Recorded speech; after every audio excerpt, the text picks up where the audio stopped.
Just like rugby, business moves fast. At Fleximise, we keep it simple. No knock-ons, no penalties, just fast, flexible business loans. Decisions within 24 hours. Once approved, funds are over the line the same day. Fleximise, always in your corner.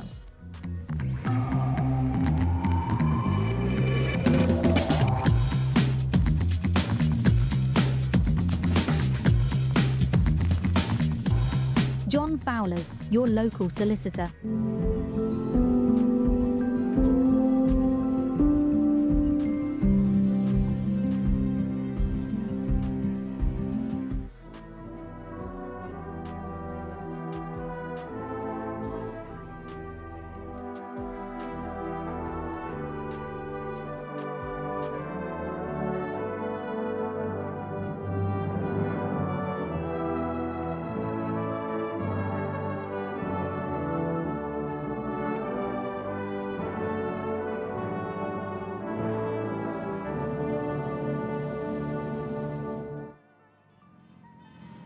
Good morning everybody and welcome to St Joseph's College, Ipswich for the 39th National Schools Rugby Festival, the pinnacle of 15s rugby across the school system in England, the UK in fact, because we have representation from England, Wales and Scotland across the weekend, and last year the champions came from Ireland. Now 1986, that was the first time this beast came to being. And if you look back then, Halley's Comets passed the globe. Mike Tyson was winning his first ever World Heavyweight Championship and the laptop was first invented. But the thing that we care about most is in this little pocket of the east of England that this competition was designed, was found, was born, and it has grown and grown and grown to be probably the most significant 15s competition in the country now. It brings together the best schools in the country at under 18s level traditionally, but now adding an under 15s tournament and under 11s. It is a feast of schools rugby, and as you can see, the band has been struck up, the players are beginning to pour onto the site, and momentarily we will be bringing you the first action of the day, all live, all exclusive on Next Gen 15. 2 pitches covered in full Technicolor for your delectation, and we can't wait to take you across the weekend and crown the new holder of the De La Salle Trophy. Right.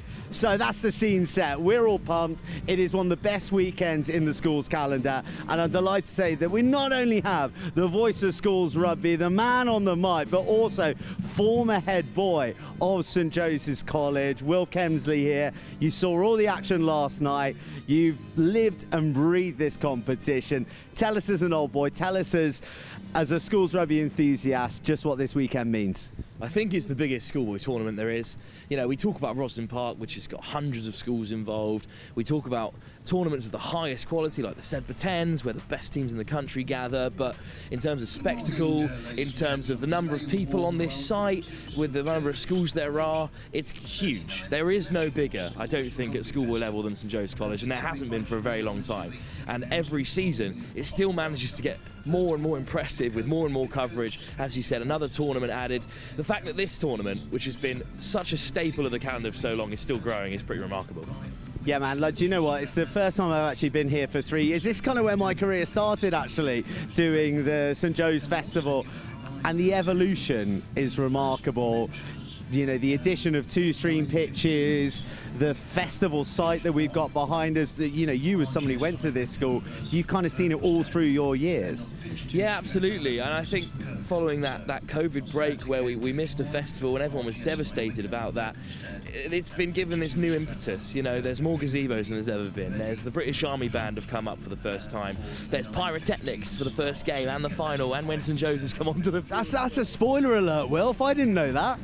Well, last year it was just for the Joe's games. Thankfully, this time they've got it for the final as well. So it's going to be a spectacle across the board. And as you said, the growth of the talent on show as well at schoolboy level is also remarkable. So as the standard has increased, as the players have improved at this age group, St Joe's has risen with them. Yeah, it's going to be a who's who of the rugby world here today. I'm already looking across the touchline and seeing, Kevin Maggs, Irish international for the Irish qualified selectors. You're going to see every Premiership team represented, by their scouts here. We've got all of the great universities from Buck Super Rugby. So if you're in the area, if you're not near the area, try and get yourself down, because you're going to see some great people on the touchlines as well as play on the field. And let's get to that play. Okay, we can talk about the festival. We're going to touch upon its brilliance many, many times. But let's talk about the Ruggers, because last night it was the under-15s competition. Its second year here, and you were there to watch it all. Yeah, the 15s was a remarkable quality. When you think about this under-18s tournament, it's the pinnacle of school sport. You'd think under-15s, maybe that would have to take a back seat to just how big the day is. But the quality was outstanding, and there's lots of players in the under-15 team who are going to come back with their schools in a few years' time and start at this tournament, and then go on to much bigger and better things in the world of rugby.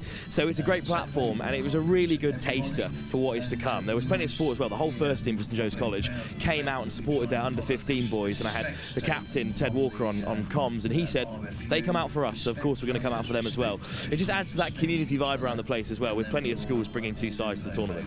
Right, the under-15s is going to come to its climax. I think the final is 2-ish, 2:30. I should really check this. These things, by the way, gold dust. Absolute gold dust. I'm lucky to have one of these, but don't worry, we'll keep you on top of the schedule and the winnings and the losings and all that sort of stuff.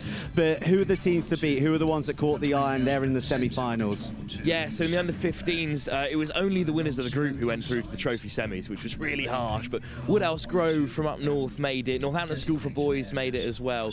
And they were two fantastic sides. Actually, two Northamptonshire schools and two schools from the north of England, with Kirkham also going through, as well as Samuel Whitbread. And they were all outstanding, and yeah, it will be nice to see them come together, because they were certainly cream of the crop in that under-15s groups, and those semi-finals are going to be huge, and they're both going to be on the live stream. Everything's on the live stream, isn't it, Will? Yeah, absolutely. It's going to be fantastic. It's so great to have everything in one place. We'll have a bit of under-11s as well, which will be a huge moment for those young kids. So yeah, it's going to be a real festival of fun as well as great rugby, I think. We do not miss a kick. We do not miss a pass here on Next Gen 15, but we are getting close to missing one, because you're going to have to be released up to commentary in a second. If you ever like to see a man this size scale a tall building, then maybe we'll get some footage of you going up the scaffold in a second. Let's talk the under-18s quickly. Who are the runners? Who are the riders? Who are the special ones? Millfield haven't won this tournament in a couple of years, which is rare for them because they're the record champions, but they're really up for this season. They've had an interesting start to the year where they were still trying to find their best lineup, but I think they've got it nailed down now, and they will be well amongst the favourites. Wellington as well had a pretty historic season so far, some huge results in there, and they'll also be right up there, which is two schools that have both won the tournament before. They've won everything in schoolboy rugby, and they'll be probably the best two teams here this weekend. Exciting times. We're going to kick things off with RGS High Wycombe against Berkhamsted here on pitch 1. But if you don't like the sound of that, we're going to be bringing you action simultaneously from pitch 2. Now, Wilf, I'm going to set my clock. We're going to roll some adverts, and by the time you come back, Wilf will have ascended the scaffold, and he'll be bringing you the first game of the 39th edition of the St Joe's College National Schools Festival. Go on, Wilf, get going.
Just like rugby, business moves fast. At Fleximize, we keep it simple. No knock-ons, no penalties, just fast, flexible business loans. Decisions within 24 hours. Once approved, funds are over the line the same day. Fleximize, always in your corner.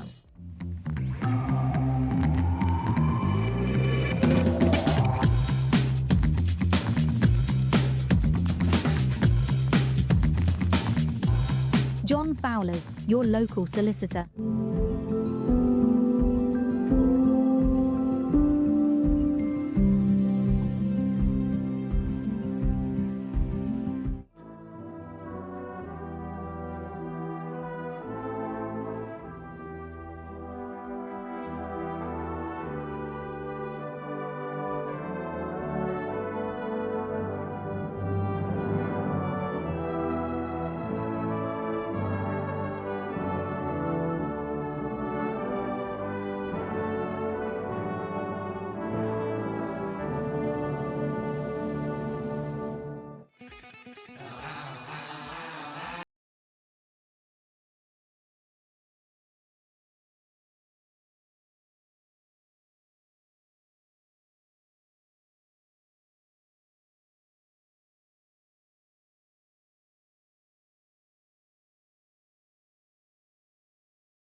The wait is finally over. The St Joseph's College Festival has returned. The Under-15s tournament was just a taster for what is still to come. It's the start of the Under-18s. It's the finest schoolboy tournament in the land. And it's last year's finalist RGS High Wycombe kicking us off against the Berkhamsted side, having an outstanding season.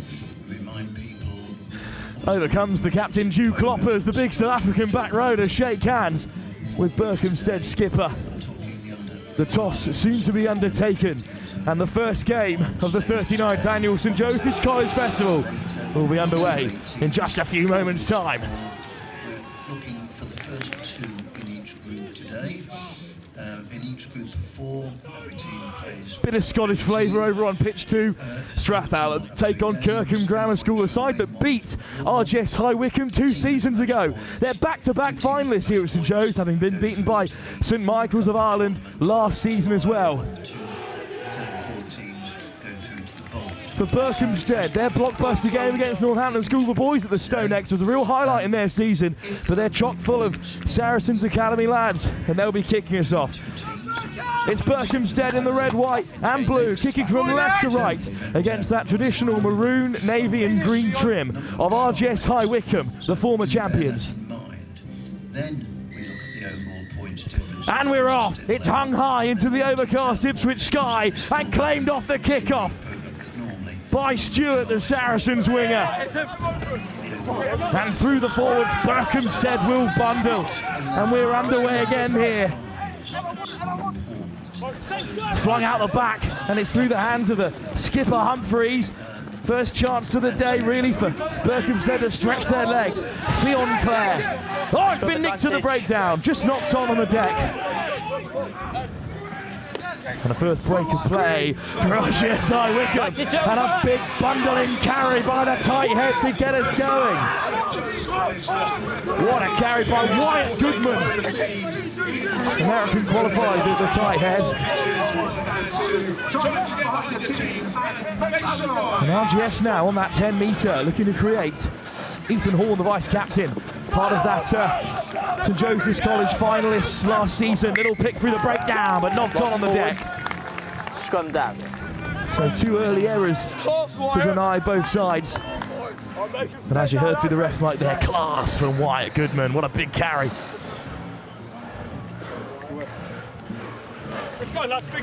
Jakub Kusamiriak, unfortunately, just knocked it on the floor. Gents, we need a clear space before the set. It's a ginormous front row today. Daniel Cadmus-Alakuro, formerly of Saracens, Crouch! in the front row with Wyatt Goodman on the other side at tight head. Some sizable figures. Big push, The scrum will be a big area today for these sides in the short format. The set piece so crucial. Stable enough for Berkhamsted. And whipped away by Saracens' Charlie Hurd. Crossing there, pretty blatant, unfortunately. 15 and 13. Will Addy, another Crossing. Saracens man. We'll take points, please. Fortunately, Points just in the way there, and points is the option. 12-minute halves on day one, shortened to 10 minutes on day two. Every point matters. And it's up to the vice-captain, Northampton Saints, Ethan Horn, to try and knock over the first points of the festival.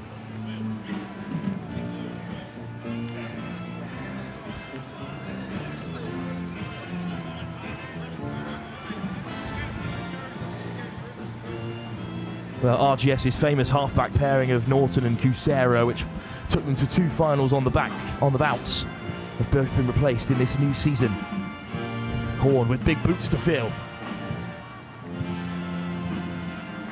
It's Ethan Horn to open up the tournament. And the very first points of the St Joseph's College Festival fall to last season's beaten finalists, and High Wycombe are ahead. Big local derby here. High Wycombe have had a fantastic season so far themselves. They've got 50 points on Shiplake in the second round of the Cup a few weeks ago. What a kick that is from Saracens' Charlie Hurd. And in the end it's gone loose, but High Wycombe have it. It's taken in by Gabe Pearce. So it's a pick and go. Take a step, lads. Take him back. Horn can't go straight out here. So he's going to find the green grass of pitch 1. Good take from Ed Horsley. Fantastic cricketer as well. Bursting through the first tackle. It's a nice carry by Louis Clark. Addy flicks it through the cap flap. And Fionn Clare, such a powerful carrier. Take a step, lads. George Pearce, the head boy. Oh, stripped by Kloppers. But not legally so. No clear release. Jude Kloppers, and another part of that RGS High Wycombe St Joseph's College Jude, final no clear winning, released. final beaten side last 2. season, I should say. Number 6. Horsley finds touch. He's the first player to represent Berkhamsted in rugby, football and cricket since 2014, Ed Horsley. Already has his contract nailed down at Northants. First line out for Ollie Scared, the Duke, leader of the Berkhamsted Ultras. But it's slipped through the fingers of Ludlow. And now Kloppers makes good yards for a High Wycombe. Pearce. Oh, what a thunderous shot! What a response from the Saracens' back row of Ludlow. Take him back. Nice ball from Horn, but chopped down inside the 22. In comes the counter ruck.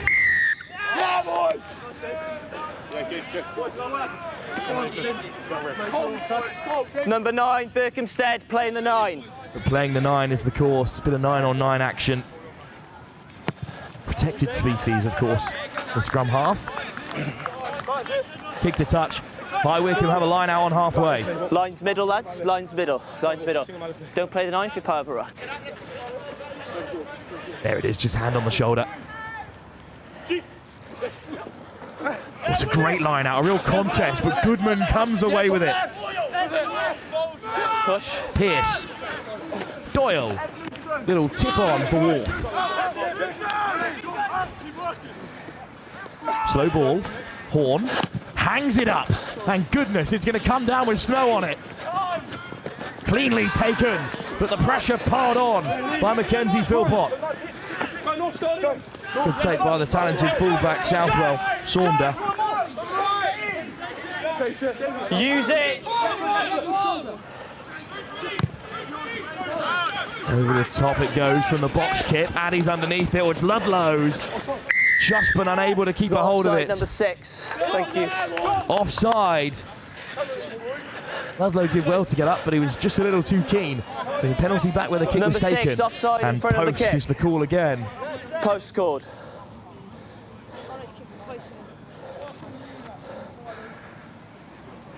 Thanks, guys. Good work.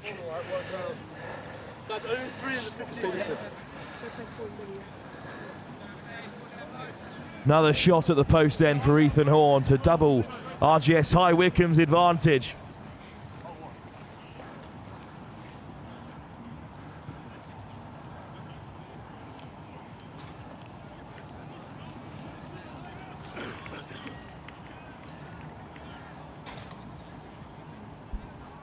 It's as quiet as it's ever going to be here at St Joe's. Horn with a strike. Makes no mistake. And RGS High Wycombe are up by 6.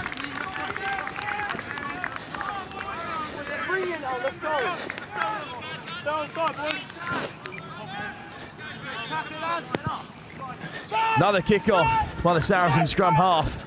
It's another fine take-out wide. Nothing more that Charlie Hurd could do from those nudges. Here's Goodman over the gain line again. Cadmus Alakuro looking to make a mess of things, and he has slowed it down. Use it. Pierce, charge down, Ludlow regathers. Another offload by the back row, and round the outside go Berkhamsted. Hurd, Ludlow again. Everywhere at the moment, the 6. Cadmus Alakuro up to the 5. Big chance for Berkhamsted. Ruben Palin. Big clear out by Pierce. Horsley flicks that at the back for Humphreys, the captain. 2-on-1. Fion Clare. Up goes the linesman's hand, but it's a thumbs up, not a flag. So Fion Clare has snuck into the corner, and Berkhamsted now trail by just 1 point. Try score at the Stone Necks against NSB a few weeks ago. And on the board here at St Joe's for the first try on pitch 1. Just on me, okay? Good there. No, I'm right, thanks. And Hurd, from about 5 inches off the sideline, is going to try and put Berkhamsted in front.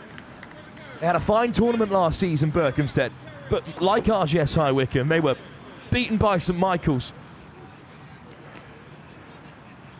There's a try scored by the number 11, Fion Clare. Off target, so Berkhamsted stay behind.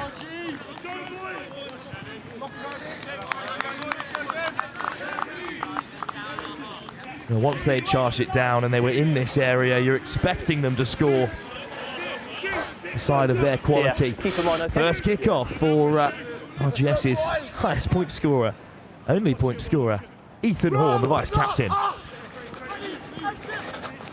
Picks out Stewart, not the man to pick out from the kick-off, but he has been dealt with this time. And his Saracens compatriot, Charlie Hurd, is going to box kick here. Oh, instead finds the forwards. Clark. And now a box kick.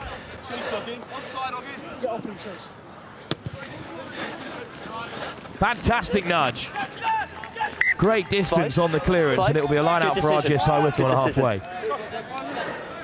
Good praise from the referee there. You saw defensive markers here. Ed Grinhalf almost went offside, but corrected himself.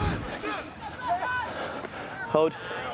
Here comes the maul, and it's cleanly at the back of the line out here. Kloppers has it. Might leave it for Ed Booth. Another veteran in the RGS side. The referee said clearly, break away. Away, and you're offside. You've got a player in front, okay? It's Jude Kloppers there getting in the way of Booth. Just here, and it's a penalty for Berkhamsted. Number 6, obstruction.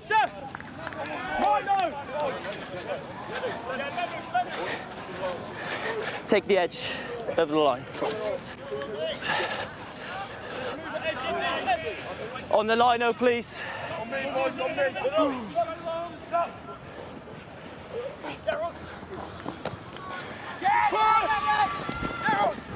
Little dummy by Humphreys, the skipper, makes good yards and crashes up to the 10. Little winding run from Southwell Saunders.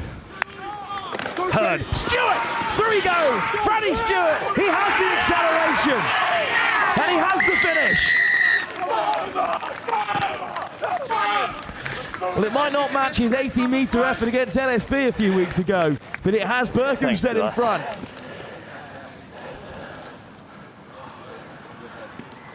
Freddie Stewart, the Saracens winger, is clinical, is dangerous, and he links up with Hurd here. They're a great combination. Lovely step. Up goes the arm, swan dive to finish. Now Berkhamsted are in front.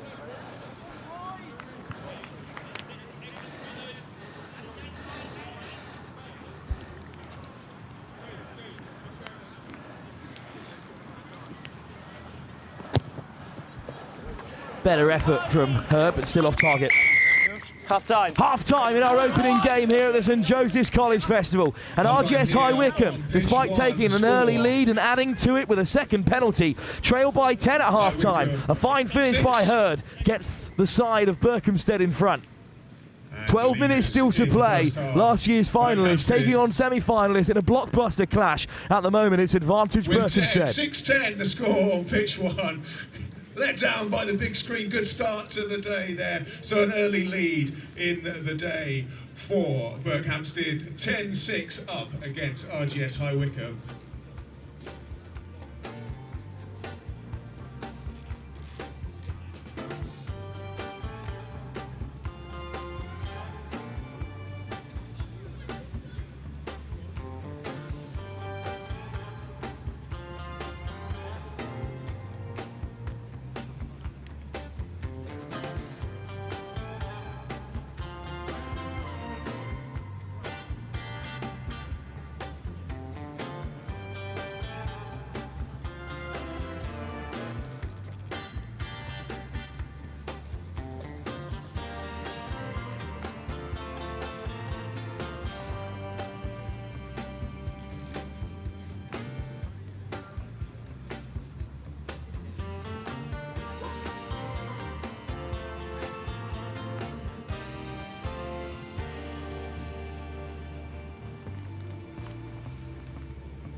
We're back then for the second half, and it's Ethan Horn who gets us started. RGS now playing left to right, of course, chasing the lead. Berkhamsted up by 4.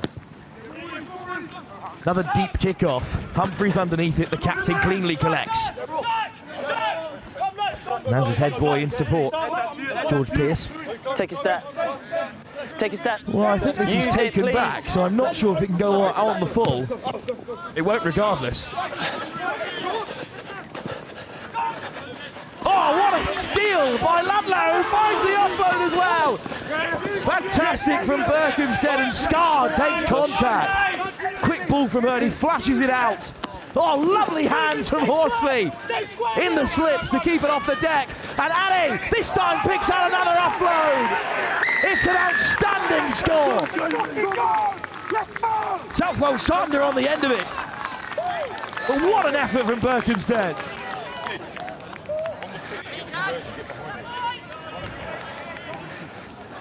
How on earth did Patrick Ludlow get on the end of that? And then the forwards were flooding through to support. Yeah, no worries. That's a lovely ball from the scrum half. Don't underestimate how important that pass was. Addy finds a fantastic offload as well to seal the deal.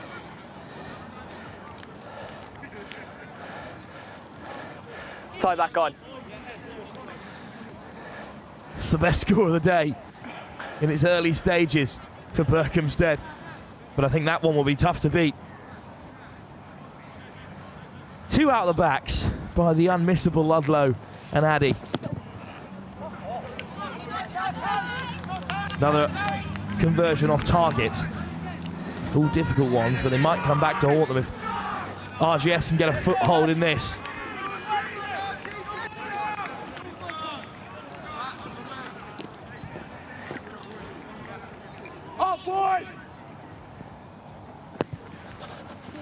Hung high onto the 22.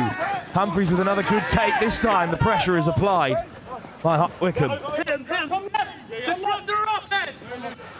Take a step, lads. Slow ball for Charlie Hurd. Horn's got another job to do under this. This time it's an excellent take by the fullback Schofield. Grub it in behind by Phil Potts of the Northampton Saints. Back goes Southwell Sander, who returns fire. Horn. 50-22 on. 50-22's the call, and it's going to be it. Wow, wow, unbelievable. How casual was that?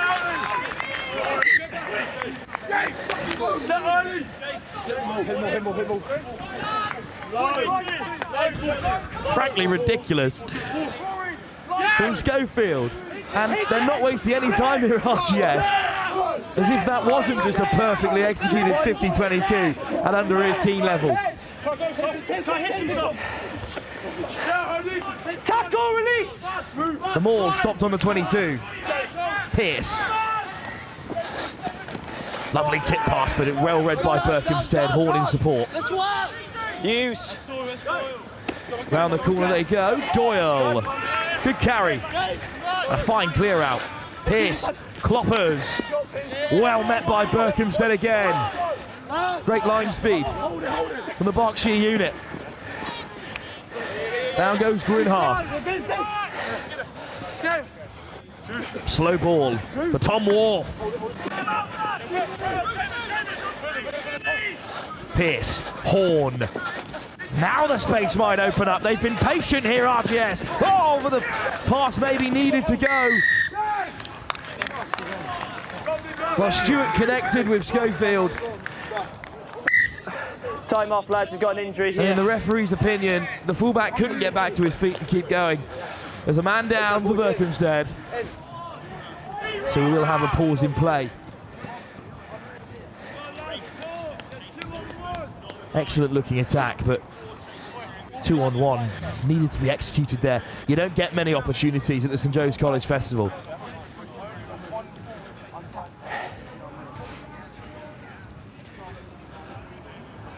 Good.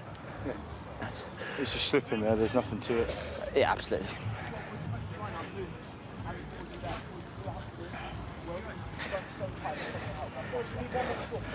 Are we doing a substitution? Okay, perfect. Okay, if we get water off now, Wycombe, we'll restart here. Time on.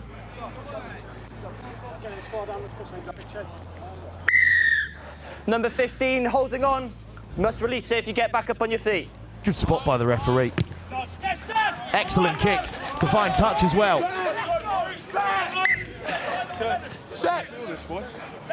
So Berkhamsted will have the line out. I'm sure there'll be a review into whether or not that pass should have gone. Ludlow, good line out. Away from a Hurd, here's Horsley. And now Humphreys, industrious captain for Berkhamsted. Ludlow, all over the ball today. Corner, into contact. Little tip pass, trying to free Spike Hodgson. First man. Oh, what a steal by Cloppers. Penalty won by the RGS captain. Number 19, red, no clear release, tackle's been made. Horn to pick out the touchline, and we are back where we started a few phases ago. Watch ball again. Watch ball again. Just there. Wait, what's up? Gone. Gents, work to the line out. Line out. Big moment in the game for RGS High Wycombe. No contest. Knocked backwards there. Oh no, indeed it has gone forward. That's right, up we come. Scum down. And it's another missed opportunity for RGS High Wycombe. Hit them in! That's good, boys. Tell them in! Gentle ability. That's a close one. Keep it up, please. Second! Let's go, Sammy. Chiefs, yeah, Chiefs. Couple of new props for both sides heading into this scrum. Let's see what kind of impact they can have. Set! Berkhamsted are going to have clean ball. Straight down, gents. Not clean enough for the referee. Come across, boys. Good first drive from Charles Batchelor. Yeah, inside. Inside. Taking on Caleb Hambrook on that far side of the scrum. Gents, get your feet underneath you, okay? Stay nice and high. Yeah. The 9:45. Crouch! Charlie Hitter to feed the scrum again for Berkhamsted as they look to clear their lines. Set! Stay high. Hold your shove now. Little dink over the top.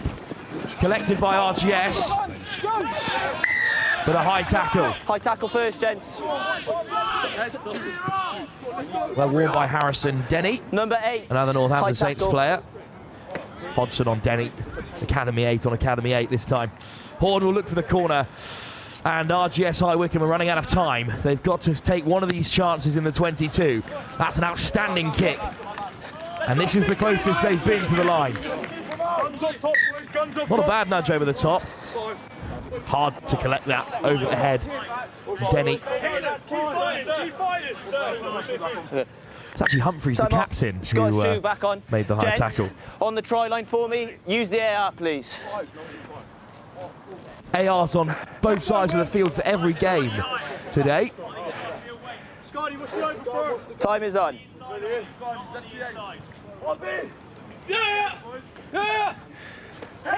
Good take. Kloppers has it at the tail. Driven back for now by Berkhamsted, so away goes the substitute hooker, Armandas. First man. Stolen by Berkhamsted. Hodgson comes away with it.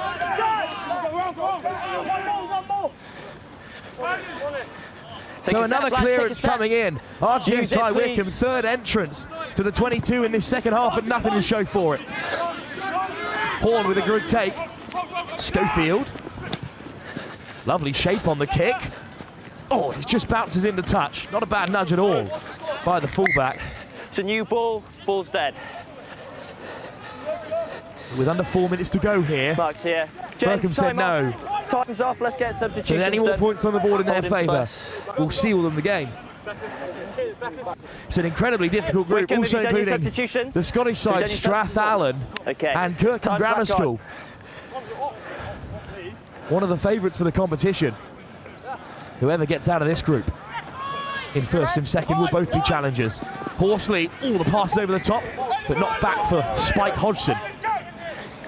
Horsley, he can dart himself. Use it. Slow ball, got to use it. Setting for the clearance. Hodgson in control. Pause that. Hold. Now it will come from Charlie Hurd. Use it, please. Some good manner discussion in there between his forwards, but he got his way and sets the kick. Plenty of height on it. Schofield underneath it, gets it away before Addy hunted him down. But good pressure from Berkhamsted. Now they're a long way from home. RGS High Wycombe. Baxter. Taken back. Just pops up for Horn. He just about gets it away. It's a fine spiral. Taken cleanly by Horsley. 50-22. Southwold Sander. He rolls into touch. He apologises to Addy. I think the idea was all right. The execution Gents, use the edge. not perfect. So it is an RGS High Wycombe line out. We'll have a try in the next few moments. And it will be a very nervous last few plays for Berkhamsted. That's not straight, but that and we won't have a help. contest. Option, line out or scrum? Scrum called. Let's go, boys. Not straight, and we have a contest. It's a very brave soul who asked for the line out in that group of players. Scrum the right option. Berkhamsted with a real platform here to put a cherry on top of their opening game at the St Joe's College Festival. Let's go, boys. Hold on, Bert. Stay square, Will. Crouch! Bind! Eyes up. Set! 1, 2, 3. Good platform for Horsley here. It's Addy. Humphreys whips it out for Stewart. Beats another player one-on-one. Finds a nice offload. And Berkhamsted are on the 22. Little pick and go from Clark. The offload. Off target. Touch there. What's your call, boys? Berkhamsted. Looking to play at pace, but it's an RGS high Wycombe throw. Amas comes over. Get on it. Smash! Smash! Armandas with a throw. Great contest. Berkhamsted nick it back. Clark goes direct and is put down emphatically. Not on the ball. Another good line. Oh, the show and go from Hurd! Hurd beats the last man! What a finish by the scrum half! To put a shine on things for Berkhamsted. Charlie Hurd has had a fantastic game. Tops it off with a fine finish. Scooted round the corner at great pace. He always plays at pace, the scrum half. 2 men to beat here in the backfield. Does the first on the outside, the second on the inside. Berkhamsted have won it here. He'll have the chance to add his own extras. Unsuccessful from the tee so far, but I'm not sure he'll mind with a finish like this. Chucks the dummy in as well for good measure. And RGS High Wycombe, last year's finalist, the highest ranked side to return to St Joe's this season. With St Michael's not present, they have been beaten.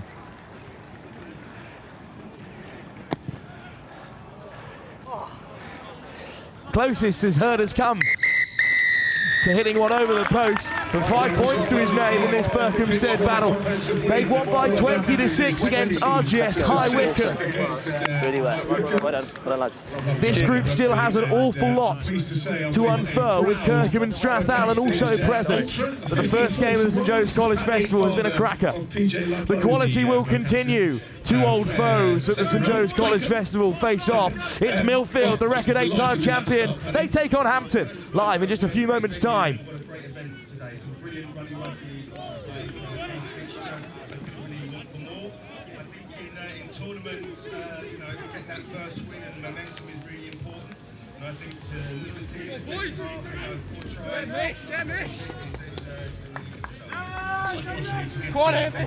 Good win against a team that was in the final in the last 2 years. It's a big psychological boost as well. Oh, and a massive statement to Berkhamsted. These boys are working really hard. They haven't had the easiest of seasons so far this year, but they've really turned it on today. A bit of motivation pre-match. There was some chatter going back and forth. Always good to get the ticker going. Looked like the boys were really up for it. Yeah, I think there were a few things flying around on the socials, but they did their talking on the pitch this morning. Absolutely. Well, congratulations to Berkhamsted, the winners of our first match on pitch 1. Well done to Paddy and indeed, of course, to PJ and the rest of the boys. Best of luck for the rest of the tournament. And we obviously wish High Wycombe the best of luck as well. Next up on pitch 1, we have got that clash between Millfield and Hampton, the 8 times champion Millfield against Hampton. That's coming up next on pitch 1. Over on pitch 2, we've just had the end of Kirkham versus Strathallan, a 10-0 win for Strathallan over there. We are up and running here at St Joe's.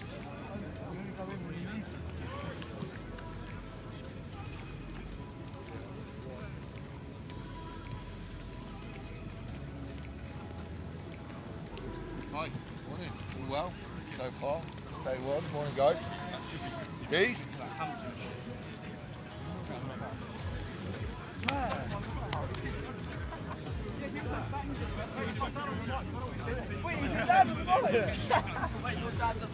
No, who is getting?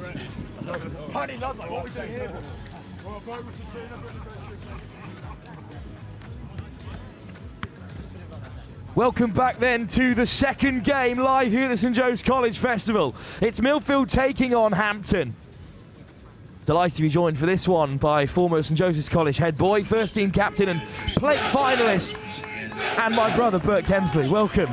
Yes, good morning everyone. It's a pleasure to be here. It's a great event here at St Joe's. The old boys love coming back to it, and it's cracking to get the under-18s with such big crowds for the big occasion. So. Well, Bert, you were obviously beaten by Hampton in that plate final in perhaps the best performance St Joe's have put in for a number of years. And of course, we played Millfield many a time. These are two great competitors. Yes, Hampton are a very strong team. I think we had Louis Liner playing against us when he was there, and he's obviously gone on to play great things for Italy. So you know, you'd expect some of these lads to push on into the future as well. So. Plenty of prospects in this Millfield side, but it's not the perfect start to the tournament for them. A wry smile from their number 10, Gethin Jenkins. Obviously you got the option scrum or... So it will be a scrum for Hampton. Yeah. Again, obviously you have the option of scrum or retake the kick, but I've never seen anyone pick that option. Do me a favour, guys. No, I mean, it's a great base, especially from when you go from receiving a kick to having a scrum on the halfway. It's a brilliant platform to start the festival well. First scrum of the day for Freddie Beasley, the vice-captain and the Bath Academy League hooker in Millfield colours today. They've got a strong front row. But the scrum will be fed by Stan Amor, son of Simon, of course, and Harlequin's scrum half. Just pops out the tunnel twice there, so they are going to reset. Okay, it's coming straight out of the tunnel. Look like Millfield put the shove in there a little bit, so we'll have to see Hampton how they hold the scrum here. Side, guys, just get your bind a little bit longer. Sid Moore as well, and the tight head is well built, to say the least. Powerful scrum for Millfield. Only 1.5 metres, of course, at the under-18 level. Hampton split behind the scrum. Interesting to see which direction they go for a rumble. Sebastian Habdank-Tazinski locked in at number 8. Maybe he'll have a stab. Again, it's straight out of the tunnel there. And it'll be a free kick for Millfield. And in these short-sided fixtures, that's the kind of error that can cost you. No need to get bogged down in scrum time in the early stages, but... No, I mean, you know, everyone can have a little rest, sort of get their breath back, get the nerves, settle the nerves. Those are the words of an outside centre for you. The scrum's not a rest for the rest of us. Driven in by Millfield, and a chance for them to play with ball in hand for the first time. Soft hands onto the edge, and here we go. Millfield looking to strike. Cheek with a great carry. Flamini over the gain line. Oakley Neville, the Bristol Bear, digs out the back here. Lovely miss pass, but well read by Hampton. Huge shot comes in. Little dummy, looking for a bit of space here, Freddie Lomas. Hampton over the ball, and it comes for Neville.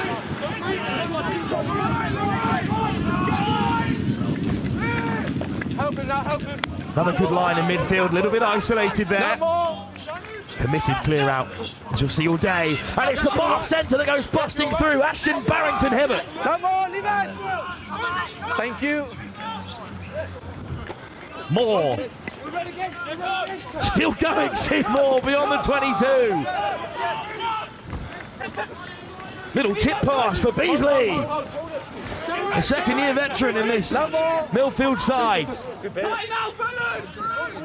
Hamish Hendry, part of that outstanding back row for Millfield. And here's the other, the captain, Bath Yeasley, with a good carry. Leave it, says the referee. So it's back for Neville. They're a bit short-handed out wide. Lovely little tip pass from Barrington-Hibbert. Round the corner they go. Cheeks over. Millfield score. Outstanding team try. They took their time, Millfield, but it looked inevitable, Bert. Yeah, I mean, when you put so many phases together, a lot of strong carries making the gain line in the majority of their carries. Some good lines around from the forwards and the backs. You've got to be coach would be really happy with that kind of try. Kind of hard to separate the centres and the back row in this The problem on my Millfield side is he keeps throwing it into his leg. So it came out the second time again. Good bit of insight from the referee there, chatting to his AR, but it just kept throwing it into the hooker's leg and it just bounced straight back out again. The problem Hampton have to fix. For now, though, that is a deceptively easy-looking pass from Barrington Hibbert. But having played in the centres yourself, Bert, that little tip pass round the corner, hard to execute. Yeah, I mean, when there's so much pressure on the line, if you get that pass wrong, it looks horrendous. So, you know, you've really got to be focused, get that catch pass. And that was brilliant technique from the boys. Kick from the touchline to add 2 more. It certainly has the legs. And the angle, what a nudge. Could not have been further out. Right, good but start. Millfield are 7 up against Hampton here.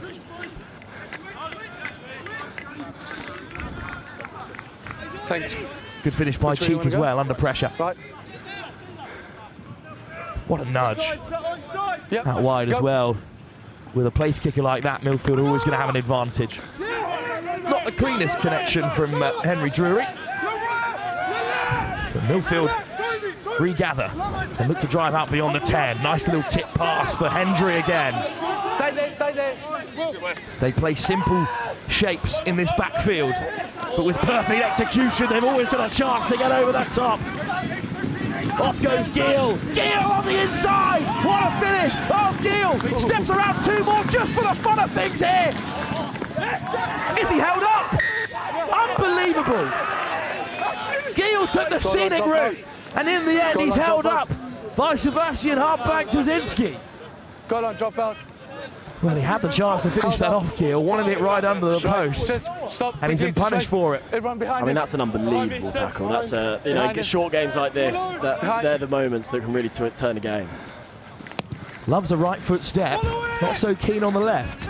Cheap good take from the goal line dropout, and the try scorer puts in the fend and finds the offload to Ashton Barrington Hibbert.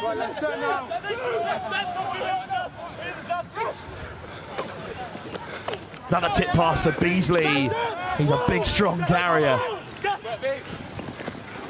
Oakley Neville. Oh, the 10 met. Hard there, Jenkins. Has to wear the hit. Beasley again. Right back to his feet. But stripped in the contact. Good defence from Hampton. First to deny Gill and then to win it back. And an offside penalty will give them an easy exit. 6 offside. Yeah, you've got a pin. Well, they'll kick for the fun of things, but we'll be back for the penalty if Millfield collect this cleanly. That's a pretty textbook exit from Number 6, Hampton. Green. Decent goal line drop, and then just staying disciplined until they can force the error. Yeah, it was a good strip in the tackle. So green. 1 go low, 1 go high. It's another tough group here. Cheltenham College, dark horses for this tournament, perhaps also in action. They take on last year's National School Finals in finalist QEGS Wakefield. Yeah, still happy? Yeah. Not present last year, Cheltenham College, but they have been in town before, and they do perform well in the short-sided contest. 5, let's walk, yeah? What's the front? I'm going to the back. Hampton champions back in 2015, the last time that they gone the full way. They have a line out here, just inside the half. Plenty of movement in there. Happy. Thank the Lord they got a hold of it. Tapped back by Williams. Millfield line up their men. Good shot from Flamini. Oh, it's a huge collision there on O'Donnell. Right up in the face of the line, it's been spelt, and Millfield are going to punish them here. Low on the 5, lifted off the deck, it's Yeemsley. The line speed from Millfield forced the mistake. Barrington Hibbert getting stuck in again at outside centre. Just, you have to play with that kind of intent against a team like Millfield, but if you're not inch perfect. Yeah, it's just the physicality in defence from Millfield. The boys are putting in huge shots. Every single carry, they were getting driven back, and that's just cracking intensity at the start of this festival. Great covering tackle by Thomas Diebman, but Yeemsley was there in support. Yeah, thanks, man. And Millfield score another. So after his outstanding effort from the first kick, Jenkins will see this as a bit of a walk in the park.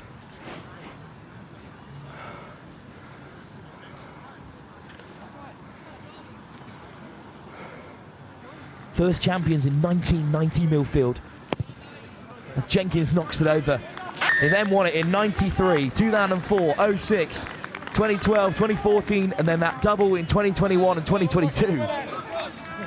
It's not like they've had one gold generation, Millfield. They seem to come back every 3 or 4 years or so and win it back. Go. How long will they have to wait for another title? Penalty. Knocked on off the kickoff, and then Flamini in front, so best chance of the first half for Hampton. And you aren't gifted opportunities against sides like Millfield very often in this tournament, in these positions, Bert, so you've got to take them. Yeah, you feel Hampton have really got to take advantage here and put some points on the board. You still in front of it. Yeah. It's tough coming back from 14 in just 12 minutes of rugby. That's your mark. Hit into touch by Drury. That's your mark. 5 in. Big line out for Toby Brotherstone. Quickly into the line out this time, but overthrown, and it's at the back with big Freddie Beasley. Right, outside, no more. Dinked out the back, Millfield can play from anywhere. Soft hands from Barrington Hibbert to get them in behind, and it's Gill off again here. Plenty of yards today for Sam Gill so far. Help him. Little stip from Dylan Parry Cooper. Turnover. Number 5 from the side.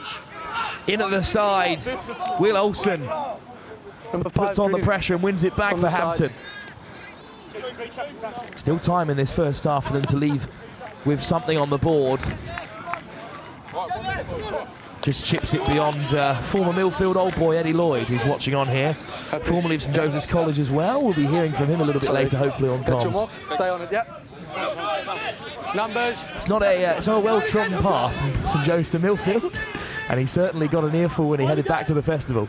But that's the kind of energy that brings this tournament up a level.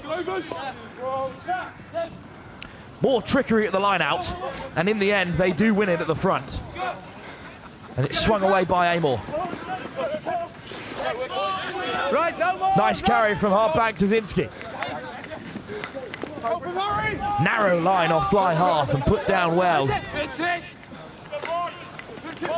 Brotherstone. No more. Not beyond the gain line just yet. Some soft hands out wide might do it. Off goes Williams. Stay there. Put down. The Brotherstone drops onto it. Looking to go back to the short side. Chipped over the top. Well, it's going to bounce in an unkind area for Millfield. But Gill get back, get back, get back. Sends it back. What a take by Stan Amor. Still going, Amor. Oh, his pass on the inside is intercepted. That's half time. Right. Yeah. Half time it is indeed. The referee checks his watch and brings us through to the break. Fantastic grab from Stan Amor, and that's a bit of trickery that we know he's capable of. Needs a bit more from the men in gold around him. At half time, Millfield up by 2 scores. 12 minutes still to play here in our second game of the St Joe's College Festival. And the favourites, as they so often are in front. Cheltenham College 12, QEGS 5.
fantastic kick at goal on pitch 2, makes it 15-5 at the halfway point in the match over on pitch 2.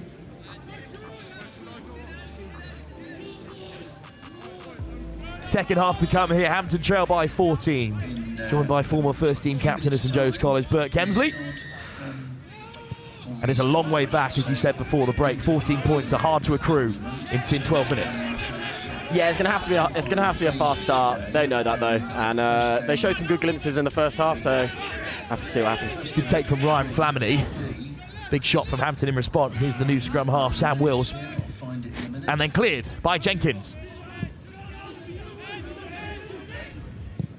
Crossfield from his Hampton counterpart, but Drury's kick is picked out by Gill, and you can't give him free space to run in. Gill goes roaming up to halfway. Penalty, just not rolling away there. To roll. You're fine, he needs to get out of the way. Bit of a coach killer, that one. It was a good chop tackle in the end, but can't get away with that with the ARs present. Not the lengthiest kick, but so close to the touchline. Millfield will take it. Right, guys, listen. Get out of the way, yeah? Lewis Ricks on for the vice-captain at half-time. He'll take the throw. Another substitute, Magnus Watson at the back of this line-out.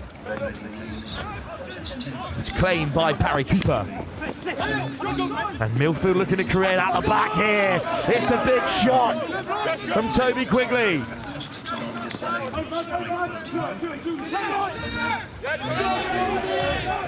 No more! Quigley again involved. Little tip on the inside. The Millfielder over the gain line. Fold is the call. Millfield might look to spin it. Great pickup from Gethin Jenkins. He finds an offload as well. Cheek's got two hands up on the near side here. He wants the ball. Will they dig it out? Oh, thunderous shot at first receiver. Hampton is certainly squaring up here. The little tip pass into no man's land, but Ollie Williams put in a massive hit. And that's the kind of physicality you have to bring in games like this. Yeah, they're standing up now, Hampton, and it's also slowing down the rucks there, gives them a bit of time to set up in D. And this outstanding Millfield side, right, 9. Just so controlled in possession. My call, yeah? Wait for my call. But how will they defend this set piece, in which Hampton will certainly look to run it? There is a man. There is a man in the pocket in the backfield.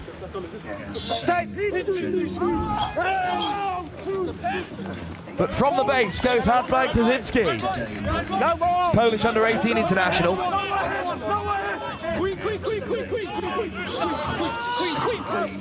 Amor looking to turn it around. The Harlequin scrum half puts in the box kick. Gill underneath it. Here's Cheek, first half try scorer. Dinks it over the top. Fullback's in place, but it's a bit of a mix-up there. Always backwards, says the referee. So Khan. My apologies, I missed that. Knock on. Thank you. Who was looking to race away, but it was spotted by the AR. And that's a good outcome for Millfield. Okay, so knock on into the. Yeah, it was a good kick into a dangerous area. One of the places as a fullback where you're not quite sure where the ball's going to go. And then when you've got 3 or 4 quick big lads running at you, it's high pressure. Caden Hughes onto the back row as well for Millfield. So, new look front row with Ricks and Watson. Sam Wills defeat the scrum. And the 9 will have it. Jenkins. Contact by Barrington Hibbert. No. Wills, Jenkins over the top. Great grab out wide. Back against the grain comes Archie Lowe. Good clear out by Cheek. Thank you. The wingers working hard together. Another gain line carry. Jenkins swings it out the back. just through the fingers of Barrington Hibbert, but Gill gets the offload away. Here's Ricks. Hooker on the edge. Wills. Through the substitute, Caden Hughes. Caden Hughes bumps on another. What a carry. No. Cheek wants it down the short side. 5 offside. Offside is the call. Ricks comes into play, scrum half. Hughes back to his feet. Back into traffic.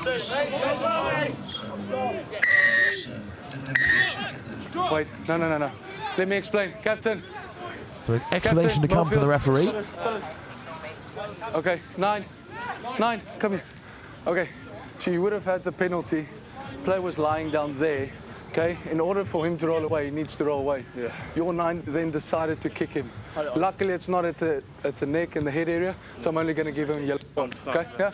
Well, unfortunately, the Hampton man was not rolling away quick enough, which rather upset Sam Wills. Okay. A frustrated kick out has seen him sent off. Just keep that yellow card for me, please. So it's a yellow card for Millfield, Kicking and Hampton have it back. It heads towards the com box here. Moss Force 1, the Tower in this afternoon and this morning. Hampton line out. That's your mark. Still time in this game for them to turn it around. Definitely still time, but Hampton need to be playing the ball in the right area of the pitch. But there'll still be hope here for the boys. In comes Harry Poole to play scrum half. Whose ball? Same ball. Knocked into touch by Millfield. The one thing we've noticed so far is that that's your mark. Millfield are making Hampton work really hard at this line out. Okay. Yeah, I think all the set pieces they put a shove on at the scrum as well, so they've got a decent pack here, well drilled. Happy. Just through the fingers of the back, and Ricks comes away with it. Jenkins, Hughes. Another fantastic carry by the substitute. No more, off the foot. Counter ruck from Hampton. Counter's fine. And they come away with it. And it's Amor breaking the first tackle. Brotherstone. Stay there. Hand back to Zinski. Tackle. Stay there. Amor whips it out. Maybe a bit of space out wide for Hampton, but it's been put down on the edge. The Millfield line speed, just too much for the men in goal. Yeah. Down to 14, but they still managed to man up in that backfield. There's no space out there for Hampton. It's pretty remarkable defence, but from a centre pairing and a winger. Yeah, it's the whole line going up, putting pressure from the outside and the middle. Just wait. Just means they can't get the ball out. Just let me get the scrum, so step back. To do that with 14 players is good D. Harry Poole 8 in. into play 9. Millfield's third scrum half of the game. Stand as a good blind. Fine. Set. Stay there. Missed pass for Lomas, who finds Jenkins out the back. Hunted down by the substitute Sam Bowles. No. Paul. Good carry from the back rower, Dylan Parry Cooper. Lomas. No more. Hold it. Cut over the ball, but he can't have it this time. Ricks with a great carry, and then his offload intercepted, and some soft hands will allow Hampton to clear. Back comes Jenkins. Ashton Barrington Hibbert. Brought down. Good counter ruck again. A great recovery. Here's Flamini. Turnover! Sebastian Habdag-Tazinski. Quick tap as well. It could be on wide for Hampton finally here. Amor steps on the inside, wrestles with Lomas.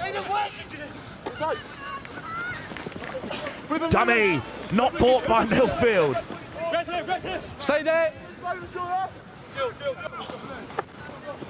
Taken on the turn by O'Donnell. Good carry. Straight through the centre they go. Val's almost away. Gill gets over it. Big clear out to deny him. Amor does well, but Flamini drives him back.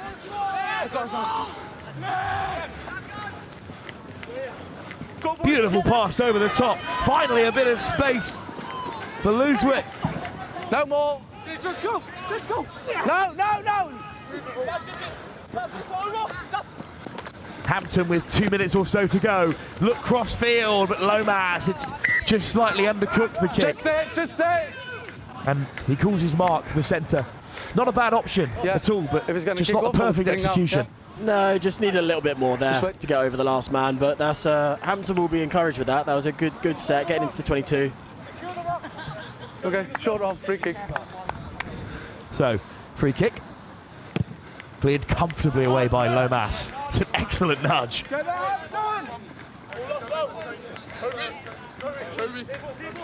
Happy. And a line out for Hampton, but with 2 minutes to go. They're a long way from home. Black. Listen, Cheltenham College also looking likely to get out of this pool. They're a really strong side if they can come through their opening game against Wakefield. Wait, we don't have a ball. Who are a fantastic team. They never really seem to bring their best here at St Joe's, even though they are outstanding, but that might change this year. It's a really tough group.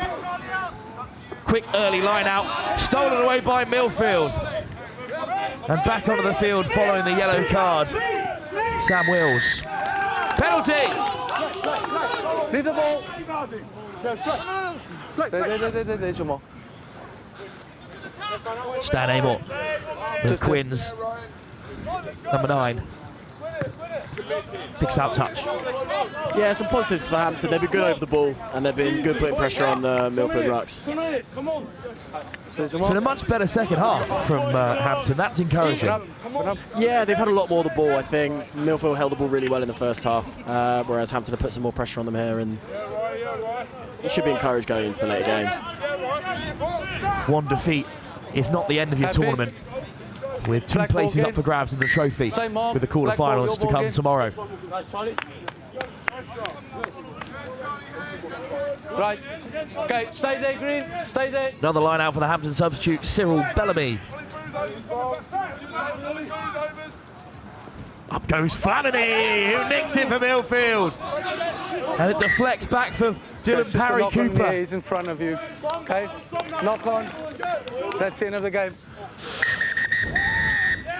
Well, an unceremonious end to a fantastic game of rugby. A first half which saw Millfield ahead. Hampton denied a fight back in the second half, despite no scores in the second period of 12. Millfield will be happy to have had that defensive set to improve their backline dominance, which was outstanding. Millfield have come to town with a title in mind. 22-5. Well, there's not long to go, of course, until our next game here at the St Joe's College Festival. It's a relentless schedule. So we'll be back in a few moments for more action from the pool stages. Up next, at 10:15, Wellington College. Another set of favourites taking on Whitchurch. Well, Bert, thanks very much for joining us. And we're quickly going to throw down to Joe Burns, who is pitch side. Yeah, thanks, Will. A couple of cracking games there on pitch one to open up proceedings and a bit of a flavour of the teams to beat. Now, one of the teams to beat in the under-15s competition is Northampton School for Boys, who got a big semi-final coming up in, what is it, just over an hour, lads? Yeah. Just over an hour, lads. So we were chatting earlier, who we got here? I'm Alfie. Alfie. And the lads, you'll be able to see them in action in the semi-final right here on the pitch against Kirkham. Boys, how's the tournament been? Yeah, it's been a really good tournament. We've gone 3 for 3. First 2 games, they were moderately easy. And then last game, not Kirkham, what are they called? Trinity. Yeah, it was a difficult game. First half, we were a bit shaky. Last, what was it? It was a 12-minute game. So last 5-ish minutes, we started to click in. Everything started to go to plan. Started scoring like we usually do, and it went well. All right, and then feeling the aches and pains today? Not really. Just a little bit of bruising, but not much. Boys, you're oozing confidence. Oozing confidence. Have you ever played Kirkham before? We haven't, I believe. We might have played in sevens before, but we've been undefeated in sevens. So you're feeling like this year could be your year here at St Joe's, lads? Yeah, hopefully it's our year. Yeah, if we hopefully beat Kirkham, then we'll either have Sam Whit or Woodhouse. So that'll be a good game in the final if we make it. Boys, we can't wait to see you in action. Good luck out there in the semi-final. The action in the under-18s is coming thick and fast, so we'll take you back to Wilf and the crew, where I think we've got Wellington against Whitchurch coming up right now.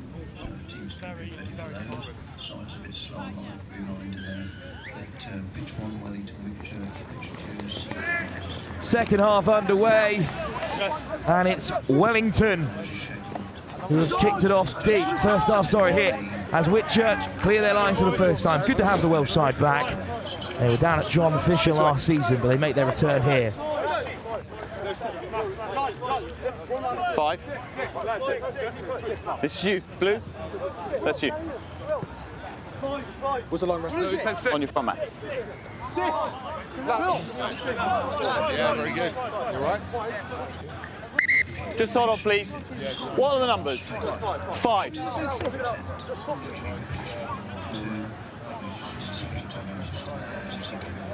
Bit of confusion at the Wellington line out.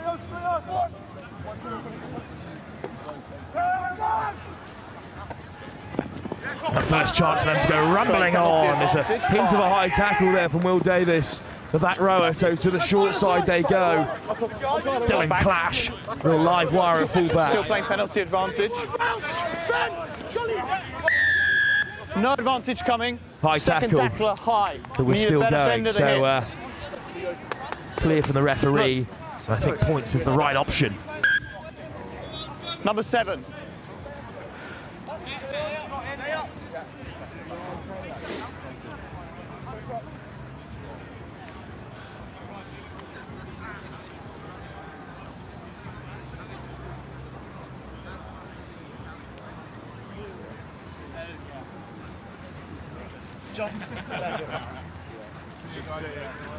So first chance for Wellington to get on the board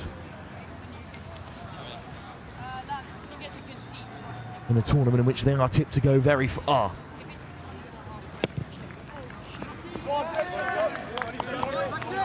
22. Major pressure on this, lad. Well, off target at the first time of asking. So Whitchurch will have a chance to play. Behind, Blue. Behind.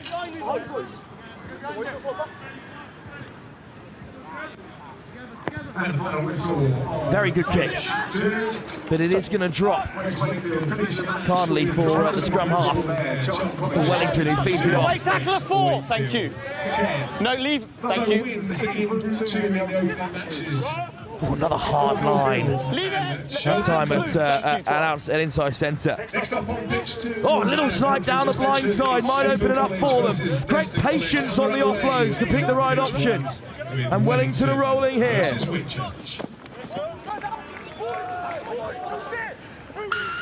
Penalty Whitchurch. Number 6. Marks it.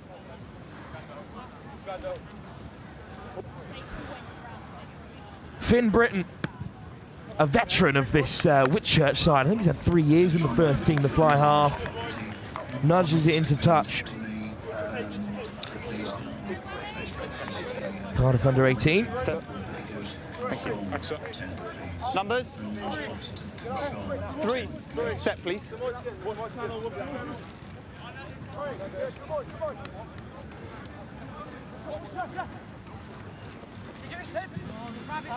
Wide pass, and here's a bumping carry in midfield by the front row. Mini Cleat. Charge down from the kickoff as well. And it's come Whitchurch's way. What a chance for the Welsh side. Jack Jones with a good carry. Thank you. Antonio. Another big carry from Cleat. Thank you. Little dummy on the inside. Britton slips through. And Whitchurch are going to score and open up their account. Fantastic from Finn Britton, the Cardiff's under-18 fly half. Fantastically worked try, straight from the charge down. They reacted so quickly. Jack Jones, another Cardiff under-18. This is a very strong Whitchurch side, having got a hold of the team sheet for the first time.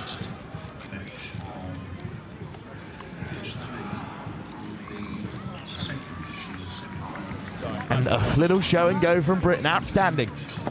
He adds his own extras. And Whitchurch lead by 7.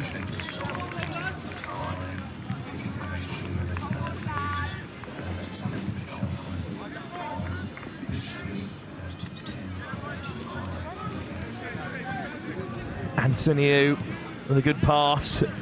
The runner on the inside was the vice-captain, Harry Turner. Another Cardiff Academy man in this side. Eventually tumbles back for Jack Matheson. Shock horror, also of Cardiff. Cleared away. Plenty of distance on that kick. Might go quickly here. 50. And instead, Rory Hill slows things down. That's you.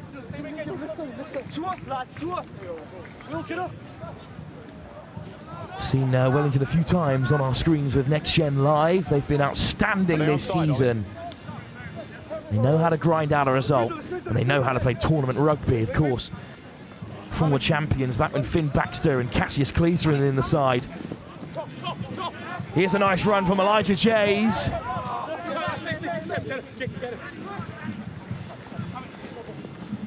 Oh, a show and go from their own fly half. Sam Watson knee. Powerful shot. It's backwards, but it's dislodged, and it comes Whitchurch's way again. Zach Holmes with a good carry.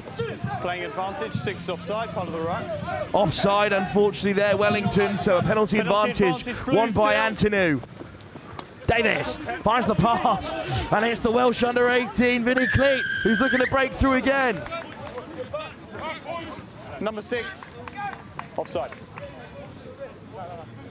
Back for the penalty. Britton might look for post here. He said shot, but I almost heard the referee say, "Are you sure?" Because this is some kick if Britton can knock it over.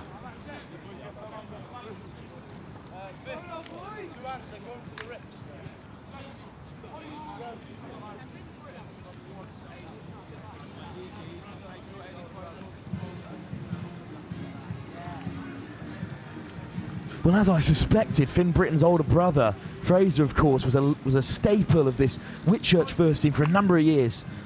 Now it's Britton the younger, looking to take them 10 up against early tournament favourites Wellington.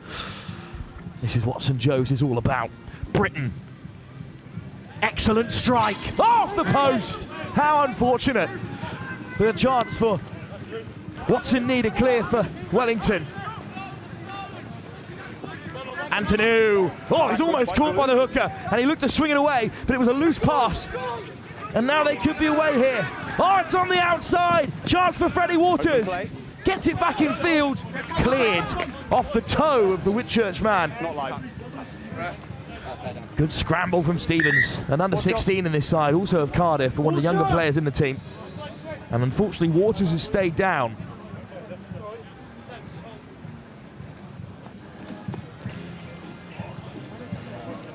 So there might be changes in the offing here. Ben Kutzia, the vice-captain at hooker, teeing up the throw.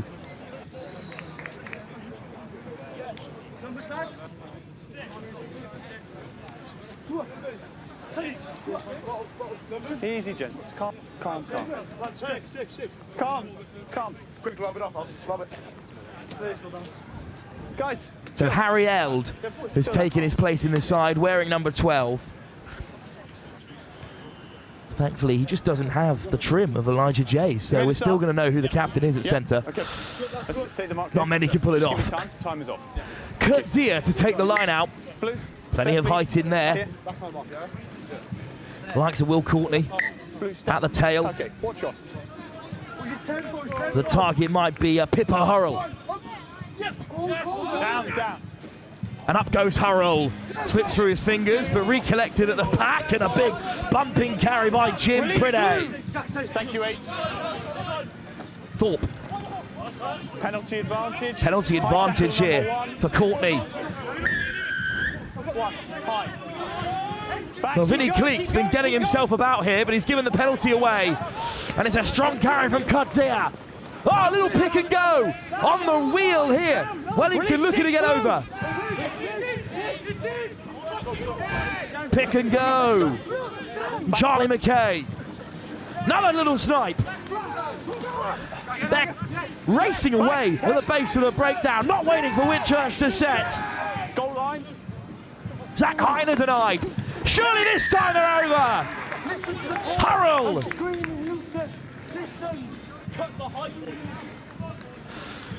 Protestations from Whitchurch, not happy with their goal line defence, but they did make Wellington work for it. It's Pippo Hurrell in the end who gets over.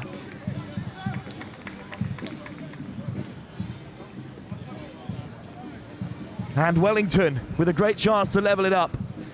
Now, there was not much known about this Whitchurch side coming into the tournament. Their results didn't paint a pretty picture, but they're in that incredibly tough Welsh Premier Division for school sides.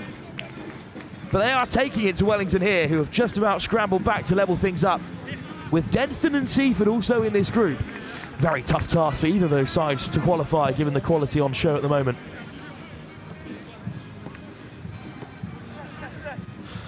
Britain to knock us off here. Cleanly taken in the backfield. Sam Guilford takes contact. Inside. Thorpe hangs it up, and it finds touch. Manages to clear the tower here as well.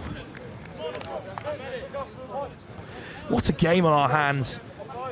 Whitchurch have brought some fantastic sides to St Joe's in the past. But then a couple of years recently, they started to drop off a touch and eventually left the tournament for a season. But now they're back. And what a side they've brought. Good take right at the front of the line out by Davis. The maul is formed, and it's cleanly at the back with a back rower.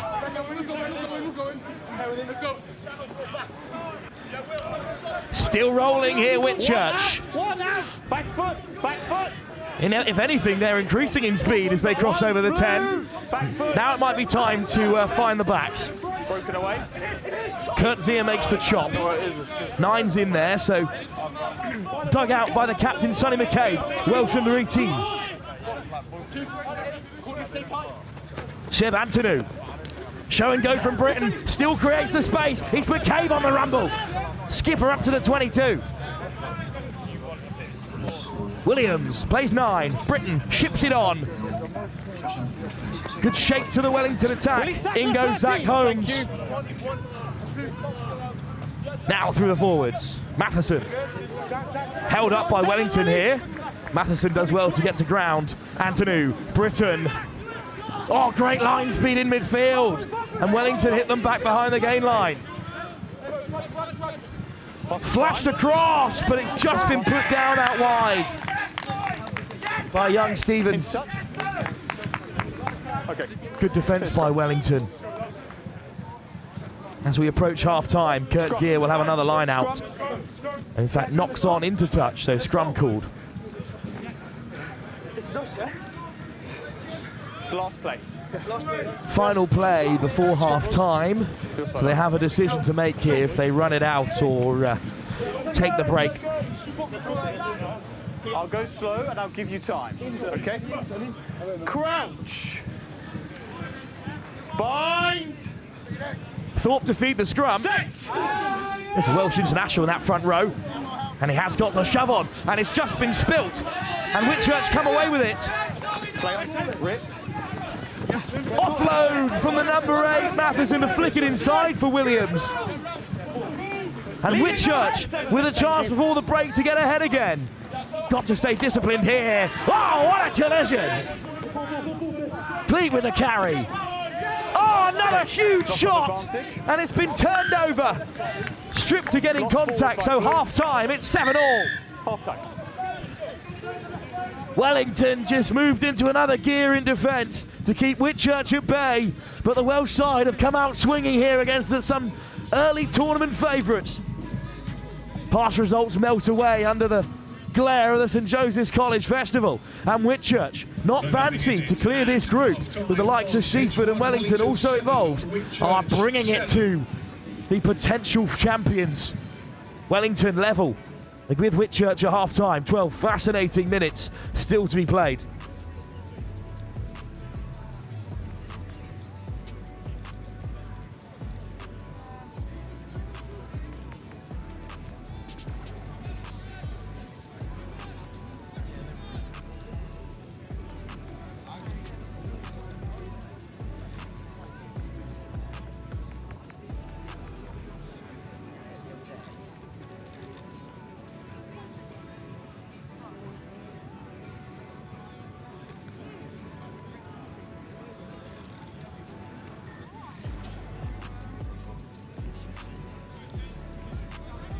Can I just remind, I've mentioned it, I think I mentioned about cutting across pitches. Please do not, under any circumstances, cut across pitches, particularly, well, for any game, but particularly the St Joe's game. There's a number of reasons for that, to do with pyrotechnics, churning up the pitch and so on. So do not cut across the pitch to spectators for any reason whatsoever. But for the St Joe's game, when you're making the tunnel or anything like that, never cut across the pitches. Thank you.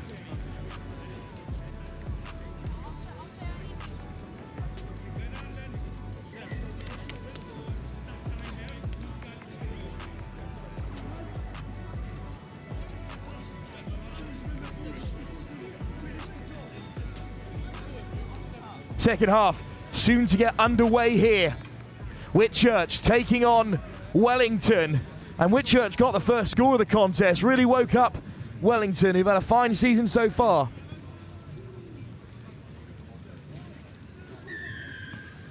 Delighted to be joined by Lucas and Max as well from Whitchurch. Gents, welcome to the contest. How have you found the St Joe's Festival so far? Really enjoyed it so far. Great atmosphere out here. Never seen a tournament quite like this. Never been here. How have you been finding it, Max? Yeah, it's really good so far. Great pitches, great quality, and overall a really good performance. Fantastic performance so far, gents. You're taking on Wellington, who are probably the two favourite sides in the competition, but you're really bringing it to them. It's a shame that we don't see enough of Whitchurch, because coming up to the tournament, looking at your results against those top Welsh scores, there wasn't much conversation about you, gents, but you've got a fantastic squad you put together. Yeah, I think it's one of the most exciting squads we've ever had at Whitchurch, to be honest. And a really exciting young group of boys, obviously led in the backs by Finn Britton, who scored the opening try. He's a very exciting 10 and leading in our forward pack. Sonny McKay, our captain. Big strong it's a ball carrier. fantastic side you put together. But it's Wellington looking to play for now, and they have penalty advantage as well. Cuts here with a tip pass, but put down. Back for the penalty.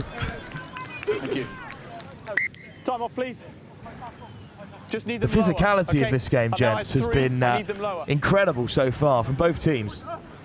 Yeah, it's been a really strong start from both sides, but I think Whitchurch has just got the edge. Yeah, two very strong sides though. Very exciting game.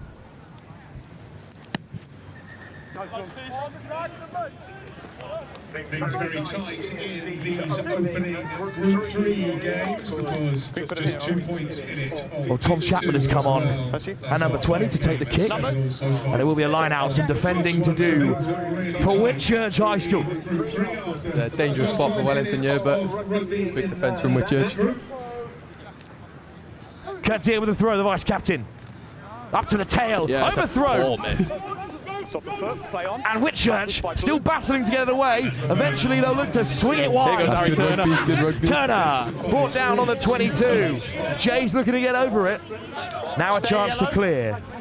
Use it. Slow ball. Here's McCabe, the captain. Big carry. Welsh international with a name like McCabe. Ireland IQ might be sniffing around. Here we go for a box kick. Hung up high. And Wellington have got work to do here. Oh, it's a little shove there. And indeed, unfortunately, it's a penalty, I think, for offside at the kick. Bit of a coach killer, gents. Yeah, silly mistake from the boys there. Number 1. Wellington probably looking to take the 3 here. Would be the smart option, but I think they're going to go for the corner. Great ambition from them. I think ambitious or silly? We'll soon find out. Well, Watson Nee, I think, is just left the field. He's the regular place kicker. We'll wait and see if they will reap the rewards of this gamble. Not a lot of chances at St Joe's. Of course, with the year gap, not sure if many of your squad have been here before, but Whitchurch historically have been always involved. Yeah, we've got a very young squad, a lot of first years. First time being here for many of the boys. Yeah, first time back after a year off, hoping to make an impression. They certainly have so far, keeping Wellington at bay, but it's a good pick and go by the previous champions. Penalty advantage. Penalty advantage in a close area, unfortunately. Johan Wilkes just caught offside. Pick and go! Bennett Cote goes over. Ever present in the side throughout the season, the vice-captain, a key cog at hooker, and he's crashed over from close range. Yeah, clinical from Wellington in the 22. Just a few too many penalties, unfortunately, gents. It's ruthless, this tournament.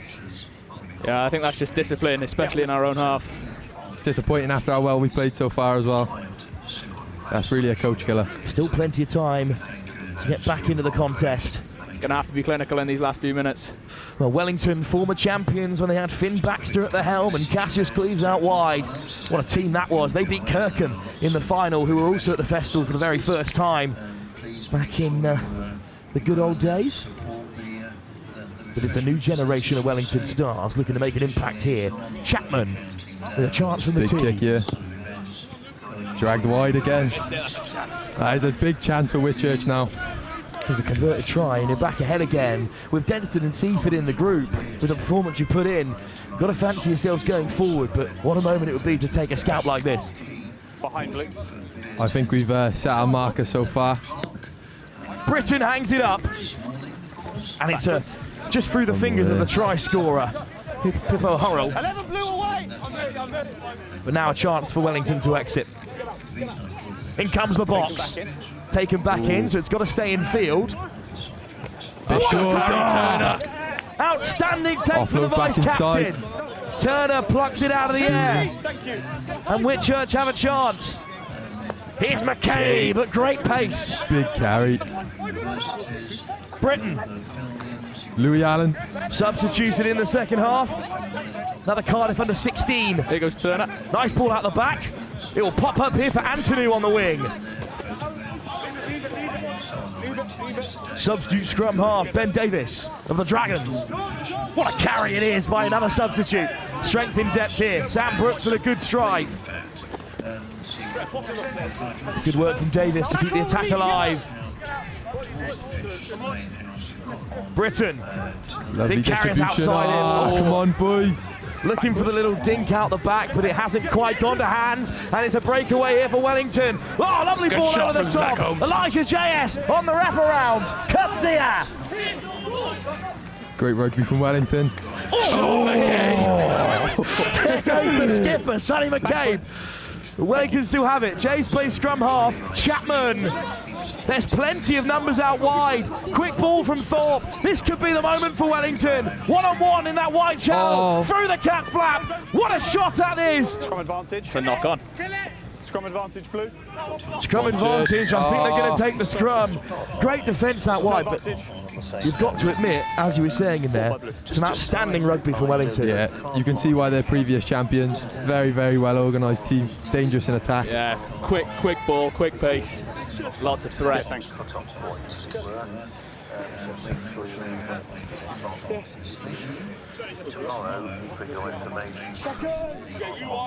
Scrum for Whitchurch then. Crouch. Bind. Set. Hold yellow. Ball's out.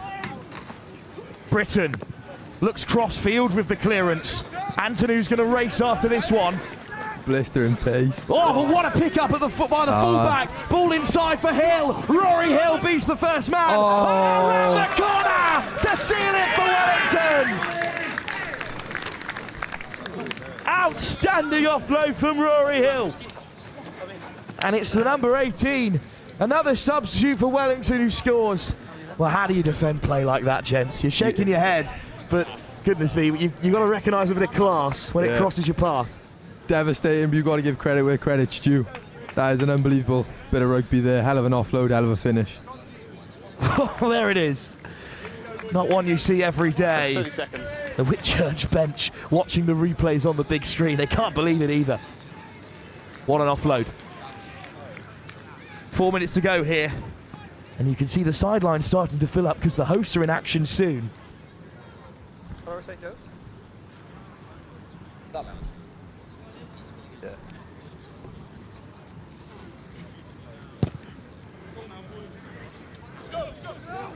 Off target from the kick, but that might have just sealed it for Wellington. Still a chance though, gents, for Whitchurch to leave another marker in this game. You've already made a great impression. Yeah, you can never count Whitchurch out of a rugby game. As we saw last week against Coleg Gwent. 20 points down at half-time. Big win. Not a bad side to put away either, Coleg Gwent.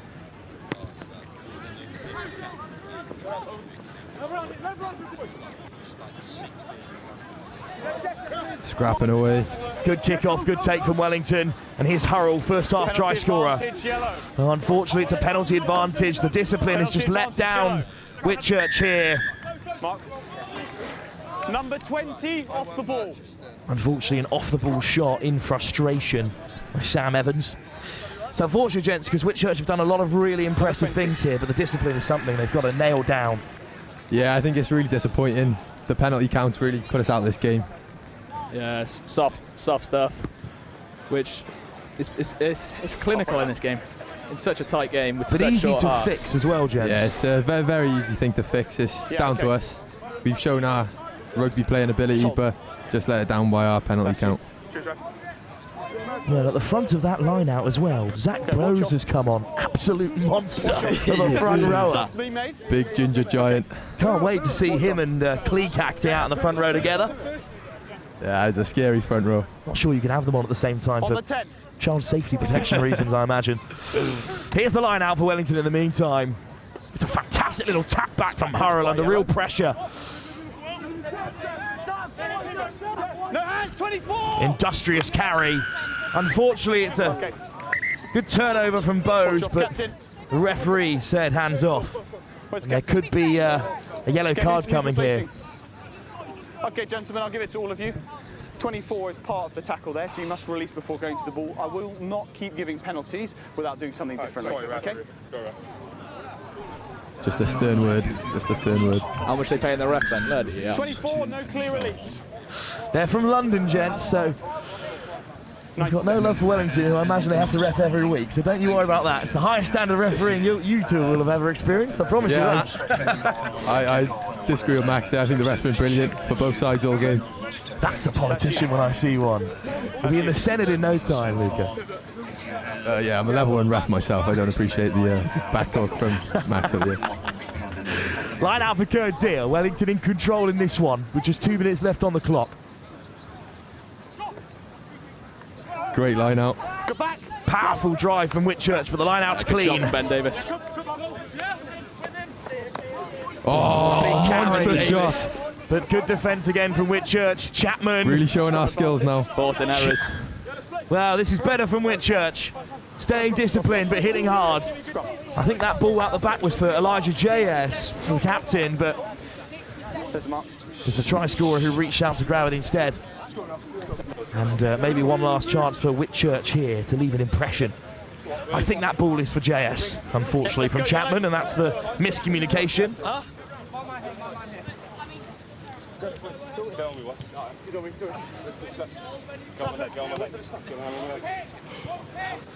Crouch! Bind! No, we're pre-engaged both sides. We'll reset. Mark's here, quickly yellow, please.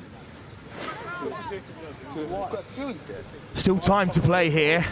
I think this will be one of the last actions of the game. So let's talk a little bit about Whitchurch going forward. You've got two massive games now. This one might be beyond you, but you beat Denstone, you beat Seaford, and you're through to the next round. I've got full faith in the Whitchurch squad, yeah. You know, just getting a bit of nerves out, bit of experience. Fantastic shot from JS, but from the free kick, Wellington didn't go 10. Questionable choice there. Dangerous from Britain. Excellent work again, and Whitchurch look better here. It's backwards through the hands. New Zealand. Unlucky boys. That's the final action. Wellington have survived a real scare from Whitchurch High School, who have made an outstanding impression on pitch 1. They will be confident going into their next 2 games of qualifying for the trophy. For Wellington, it's job done against stern opposition. Gents, thank you both for joining us, and enjoy the rest of the day. We'll certainly have you back if Whitchurch are on here later. Thank you very much. Thank you very much. We will be back. And now it's the big moment. It'll be the biggest crowd of the day. It'll be all the noise. It'll be the hosts in action, taking on Marlborough. St Joseph's College appear for the very first time at the under-18 level here at the home tournament.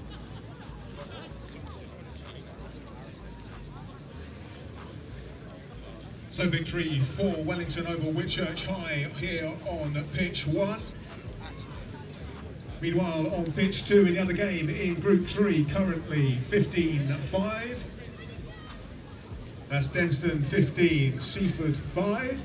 Make that Denstone 17, Seaford 5 with the conversion heading over the goal as we speak. So 17-5 on pitch 2. But if you turn your attention to pitch 1, you will see a flood of Joeys onto the pitch because we're just a few moments away from the first home match of the day. It is, of course, St Joseph's versus Hurstpierpoint. It's coming up on pitch 1. And I hope, Joey's fans, you are ready to make some noise, build the atmosphere as we get St Joseph's tournament underway here on pitch 1. The touchlines are full to the brims. The atmosphere is going to be electric. If you have not sampled a home match for the Joeys at the National Rugby Festival before, you are in for a treat. Of course, Hurstpierpoint will be stern opposition. They come off the back of 3 wins.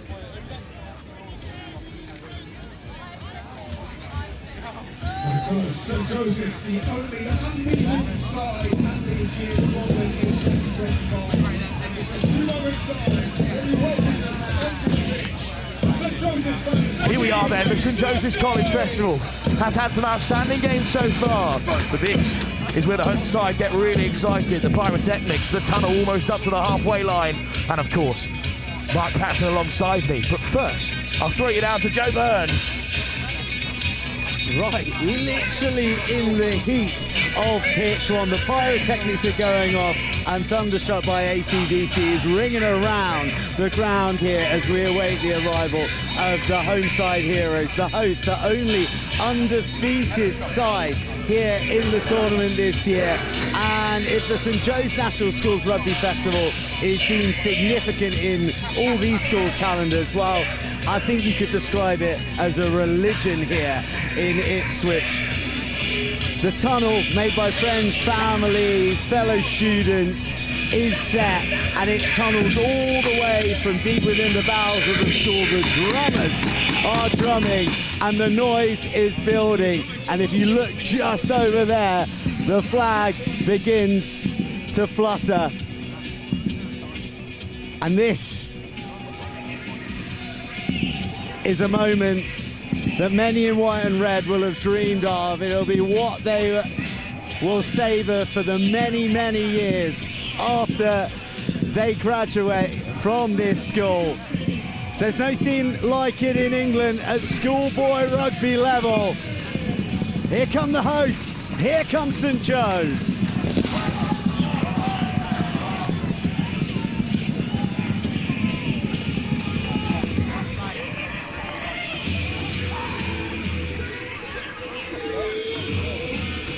Well, let's not forget there are 2 teams in this contest. Marlborough with the crowd, the odds stacked against them. It's going to be a hell of a match here on pitch 1. Thanks, Joe. This is where the festival just steps up a notch. That Whitchurch game has really got us firing. A great performance by the Welsh side. But it's a bit of rock, paper, scissors to get us going between the two captains. Ted Warner, who was on comms yesterday. A real leader in the side. And Finn Hobson. In fact, the Marlborough captain is their fly half, Oscar Harrison of Bath. Mark Patterson alongside me, former director of rugby, of course, but you've also coached a number of these lads at club level more recently. It is a tight-knit squad of real quality, Mark. Yeah, they're a good side. They got Sprinkling, the Stardust, they got some big units, and I think most importantly, actually, they've got a lot of really good foot soldiers who are happy to do the job and don't need their name up in big lights. Marlborough captain Rory Sace gets us going, backwards off the kick-off, and round the corner comes St Joe's with a first thunderous carry. It's the Saints prop, Louis Dufty. Hard yards early from Marlborough, making the big shots. Not a side to be underestimated at all here. Taken in by Zach Dahl. And Lewis, diminutive fly half, but in his third festival, clears his lines, and he goes all the way back for Saich. St Joe's over the ball! It's a great chop tackle, Finn Westley straight, and then straight on the ball, Fraser Waller, the 12. 15 blue. 15 blue. Holding on, the fullback, so big turnover for St Joseph's College, and their first chance of the game might appear here. It's very important that the hosts have a fast start. Holding on, I don't think I was holding the mic close enough to the mic then. Excellent turnover. And the first line out for Robert Ransom.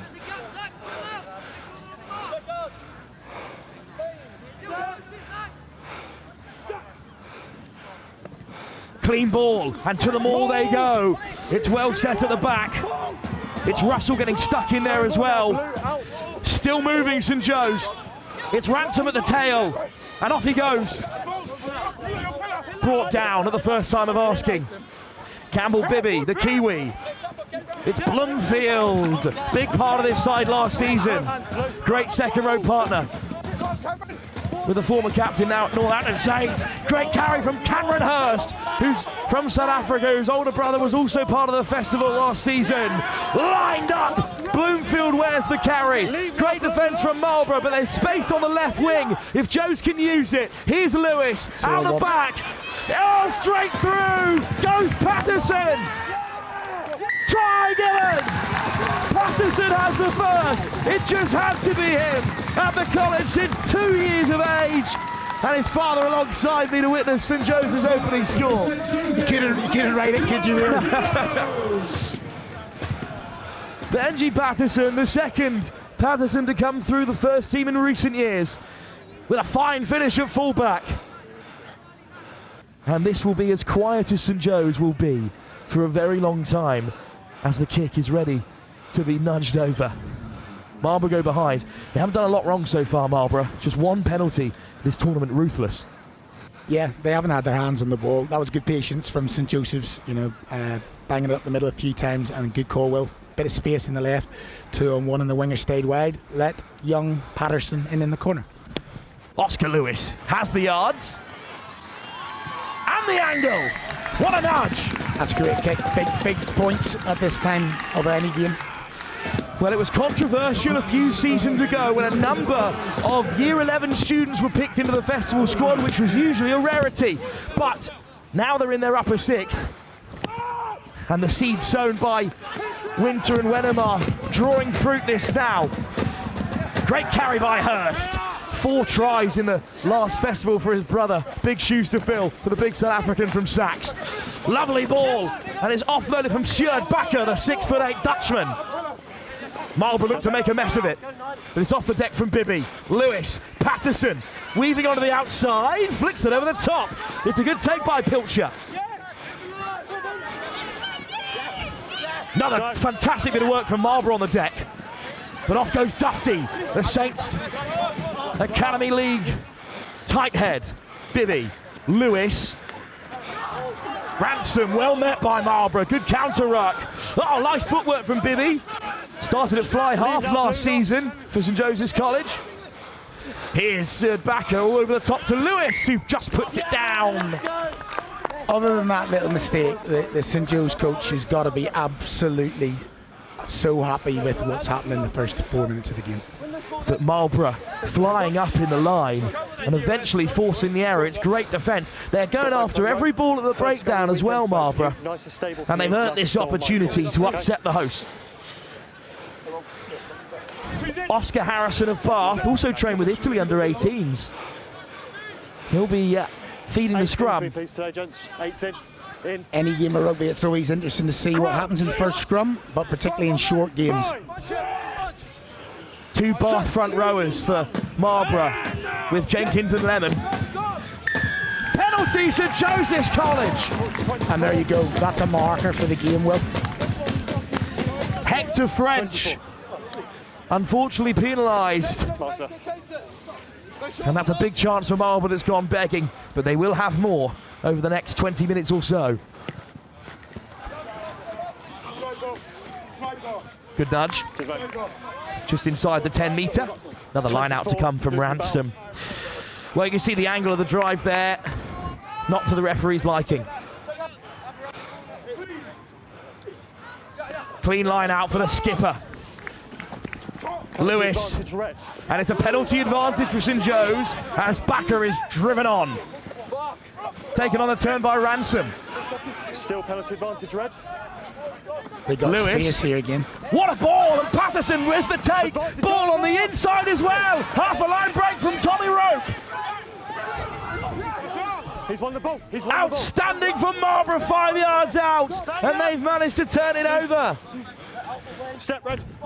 Out of the frying pan, deep in the fire. Little snipe down the blind side. It's a lovely exit, but the ball comes loose. Regathered on the deck. Fantastic work by Harrison. In comes Saints to play scrum half. It's a fine shot by St Joe's, but the offload keeps them going, and they've flown off their feet there.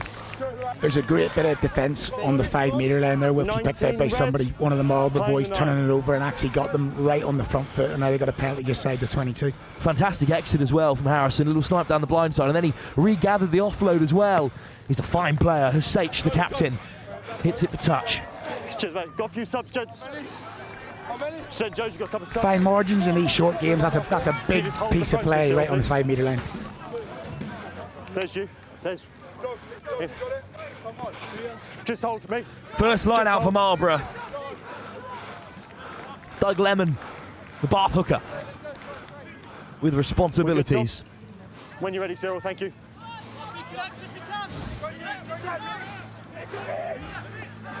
Good line out. Back to the scrum half. And now Saich.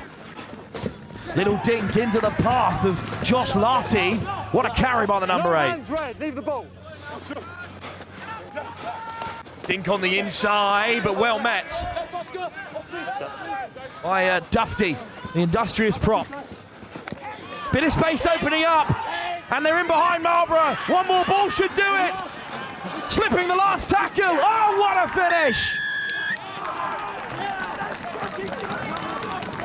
That's a super finish. I'd put all that down to the lad who turned the ball over for Marlborough on the 5 metre line just when it looked like St Joe's might be going to go 2 tries up, back in the melting pot. Just a hint of a mismatch here. Centre on back rower. That's a lovely delayed pass to get on the outside. And in the corner, I think it's Bertie Rawlings who goes over.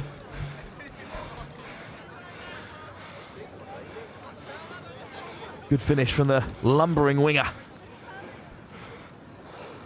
Great delay on the pass by Charlie Horton, who's an outstanding cricketer as well. That last pass is fantastic and just had the legs to get over on the edge.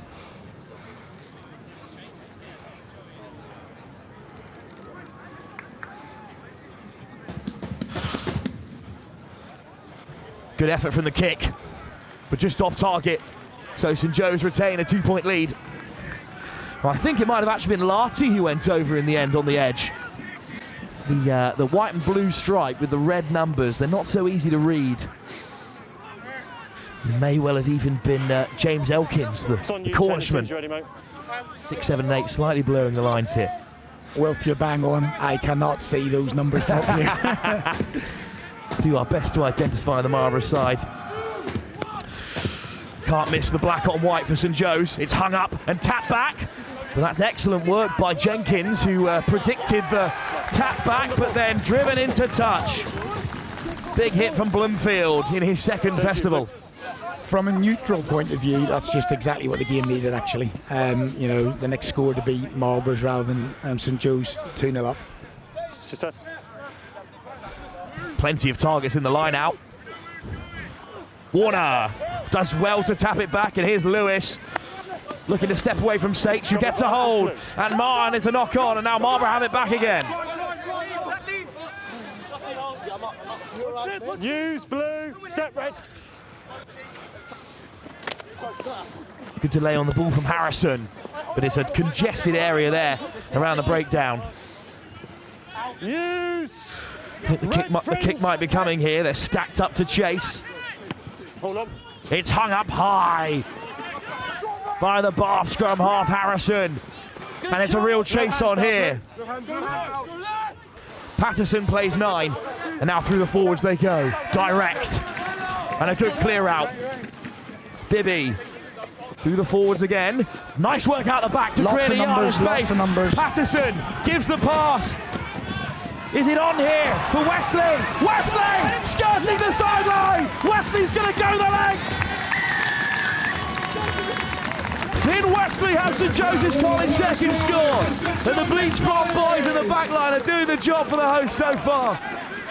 Yeah, that's a clinical finish. You know, bit of hard work done. Good kick chase originally by Marlborough, but bit of space on the outside, and actually very, very clinical just down below us. But Will.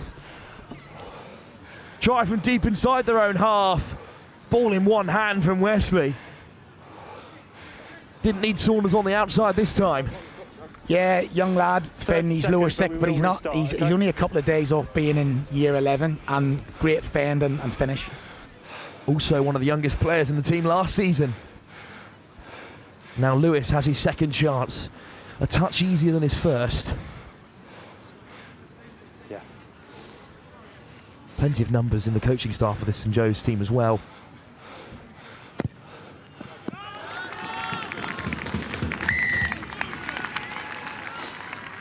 Lewis knocks it over. St Joseph's College up by 14-5. But as we've seen already, Mark, Marlborough know how to respond. Yeah, definitely. The key here is just doing the hard yards for St Joe's, because their back line is fantastic. They're all lower sixth.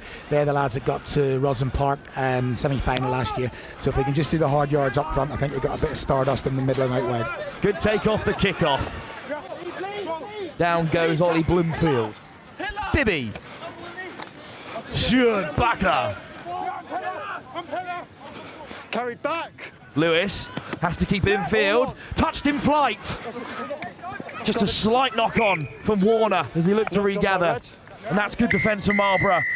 But they will not have time to try and punish St Joe's, because at half time the sides are separated by 2 excellent conversions and a lovely kick into the corner to put them 14-5 ahead. So Lewis, fantastic off the tee.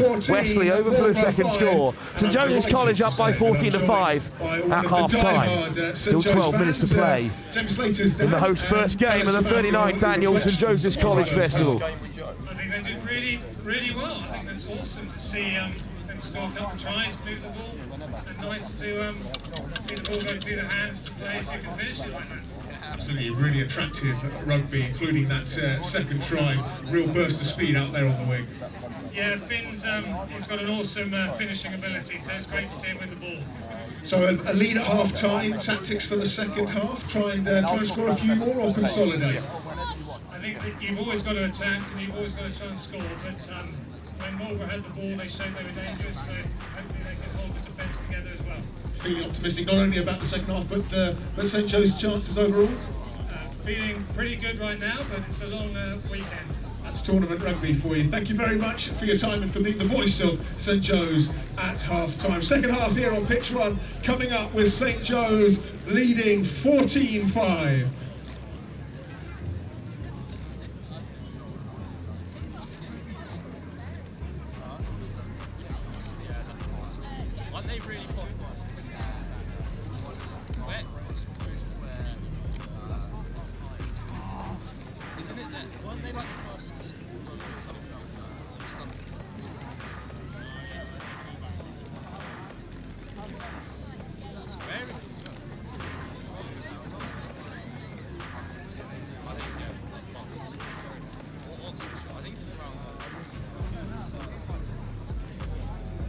I'll just give reminders for the next matches in the 11-15 matches in the under-15 tournament.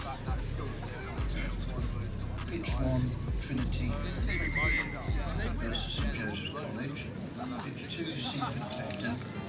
Pitch 3, Finborough, London. So I'll start again. So these matches, sorry, that was all on pitch 3. Pitch 1 is the played semi-final, this is the under-15 tournament. That's Trinity St Joseph's College. Pitch 2, played semi-final, Seaford, Clifton. Pitch 3, bowl semi-final, Finborough, London. So the 10:45 match, which is going on at the moment, is Canford versus Cheltenham on pitch 3. So Here comes kick-off, it's Lewis to get us going. They lead against Marlborough 14-5. And it's the kick-off. Backward says the referee though, so Marlborough can keep us going. Mark Patterson still alongside me for this one. And it's going to be boxed by the Bath under-18 scrum half, Harrison, who does really well. With that offload into the outside channel finds MacArthur, who puts in the fend. MacArthur up over halfway.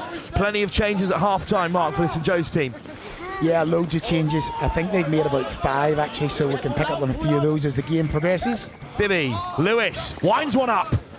Patterson on the edge. Brought down. The ball's out, it's good. Bibby under pressure. He's well composed, the scrum half.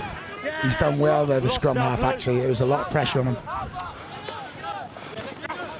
Firth, another substitute, takes it in. Bibby, Warner, out the back, Lewis, caught. But he finds Tommy Rope and it's chipped in behind. That's a good kick, got to make your tackle. Patterson just about clings on enough to keep Marlborough down. Never on ball. Inside. Here comes the clearance from Sage. Oh, it's an excellent kick. And it's going to roll away. A fantastic nudge. Always backwards from Bibby, but what's he going to do here? Oh, what a step! Bibby's away! Oh, another! He's on the inside, and he chips it ahead! This would be unbelievable! Backhand Marlborough to recover! Bibby almost had the crowd lighting up the turf here at St Joe's. Couldn't have kept them off the turf if he scored that one. What a return, and now Marlborough are in trouble. Counter-rock! Penalty St Joe's! Do you know what? Well, there's a very interesting bit of rugby there. You're right. Great kick from Marlborough, but if your chase isn't good, that hurts you very, very much in any form of rugby, never mind a short game. Hey, Blue, we've got a ruck. Can't use your hands. Oh yeah, fine. Oh, that's unbelievable. Outstanding. Bibby, take a bow. Yeah, he played last year mostly at fullback, but he is a scrum half. Oh, it's not a clean line out, but it's tapped back and no contest, so not straight, not a factor. Eventually they lay it back. And here goes St Joe's. Pick and go through the forwards. This is a great attacking position here. Penalty advantage offside. And penalty advantage as well. Deep pockets now for St Joe's. Little tip pass for Bloomfield. The second rows are always among the scorers here at St Joe's. Don't know what they're feeding them in this corner of Suffolk, but it's big Bloomfield over the score. Another with great experience at the festival, having been a key cog last season. And he scored a big try here to perhaps take the game away from Marlborough. Yeah, you were bang on at the start, Wilf. There's a lot of these boys now have been together a very long time. A lot of the younger ones played a lot of club rugby together growing up, so they're a good bunch of lads as well as a good bunch of rugby players. There's the scrum half off now, get a little bit more game time into the squad. Knocked over by Lewis. So you've got Ben Wilkinson on for Campbell Bibby. He's been at the school since he was 2 years of age. Patient, composed, despite the pressure of this huge crowd. Blumfield driven over with a bit of help from Louis Wright.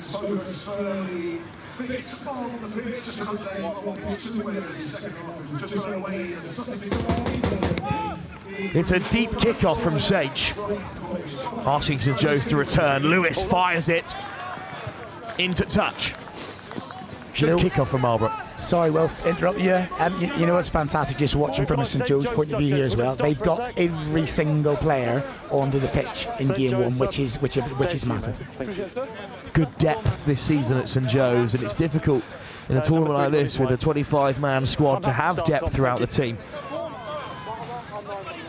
Here comes the line out for Marlborough. Big platform for them here. Good movement. And up goes Jack Davis. Clean line out one. Davis on the end of the offload there to keep us going. Penalty advantage offside. Oscar Harrison. Penalty advantage from Marlborough as well. Harrison. 15 red, offside. Okay, this has got to go into the corner and they've got to score. Sage to find touch. It's a good kick. And it's as close as you can be. 5 metres out. St Joe's, take the line for me. 21-5. Marlborough trail, but a score here and they're back in the game. Doug Lemon of Bath. Davis, the target perhaps again at number 4. Came over to the school from Spain originally. The Marlborough second row. And they've got a man in at plug as well, Jack Womack. Overthrown! And Warner has it at the back. And bumps off the first man. And they got men over here with a quick ball. Looks like they are going to play. Lewis, and there's a man over out wide. The pass is just behind the winger, but hasn't he done well? Brooklyn MacArthur. New scrum half in Wilkinson. Bloomfield dinks it out the back, soft hands, and a penalty advantage for offside. Lewis, ball put down. Oh, lovely handling in there. Fraser Waller just caught a real shot from Marlborough. Yeah, do you know what? That's a good result from Marlborough. St Joe's had about 3 men over there on the right-hand side. But they will still progress up the field. Lewis. It's a fantastic kick, and it's just on the 22. What a nudge. Great kick right underneath us. As you said, Oscar Lewis, 3rd festival. Still quite diminutive, but there's bigger men out there for St Joe's, but perhaps none as technical and with the game awareness that he has as well.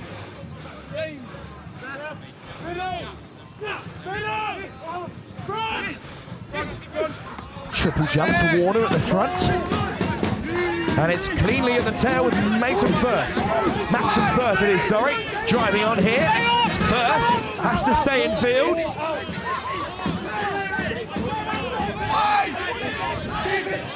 It's with Wilkinson. Waller shows and goes, but is hammered back by Marlborough. Important clear out there. Bloomfield. Oh, what a shot to knock it on, and flicked off the deck. They'll come back for the scrum. Great defence from Marlborough.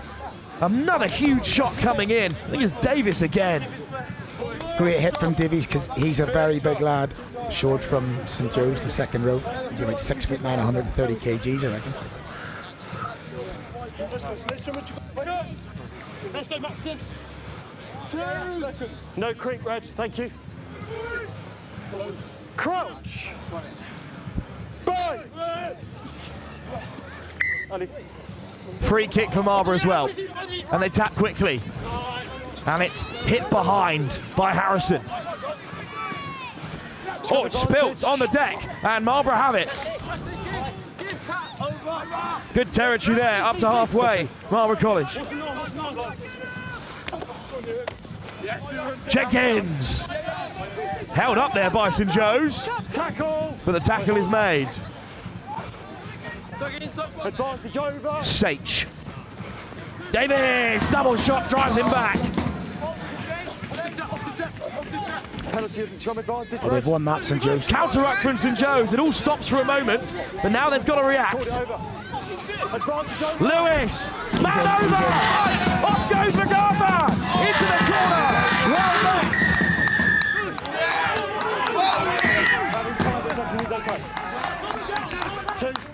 Just take a knee from me. You stumbled there. Take a knee.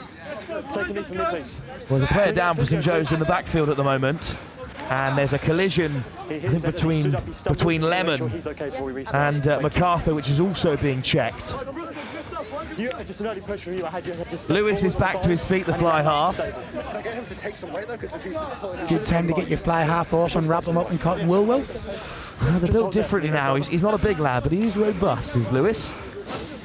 Stepping in the fly half shirt as a under 16 back in day. He did indeed. Long weekend though, as you know. Absolutely. Well, this would be a tough loss for Marlborough because their Bath hooker Doug Lemon is a real talent.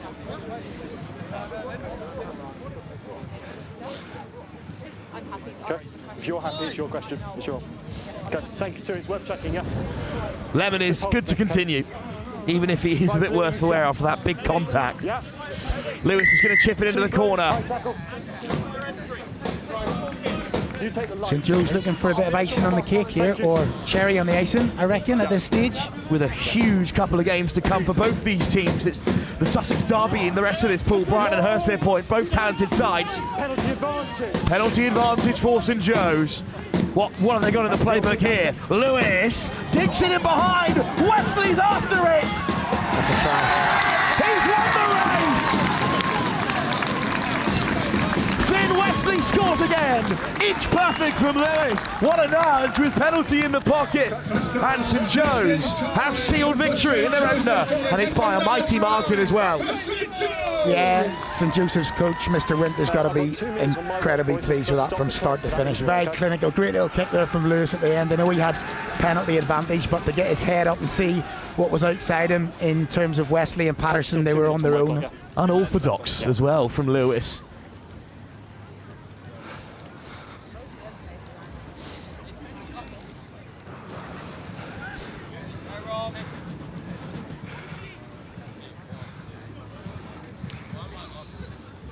Lovely little kick ahead. And this is tight, but the ARs were well positioned to watch it dot down. It's another outrageous nudge from Oscar Lewis. And he does leave the field.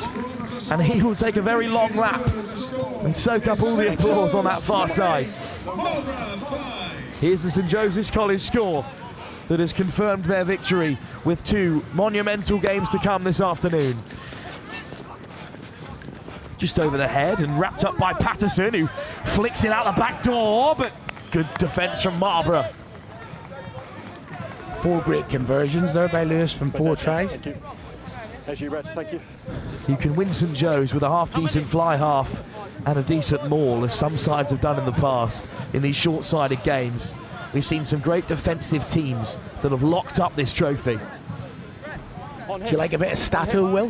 Here's one for you. So when we won this in 2013, our fly half never missed a single point over the whole 2 days. I think I've heard that story. I think it might have been Alex. Who was at the scrum half at the time? Dan Lewis. Yeah, of course, Dan Lewis. Head boy as well, legend of the school. There's a few more legends who will perhaps find their names written in the long story of this tournament if St Joe's continue at the rate they're at. A fantastic win, 28-5. Marlborough College have been beaten. It's step 1 on day 1 at the St Joe's College Festival for the host. They've got big games to come against Brighton and Hurstpierpoint, but Mark, outstanding from St Joe's. You can't ask more from them. Absolutely nothing. I thought you've just summed it up brilliantly. You know, for the first game of the tournament, ball in hand, very few mistakes, very clinical. Yeah, perfect. Next game, we return to the under-15s competitions, and it's the hosts who are back in action, this time at under-15 level. They're taking on Trinity in the plate semi-final before the trophy semi-finals in the under-15s. Kirkham take on NSB. That was full-time whistle by the St Joe's skipper. Ted said, well done, mate. Great to start with a win. But also a very attractive win, some lovely scores there.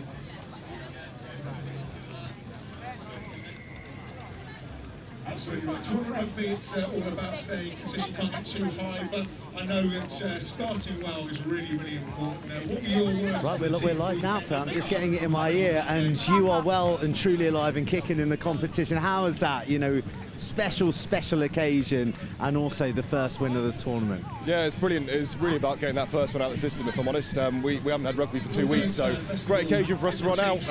Nice to get a win under the belt. We know that the competition's probably going to get tougher from here, so it was important to get that one done, but really good stuff. And look, you know, between us, we were having a chat before, and I sense a little bit of nerves about that first game, given the 2 weeks off.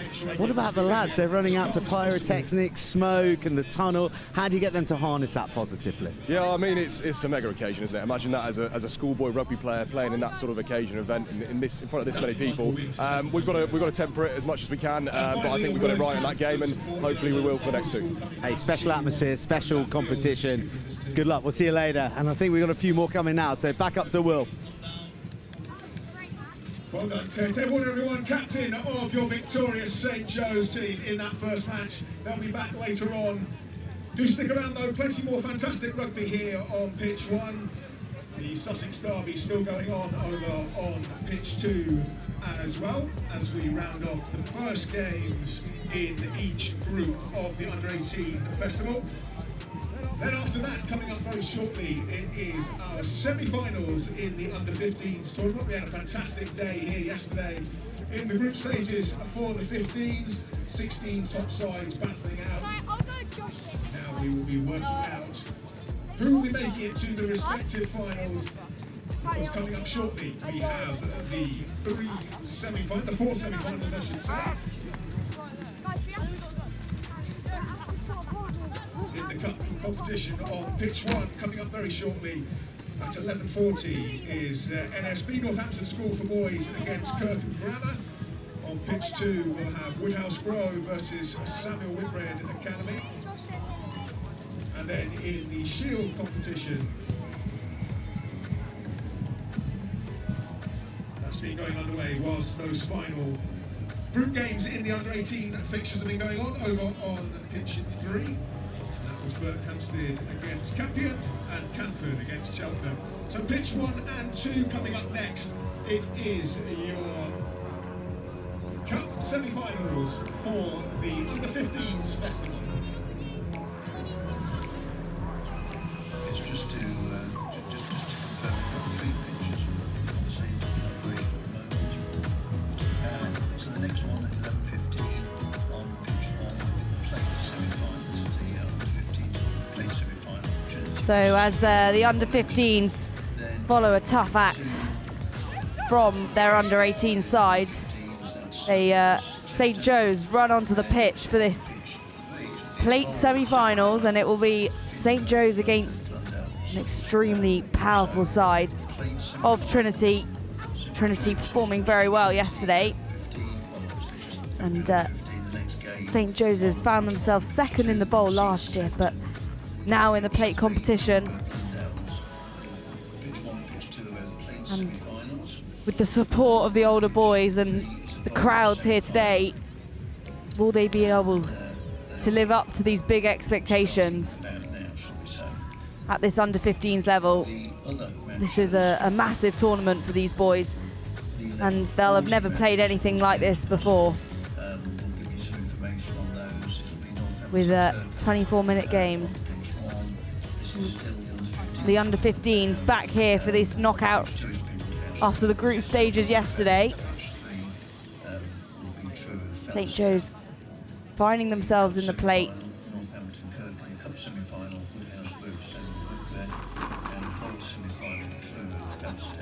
And the Under-15s level massively grown from last year, doubling in size with 16 teams competing, and now following the same format as those Under-18s with a 2-day tournament.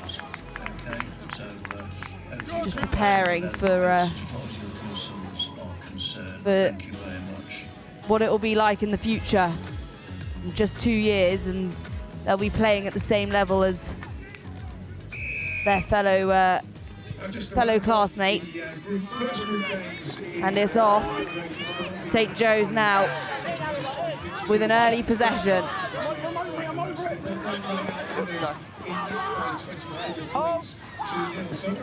And their number 12 there, Bywater, who's playing in at number 10, who took that kick for St Joe's. And a nice little offload as he's taken to the ground though by Trinity, who form over him, and the whistle's blown. Penalty given for holding. So Trinity now given a chance to make the ground back up with this kick. And a strong kick at that. Oh, unfortunately just off the hands of St Joe's. And it will be a Trinity line out.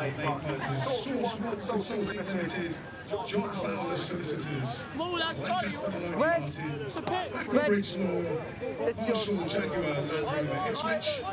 Numbers. Blue, come up. Blue. And the crowds are gathering round now to watch the hosts.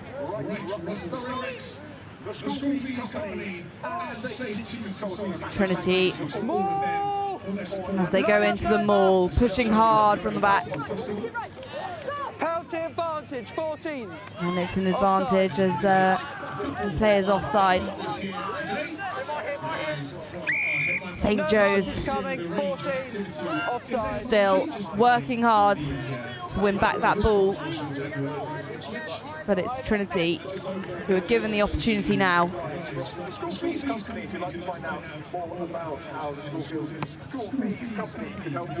And the kick making quite some ground.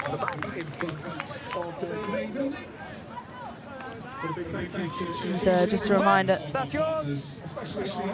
line-outs at this level are uncontested, and the boys will have a scrum here. It's 5 again. Yeah, you've got 5. Hold on the line until line out over. Maul, hold, back, line out over now. Strong push from Trinity, and still edging just that bit closer to the try line. But St Joe's pushing back, and strong tackle there from number 12, Bywater.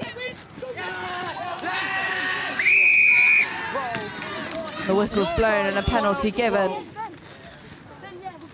On me, Mosley.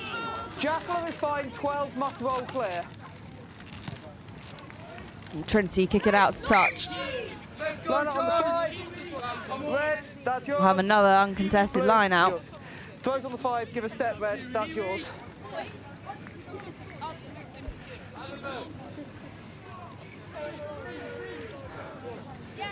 And again, it's Trinity will throw this ball in. But St Joe's will look to push them back quickly as they find themselves nice and close. And it's a strong tackle from St Joe's as they look to do it again, and just pushing Trinity that bit further back. And it's a nice chase from Brooke, who manages to get a hand on the ball, and they offload, and it's kicked forwards. Blue line out. It's not going quick. Blue line out here. And Trinity now find themselves with the ball in their hand. Red, that's yours. Blue, that's yours. My mistake, it'll be It's a blue line out. It's a blue line out. Blue. It's not 50-22. You've got to get to the 22 for that.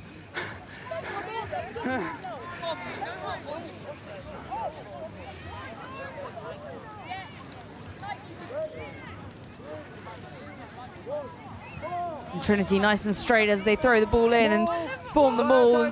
Through mark. The backs anxiously waiting. And it's out, and he makes a run, and heavy hit, but it's a strong carry. Retreat in front, stop, stop. Thank you, now you can go.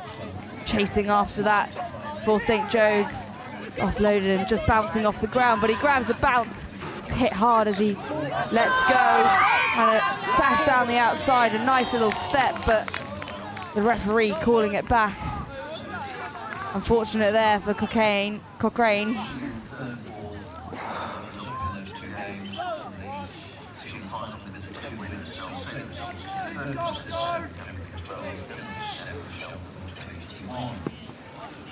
And they prepare to scrum.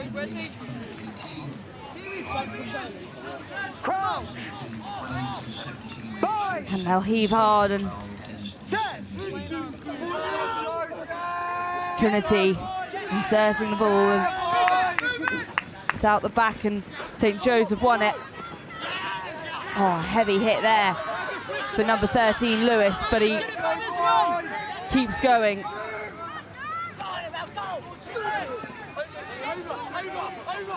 Away, leave it, Blue! And they tackle on the ground for a bit longer than St. Joe's would have liked. Trinity competition good, we come back for knock-on.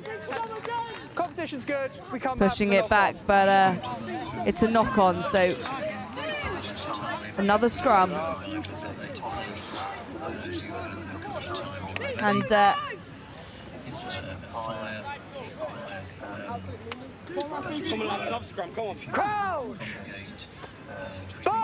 they set up with the support of the onlookers. Everyone rooting for the hosts. Trinity not letting it faze them as they pass out to the outside and push through, but St. Joe's have pushed them out to touch. So St. Joe's have the opportunity now with this line out.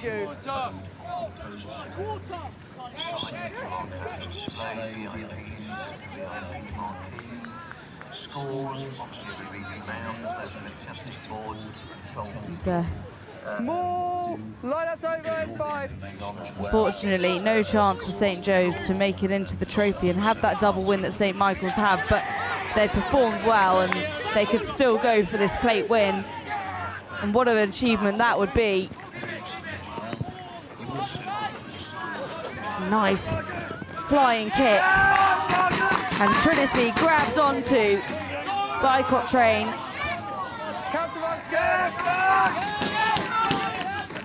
St. Joe's form over the ball, but Trinity pushing back.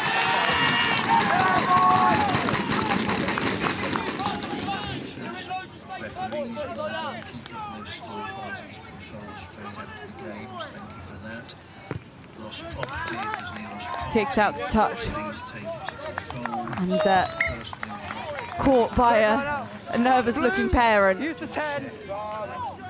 Blue, 10 metres yours. This is quite possibly the most atmosphere and the most pressure as well that comes with that the under-15s have ever experienced. If you want a bigger gap, step off. Especially for these St. Joe's boys. More! Line out over! Don't change bike! And a nice little offload there from Walla in at number 9. And does it again, he sees the space and the dive. Number 12, Bywater, head down and straight into contact. And again there for Lazarus, who does the same. But Trinity just managing to knock them back. But they try again. Play advantage, Tove's good, hold, play advantage. Resilient in their attack.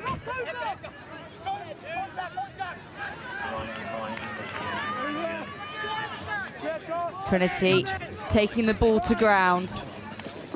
And St. Joe's straight onto them. Come back, holding. Yeah, it's your ball, you can control. But the penalty awarded to Trinity.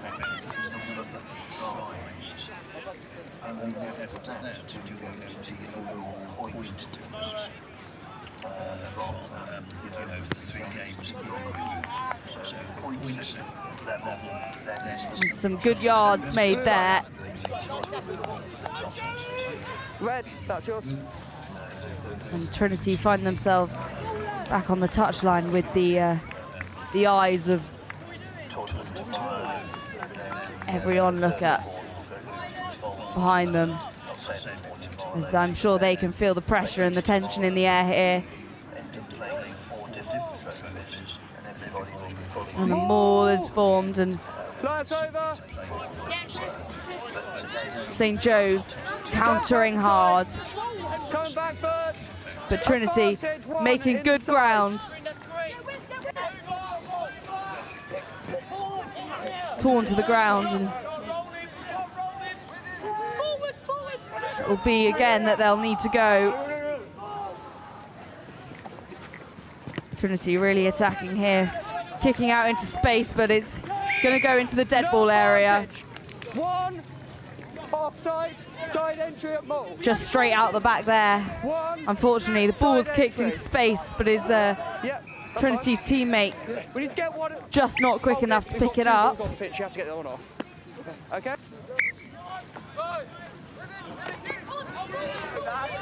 Leave it, Red. No hands now. Hold. Trinity given another opportunity, and he'll make the try. Trinity there for the first try of this under-15s tournament here on pitch 1. And a great start to the morning for them, following a fantastic day that they had yesterday.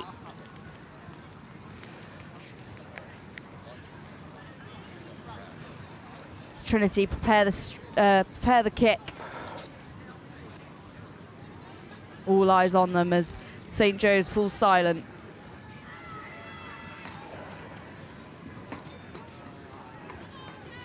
With Joey's preparing to run.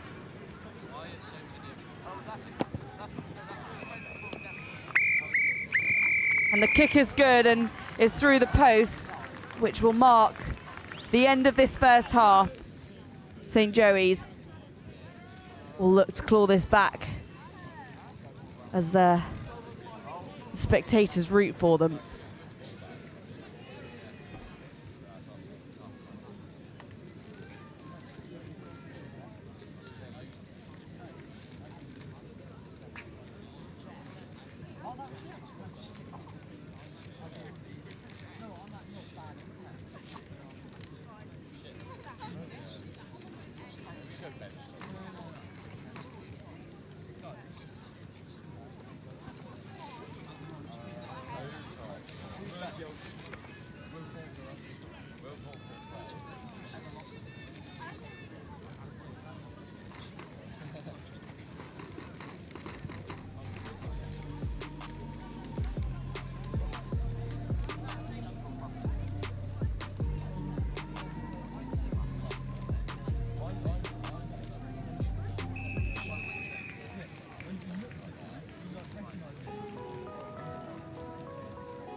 Scourges!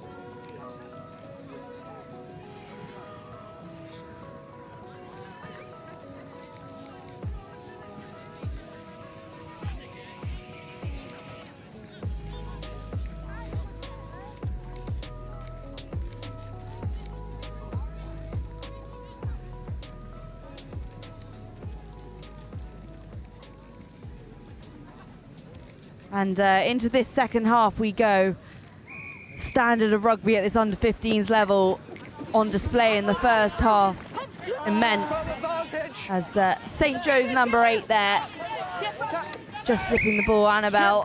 He is the captain here at this under-15s level.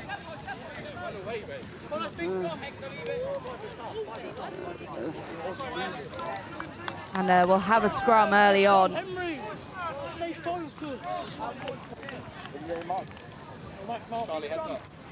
As the boys crouch down. Crouch! Bind! They'll be feeling fresh after a good night's rest. And it's nice to have an early game. But this game means everything, as we're now in the knockouts for this plate game. And it's a nice little dodge straight into contact for Trinity as he's torn to the ground by 3 St. Joe's boys who managed to pick it up and out the back, and Bradshaw there in at number 20 for St. Joe's, who just offloads nicely to the outside. And a heavy carry from Annabelle, the captain. That's fine. Take him back. Impressive mullet there, being worn by Lazarus in at number 3 for St. Joe's. None of you did. You must wait. You're all offside. You must wait. You can spot him on the pitch.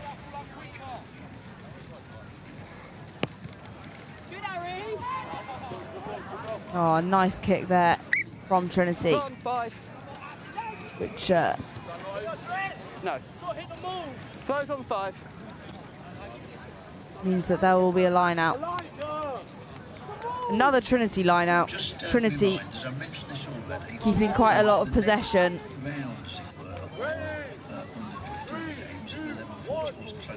And can they change this into a try and take them to a 2-try advantage? Side entry again. Penalty advantage. Out the back and looking for the space, but St. Joe's hot on him as they're knocked back just inches away from what could be another try. They'll try to get it down, but they're going to have to go again to the outside. Oh,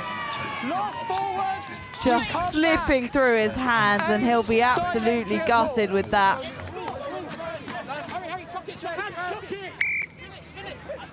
Hold. Better So unfortunate. That's 3 penalties at the Mall. Better discipline. Now you can go. And he offloads it down to the outside, but into a sea of red, who just engulf him as they go again. Will this be the chance?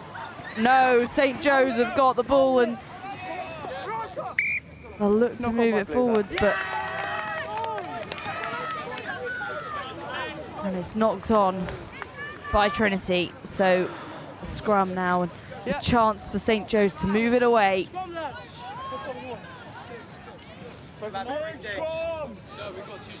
Yep, don't worry, I'm holding.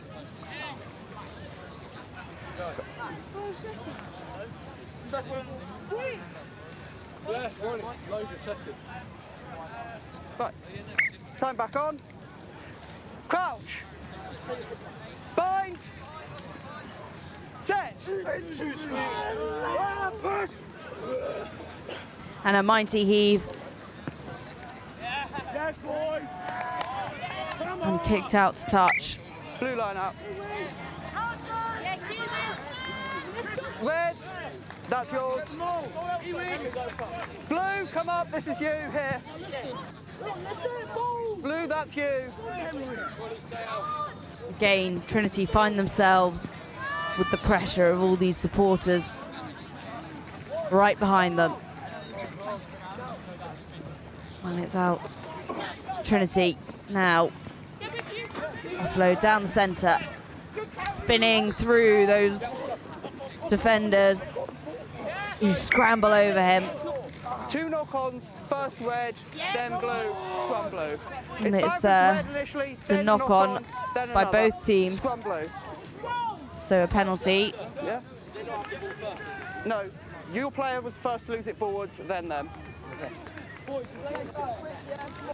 Get lower. Charlie, go get lower with me. Sprint scrum, boys. Crouch. Bind. Set. Heave as St. Joe's put in a good stint, but Trinity have taken it away. And they look for the gap, but not able to find the space. The St. Joe's hit back hard.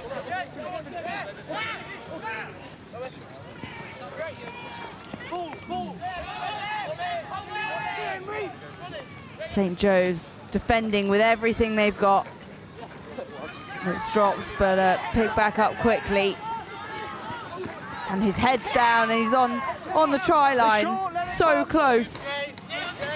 Scramble through. Let it come, short.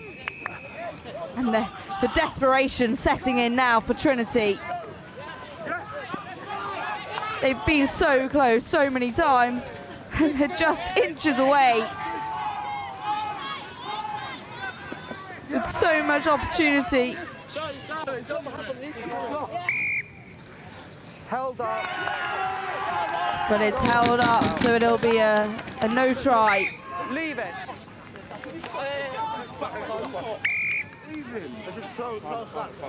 Leave it. Both teams away. You are not going quickly after we've had that. Both captains, please. And both captains. The referee just wanting a word with the boys. It's important to set the discipline early on, especially at this under-15s age. That again, the players involved are going to go, okay?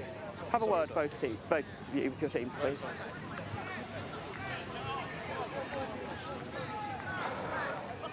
Right.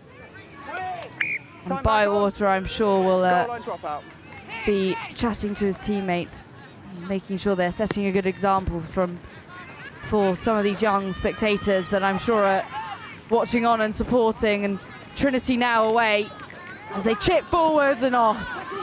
St. Joe's picking it up, dodging through as he bats them away. Bywater, nice try, but it's a high tackle and penalty awarded to St. Joe's. Bywater wearing 12 but playing number 10.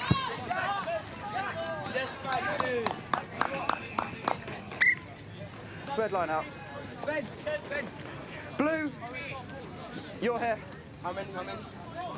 So that's 30 seconds to form the line. Red, that's yours. Let's go, And nice to see also the under-15s getting to watch the under-18s, but also the ball boys, all St. Joe's students, and earlier on in the week. St. Joe's have a chapel service where their under-11s present the shirts to the under-18 side who will take part in this tournament. A nice little spin there from number 10. As he's taken to the ground. McGregor. Play advantage. Not rolling. And it's out to Waller, who offloads it back to... Advantage coming. Come back. Not rolling. But an advantage and has pulled forward. Not rolling.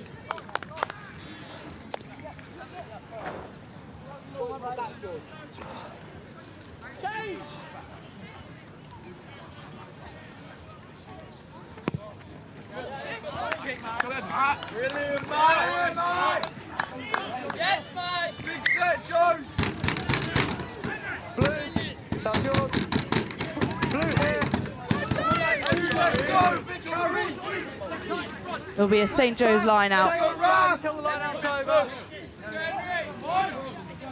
And I'm joined by old schoolboy and lead commentator here this week, Will Kemsley. Hi Mia, yeah. Nice to actually watch on the game and enjoy myself for once, but just one try on the board, this could be huge for St. Joe's. And since you're up here, Wilf, I think I'll pass on lead comms to you. Well, it's Dufty, whose older brother was just part of that St. Joseph's College effort in the under-18s. Looking to drive on here. And a penalty goes their way. Oh, it's a quick tap. Off goes St. Joe's. Here's McGregor. Mooney goes direct. Fantastic Trinity side. It's Horton at the base. It's Lazarus. Big carry by the mulleted front man, but he's put down what a try would mean to this under-15 side. Oh, what a grab by Bywater!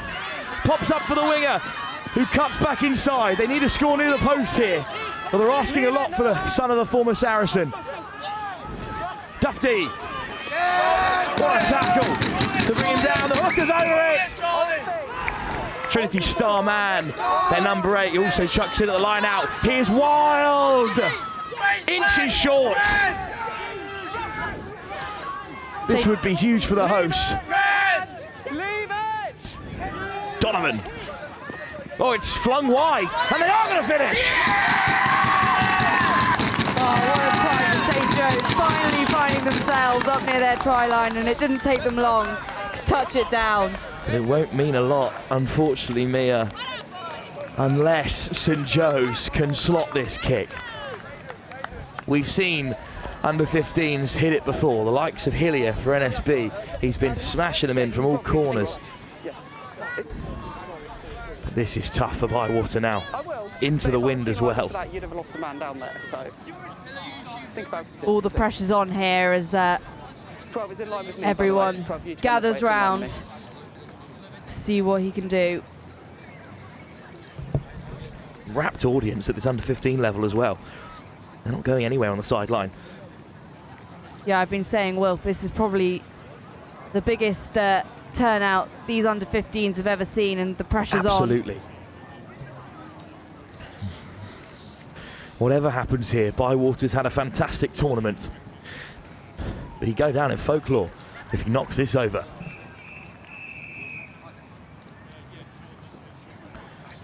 And Trinity make a run. Oh, it's wide. And St. Joe's are unable to overcome the 7-point margin. It's been a fantastic performance, Mia, but Trinity just had the edge. Yeah, unlucky there for St. Joe's, but what a weekend they've had already, and I'm sure they'll continue to perform as they go into the finals. More action from the under-15s to come. It's the trophy semi-final. Hampton School for Boys take on Kirkham Grammar School. So you go to there, please. Thank you.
Welcome back then to the under-15 competition. It's the semi-final stages of the trophy.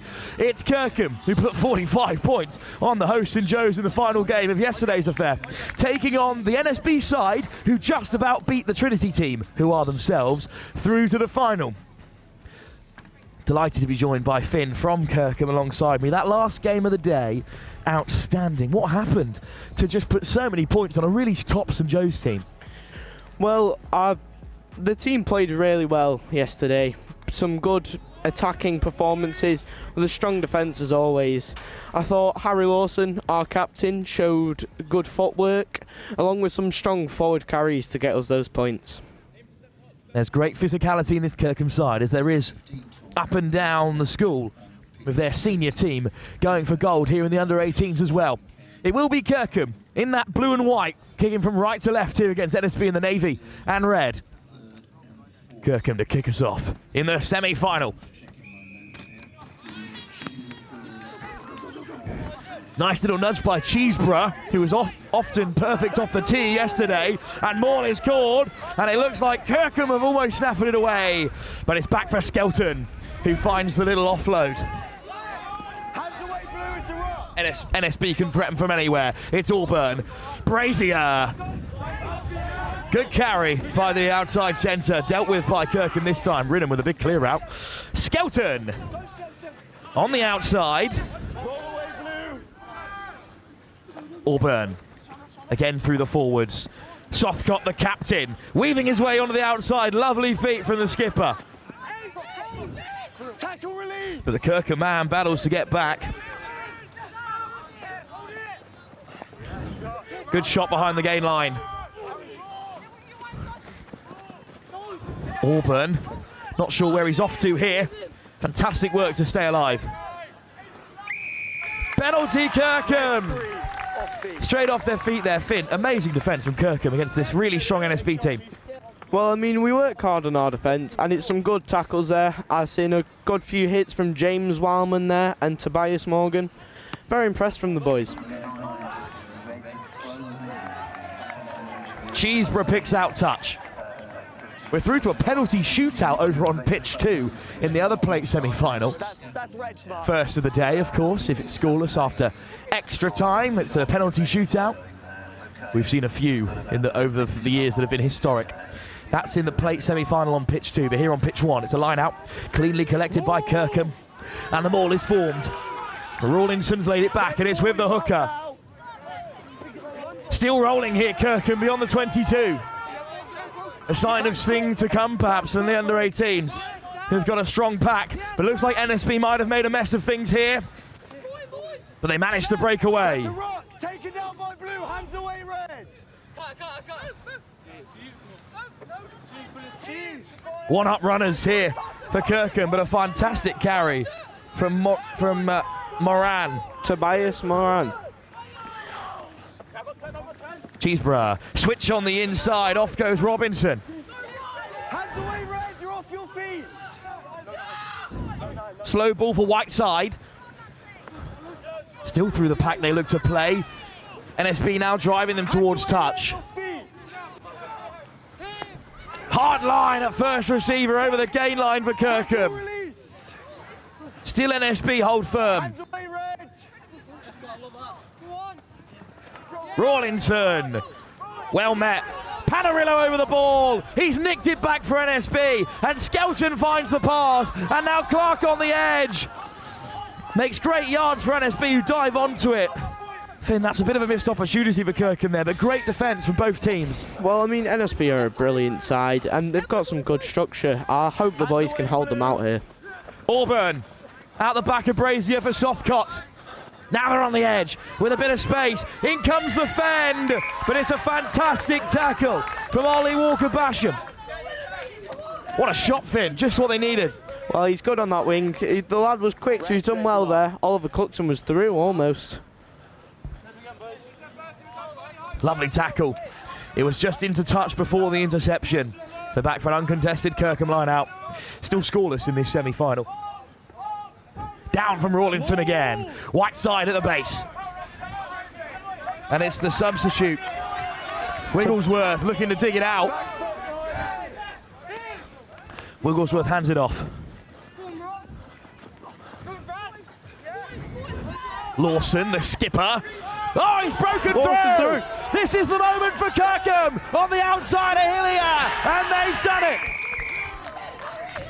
Barnstorming run by the centre. And it's the man you picked out before the game, who's had some fantastic scores already today, Finn, but he's broken through for Kirkham. Well, that's what I mean. He's so good at breaking through them tackles and staying on his feet. He slipped over, but he still managed to pick himself up and break through and score there. It's brilliant work from the skipper. Anything, boys? Lawson, the captain, separates the sides with a lovely score, and now Cheeseborough will have a chance to nudge it over.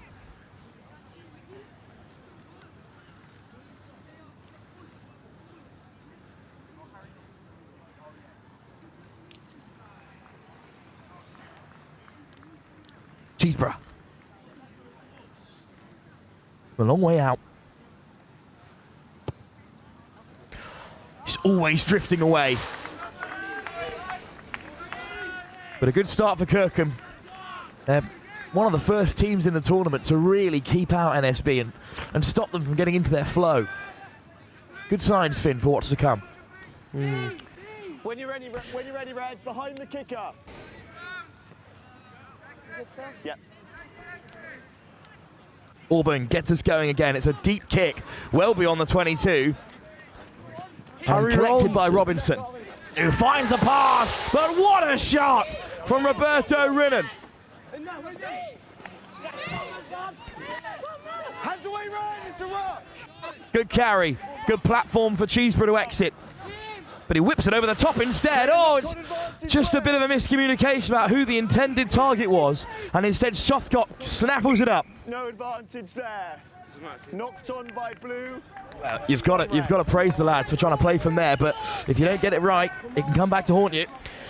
Well, we've got a boot, and I'm a bit intrigued in why we've not used it there. May have been that the fact that our kicker was dragged into a ruck there, but unlucky there, boys. What's the pick? Big chance for NSB. Max Hemus. Crouch. Bind. Set. Hemus with the feed. Rinnan wants it on the base. Fends off the first. Rinnan puts another down. Still going, Rinnan. Up to the 5, NSB in a great position here. Oh, weaving away on the outside. Eamon Gwergachi Abukar. Third try of the festival for the second row. Well, you've got to say there were two excellent carries there, Finn. That separated the teams. Well, they've got some big boys. That number 8 had a brilliant pick and go there, gaining some good meters for NSB. 30 seconds.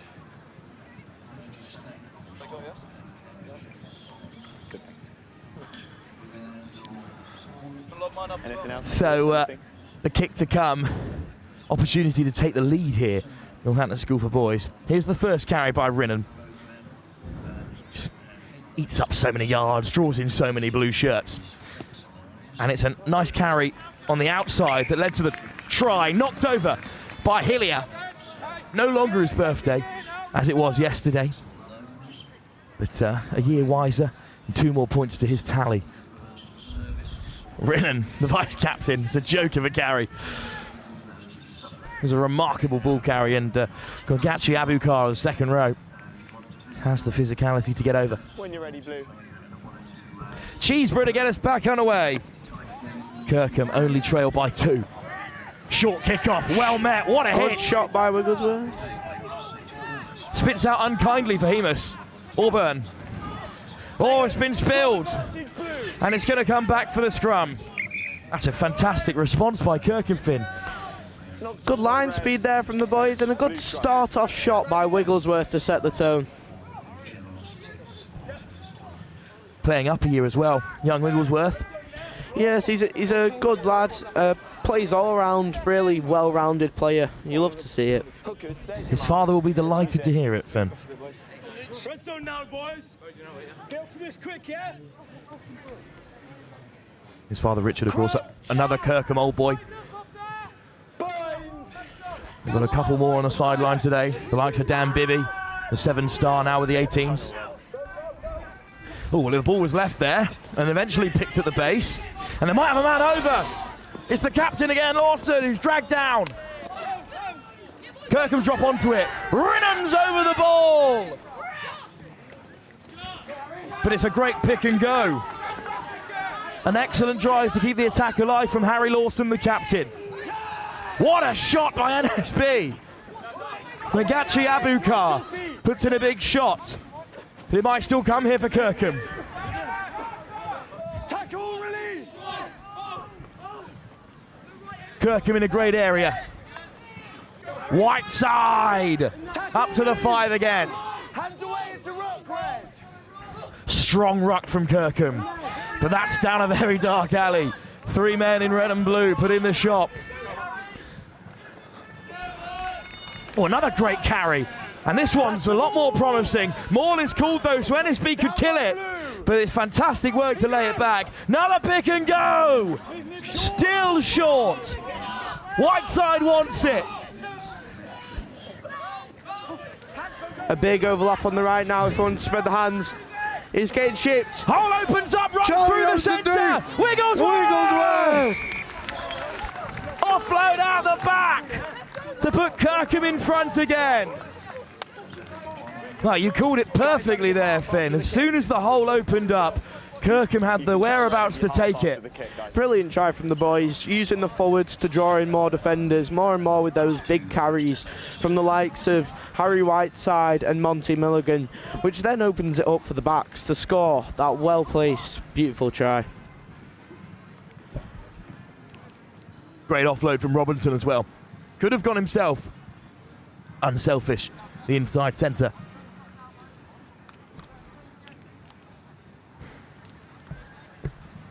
Wigglesworth's over for his first score of the day. Cheeseborough knocks them over. And that means at half-time, Kirkham will lead by 12-7 in this semi-final. Who will face the likes of Woodhouse Grove and Samuel Whitbread in the last dance in the under-15s later on this afternoon? For now, it's the northern side in front against the lads from Northamptonshire.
Second half soon to get underway. There's a job for NSB to do because they're down by 5. Finn from Kirkham alongside me. Great first half from the boys. And, well, looking to get into that final later on today. Can they hold on here?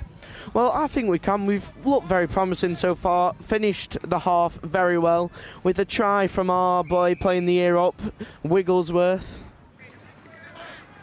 And the kickoff is cleanly collected and hammered back. What a nudge that is. They might roll towards touch here. Goodness me. That's an outrageous kick. Well, he's got a big boot, Charlie Robinson, and we like to use it. From an under 15 to put that many yards behind the ball. The bounce was unkind for Hillier. Will be an NSB line out though. Skelton goes over to collect. So like this, yeah? Hook, guys, Blue, you need a hooker in the channel. Just awaiting the arrival of the hooker. We've seen NSB run it in from areas like this before. The whole Kirkham first team down on the sideline as well, supporting Finn. But the maul is formed, but it's stable for Kirkham. Hard line from Brazier, runs over the first man. Gets beyond the 10. Knight on at scrum half. Hillier, smart option to kick over the top. And it's going to race towards touch. What a nudge! 50-22. 50-22 at under 15 level from Hillier. 50-22. Are you out of your mind? It's a line-up for NSB. Well, Finn, we just saw an unbelievable kick from Kirkham, but that one's even better from NSB. Well, two amazing kicks, to be honest, and I'm very impressed from the NSB fullback, I think it was. That's very impressive. Uncontested line-out. So a clean platform. The maul is rolling. You can hear the chant from the NSB boys. Skelton peels away. Still going, Skelton. Down he goes on the 5 metre. Can't believe he snuck through. Soft cut. Brazier. Penalty advantage, but Brazier might not need it. NSB touchdown right under the post. Nice work. Thanks, Connor. Charlie Brazier, what a ball carrier he is. Well, they deserved the score after that 50-22, to be fair, Finn. Well, he is one of their danger men, the 13, as we've noticed. Straight off of another one of theirs, the 15 with that 50-22. Sorry. Okay. It's quite crappy. What a try, what a time to do it as well. First score of the second half, and it goes the way of NSB. Beaten finalists last season by St Michael's. They're hoping to go one further this time around. Nothing now, Blue.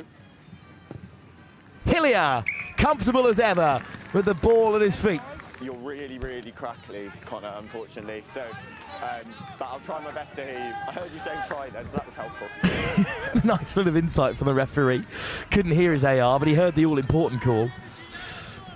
Brazier sneaks in. ARs on both sides for the day 2 here. Great to see that standard of officiating at under 15 level, Finn. Good take off the kickoff. Claimed by NSB. Good hit from Harrow outside there to stop the runner. Knight, Hillier, clears his lines. Plenty of time for Kirkham to assess their options here, and they put boot to ball. Hillier will collect. Hillier sends it back Kirkham's way. Another good pickup. It's a kick battle, and it's going to roll into touch. Some mature play from these under-15s. A bit of kick tennis, Finn. Another nice kick from Charlie Robinson there. He's really showing off his boot today.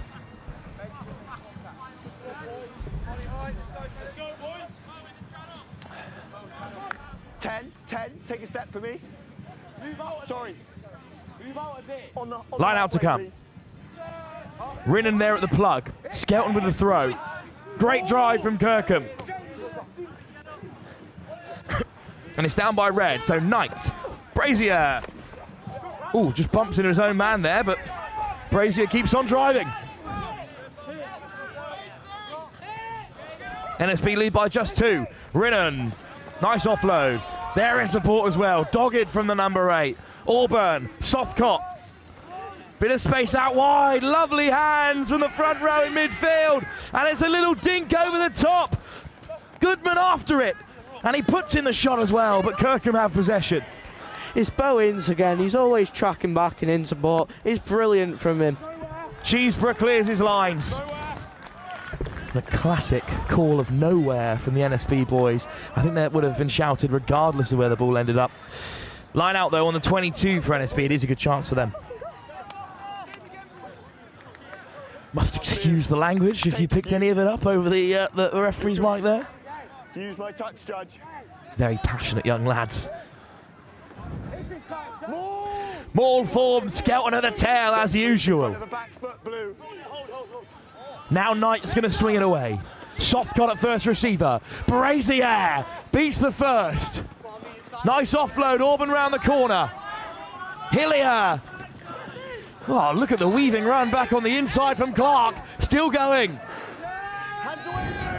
It's a brilliant jackal almost from Monty Milligan. Well over that ball. Brazier. Not to the referee's liking, so penalty advantage. Knight, Rinnan somehow knocks it back.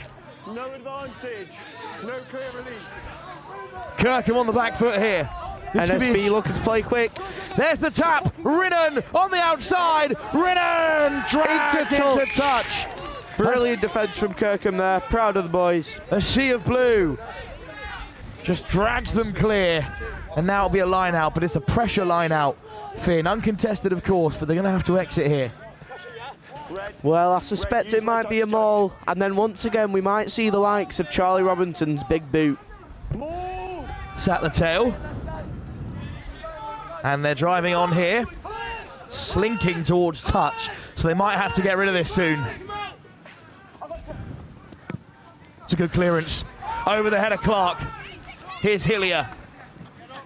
Broken field for NSB. Hillier back into the forwards. And over the ball they go. A pile of bodies in there. Knight scrambles back to play scrum half again. Flying clear out from Skelton. Good carry from Rowe.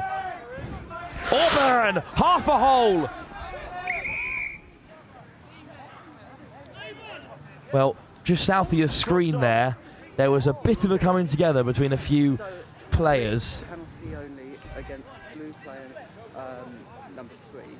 Is him and another guy grabbing, pushing, shoving each other. He's then on top, pushing it right into the ground. It's a penalty only against blue. Penalty against blue. Very clear for the referee there. A little bit of afters. Can't have it at this level at all. So a penalty against Kirkham, unfortunately, Finn. Well, I'm not a massive hater of that, showing the passion, to be honest. But it's unlucky for the boys.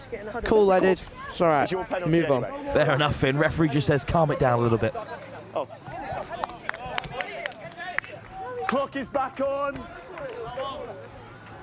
Penalty red. Hillier to look for the corner. Yep, you're good there. 2.5. 2.5 minutes left. NSB with a big line out. Win it back, Kai. Get in here. They're not in a rush to get to the line out, NSB. Just a yard in front of your try line, Blue. Skelton with a throw. Sam Gillard will be the usual target. Rinnan has it at the tail. It's a good shove from Kirkham, but NSB are secure. Down it goes. But Skelton still has it at the tail. Skelton still going. Penalty advantage. And it's a penalty for NSB. Softcut chips it over the head. It's deflected. Down goes Brazier. Eventually the ball is loose. Oh, it's just chipped over the top, and it's come Hillier's way. Still playing a red advantage. Somehow NSB have got it back. It's carnival stuff here. Goodman brought down. Pick and go from Brazier. Will he be driven over? Oh, they've done it. He's at the try, who takes NSB through to the final. With 2 minutes or so on the referee's clock, maybe less now, they've scored a try that will certainly seal it for them. Well, Finn, it's been a pretty heroic day for Kirkham so far, but NSB have somehow come back into it. Well, we've looked good today, and it's unfortunate this has happened, but you always have to have that hope. There's always a chance that we break through and score. Kicker, in line with me, please. We'll have to wait and see. I'm good, thank you. But there might not be time.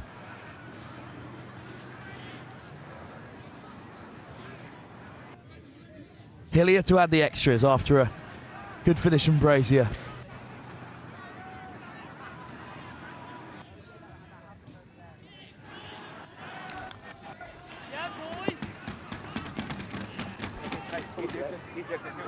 Off target. Sorry. So a faint hope. 30 seconds on the clock. Who knows what could happen with a quick score? 30 seconds. 30 seconds. Dogged defence from Kirkham, but in the end, Brazier with the help of his forwards. Rowe getting stuck in to secure the try. Kirkham all over the breakdown from the kickoff, but Knight swings it away for Skelton. What a clear out by Rinnan. Kirkham make a second attempt and win the penalty. 19 red, off feet. Well, with the misconversion, there are faint hopes here, Finn, that Kirkham could equalise. We've already had one penalty shootout in the under-14s. Could be through to extra time if they score here. Well, that's big for the boys. As we know, we have a good maul, so I'm hoping we can get this. Yes. Nervous moments for Kirkham here and for NSB. We return to the under-18s after this game, and RGS High Wycombe take on Strathallan. But there is still Kirkham with a chance here. The maul is rumbling. They need 7 points. They're fine, they've been there from the start. The ball is not available as of yet. NSB have killed it. Scrum red, taken in by blue. Northampton School for Boys survive. There's still a half to go before we know their opponents in the final. But they are through to face Woodhouse Grove or Samuel Whitbread. It's the end of the road for Kirkham. But Finn, an excellent performance against a very talented under-15s team. Well, I mean, there's lots of talent shown there today. Both very good sides, in my opinion. NSB, understandably, a very good team. But we move on to the next game. Finn, thank you very much for joining us for this one. Well, our next game, a return to the under-18s. It's RGS High Wycombe, who were beaten by Berkhamsted in their opener, taking on Strathallan of Scotland.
Strathallan take on RGS High Wycombe. High Wycombe beaten by Berkey in the first game, so they need a win here to keep the tournament alive. Strathallan, the Scottish side, with good support every time they come to St Joe's, are receiving the kickoff in the gold and blue, and now look to drive out from left to right. Dug out. Inside. And look, they're going to play from here. Outstanding from Strathallan. Now they put boot to ball, and it's a very good clearance. Nudged away by James Townsend.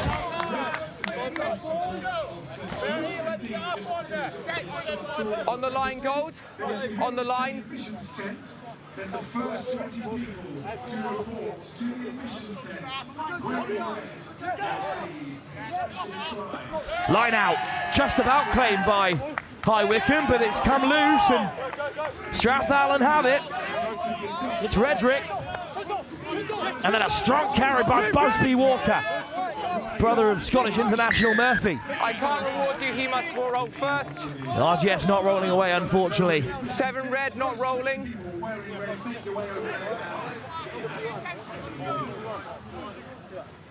Strathallan now to look for the corner. And they find it. Use the line, please, Red. Numbers, please.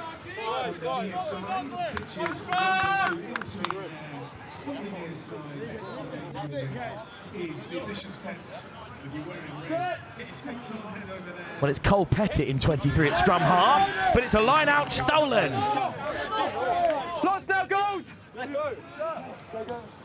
It's really slow ball at the base for Pearce. Good shot from Strath. And now the clearance will come for the vice-captain, Ethan Horn. Good take off the long ball. And stretching his gait is Townsend, looking to get on the outside. Pettit. Penalty advantage. Penalty advantage coming. Okay, number please, Ollie. Ferguson. The strong carry. Oh, it's loose there. No advantage coming. Pettit wants to go quickly, but he's off the mark. Mark is over here. 22 red, not rolling away.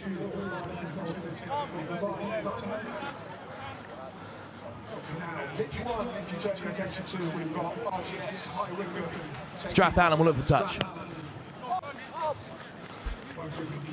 Oh, it's just spilled over the touchline. Off the kick of Hugo Johnson. Let's take a step for me, please. Okay, that's your mark. There will be a line out in a key position now for Strathallan as they look to get the first score of the game. Rock and roll! Rock and roll, I think we might be seeing them all. To the tail! Oh, just overthrown. Oh, what a break by Ethan Horn! Off goes the vice-captain! The Saints fly off! Has he got the legs? Across comes Townsend! He's done it! RGS High Wycombe on the board. Coast to coast by the fly half. Outstanding from Ethan Horn. The Saints standoff. What a finish it was as well. From a long way out. I know a couple of playmakers who might not have had the pace to go all the way there. What a take at full pace, and he didn't slow down.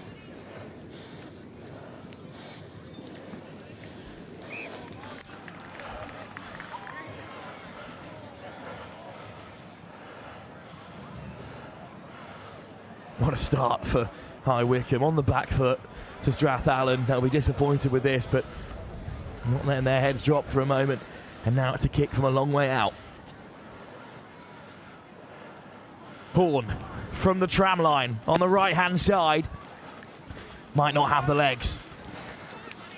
So it's 5-0. RGS High Wycombe in front for the first time in the tournament. Not out of this yet. Need a win. And then they have to go into their final game against Kirkham with everything on the line. A penalty shootout in the under-14s has delayed pitch 2, so Kirkham will be in action there against Berkhamsted. Not just yet. Deep kick. Well taken. And it's an excellent clearance as well. That's outstanding from Schofield. Line out formed. But it will be a Strathallan line out. This is your mark. Kyle Borry with his first throw. Let's go now, Gold. 40, please. Short line out, well connected, and Pettit swings it away. It's a nice carry from Brodie Cunningham.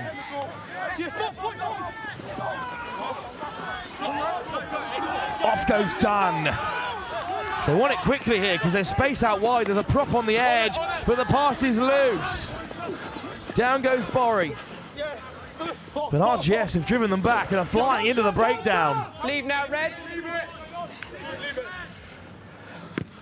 Box kick. Hasn't got the distance. Tap back for Jude Kloppers, the captain. And the South African has RGS High Wycombe in a fine position here. Through the props. It's a good carry. Goodman in support. Pearce. Kloppers tips it on, but Strathallan have got them wrapped up. Offload back for Jude Kloppers, battling his way. Pearce. Horn. Little grabber through. Takes it from contact on the way. Referee's going to allow play to continue, and maybe Strathallan could break. No, no! Well, no break, but a chance to exit at least. Into the backfield it goes. And it's a good clearance.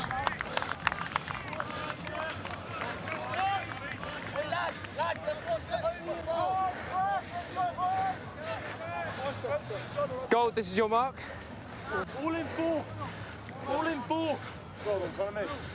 Sam, Hudson. Line out then for Ed Booth. RGS looking to keep the pressure on. Red, give numbers and step in, please.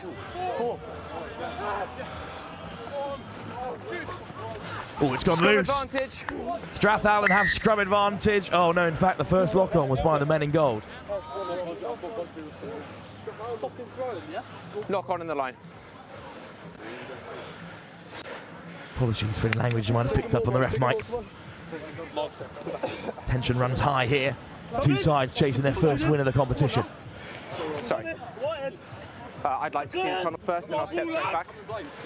It's still a set piece with RGS High Wycombe in possession. Pearce with the throw. Or the roll, I should say, this time. Bind! Set! Stay high! Pearce wants it at the back. It's going to come to the number 8 instead. He lifts it off the deck. Horn flashed across. What a line! Straight through goes down on the vice captain, and he finds the last pass that will put the Kenzie Philpott away. Delightful little ball from Ethan Horn.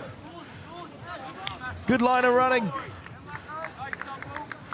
And RGS High Wycombe have a second.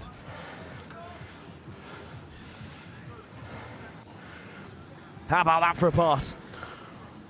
And then no selfishness in the play by Dummel. That's why he's in the leadership team. Finished off by Philpott of Northampton Saints.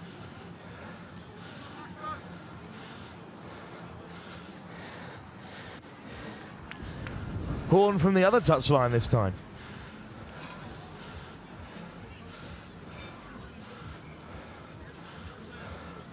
I think it's because we're far away. Let's go, Red. Horn. Oh, it's a fantastic nudge.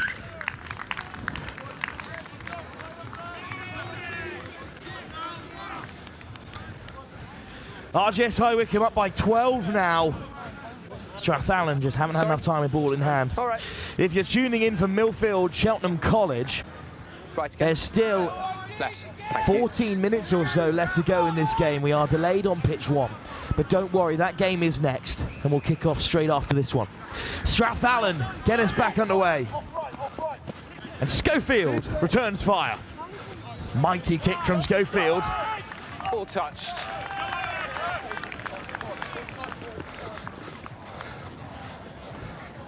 Well, I'm wondering if, for a moment, if ball touch meant touched in flight, but it certainly didn't.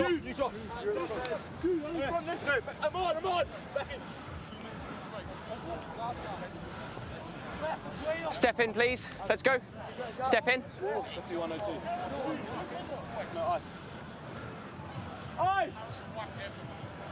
Line out to come for Strathallan. It's loose again. Oh, it's a penalty. Because unfortunately Harris Bell was in front of the man who knocked it on. Back you go. Back you go. It's a penalty against. Back you go. Knock on. 1 goal offside. Sorry.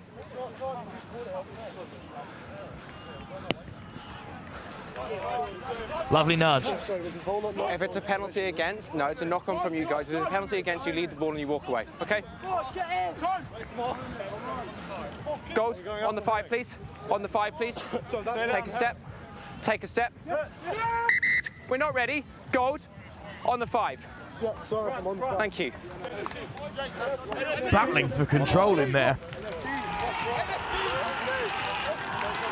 The referee, but here comes the throw. Short, and RGS High Wycombe are flying over!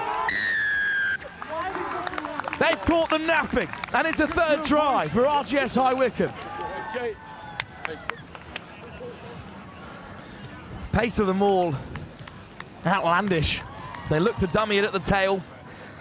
Yeah, I agree. And straight through the middle instead. On the 5, please.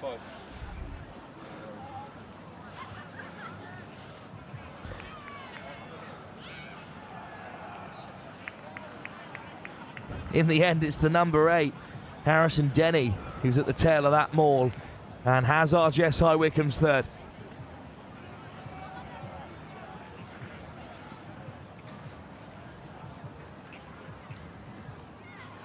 Well, that will take us through to half-time. Horn with the final touch. It's another great effort, but off target this time. Half-time, RGS High Wycombe lead by 17 unanswered points. An excellent performance from the champions of the late 90s and finalists of the last 2 seasons. 12 minutes still to play before Millfield take on Cheltenham College. 17-0. I'm with Murray Horn here, dad of the RGS High Wycombe fly half. Ethan, good performance from your boy in that first half.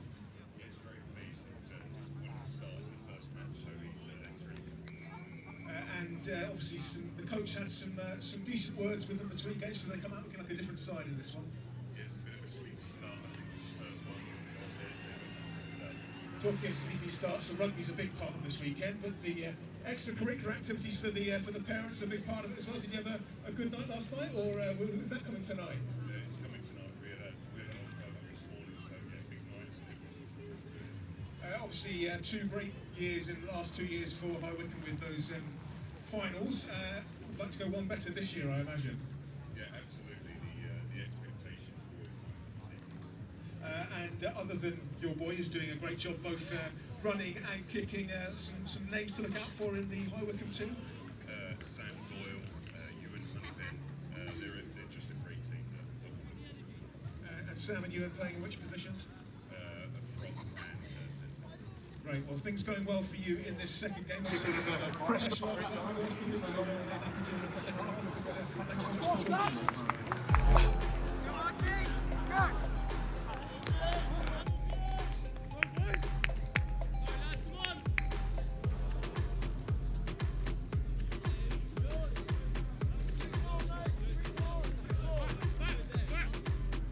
the second half of RGS High Wycombe versus Strathallan just about to get underway on pitch 1. Meanwhile, over on pitch 2. Which way are you going? Right. Thank you. Some action now in the under-18s on pitch 2 with Berkhamsted taking and that is just kicked off over there. So Strathallan kicking us off, down by 17. But if RGS can do it in the first half, Strath can do it in the second. Good tackle off the kick-off early doors. Das. Move gold! Driving it in. Into the backfield for Horn.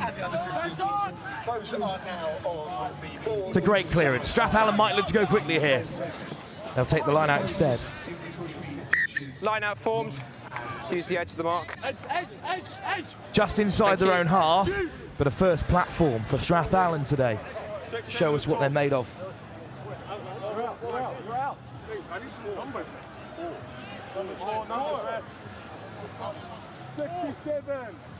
Run around. Flashed to the front of the line out, much like the RGS High Wycombe score before the break. And clean ball for them here. Off goes Robert Ferguson. High Wycombe turn it over. 8 gold, holding on. Wyatt Goodman, the tight head, who wins it back. And to the corner, Ethan Horn will go.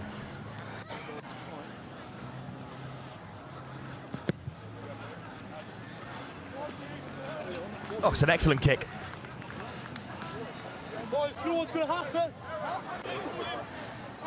And we know the maul's coming. It was a try from a similar position just before the break.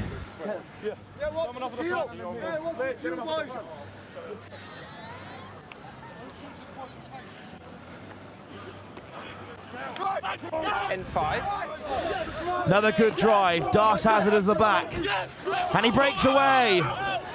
Takes on his man upright. It's a fantastic tackle by Borry, who might have killed it here. Johnson stuck in as well. Great defence by Strath.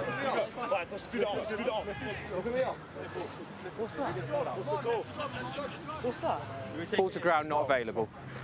Come on, boys, come on. Come.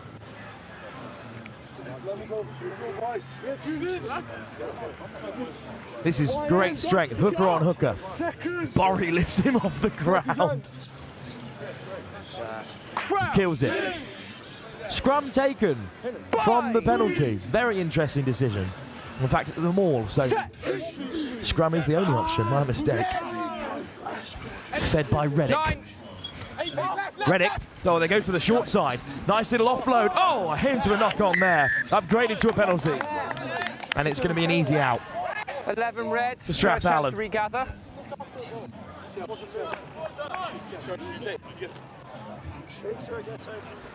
It'd be a good moment for RGS High Wycombe, and it would keep them in the trophy if they can hold on here. But Strath will come back fighting, knowing their tournament's on the line. It's a good kick. Just take a step for me, please. This is your mark. Sponsored by Arnold Clark Mercedes-Benz as well. The Strathallan Wizard coats in their bright yellow. Pick of the tournament stash, have to say. Borry with the throw. More pressing matters on field. The ball comes loose, and RGS High Wycombe have it. Oh, what a ball! Ethan Horn flashes it across. It's Evan Honeyburn. Another second-year veteran of RGS High Wycombe. And that might seal it for the previous finalists of the last 2 years. Denied by Kirkham in the final 2 seasons ago. Overall, they'll have to beat their old foes if they want to qualify to the trophy. If results go as expected. Nice line from Honeyburn. Good reactions from the back line of High Wycombe. Again, if you are tuning in for Clifton, for Cheltenham Millfield, I must say, as Horn knocks it over from close range. We are slightly delayed on pitch 1, but don't worry, it will be live as soon as this game ends in about 5 minutes or so. It's a testing line out, because initially it was dummied at the tail and then flashed across, and those forwards didn't even have to leave their line out positions for High Wycombe. Here's a kick-off. Strathallan looking to get a grip in this contest. And it is some great physicality by Strathallan. I think the clearance is inbound. First through the front row. Excellent carry again by Sam Doyle. Now the clearance from Horn. Straight down the centre. Here's a chance then for Hugo Johnson. Flash wide. Oh, lovely shape on the offload over the top. Strong clear out from Strathallan. Johnson. Out the back it goes. Anderson floats it all the way wide. And now they're one-on-one on the edge. Oh, it's a lovely first break. But across come High Wycombe to make the shot. Nice shape to the Strathallan attack. But again, desperate to find the holes. Goal from man. Unable to break through. Yeah, this is your mark here. Here, please. Guys, take a step. Front.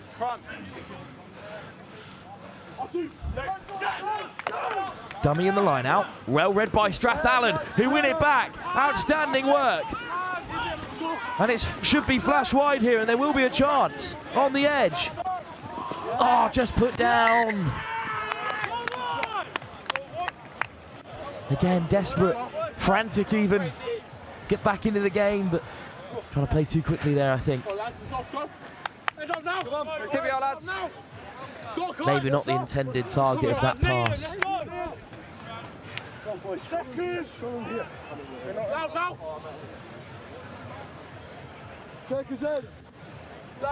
Scrum to be fed by replacement scrum half Freddie Grimmett. Bind!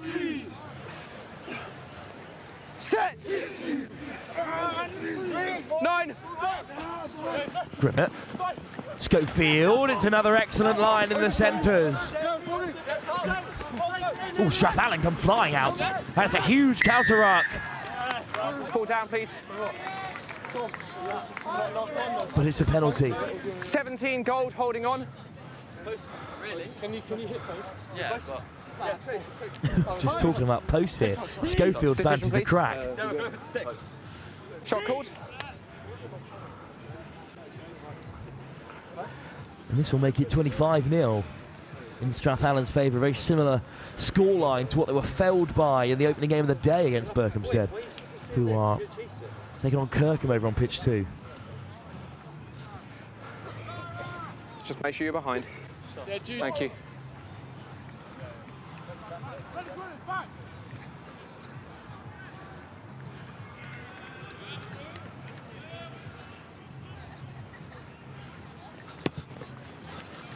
Straight down the middle. And it has the legs too. An extra 3 for RGS High Wycombe. And in these final moments, Strathallan still playing for a bit of pride, looking to get on the score sheet for the first time.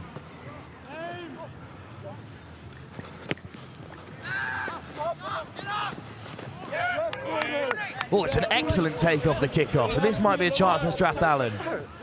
Playing the 9, penalty given. 20 red on the 9. Reddick, quick tap.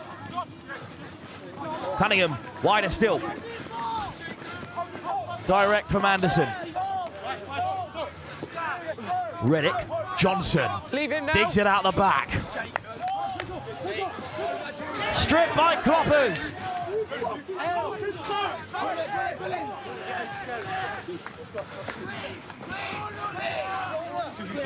And now RGS High Wycombe just need to clear. Schofield in the pocket. Take him back inside. Long ball. Offside now. And back comes Hugo Johnson. Bit of broken field for Strathallan. Johnson. Still going, Johnson. Lovely offload off the deck. Soft hands out wide. Nice play for Strathallan. And we're back where we were a few moments ago. Crossfield. But will the touchline beat Strathallan to it? Unfortunately, yes. And it's a line out for RGS High Wycombe. And it's a big result, and it puts the pressure on Berkhamsted over on pitch 2, because if they fall to Kirkham, goal from man, this is your then mark. that final game between RGS High Wycombe and Kirkham suddenly has a lot of impetus. Of course, Berkhamsted win over there, and then it's Kirkham who could be out if they lose to RGS in the final game. One interesting group. Strathallan, though, on their way to a second defeat. But still with time to increase the margin of their points scored so far today. Oh, it's just been lost forward and then chipped ahead. In the end, it's back with a RGS High Wycombe. Huge collision. Great shot from Cunningham.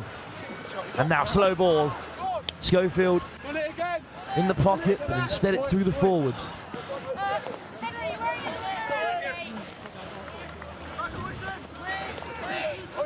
Oh, big collision. Borry makes the shot. Now Schofield will clear. Well, the last 10 minutes or so have been Strathallan banging on the door. But time and time again, RGS High Wycombe find a way to clear. That's a beautiful flat pass to find Townshed. Townshed looking to get on the outside. RGS High Wycombe stay firm. Reddick. Quick ball for Reddick. Johnson out the back. Up into the line comes Sekulowski. And then a little show and go on the width for Finn Rooney Douglas. Great yards from the winger. Counter ruck from RGS, but they haven't won it back. Borry out the back. It's loose, but it's backwards from Johnson. And then there's a slight knock on. And that could be Strathallan's last chance to take something from this game. Mark is here, lads. This will be last play. Last play. Come on. Let's go. Push, move, on, let's go. Let's go. Crouch! Bind! Set! 2, 3. Good scrum from Strathallan, but Schofield's had enough. RGS Wycombe takes victory for the first time in this season's St Joseph's College Festival, having had so much success here in recent years. They keep their hopes of a trophy qualification alive with a big game against Kirkham to come. But if you were awaiting the Millfield Cheltenham College game, you can wait no longer. It's a group decider in these early stages with the round still to play. Millfield take on Cheltenham College next. Meanwhile, the final whistle just sounding on pitch 1. Green for RGS Wycombe against Strathallan. So, on the board with their first victory after their defeat in the first round. Strathallan still looking for those first points of the day.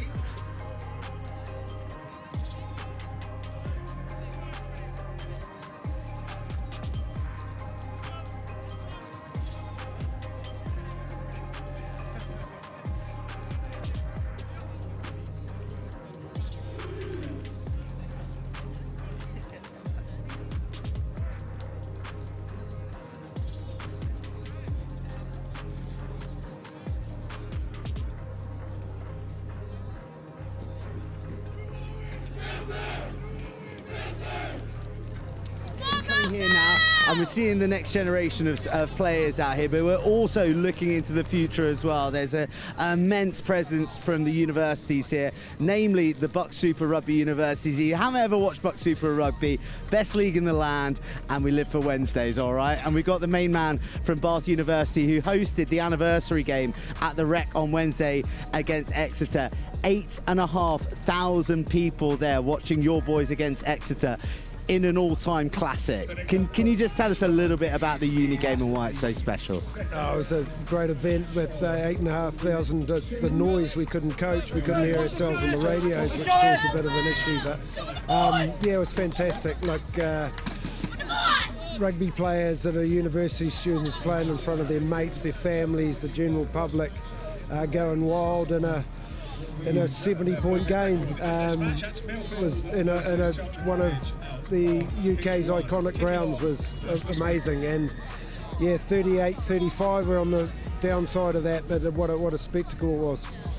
And I mean, yes, what a spectacle, what an amazing league to be a part of. Can you just tell us about some of the opportunities that there are for players going to university, because I imagine there's parents tuning in, and the game's changed an awful lot from when they're at uni, and the level of rugby that's played, the level of provision as players, but also that ability to come away with a degree as well. Oh look, it's brilliant. You know, that's why we're up here at St Joe's, a great festival, watching really good rugby players from some outstanding schools that, you know, they're running the ball, they're offloading, and then when you get on to the next step as under 23 rugby, which university is you're still developing, but you're still playing that. You can still play. You're playing with some of these guys out here are going to be playing with each other at some universities right across the country next year and developing all together.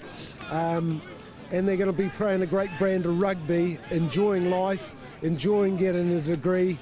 And it's just it's the next step on from your really good schools, and it's exciting, it's great to coach, and it's great to be part of. It is special to be a part of, and 8,500, I mean, that, to put it into perspective for everyone, that is more than Saracens had at their opening game of the Premiership this season. So for young lads playing in front of that, I mean, that is the coolest thing ever. It was the coolest thing ever, and a great bit of stats is Bath Rugby sold more chips than they've ever sold at any Premiership game. So there we go. Look, you know, the student, the whole university town really got behind it. We've just created a bit of a vacuum of support, which we didn't expect to happen, but it's down to the quality of the coaches like we've had at Bath University that coach, you know, ahead of me, Mark Lilly and Ryan Davis. their development they put into players, not only that they're with Bath Academy, but right across the board. Probably a player of the match was a guy, Ewan Coyle, who played 3 years ago in F15. And Ewan's developed right up, and he's going to play his 30th Buck Super Rugby game next week.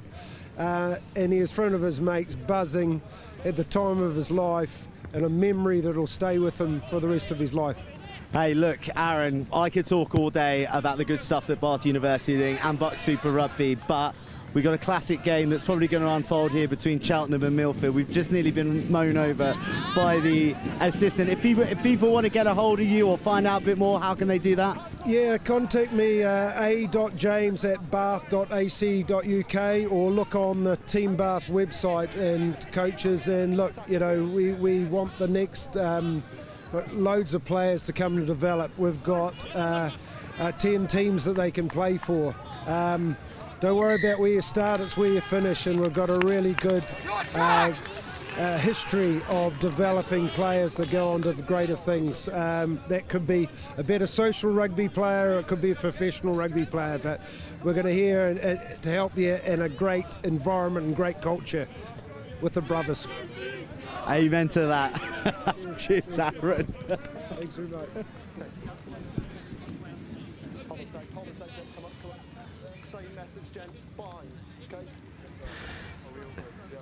Well, Millfield taking on Cheltenham College here. This is the biggest game of the pool, and alongside me is Eddie Lloyd, formerly of St Joseph's College, but representing Millfield here at the festival. You also got family at Cheltenham, so you're perfect for this one, Eddie.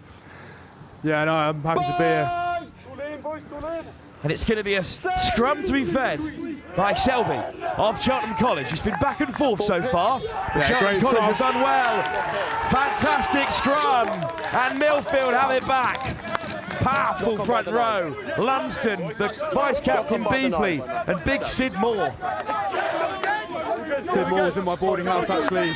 Big unit. Has he always been that size? Yeah. I'm happy it binds that time. Let's go, boys. Well, Eddie, it's such a pleasure to have you up in the comms box. You've experienced the festival from so many angles. You've still got an investment with family at Cheltenham College. It's it's a fantastic occasion. Yeah, it's a special weekend. Probably the highlight of the schoolboy rugby calendar, I'd say. Scrum to be fed by Millfield then. Ready. In from the Bristol Bear, Oakley Neville. And a little dunk out the back from the Bath centre, Barrington Hibbert. Very relevant interview before the game, of course, with Millfield to Bath being such a frequent pipeline. And unfortunately, in at the side there by Makin. Means it's going to be a kick for the corner for Sam Giel, the fullback. Got a flying opening game of the tournament. Millfield blew away their opening opposition. They were outstanding, and this, though, is perhaps the toughest game in the group. Yeah, boys, win it. Big boot on Sam Giel, the fullback. Yeah, great nudge. And it will be use the 22. First line out for the vice-captain Beasley of Bath. They're so quick to get away here. It's Gethin Jenkins. Swung out the back. Yeah, and now Giel on the edge. Cheek outside him. Giel! Oh, maybe the pass should have gone. So Giel nails it back instead. Cheek already a try scorer today. Yeah, I think he's got to give that there. Hendry, he's been stripped. Fantastic work from Cheltenham College. Back feet. Now they look to reset through the forwards. Makin. Excellent clear out in there as well from Jones, the Gloucester prop. Two-man tackle to drive them back. Barry Cooper and Barrington Hibbert. Tackle, let go, but eventually Green. the ball is down. Don't hold Selby into the backfield for Zach Nicholson, the Gloucester 10. It's going to fall for Cheek. Bit of broken field for Millfield. This should get them excited, Eddie. Yeah, have a go there. It's a good tackle at the first time of asking by Makin. He's getting himself around early doors. We've got numbers here, though. What a ball over the top. And now there might be one-on-one on the edge. It's low. Oh, he's wrapped up excellently well. But it's a penalty for a high tackle. Gloucester have come out. Cheltenham College, I should say, full of Gloucester players. But they've come out absolutely firing, Eddie. Yeah, I know. We play them in our regular season as well. It's always a physical game.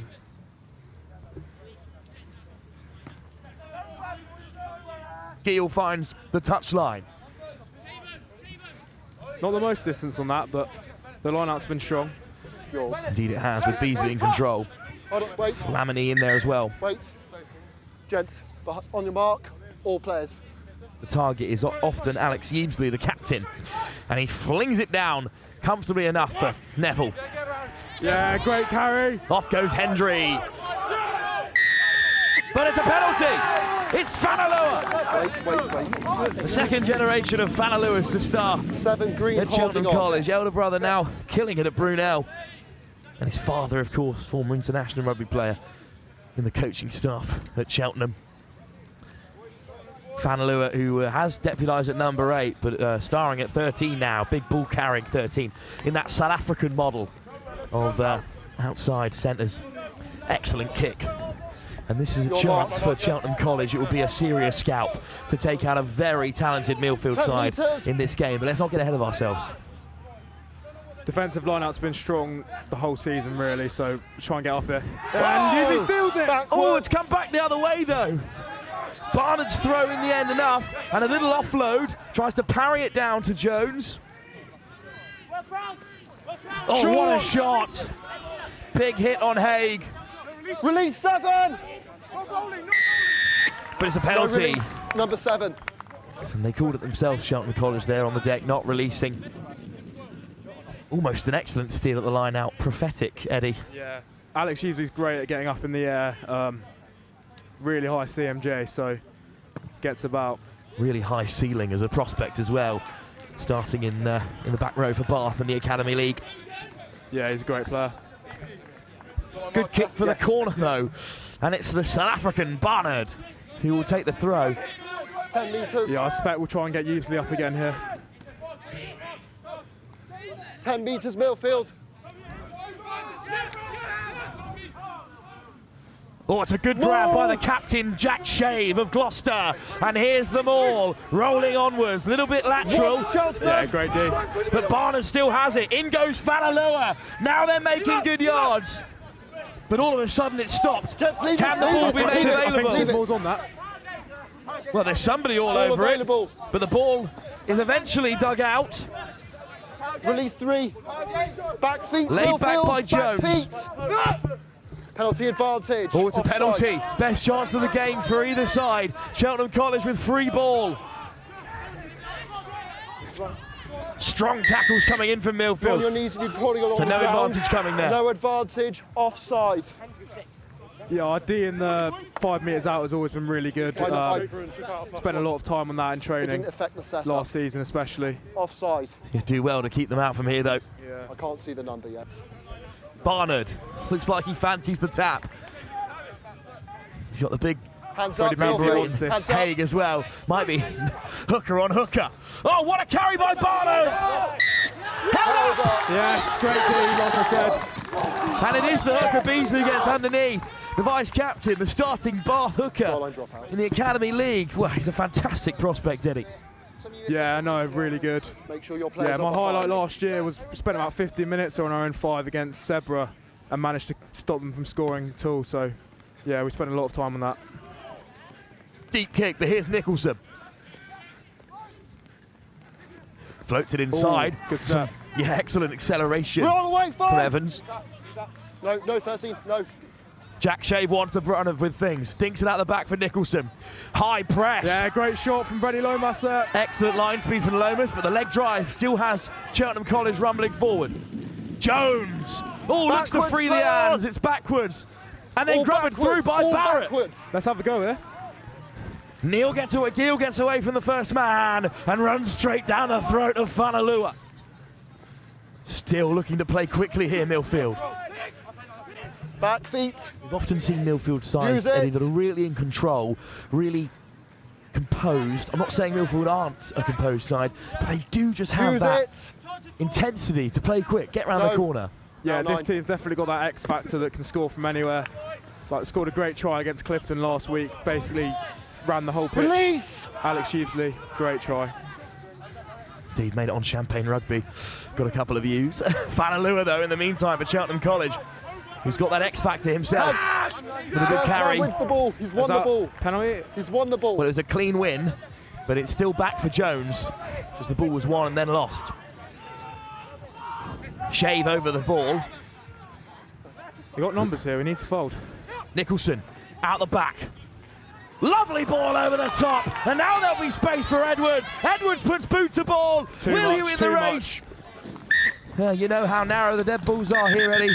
Yeah, no. Put a little bit too much weight on that, but nice move from Cheltenham. Well, that half has flown by. Unbelievable from Cheltenham College, knocking on the door, but as of yet, no one's home. Millfield have kept a clean sheet in that first half under a lot of pressure.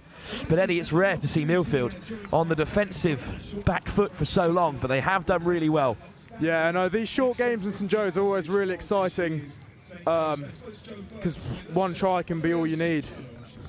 Well, we'll have to see if one try, one penalty is enough to separate these two schoolboy giants. Cheltenham College, one of the oldest rugby playing institutions in the nation, taking on the 8-time champions in Millfield. Nothing can split them with 12 minutes to play.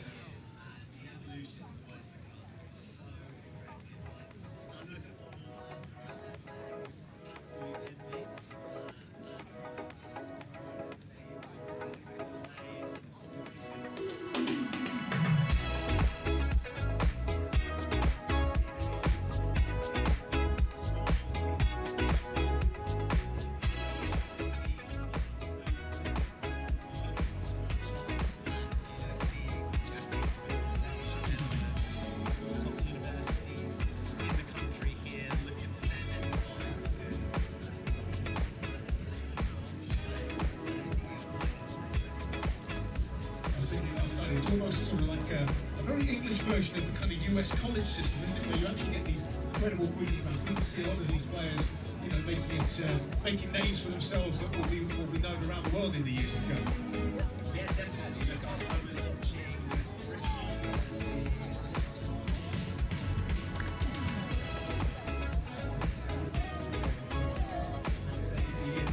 watching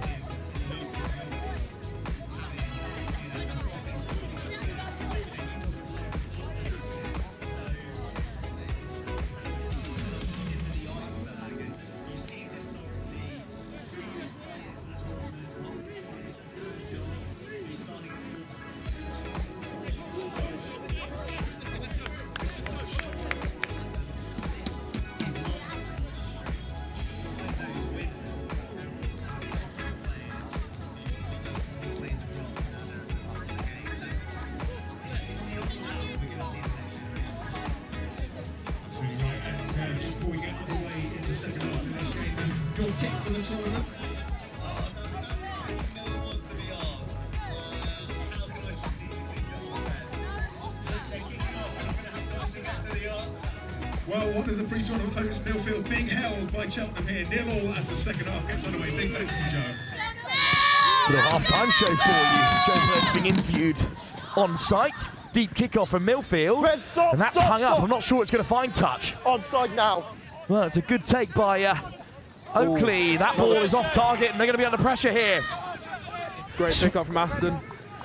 Aston Barrington Hibbert. Step back. The Bath Centre. Beasley. I think he was recently selected to England 18's training camp as well, actually. Yeah, he's an outstanding player. We'll see plenty of them across the season. Quick ball for Oakley Neville. Good carry from Flamini. Oh, big carry from Sid Moore there. Moore over the gain line. Oakley. Neville with a digging it out. Oh, we're on here, great pass. Gill is now in behind for the first time. He's got to give it. Oh, he's kept it in hand again. I think they've run out of space. They were drifting away down the right.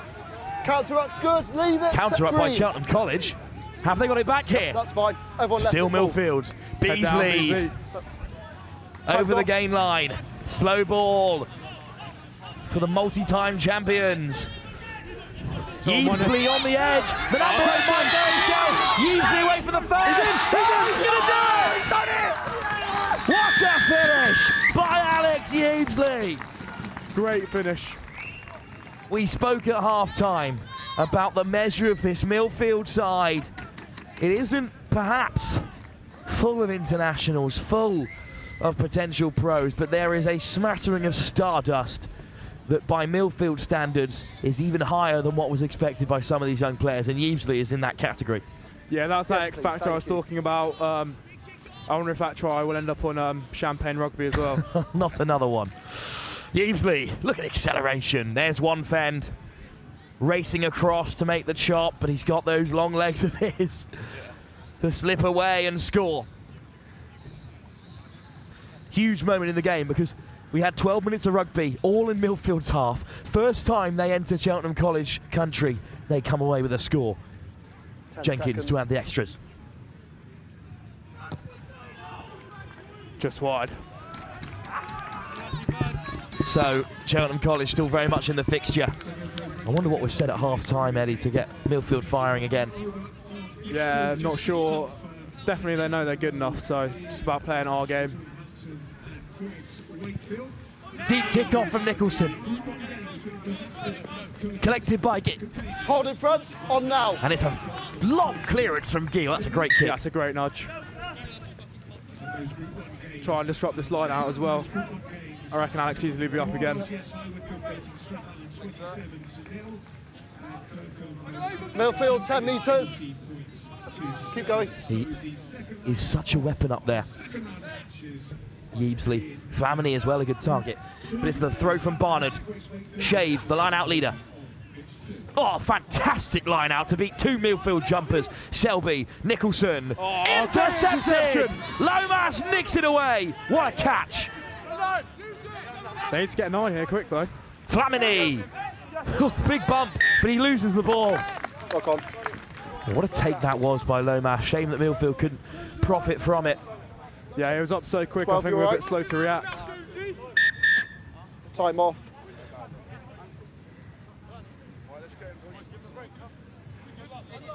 Well, just getting some confirmation that Kirkham have gone 2 from 2 in their opening group games, which, well, leaves lots of things in the balance in that pool. It means that if Berkhamsted can beat Strathallan, they're through, to restart, gents. regardless to the trophy, and it might be the end of the road for ROGS High Wycombe, unless they can get a result against Kirkham Grammar School. It's just a slight injury here to a Millfield man, so we'll... Bit of a delay. But Eddie, what have you made of this year's tournament?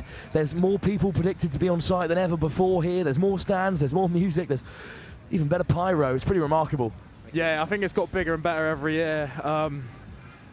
Pretty gutted about when I played for St Joe's in year 11 that we didn't have the fire or the flares that I saw them run out to earlier. They were pretty cool. They'll be back for the final as well. Yeah, making a real spectacle. Yeah, they were a really nice touch. There will be a restart here. Unfortunately, one of the Millfield players will be leaving the field. Yeah, Freddie Lomas struggled a bit. If that looks like his ankle again, he was struggling with that last season, so I hope it's not too serious. Well, he is able to walk off the field. And that is promising. Great interception to start this move. On comes Will Johnson to replace him.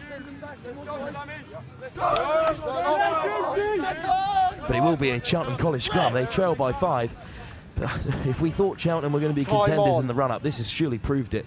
Taking on some of the very best. Yeah, Will Johnson's not a bad man to bring on, to be fair. I think he made his first team debut against Cheltenham last year in the normal season. Scored 2 tries, so not a bad man to bring on. Penalty at scrum time in the meantime. Gloucester's Jones. Excellent in the front row. Barrett on the other side. Nicholson with the kick. Still an under-17 Nicholson. He's such a key cog in this Cheltenham side. Was a big part of their first team last season as under-16. Oh, sorry, sir. Tough to be a young player and step up in those key positions. He's doing it really well. Yeah, no, he's playing well. Trying to strop this line out again. I think they might have taken actually for the off though, so I know he's moved to the back. Trying to man mark Jack Shave, but the captain wins it for Cheltenham College.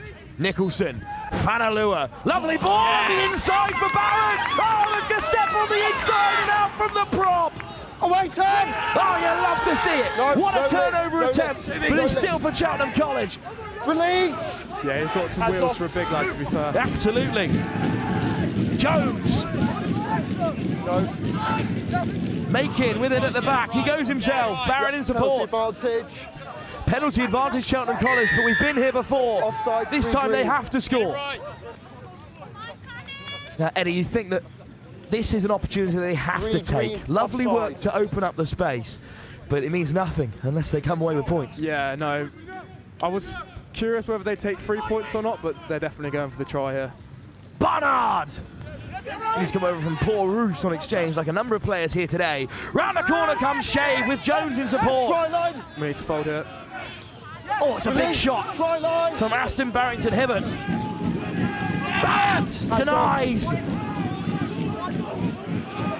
Surely this time. Knocked on. Knocked on. That's great defence, like I was talking about earlier. They do spend a lot of time on this goal line D. Millfield cannot be broken. Still needs to score the scrum though. Penalty at the last scrum, of course, so they're not out of the woods just yet. I'm happy to do that, but you need to bring your feet further forward. Well, Selby wanted it at scrum half. Sorry? Yeah, fine. Yeah, they did have Time numbers off. wide if they had shifted it, but defence was too strong in the end. So instead, it will be a scrum to be fed by the Bristol scrum half, Oakley Neville. On the bench of the Academy League a few times this season. Time on. Crouch! Come on, Sidmore. Fight! That's the tight head you're hanging your hopes on at the moment.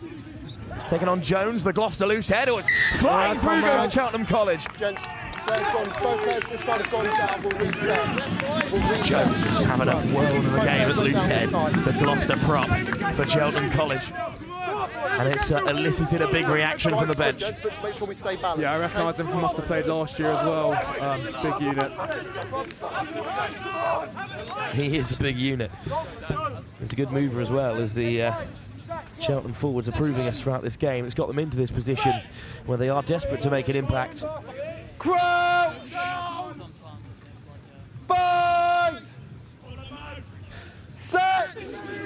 Oakley Neville with the feed. This time Yeasley might have it at the base. Go on, Yebo. Breaks the first tackle. Good support back feet, back from feet. ABH. Aston Barrington Hibbert. Flatmany. Hands off! Good clean out there. Back feet, red. Cheltenham College Back need to feet. keep them here. There might be a box kick Use coming it. from Oakley Neville. Neville. Charge down! Great pick-up to keep the play going. But a big shot comes in. And the Cheltenham College U15s are behind the try line. But the penalty has rescued Millfield. Yeah, poor from Cheltenham there. We were really in a bad place, but a bit of an easy out now. Such a narrow game. With Hampton and QEGS also in this group, who might not be enough to challenge these two sides. This game is so important. 4 minutes to go. 4 minutes on the clock. Step off, please. Yes. And it's going to be a line out. 10 metres. It's not the biggest exit. We've still got a bit of ground to make up.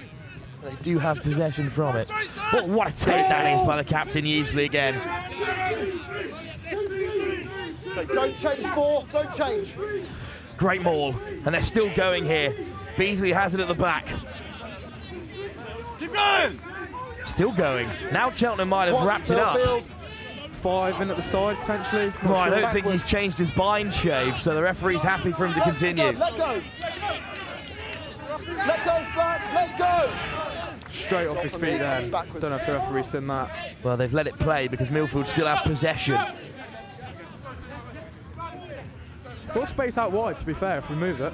Indeed there is, but there doesn't look like much of a link between Sam Giel and his outside man. Take him back. Spiralled up, what a kick, but taken back, so straight out. Take him back. And we'll be back for a line out where the kick was taken.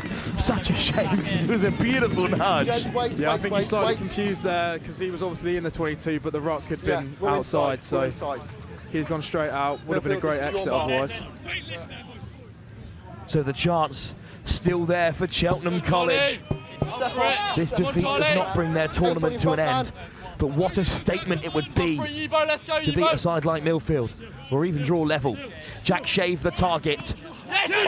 Still, Yeasley again involved, and now they might shift it. Lovely hand, and it's Barrington Hibbert on the edge. Bets away from one. Barrington Hibbert, wide they go. And suddenly Millfield are deep in Cheltenham's half with momentum at their back. Yeah, Yeasley's just a freak athlete. He got up so quick then. Crossfield, plenty in those famous old colours after it, including Evesley again. It's going to be a line out instead for Cheltenham College, but they're a long way back from where they were. Yeah, line out's probably the last thing they want with Evesley getting up again though. Use the 10. 5 called. 2, 2, 2. Step off a bit. Thank you. Big line out.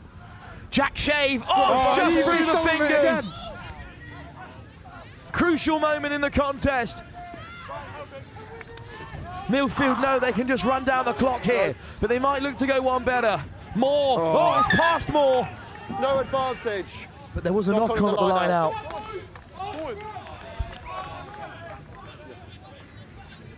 Thank you, Will. Goodness me, this game is something special.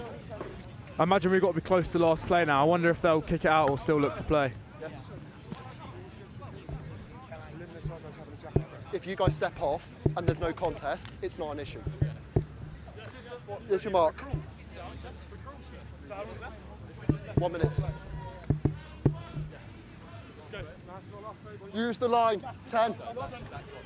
Back, boys! Yes, exactly. Caution! Caution! Get in there, Ryan. Flips! Crouch! Down! Bind! This is a big scrum for Millfield. Free kick as well. Go quick here. Oakley Neville. Evesley, the captain, shows and goes. Oh, great carry. Tackle, let go! He doesn't perhaps have the build of some of the biggest lads in this tournament, but he's tall and he's powerful. Beasley. Yes. Yeah, I think his slight frame is what helps him become such a freak athlete.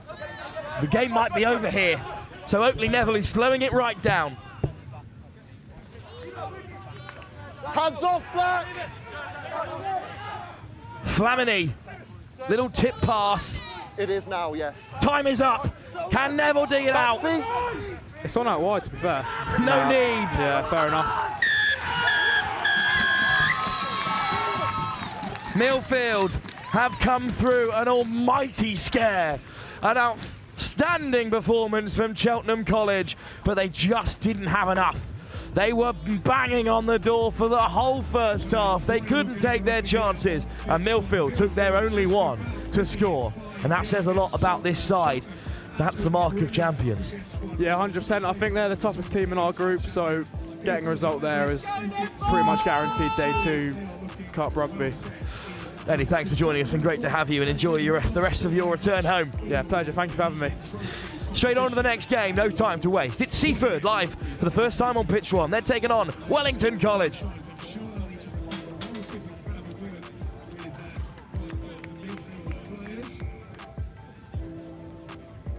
Very quickly, congratulations, what a game of rugby that was, all stating.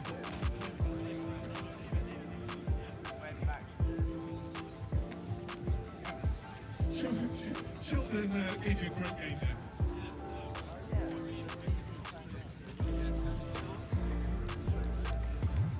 Two from two, and anything a bit like this, so really important to play next time. So coming out slowly.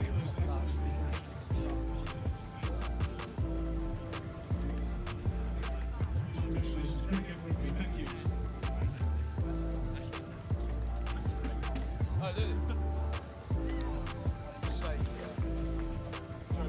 But I know we're off now.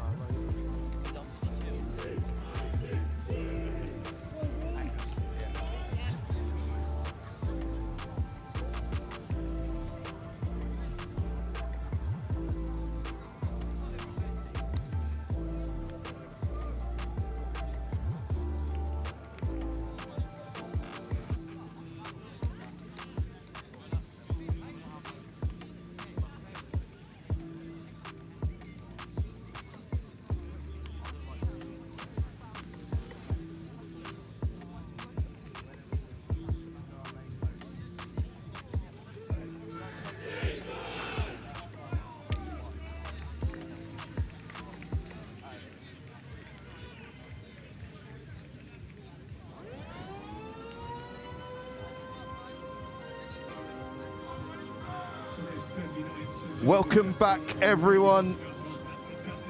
After that epic game between Millfield and Cheltenham College, we are lined up for another one here. Wellington College versus Seaford College.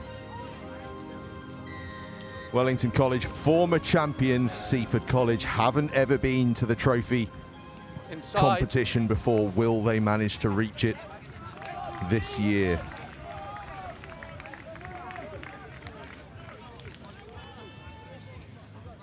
So they're on the line.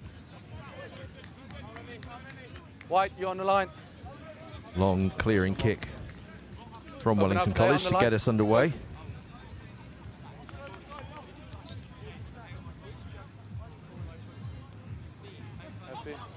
Line out.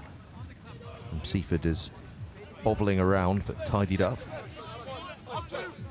Just to give you an idea of where we're at in terms of the competition in this pool. This is a second round game. In the opening round, Wellington College had a decent 17-7 victory against Whitchurch High School. So you would think victory here will just about book Wellington College's place in those trophy quarterfinals tomorrow morning. Remember that the top 2 teams in every pool go through to the trophy quarterfinals. Seaford College, meanwhile, had a narrow defeat, perhaps a surprise defeat actually, to Denstone College, 17-12. So from their point of view, this a crucial game for them to try and get a victory in order to stay in the hunt for that trophy competition. This group really could end up going all the way down to the wire, because I tell you what, over on pitch 2, Whitchurch High School against Denstone College is not an easy one to predict either. Elijah G's there for Wellington College, just trying to get rid of the offload, but coming off the face of the supporting player. So we come back for the penalty on halfway. Yeah. Oh, sorry.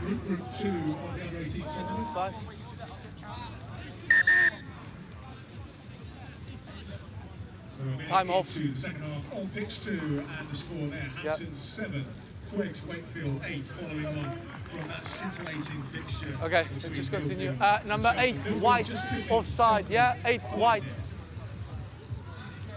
Time on.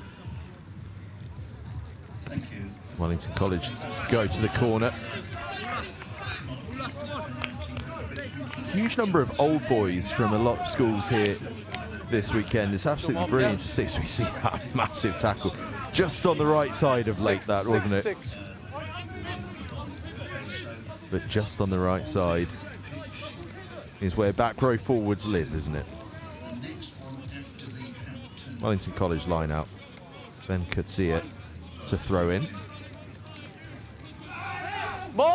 And Wellington College set up the maul. It's always been such a weapon of theirs, but Kutsia breaks off the fringes of it and goes battering into the 22. Get out. No. G's stabs one through the Northampton Saints under 18 player. Oh, that's a really unfortunate bounce. It was a nice idea from G's if it had ran through. Wellington College had a number of players on the outside rushing through on it, but the ball just bobbling the wrong way and running out into touch. So scrum down, Seaford College ball. All right, listen up. Seaford College, who take it slow, get the stiff together. Joined us in yesterday's preview show over in the big white VIP tent that you'll see opposite our camera shot when we head up towards the halfway line in a few moments' time. Josh Andrews, their skipper, and number 8, speaking fantastically well about their aims and ambitions for this weekend here at the St Joseph's Festival. Okay, we need to keep a gap. A little unsteady at the scrum there. Referee will reset things. If it's too close, it's fine. A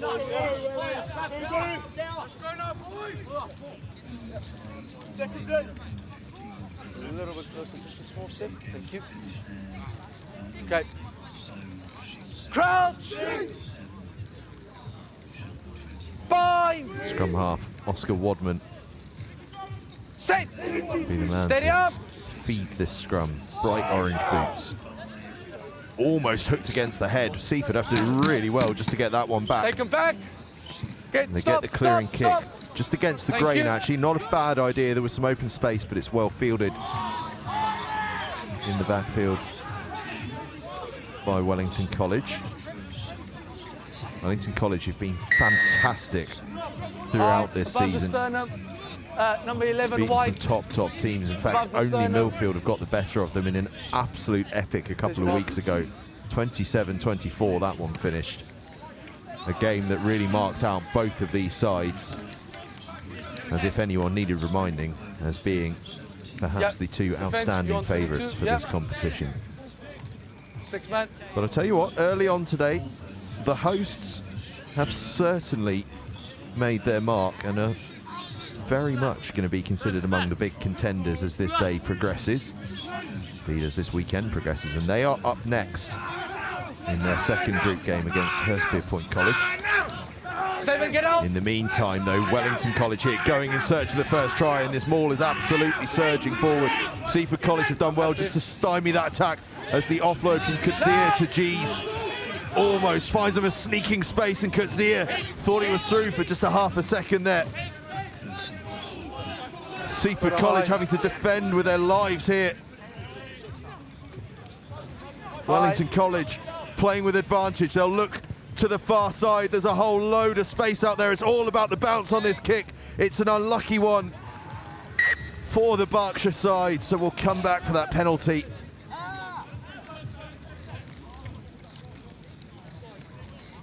Wellington College, so close there. Just wait, Captain.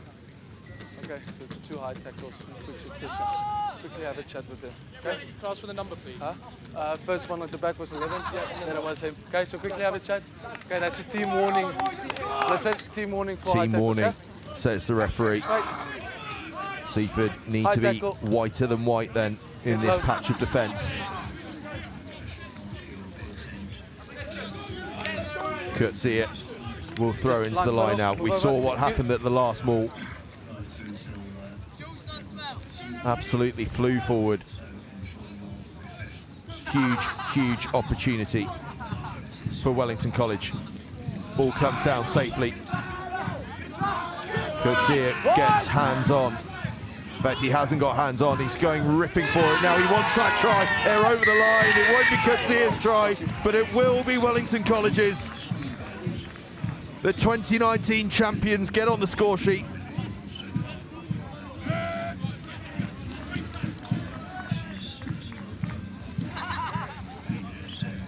That maul has been a weapon a couple of times already.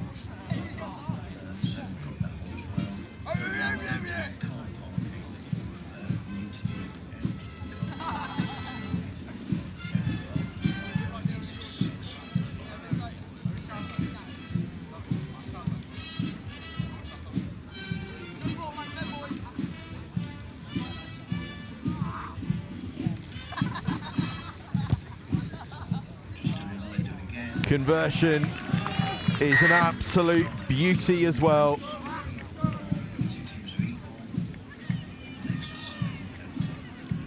Sam Gully, the fly half, So you want to go? slaps it over. Wellington College lead 7 points to 0.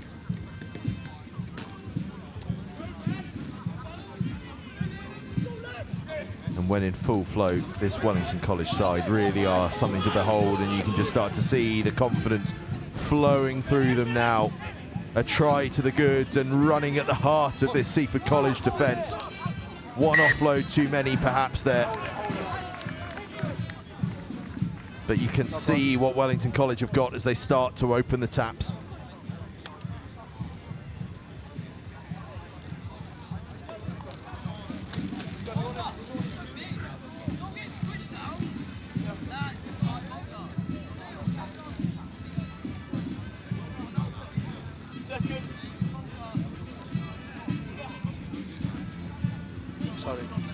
Scrum down, Seaford College ball. Look how packed that far touchline is. Atmosphere is heaving. The Army band are giving it their best shot as well. It's been a glorious day, both on the field and off the field here at the 39th annual St Joseph's College National Schools Rugby Festival, as G's nearly got hands on, but Seaford College get the ball away, and that's an intelligent little stab downfield. That's going to run and run and run, and it's going to be a horrible one for Wellington College to try and get out of, and there might just be a penalty coming here for Seaford College. Fantastic work from Seaford College. Perfect kick. And then sharp work on the floor. Okay. I think it was the left winger, Ethan Carr, that got hands on. It was, made the tackle, got back to his feet, clear release, hands on the ball. Earns his side the penalty. And a first proper attacking chance now for Seaford College.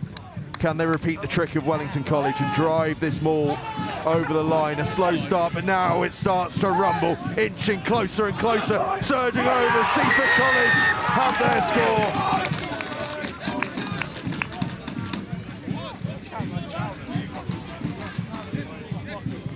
Perfect response from Seaford College to going behind. And it was the skipper, Josh Andrews, that landed the punch. And now Wadman will look to convert. Tough touchline conversion, but Seaford College showing what they're all about there.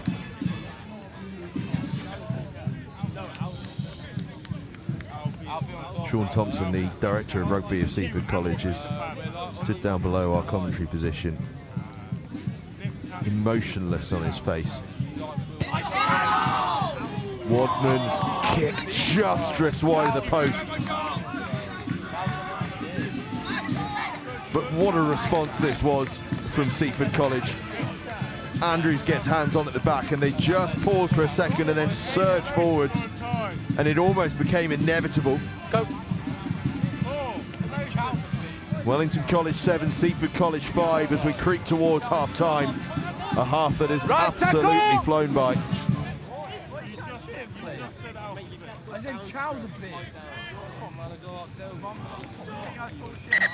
Okay, so first knock off yellow, second knock off white. That's game, guys. Ball lost forward, and that will be that. Half-time is called. What a tense and tight first half that is. Wellington College leading at the break, but it's a tight one. Wellington College 7, Seaford College 5. A massive 12 minutes to come after the half-time break. Wellington College just ahead of Seaford 7-5. The score at half-time. We're seeing some tight game of rugby over the last few matches. Meanwhile, over on pitch 2, where of course we have Hampton versus Wakefield. Hampton have extended their lead 19-8. Sorry, as I said, they've taken the lead, then extended it. Hampton 19, Wakefield 8, with about a minute and a half of that match left to go.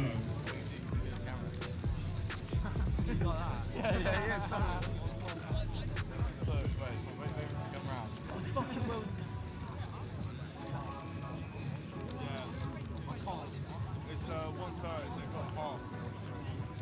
They're behind schedule. Behind schedule. I think we're losing spots. They're behind schedule. This is really tight.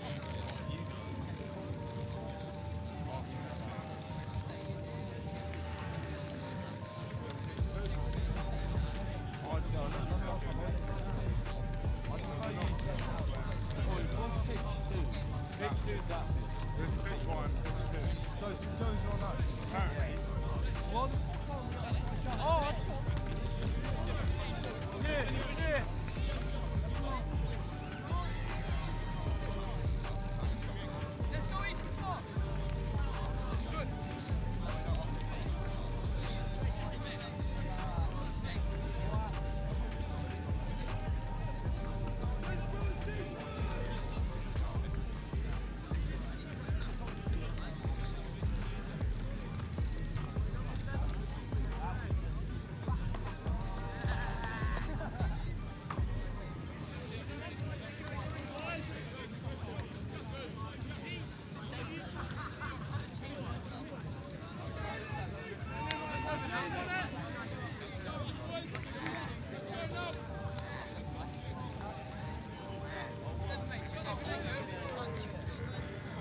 Second half coming up, Wellington College versus Seaford College here in this Group 3 fixture.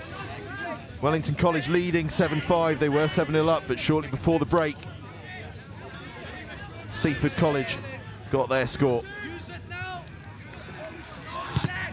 Box kick is charged down, but goes into touch. It'll be a Seaford College line out.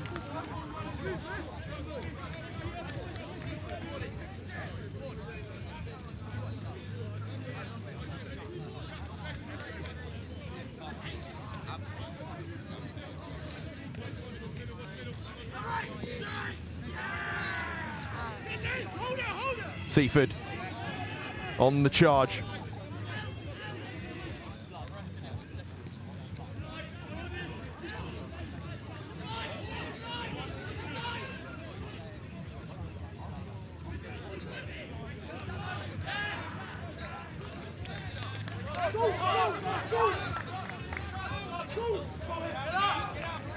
No, ball still in.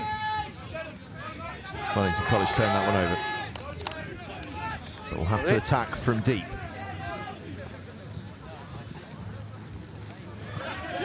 They make inroads just outside the 15-metre channel.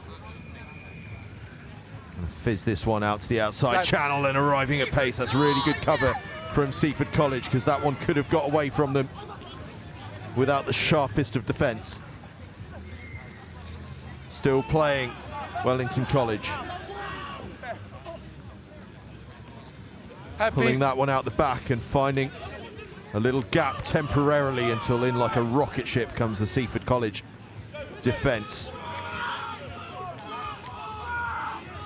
Kurtzia out the back. That ball was knocked forward in the tackle, just lost forward, not slapped down. Wellington College have scrum advantage and are going to look to try and create something, but a massive tackle coming in from Seaford College. I'll tell you what, Seaford College are not about to roll over in this game. They are giving this absolutely everything defensively. That one was adjudged to have been a deliberate knock-on in the tackle. Just wait. So it's a penalty to Seaford College, and yeah, the arm was slightly out. They're always so unlucky, those ones, aren't they? Because really all you're trying to do is block the pass rather than knock it on, but difficult to argue it's not deliberate when the ball then does go forward. But you do always feel for the players when they ended up making that particular error. Wellington College line out. Well, we've seen how dangerous their maul can be. I know this is just outside the 22, but given the threat of their maul, you'd say it's going to be useful, but then of course as soon as I say that, they decide to go off the top and run it into the heart of the midfield through the captain, Charlie Mackay. Back into that short side they come, but ball is loose, poached by Seaford College, but lost forward, Okay, so it's the first and knock, we will it's have in the a tackle, scrum. then the second knock. Okay? Yeah. Again, first knock in the tackle from white, then yellow, so yellow ball.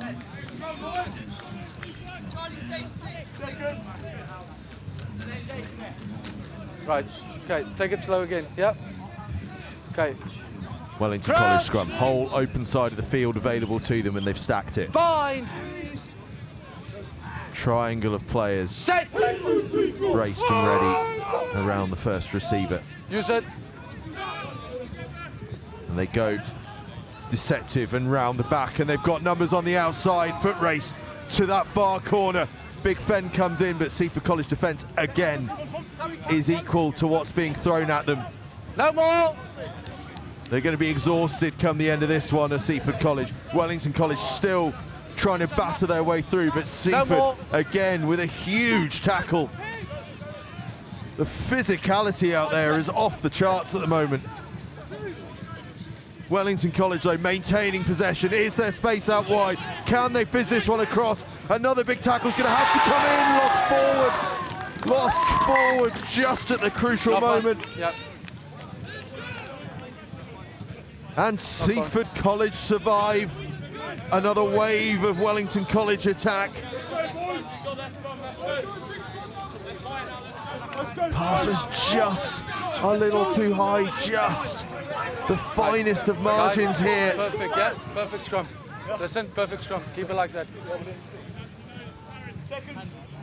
And here's the thing now, because we don't have long left on the clock, suddenly now Seaford are thrust into a position where they've got to make the wise choice here. It'll be tempting to run this out knowing they need points. But they've just got to get this ball away from their own line. First things first, create a better angle for the kick. They do the first job, although Wellington College are piling the bodies into this ruck. Visible. Right, no more. Ball's been won. But it is available. Use it. Seaford go digging. They're going to have to set this one up more comfortably. Okay, you're always under pressure. It's Lost forward in the tackle. Wellington College putting Seaford under all sorts of pressure there. Just went forward. Let's go, boys. But Seaford will have the scrum. Just stay at the middle. Okay, just stay at the middle. Okay. Yeah. Tension All sounds good. bubbling here on pitch calm one. down. Right. Crouch! Up next, by the way, St Joseph's College against Hurstpierpoint College. Yet another massive game. Crucial for both sides in their ambitions to progress to the next stage of the competition. These two sides hammering it out here on pitch one. Seaford College in possession, Wellington College trying to stop them, but Seaford College surging through. Oh, what a pickup that nearly was.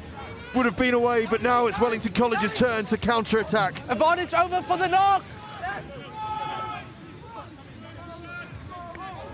Wellington College bursting through.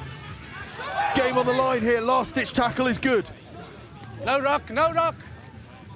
Wellington with numbers on the outside, they don't give the pass.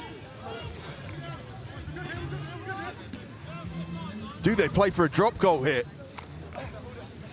Tackle! Must be tempting.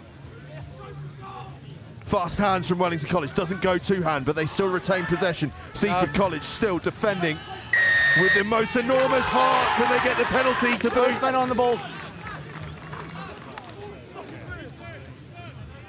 First man. Just wait.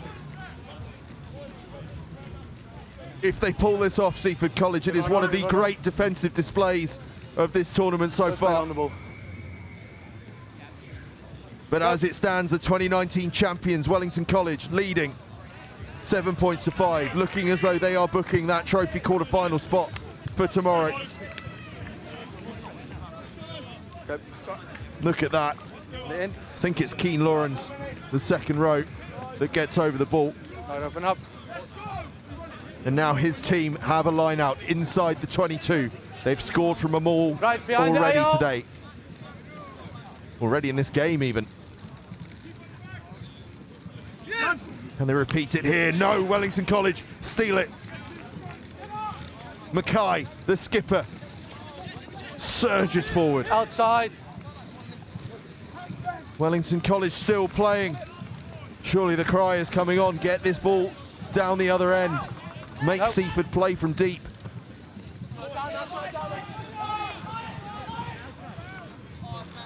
Now that decision does come. Right. And they do thump it long, and they do say to Seaford College, play from there. And play, Seaford will, almost away. Not out.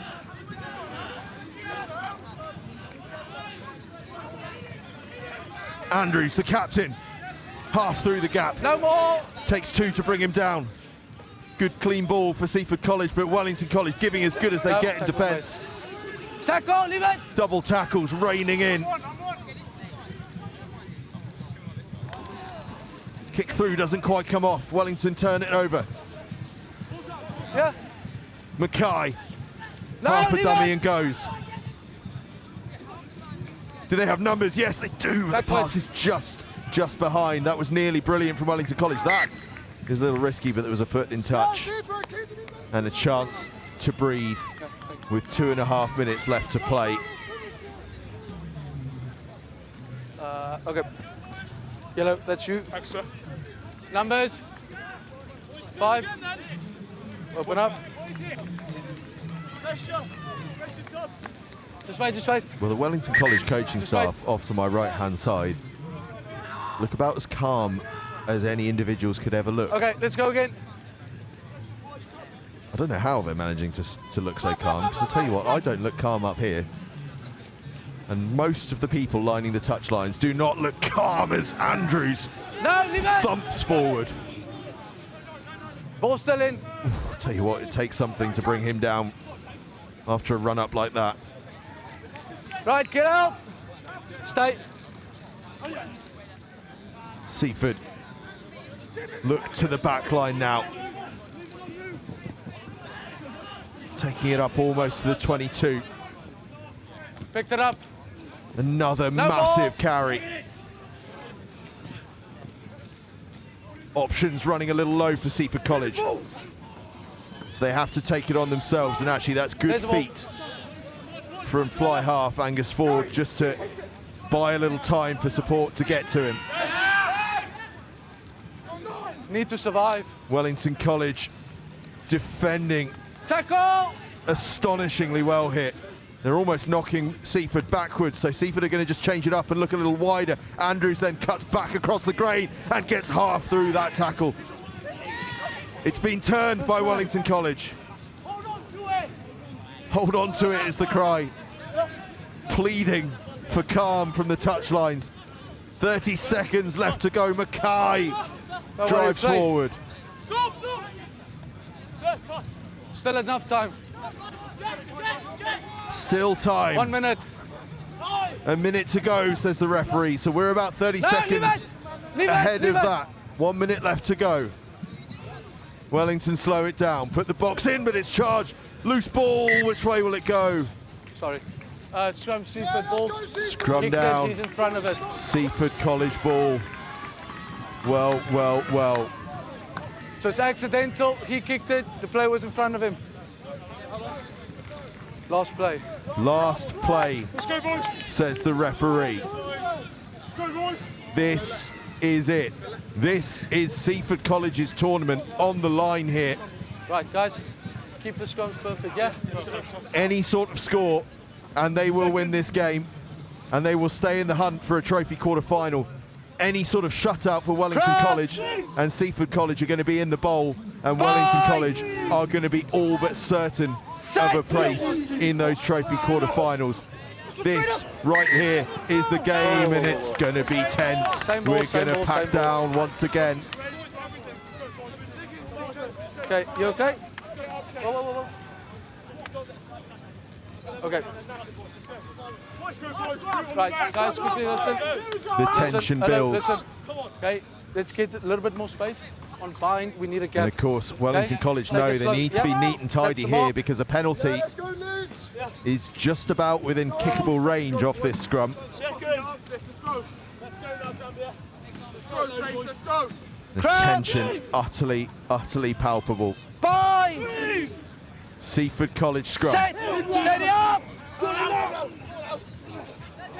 It's a huge one from Wellington College, but Seaford get it away. They safely have possession.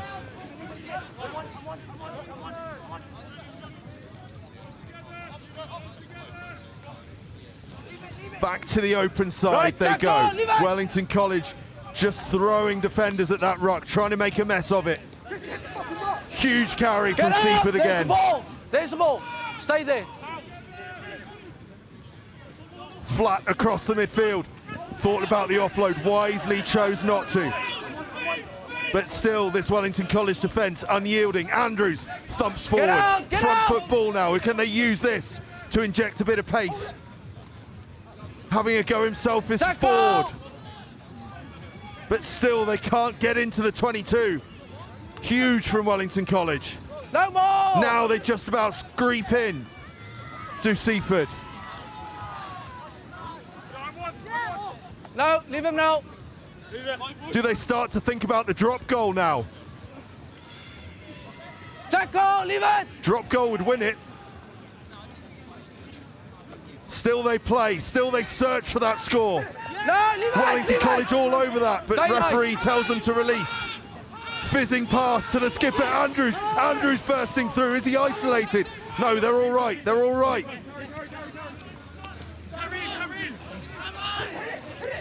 Wellington College are giving this absolutely everything. but Seaford still come on, but the ball is loose. Wellington hammer it off the field. Seaford College are in the bowl. Wellington College are into the trophy. What a game of rugby that is. Wow. Wellington's defensive effort at the end there, absolutely incredible holding off. An absolutely outstanding display from both sides. Seaford College are going to be right up there with the favourites for that bowl competition tomorrow. That was one of the bravest performances we've seen all day, but Wellington College, I tell you what, they showed just about as much bravery themselves.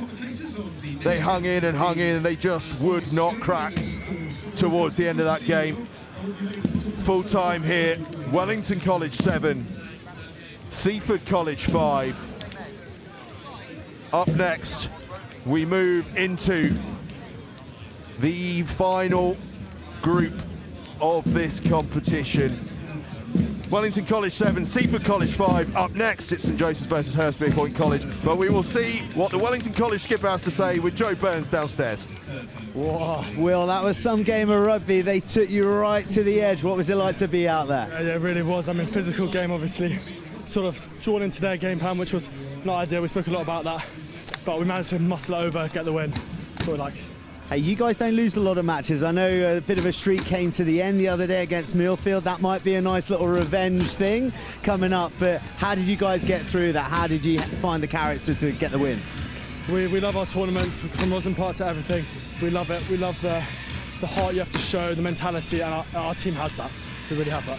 Hey, you just said as well, God, this is cool. I mean, I know this is for St Joe's, but what about this for a festival, what a tournament? It's lovely. My first time here, and honestly, the number of spectators is absolutely crazy. So yeah, really fun.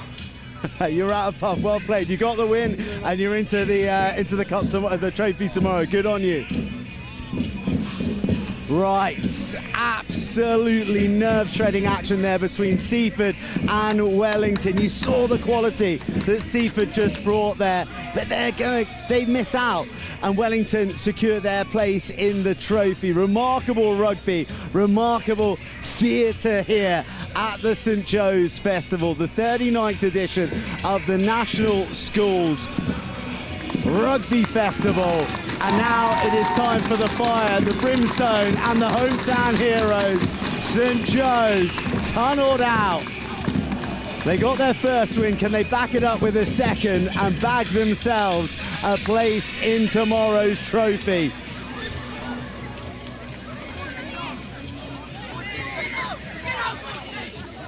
Former head boy of St Joe's, Wilf Kemsley, is prepped and ready to bring you this one. Thanks, Joe. It's a lovely bit of mind games from Hurstpierpoint that I don't mind at all, making the home team wait a few moments. Absolutely fantastic. But here they come, the men in dark red onto the field. A defeat early doors to Brighton, but they'll be coming back fighting. And Ollie from the Hurstpierpoint camp is alongside me. Well, it's a big game for Hurstpierpoint to keep their tournament alive. Unfortunate loss to Brighton, but it's an easy game to bounce back on. We got to show how good we are here, and we've definitely got the players to do it. So it'll be interesting. It'll be a very good game. I'm absolutely delighted as well to be joined by Gabe Hall, a former St Joseph's College player, now Scarlet's tight head. It's great to have you with us. You know all about how much this means to the players out in white and red. Yeah, it's a massive occasion for the players. You know, we build up to this. This is our pinnacle of our season here, and hopefully the boys can get it done today. So there's the toss. Stan Walker, captain today. Eddie Hemingway, the skipper for Hurstpierpoint. And it will be Hurstpierpoint with the roar.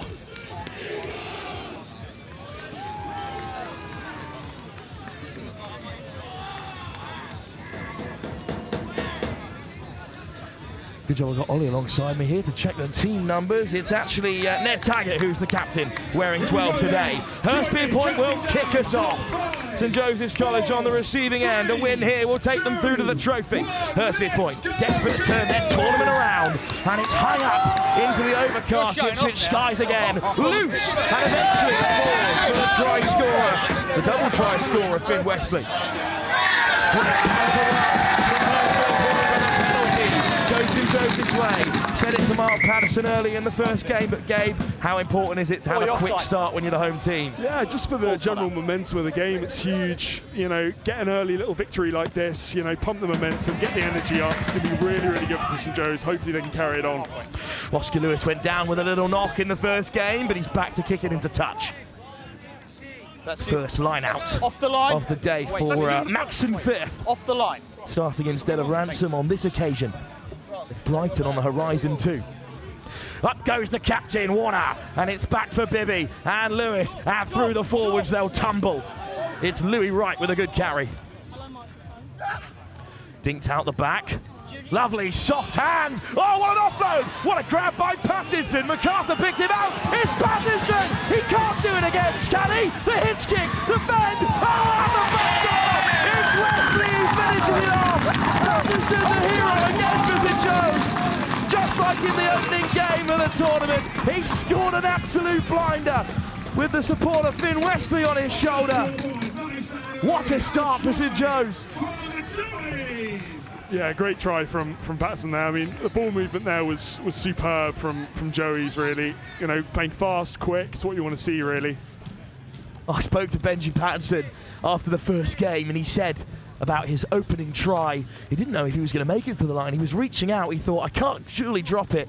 Made no mistake this time, found the offload for Wesley instead. No, that's a really really impressive set of skills there from Benji. He's quite the player. Let's see if they can keep it up.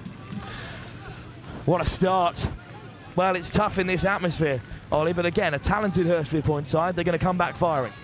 Definitely come back firing. Definitely got the talent to do so, and see Barney Ventham at playing fullback there.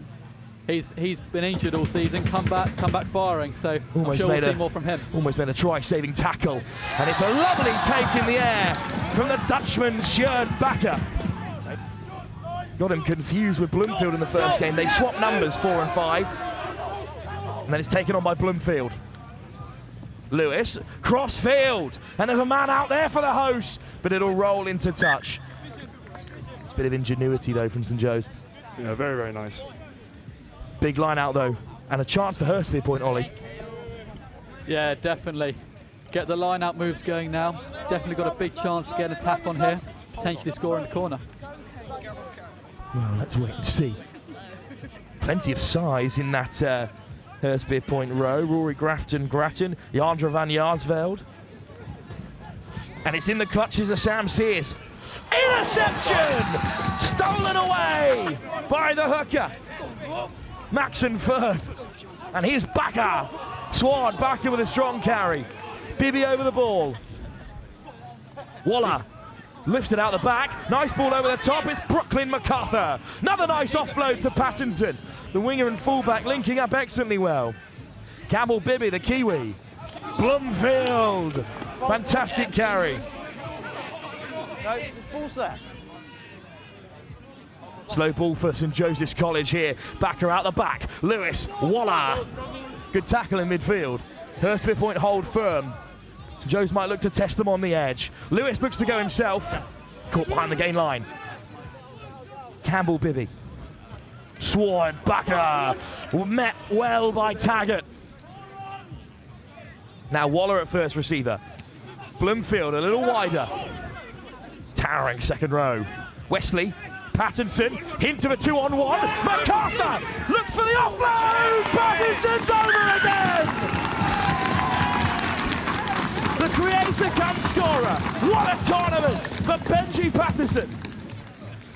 Yeah, amazing try again. You know, St Joe's are playing with a lot of vigour, a lot of speed. They're aggressive, they're fast. You know, they're playing a really exciting style of rugby, and it's really good to watch here. And Hurst need to really step it up if they want to be in with a chance, I think. Well, you know, nothing makes me feel older, and I'm sure you feel the fair game, than Benji Patterson tearing it up for the first team. We both remember him in nursery. Yeah, I actually remember going on tour with him and his father back in year 8. I think it's pretty. It's a pretty crazy experience. Back when Benji was in the prep school here at St Joe's, he is a day oneer of all report,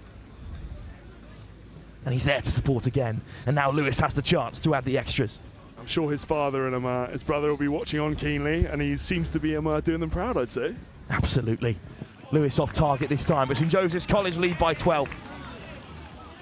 when it's a little bit similar to the first game, Ollie, where Hurstpierpoint haven't done a lot wrong here, just haven't had enough time with possession. Yeah, I think it's a key thing of holding onto the ball here. I think we've definitely got the threats in attack. We've definitely got the defensive set here to do well, but it's just we need more of the ball. Keep the possession. Kick off to come from the Sussex side. It's another excellent kick off, but up goes Sword Backer. Just knocked on this time under pressure from Cyrus Dimitrou. And it's a big platform here for Hurstpierpoint. Definitely got big player like Cyrus at the back. Time to be stable. Got some real ball players. Wait until the ball's Johnny in. Seymour especially, and Ned Taggart going to get the ball here, one of those two. Seymour on the left-hand side, Taggart on the right. They're stacked up on the short side. Two number 15s out wide. Very helpful, Ollie. Set! Two number 15s out wide indeed. It'll be great to see what comes of this. Early Free by kick, White. even better platform. Well, he was off. Back here. Early by Cyrus White. Dimitriou. Back 10. Some afters from Silindazile Nchukoma, the South African front rower. Little tap, here we go. Oh, lined up by Penalty Warner. advantage. High tackle, and a penalty goes Hurstpierpoint's way. Second advantage. Will it pop up here for Sears? St Joe's all over it. Two penalties though they've given away. No advantage. Hold on. We've got 7 offside or 6 high tackle. Yeah, St Joe's needs to be careful to not compound errors here. You know, Offside is they've here, taken a really high good, nice tackle's early over lead there. here, and you know, last thing you want from a St Joe's fan perspective is to let this Hurstpierpoint into this game by Number silly 6. errors. You know, keep clean, keep aggressive, and they're going to do well. Two penalties on the bounce, and that will open the door for us. Xander Bullen heads to the sideline, knowing he'll have responsibilities with the throw.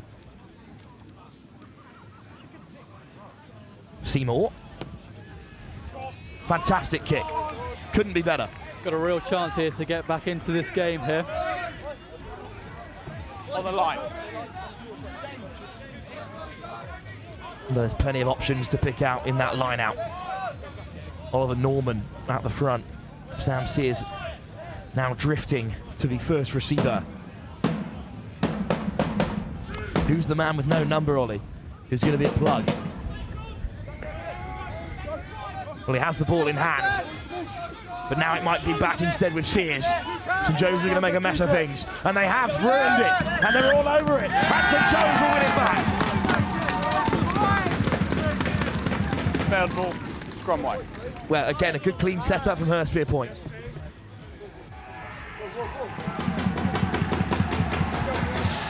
Johan van Jaarsveld had it at the tail, but just couldn't keep it on in his possession. That roar is because there's been a substitute for St Joe's, and on comes Louis Dufty, the Northampton Saint.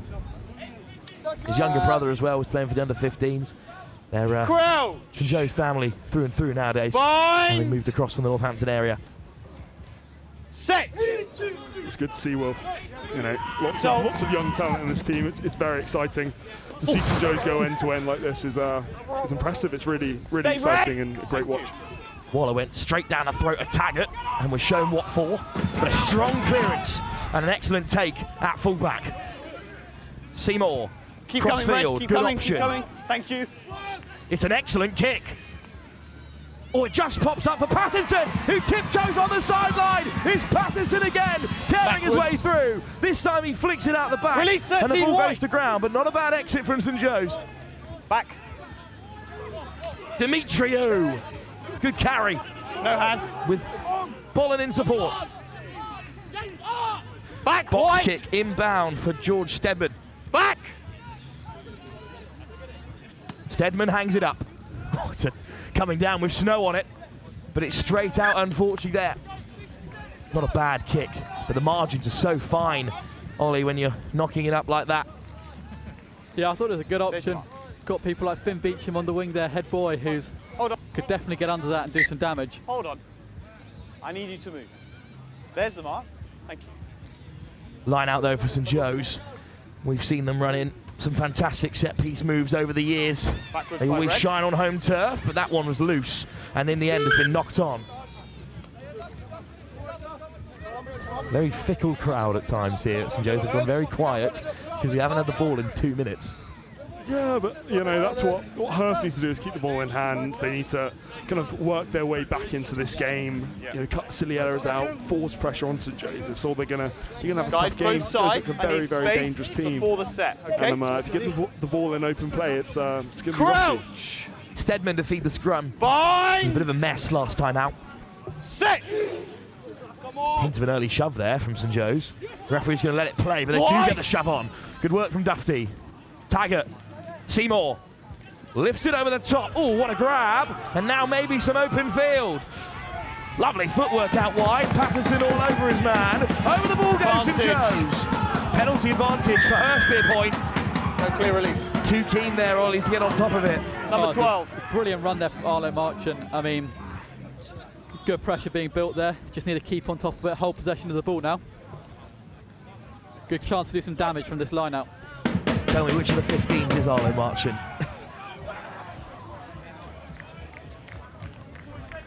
He's the one actually at fullback, good to see. Just a point from Ollie up in the comms box. We can see it all from here. Even spot Allwell Bridge behind us. Beautiful landmark of Ipswich. But here at Moss Force 1, the main tower, for the St Joe's College Festival, we've got a perfect view of this line-out that might get Hurst back into the game. Xander Bullen. Line-out to be led by Johandra van Jaarsveld. To the tail. Only one person. Knocked down, but still in possession of Hurstpierpoint. Oliver Hill is ramshackled to the deck. St Joe's look to make a mess of things, but they've got to let it come. Stedman, Seymour, Taggart. Oh, we're not sure they were expecting the hard line, Hurstpierpoint, and they just spilled it. Not a bad ball, but if you run the dummy line, you've still got to be ready to take it on the full. Half-time, St Joe's survive the latest Hurstpierpoint onslaught, and they lead by 12 unanswered points. 2 outstanding tries gave the standard of rugby from this backline, the majority of who made it to the Rosslyn Park semi-finals last season as under-16s. It's been fantastic. Yeah, it's been super high quality, I'd say. You know, really exciting to watch. I mean, they're moving the ball fast, they're aggressive, you know. It's real end-to-end stuff. Whenever they get the ball in their hand, they're really looking dangerous, and it's, from my perspective, a really, really good game to watch. Well, drink in those outstanding team scores at half-time as we await the second period of 12. St Joseph's College up by 2 unanswered tries. Make some noise over here for St Joe's. I knew you wouldn't let me down. Come on, let's hear it, guys. Let's make some noise for St Joe's.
Second half soon to get underway. St Joseph's College in the kickoff in the mainly white, playing right to left against that red shirt of Hurstpierpoint. Gabe still alongside me, old boy, now Scarlets. Fine performance from St Joe's across the 2 games so far. Yeah, I mean, they're just very exciting, you know. They ship the ball well, they move it to edges, they have an aggressive forward pack which gets that back line off the over the game line. What a take by the captain, Ted Warner. And now St Joe's are on the front foot. Dufty, Bibby, Sword, Backer, out the back for Lewis. Hint of an interception. Well, that might be a penalty. I'm glad it's just a knock-on because, Ollie, that was a genuine effort to make a flying interception. Yeah, it was a good effort from Eddie Hemingway there. Bit obnoxious, but flying. Really got aerial there as he went for the pick-off, would have been class. But now it's a St Joseph's College scrum. Big defensive shift for Hurstpierpoint, Ollie. If they can keep out Joe's here, it'll be a good start the second half.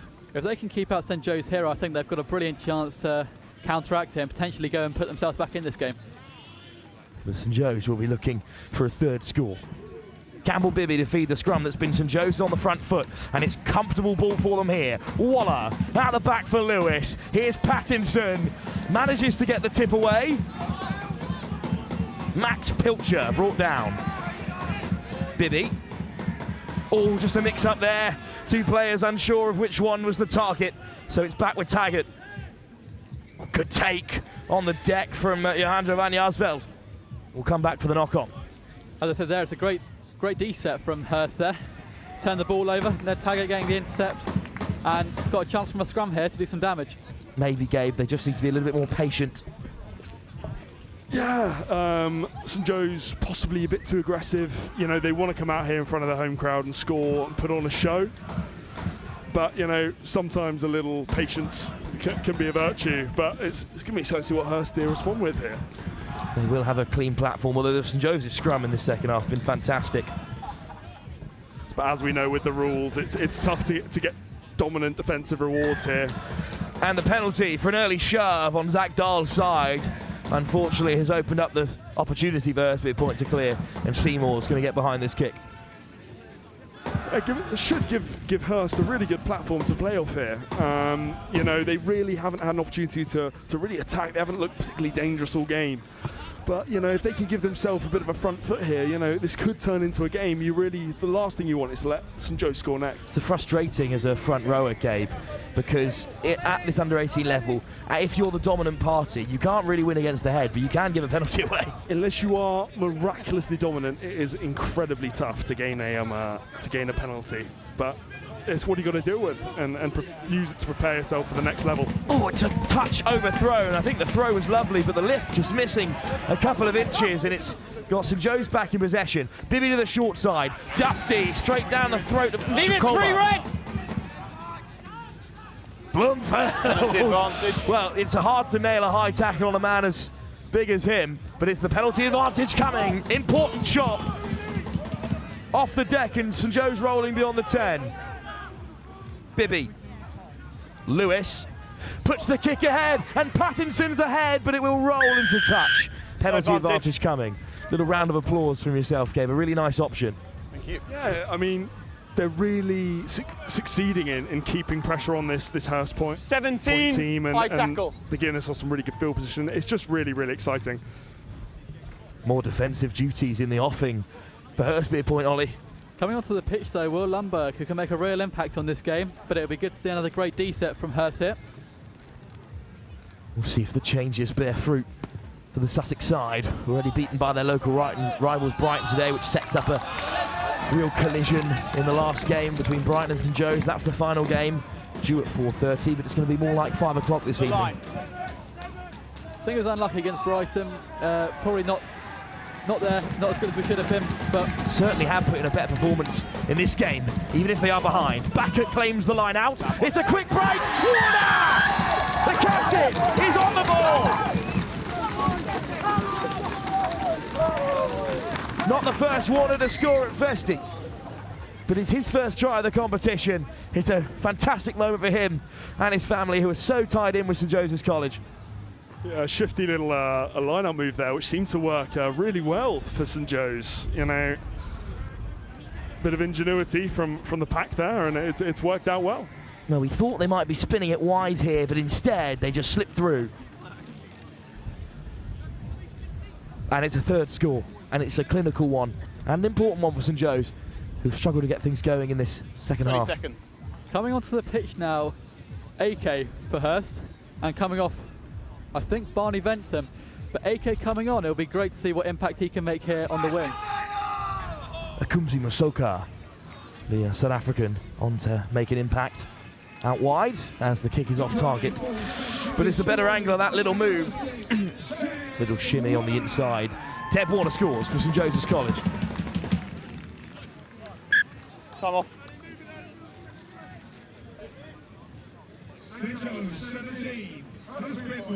Happy? Watch on.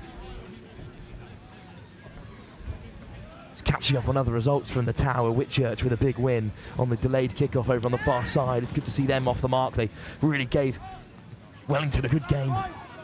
They'll be contenders in the trophy come tomorrow, I'm sure. As will St Joe's, if they can keep it up like this. Bibby gets it on the return and puts it to the toe. Such a bright spark, the New Zealander.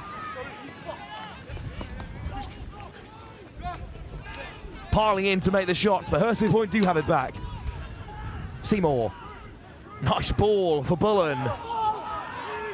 Might be on out wide if they can move it quickly. Seymour switching the direction, but it's a tough pass for Jandra van Jaarsveld. And he'll take a little shove for his troubles. Unlucky there from Ollie Das. There's a good vision from Johnny Seymour there, but 4-by-1, right? Holding the ball's important now. One more try, and I think the game is over. And it's a perfect platform for it, Gabe, especially with scrum dominance. The ball is in. Realistically, Hurst need to score next, and they need to score fast, Wilf. Otherwise, they're going to be in some serious trouble. Crouch! Scrum to be fed by Campbell Bibby. Bind! Hurst onto the field. Set! Having already scored, much like his brother in this tournament at number 8, but too loose at the base for now. Reset. Not stable, I'll come around this side. Well, this game just in a bit of a lull as we reset the scrum. St Joe's in fine form. Crouch! The game against Brighton will be the true test, though. Bind! I think everyone's agreed that that's a huge fixture to end the day here. Set! Scrum for St Joe's. Use. A little bit loose at the base, but Bibby gets it away. Waller, Lewis. Lewis accelerates away. Oh, is he going to go all the way? It's a score for Oscar Lewis. His third St Joseph's College Festival. And the fly half, with great vision, with great awareness, and with outstanding acceleration, has put a shine on this fixture. Yeah, I think that 10 for St Joe's has definitely got something about him, I think, man. He's got the confidence, he knows what he's doing, and it's really exciting. But when he made his debut as an under-16, he was a slip of a young lad. He certainly was outsized by maybe every other player at the tournament, but he had great heart. But he's developed into an outstanding ball player. 30 seconds. And you can see there that his acceleration, which is something that we haven't really seen much of today, it's just another skill he has in the locker. Yeah, another danger for St Joe's, another attacking threat, which I'm sure we'll see more of, won't we? Nice work from Waller as well. Didn't have much of a part to play against Marlborough, but his handling at 12 has allowed St Joe's to flourish out in the wide channels. Off target, but I'm not sure St Joe's will mind too much. Paddy Cowan onto the pitch now for Ollie Das. Be good to see some change on the pitch there, so let's see what he can bring to the game. Not been Hurstpierpoint's day at the St Joe's College Festival. They've had a good season, they're a strong side. But the festival has this effect on teams. We've seen very good sides come here and underperform slightly. It's a very different style of rugby, very different format. Hurst have still got plenty to offer in these final few minutes. It's off the knee, pay on. And they might drop onto it, Hurstpierpoint. I think St Joe's have just about regathered it. Red more. Little pick and go. Oh, through the cap flap, but it goes down. And it's a Hurstpierpoint knock on. And this is a great chance for them to get on the board for the first time. I know St Joe's are in a promising position, Gabe, but can't get sloppy in festival rugby. No, can't get sloppy at all. I think probably the scorelines encouraged a bit of open play. They want to try things, but it's important to keep their composure when they come to these big games, these close games, and make sure stuff like this, because you can easily be punished. Chance for Hurstpierpoint, Ollie. It would be great to see what they have to offer. A big chance here, and it would be great to come away with some points here. Will be worth coming on at 10 for Johnny Seymour. Be great to see what he can bring here off this back of the scrum. Driving up, number 16. Even better. Wood comes over to take responsibility. Number 16, if you're going forward, he must be legal. Straight up. And I think he's going to nudge it into the corner. Will be Wood. He's going to leave it for Taggart. He will take responsibility. This might be one of the last actions of the game. Just 2 minutes to go here. Hurstpierpoint would enjoy a score in these conditions. It's rare for under 18s to play in front of so many fans. It would be great to see a score here. I think they've deserved it. They've defended well, and there's just been a couple of unlucky mistakes that have led to tries. But it would be great to see what can come off the back of this line out. Into the plug come the Hurstpierpoint back rowers, so the maul will be formed. It's a good counter drive by St Joe's, but Hurstpierpoint have it. It looks a little unstable there. Once is called. I think St Joe's might have wrapped this up. Bullen desperate to rip it away, but I'm not sure it's available.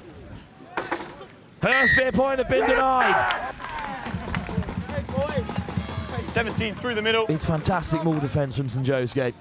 Scrum wide. Yeah, they're getting in there, they're disrupting it. Yeah, they're aggressive, they're strong. You can see that their pack might have a bit of strength dominance from that scrum, and they're translating that into the maul defence as well. So if they can keep doing this, you know, it takes away a weapon for Hurst, and yeah, I think see the game out pretty, you know, maybe scoreless. Bind. Set. Scrum to be fed by the substitute Ben Wilkinson. Another student who's been at St Joe's since 2 years of age. Good carry by Hurst, who's drawn a penalty advantage out of Hurstpierpoint. Advantage, 9 offside. Tunnel. Bit of a coach killer. A bit of an easy out. 10. They're really talking in the flow of the game. It's really important that you don't allow teams easy exits from that 22. You know, you see it from all the way from this grade to higher grade rugby. You know, you want to pin them in there, force an error, and, you know, giving them easy exits like that, you know, coach isn't going to be happy. Speaking of high-grade rugby, great season so far with the Scarlets game, having a lovely time, looking for further development in that programme down in Wales. It's really exciting. You know, unfortunately, we've had a bit of trouble with injuries in our squads, but, you know, the team's out in South Africa, they're playing today, and I'll be cheering them on and watching that game later. Just as you'll be cheering on St Joe's when they head into their final game against Brighton with a place as group champions on the line, a draw that means so much with the quarters to come tomorrow. It's another victory for the hosts. They win by 22 unanswered points. Ollie, thanks for joining us. Hurstpierpoint still with lots of rugby to be played this weekend. It is an improved performance than their game against Brighton. Thank you very much, and I think big game against Marlborough now to see that we can really get back into this and have a good chance on day 2. That game will be later over on pitch 2. But Gabe, thanks for joining us as well, and enjoy your afternoon. Yeah, really happy to be here. It's a great watch. Well, we will leave you with these outstanding scores from St Joseph's College. 2 halves of exhilarating rugby. The side is really flowing. That pack line is firing on all cylinders. They head into Brighton for the final game of the day. We return to the under-15s next for a couple of cup finals, the first of the weekend, live here from St Joseph's College. Big clash between 2 big teams in Group 4. It's Millfield versus Brighton on pitch 2 as we speak, because Brighton will be St Joe's opposition in the third and final match. Live. Group 4.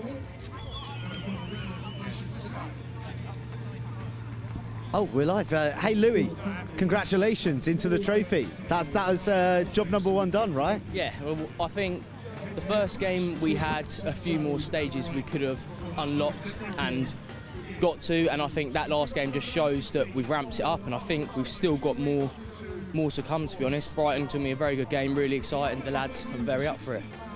Lou, you're deputy head boy here as well, I'm right in saying. Can you just give us an idea about the place this competition holds in the school's heart? Oh, this competition's sacred. Like, this is what you build up the year before and all year is this moment in time. Everyone in the school supports, because it's just been almost bred into us since year 7, and people, unless you go to St Joe's, don't realise how much it actually means to you to be a Joey and to be a part of the Rugby Festival. So that's the school part of it. I mean, what about the tunnel? What about the flames? What about all of that? How do you sort of keep your composure when you've got all that razzmatazz around you as a young man? Well, that's just all a part of it. You take it all in, you look at all your supporters, you're on the home pitch, and it's just the main part of the experience, really. Being able to have all of this at your own school and have some of the best schools in the world, well, in the country, sorry, come and play here. It's just amazing, really. Honestly, it makes St Joe's. We'll go with world best schools. We'll go best schools in the world. Let's. What do you make of the competition so far? Okay, the schools that you play, because that's one of the great things about this competition is you get to play a number of schools that you don't usually get on your circuit. You get to play ones from Wales, Scotland, the North, all over the place. So what's your indication of the sides that you've faced so far? Well, all the schools have been, like you said, different parts, and we don't necessarily play these schools every season, and it's nice to have a difference in competition and look at who they've played and how we've coped with it. And I just think it's shown what we're capable of this year and what's to come after the festival, as well as obviously in this tournament. So big ambitions for this year, safe to say. Always. You always aim high, especially being part of Joe's. You know, you're always ambitious. You always strive to be the best, and well, let's try as hard as you can and see where it can get you. Well, it's got you to the trophy tomorrow, so well done, Louis, and go rejoin your team. Pleasure to watch you guys. We'll see you later in the tournament.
Just like rugby, business moves fast. At Fleximize, we keep it simple. No knock-ons, no penalties, just fast, flexible business loans. Decisions within 24 hours. Once approved, funds are over the line the same day. Fleximize, always in your corner.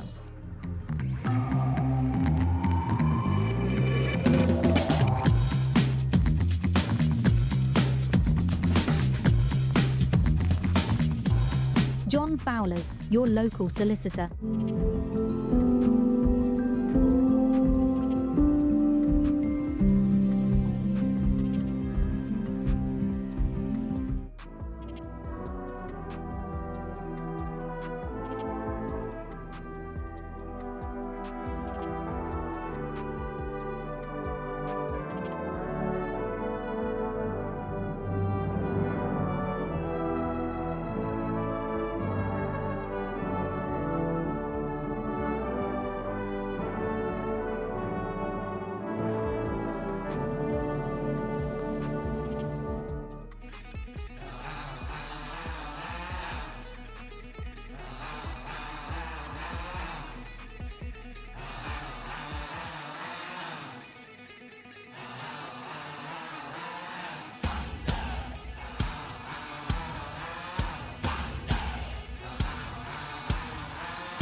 Just like rugby, business moves fast. At Flexmise, we keep it simple. No knock-ons, no penalties, just fast, flexible business loans. Decisions within 24 hours. Once approved, funds are over the line the same day. Flexmise, always in your corner.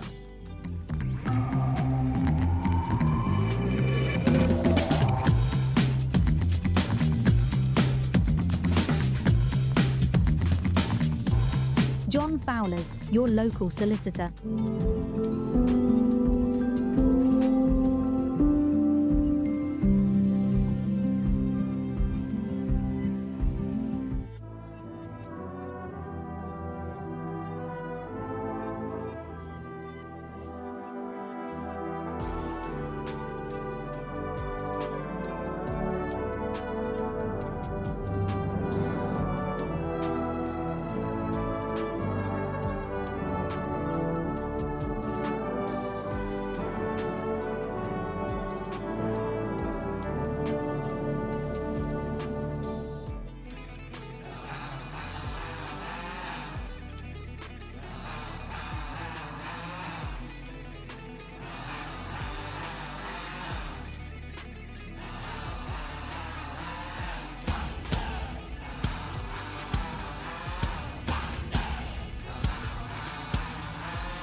Just like rugby, business moves fast.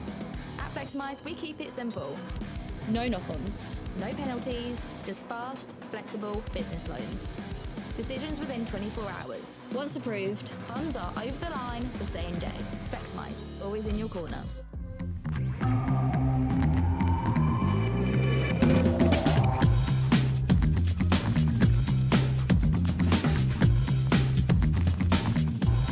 John Fowlers, your local solicitor.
Right, guys, one of the, well, a very rare break in the relentless action that we have here at the St Joe's Festival. We're preparing ourselves for the Under-15s Cup Final that's going to take place in a moment between Northampton School for Boys and Samuel Whitbread.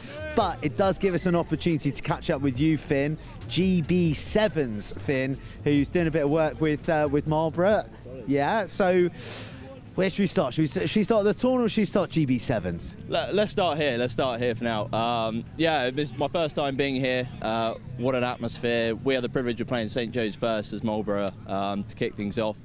And the reception that those boys had, I think that was the first game to fire us up. So, yeah, awesome stuff. Vibe of the tournament's great. Not too dissimilar from Sevens, so right at home. Not too dissimilar to Sevens. What was that like for your lads playing against St Joe's? Because at a young age, I can imagine that's pretty intimidating. There's not many matches that they have that reception for the opposition that they're playing. I think it was a privilege. There's not a lot of times at schoolboy level that you get a crowd like you do here, and a bit of the animatronics and fireworks to set them off. So if that doesn't get you fired up for a game of rugby, I don't know what else will. So I think they were pumped, just chomping at the bit to get on. And what do you make of the quality here? You know, you'll have not just been watching Marlborough and the sides that you've been playing, but having a scope of the other. It's ridiculous, isn't it? Oh, it is. The quality's been absolutely insane, and the brand of rugby that the boys are playing, just been through the hands. Confidence is off the charts, and you're just getting boys having a crack, both at 15s and 18s. So it's great to see some great running rugby and some good shots in there as well. Some shots that make me glad that I'm no longer at school, actually. But you mentioned through the hands. We're Sevens guys, aren't we? We're Sevens guys. Yeah. Like, you know, tell us about your path sort of from school and through, and how you found yourself to be playing for GB7s. Because while we've got 15s here, I mean, there's nothing that builds the skill set like Sevens, is there? No, not at all. I had slightly an unorthodox route into it.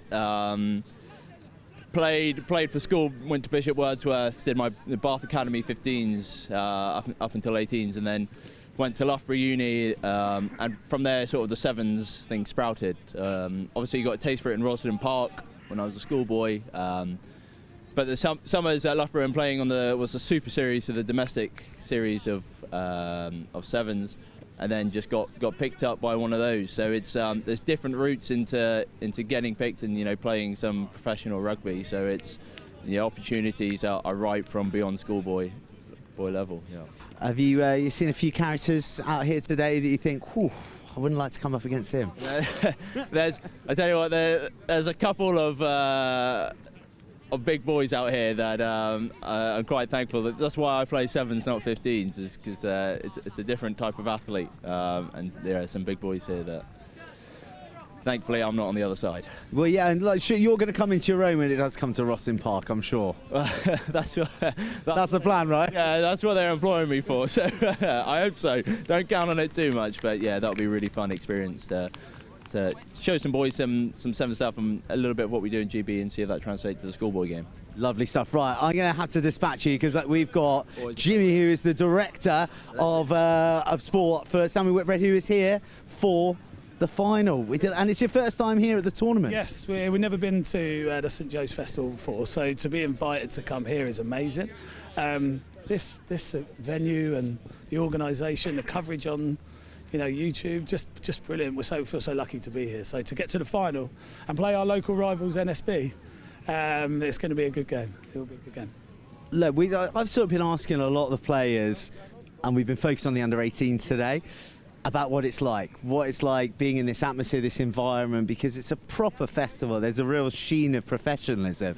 But then you take that down to under-15s, that must feel even more special, or, you know, a few nerves as well rattling around for them. I look at some of my boys and I'm thinking, why aren't they nervous? Seem like a very calm. I'm nervous. Yeah, I'm feeling the nerves, but they seem very composed and ready to go, and seem very focused. And they have done for the whole way through. You know, we played Clifton in basically the decider to get into the cup, and last play they got it done, and today very composed in the semi-final against Woodhouse. So yeah, we feel okay. At the end, this is going to be tough.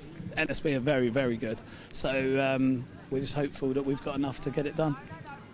Just on the competition front as well, for young individuals, developing unfit. How important is real competition like this for their development? Because yeah, we have matches against other schools, yes, we train hard, but I feel that there's nothing quite like being in the pressurized environment, knowing that there's a cup on the line. Yeah, the opportunities to play here, wow, yeah, and to feel this experience, the tension, the expectation, and you know, at the same time the risk of failure as well. Hopefully it will, you know, provide a good basis for them to potentially, you know, at an under 18 level, when they get to that age, it'll be a great experience and something they can build on and take forward, you know, not just in rugby, in all aspects of their life, but hopefully, fingers crossed, it's a positive experience.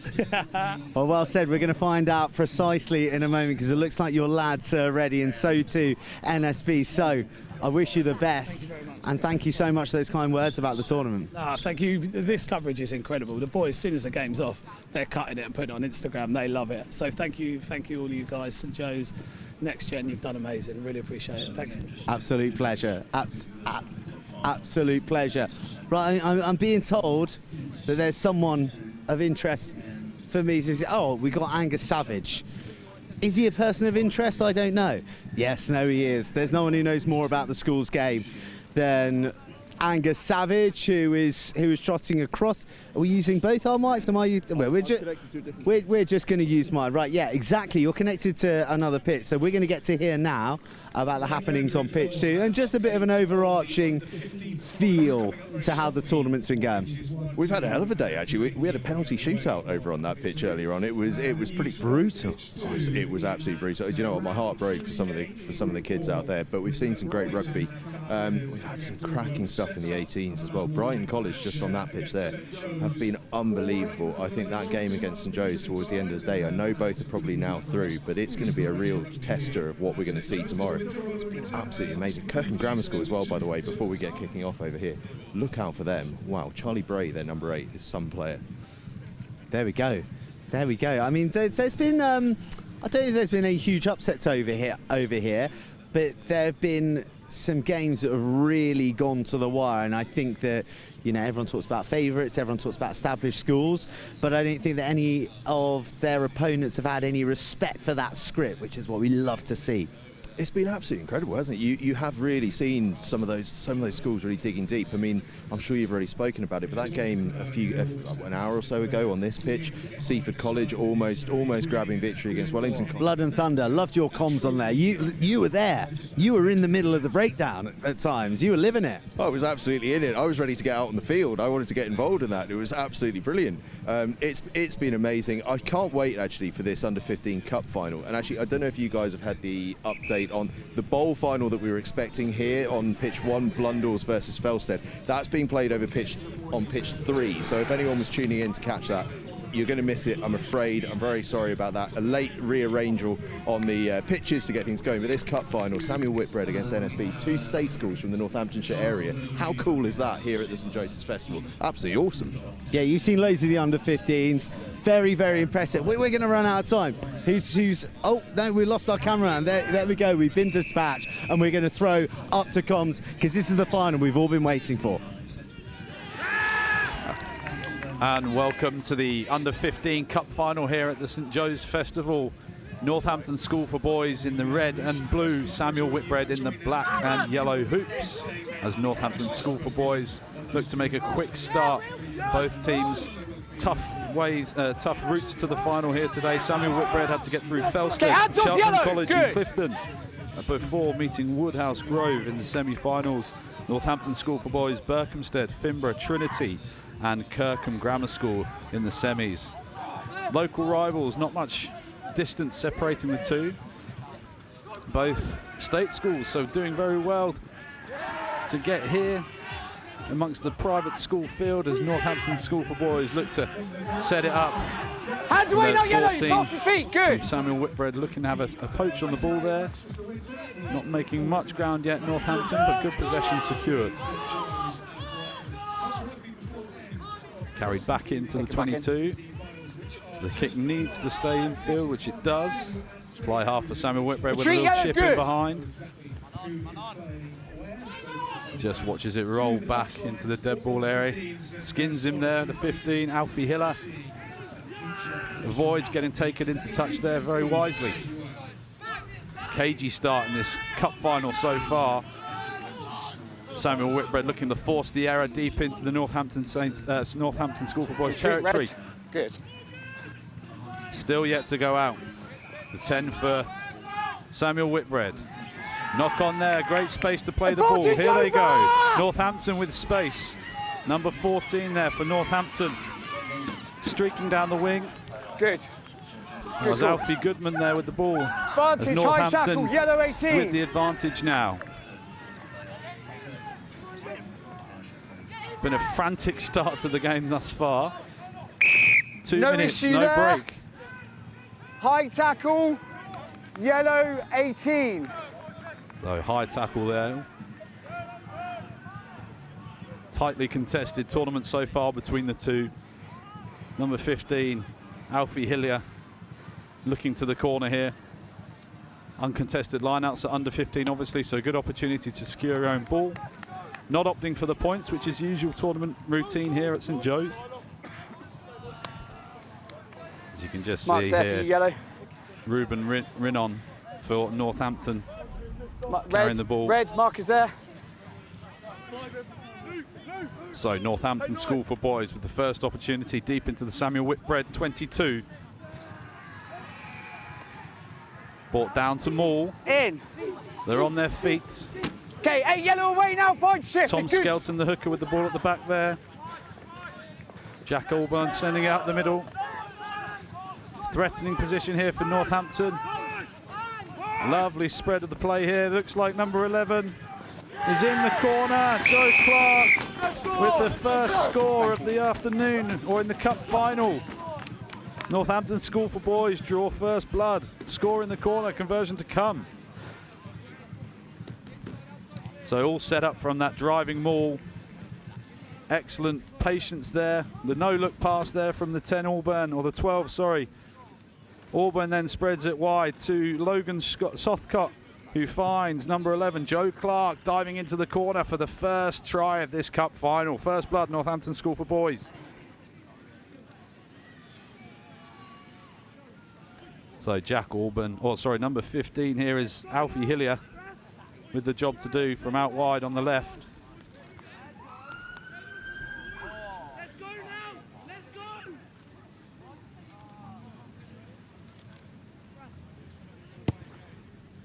Good strike. Can it just creep in? Hits the upright. Fails to secure the extra bonus to the conversion, but have scored first here, which is a big thing in this cup final. Samuel Whitbread haven't had the ball in hand much in attack, have had to do a lot of defending.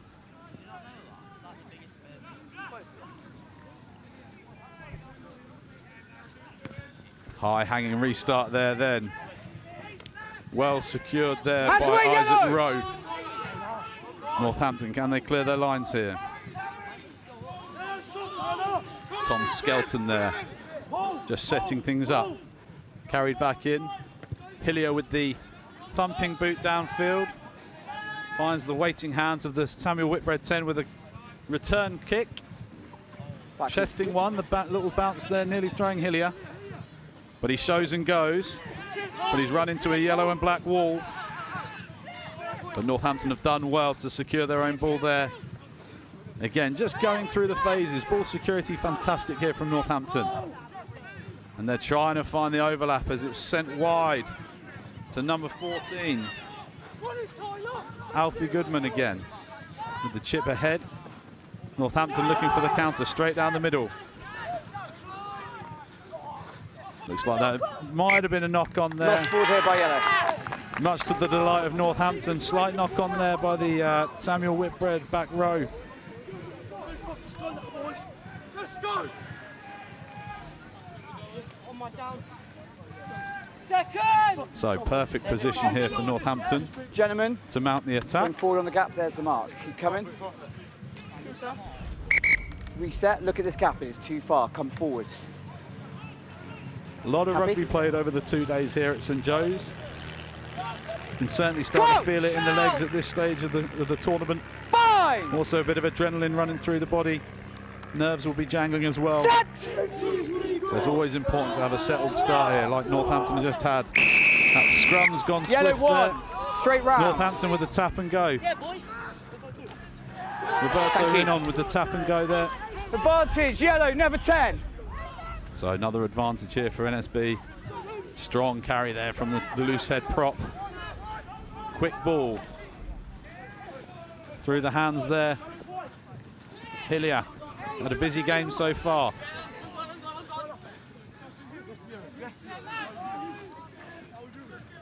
Tom Skelton doing the heavy work there.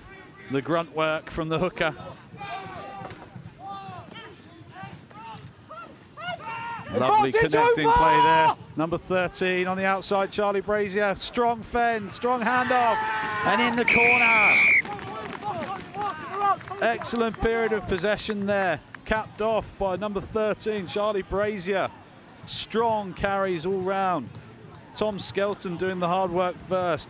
Strong leg drive, manages to get deep into the 22 of Samuel Whitbread. Then the number 7 picking it off his toes, Rinton, finding Brazier there. Look at this, in, out, strong fend. You're not stopping him from there. Northampton, second try of the final so far. And it looks like, well, 2 hard conversions for Hillier here. 1 from either side of the pitch. It's quite a strong breeze coming across the pitch on pitch 1 here at St Joe's. Samuel Whitbread just looking a little bit shell-shocked so far. Haven't managed to get into the game whatsoever.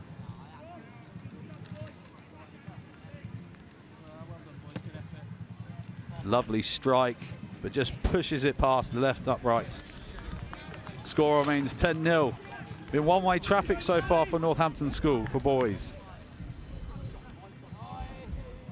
Samuel Whitbread looking for an answer. Square, straight and stable, 3 things.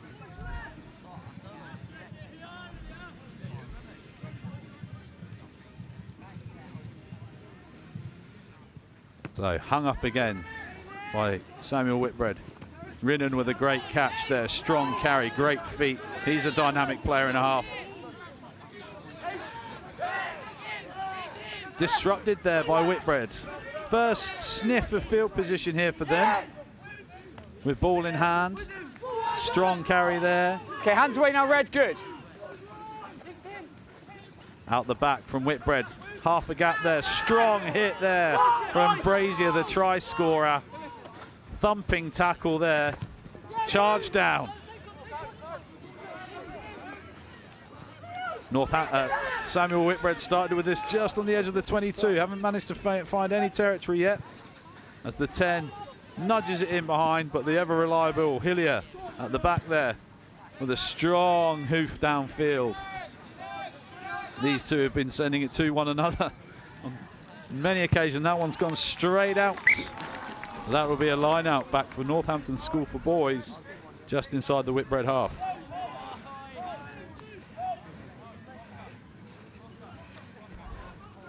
Yellow, your mark is here, please, gentlemen, right here. Red, you're here, thank you.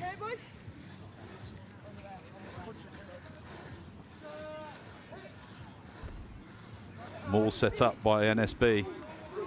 And in. Ball's at the back with Skelton. Okay, 3 away now, yellow 3. Ball's gone down there. Penalty Whitbread. The man in the pink scrum hat, whose name I don't have, I'm afraid. On, Red Excellent 2. job there in poaching that ball. Skelton had just come away from the maul. And your man in the pink scrum hat did an excellent job in getting his hands on that. Now, can the fly off make the field position count? Good nudge into NSB territory. Uncontested line out to come. You can just see here, clear hands on the ball. Can't be moved. Referee judges that holding on. Red, here, Red, here.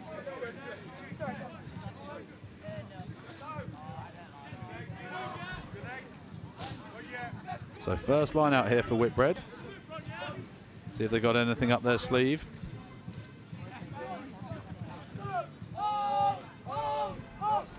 More set by Whitbread. Back foot, go the back foot. And that's a good little nudge there from Whitbread. They've certainly got Northampton School for boys on the hop. moving backwards at quite a rate. Excellent nudge here from Samuel Whitbread Academy. Okay, that's once 9. Yeah, through the middle is fine. Red 4's good. Oh, looks like NSB have managed to get onto that ball. Held up. Oh, fantastic piece of work there. And that's the half. What a time to counter and steal that ball just as Samuel Whitbread were hoping to make their mark on the game. So far, it's been a little bit of one-way traffic, but it's still 10-0, so not much in it.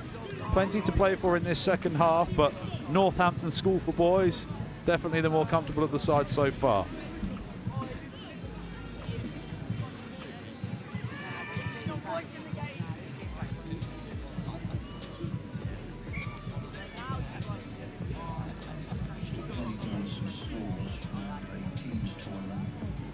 Wellington 7, Seaford 5, Whitchurch 25, Denstone 12, St Joseph's 22, Hurstpierpoint 0, and Marlborough 3, Brighton 16. Thank you.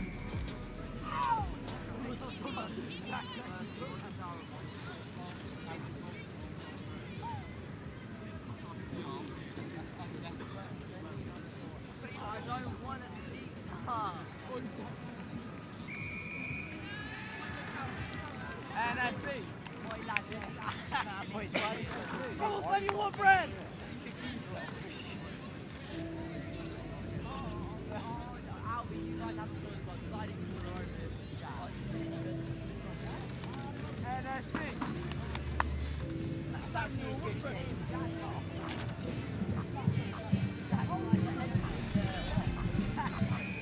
So, all to play for in this second half. Samuel Whitbread with a bit of chasing to do. Northampton School for Boys, I beg your pardon, looking the more comfortable of the sides so far. Blustery day here at St Joe's in the cup final, under 15s cup final. As I mentioned earlier, geographically neighbourinos over here between Northampton and Samuel Whitbread. Number of boys both in the Northampton Saints academies for both schools, as Northampton get ready to start this second half.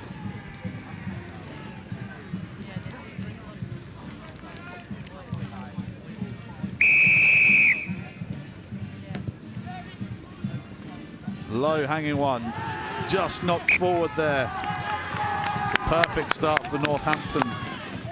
Just what Samuel Whitbread would have wanted to avoid there, unfortunately. But perfect field position here for NSB. Come on, red zone attack! We will switch, change in direction there from 10 Auburn, sorry. On my down. Straightforward knock on there from the kickoff. Just what Samuel Whitbread would have wanted to avoid. Crouch! Bind! Set! Auburn and Softcott ready to receive the ball, but there's the penalty there. Excellent push. NSB with the shove on there. Whitbread couldn't keep that out.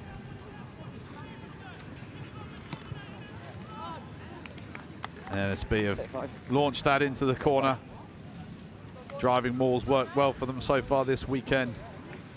Your marks there, please. Imperious position to try and stop a driving maul from here in the cup final here.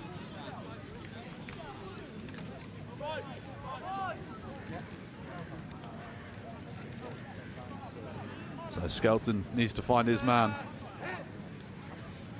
Hold.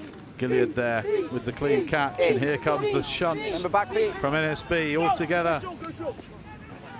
Whitbread have done well to disrupt. Ball's gone to ground.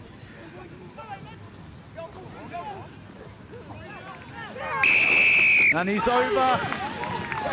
Number 4, Abuka.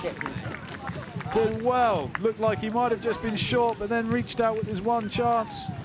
Stroked the ball over the line. Northampton School for Boys have fully taken control of this game with this early score. Strong maul there. Just sheared off. It went to ground. I thought Samuel Whitbread had done enough there. But then strong carry there from Eamon Abuka. Just popping it over the line there, and that really is demoralising for Samuel Whitbread. A lot of work for them to do now to get back into this cup final. Hillier with 2 close conversion attempts thus far. Can he add his third?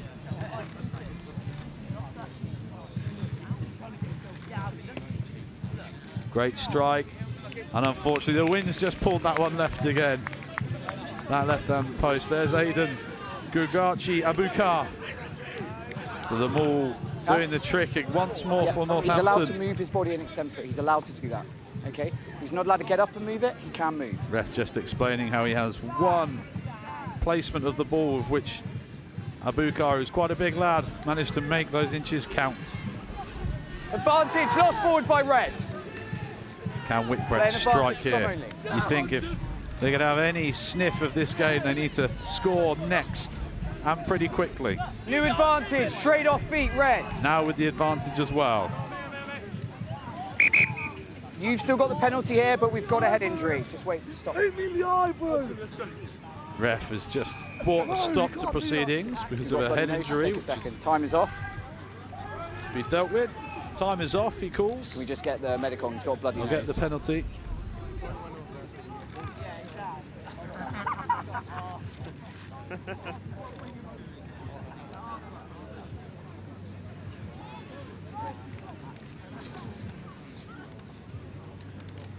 So Northampton's School for Boys in control of this cup final. Had a strong weekend so far, beating some of the best rugby schools in the country. Okay. What else would you expect here at St Joe's? Time the is off, Premier gents, no rush. Rugby Festival, shown only here on Next Gen. Just a reminder that when the under-15 finals are concluded, the next under-18 games... Samuel Whitbread, replacement with a blood injury. So, can Samuel Whitbread find a score here? You think they'd have to if they've got any chance of a comeback? Marks there, red, thank you. You know your marks it. Driving Maul looked imperious for them in the first half if they can get the ball into the hands. With a clean line out here.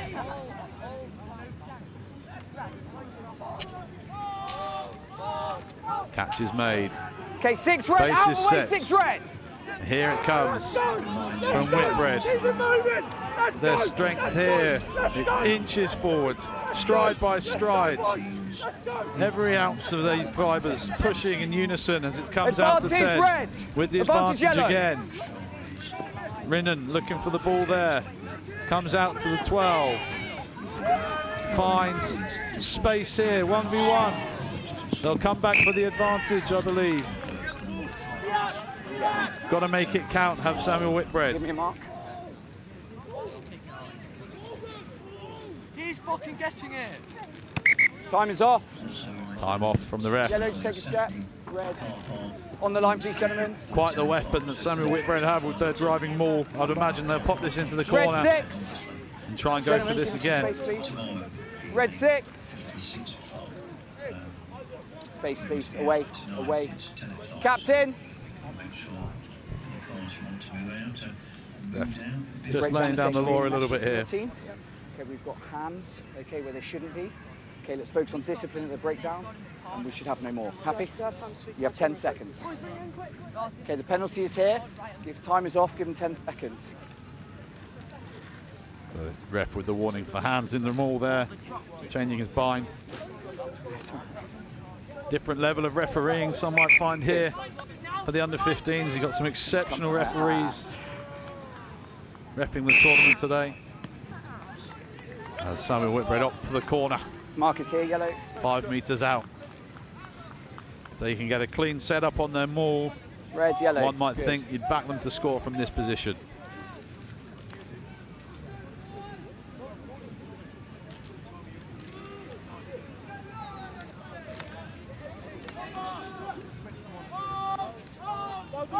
There's the set.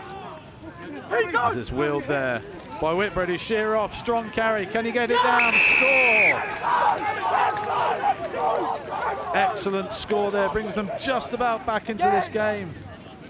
They need to press the fast forward button here and nudge this one over if they're going to have a sniff of chasing this game with not long left on the clock.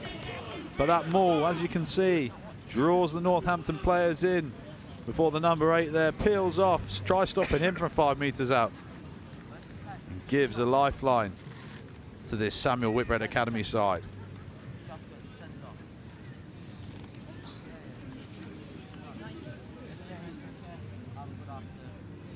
Really costly extras required here from the boot of the 10, who does find the inside. So not long left on the clock here. They'll receive the ball. Could there be a grandstand finish here?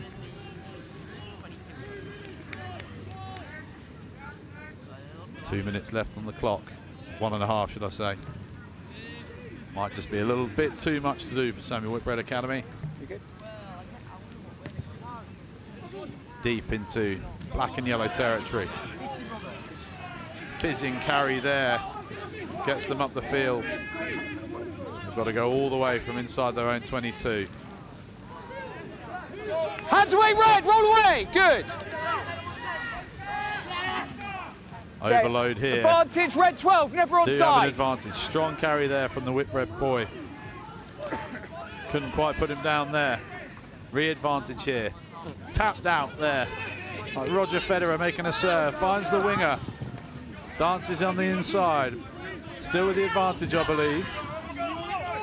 But they're working their way up the field.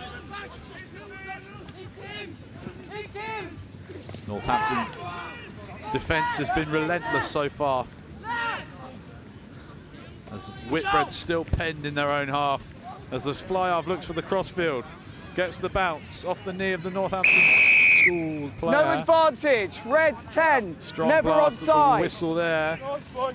Penalty for Samuel Whitbread. Just thought the 10's going to have the kick of his life here to send it as far up the field as he can.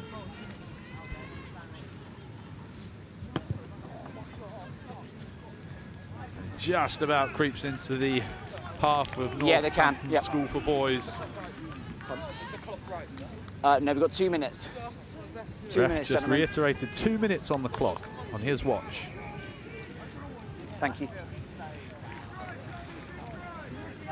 Yellow, you're here. Gentlemen, 2 minutes left in the half. 2 minutes and a half. So, 15-7 here to NSB. Off the top from Whitbread. Thrusts to the line there. Gets in behind the Northampton defence. Can they play the ball quickly? 10 pulling the strings there. Found the outside channel. 23. Can he open up the legs? Needs to stay in field. Does well to stay in field. Scrum half there. Looking to put some speed onto this ball. But the Northampton defence is absolutely relentless. Well spread, good line speed, making it very difficult. And they force the knock on and the turnover. Advantage to knock on yellow. Can they run the clock down now? Just about a minute left by my calculations. Brazier, try scorer in the first. What a big fend that was, don't argue. Advantage over! Off he goes, advantage over. Unreal carry, scrapping for his life there. Tackle called. Just got to be smart here of Northampton with the knock on. Lost forward here by red 2. Scrum yellow ball. Just about enough time for the scrum here. 10 seconds. 10 seconds left. And that should be enough to see Northampton School for Boys crowned champions of the St Joseph's College Under-15 Cup. Crouch! Bind! Set! Can Whitbread conjure up something special here from deep in their own half? They've got to give it a go. Chip in behind. Nudged forward there. Still on. Into the wide channel go Whitbread. That That'll be the game. Northampton School for Boys, under 15s, Cup champions here at St Joseph's College. 15-7 over Samuel Whitbread Academy. Unreal effort there from Northampton School for Boys. Brings the curtain down on the under 15s Cup here at St Joseph's College. Phenomenal standard of competition, and sees the boys in red and blue taking the cup home. Continuing a proud history, a proud tradition. The winners in the cup of the under-15s tournament. Our congratulations once again to Northampton School for Boys.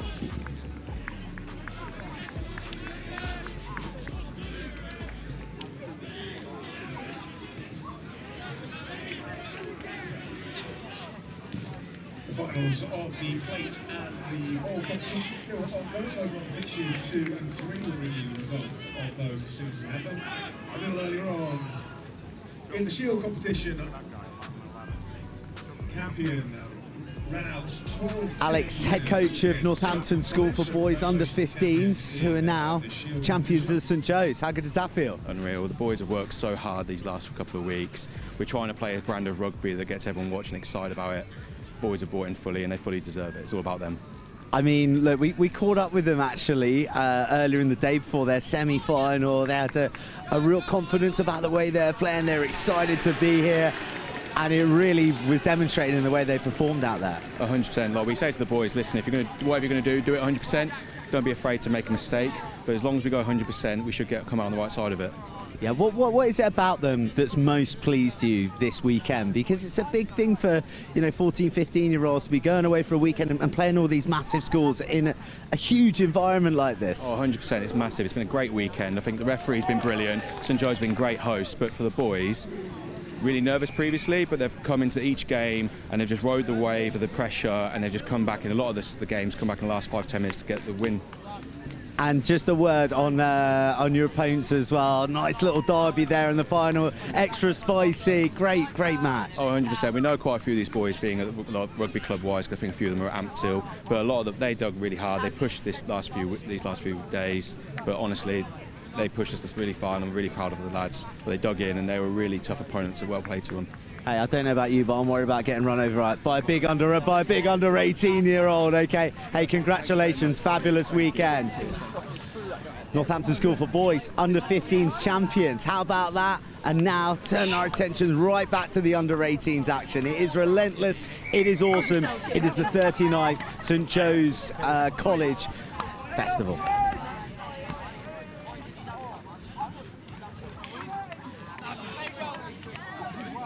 Yeah, Tom. Yeah, Tom.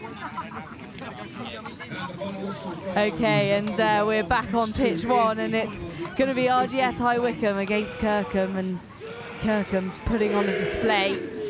As if they win this, they've won every match here today. So an important one for them, and they are the favourites of the tournament last night at the press conference. So. It'll be interesting to see if they can live up to those expectations. In the meantime, the attention turns straight back to the under 18s. It's crunch time in the under 18 groups with our third round of matches to finish off day 1 of the St Joe's Festival of Rugby. Over on pitch 1, just kicking off now.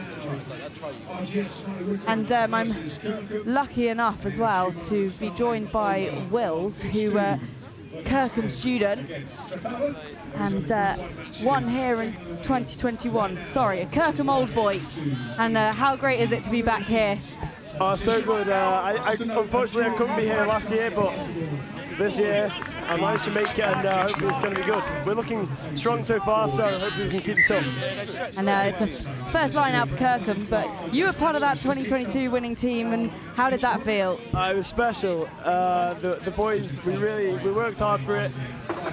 We had a lot of coaching and analysis before it, and Yeah, it all worked out on the day, so it was nice. It was good. Am I right in saying that it was RGS High Wycombe as well that you played, who unfortunately for them, lost to you, to Ollie Davies and that fabulous drop goal? That was it. Let's not talk too much about that. I mean, it gets talked about year after year. I know, too much. Talks about too much. Does he still talk about it? He actually doesn't, to be fair. But he loves it when it is talked about, so we can't talk about it too much.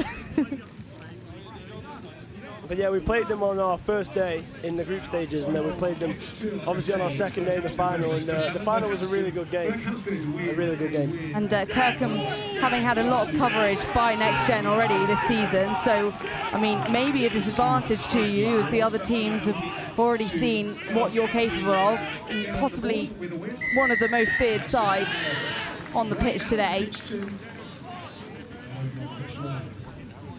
But beating Sedberg early on in the season and losing just 2 matches out of 8. So pretty good going so far. A nice kick out to touch by Kirkham. I'm sorry, it's kept in. RGS firing back. That's unfortunate with the kick there. We'll have to prove something from here instead. Max Wilson will throw in for this line out. A great throw and a great take there from Tom Carey. Good hands from Arthur Scrace there, all the way to the wing. This is looking good from Kirkham. Let's hope we can keep this up. And taken down by RGS's vice-captain, Thomas Dumnall. And a good carry there from Charlie Bray.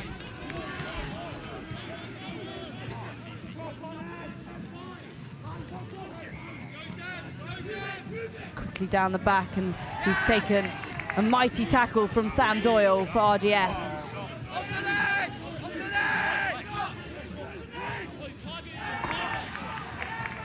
An attempt at the turnover. Good counter up there from RGS, to be fair. Kirkham remain in possession. There's Big Lawrence, he loves a carry off 9, does he?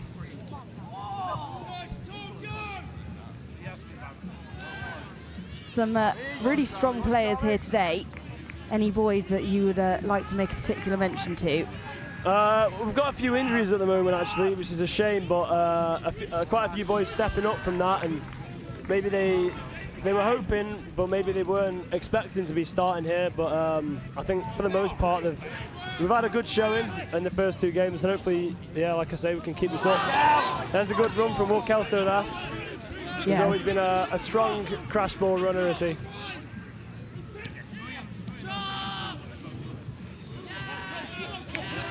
Brighton. It's Tom Carey on the ball. RGS just attempting to pull them back, but they're no match for Kirkham. You go in, all guns blazing. Great ball from Arthur Scrace there out to the wing.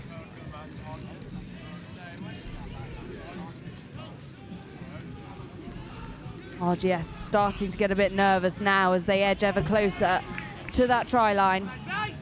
Kirkham are doing well here to keep recycling the ball and keeping it alive. The phase is just tiring out RGS, I'd say here. Big Lawrence on the carry there again.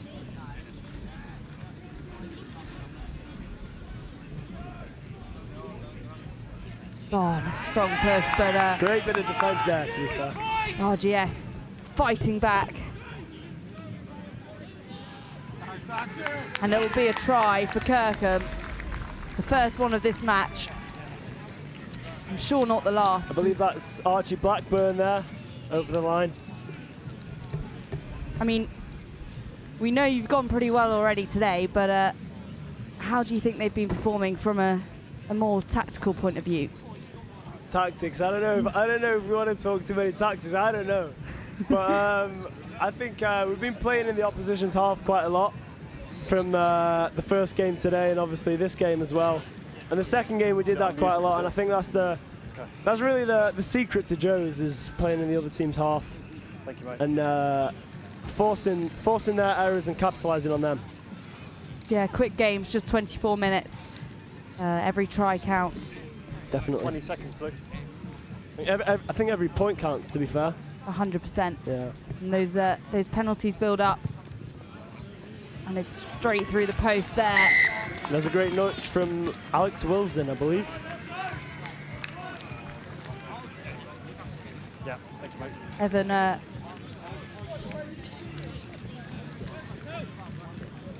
Jack Wilsden, my apologies.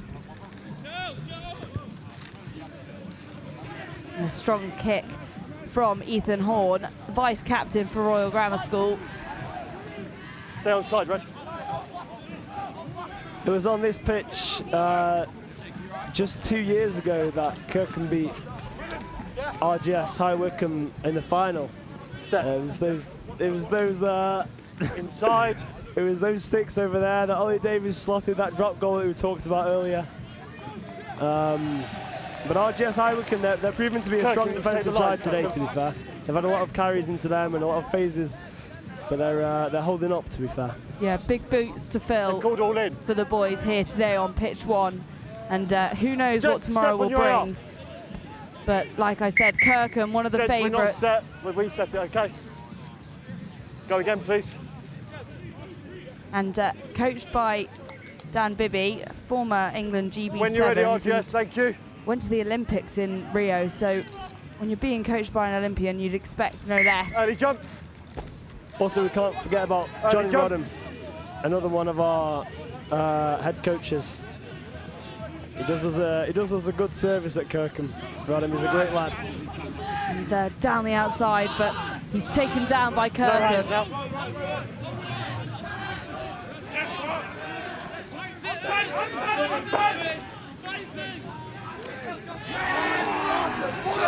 And this could be RGS's chance as they pull away.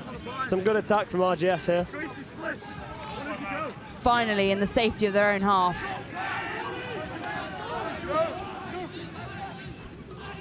That was a good tackle from Tom Carey there, about time he went low. Kick bouncing off Kirkham, just pushing RGS that bit backwards. Tackle! An offload to the side. And he attempts to go out wide, but takes the dive forwards. Oh, and it's a strong carry there, yeah.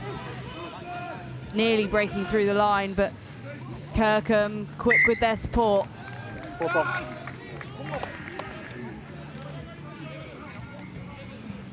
And a penalty. Relentless pressure from Kirkham here to keep them out there. Marks here, gents.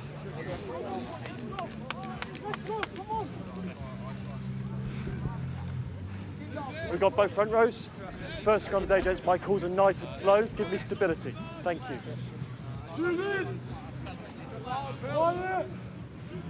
Let's go! Second right, let's go, Jude. Nice, fellas. Let's go, boys. 8's in, please, boys. 8's in.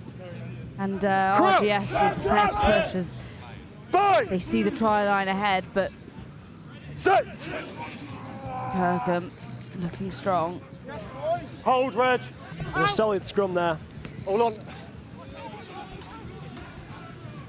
Just finding that space, but RGS not picking back. it up. It was carried back. No 50-22. Cheers, mate. Red ball, carried back. You'll see a mark, Blue.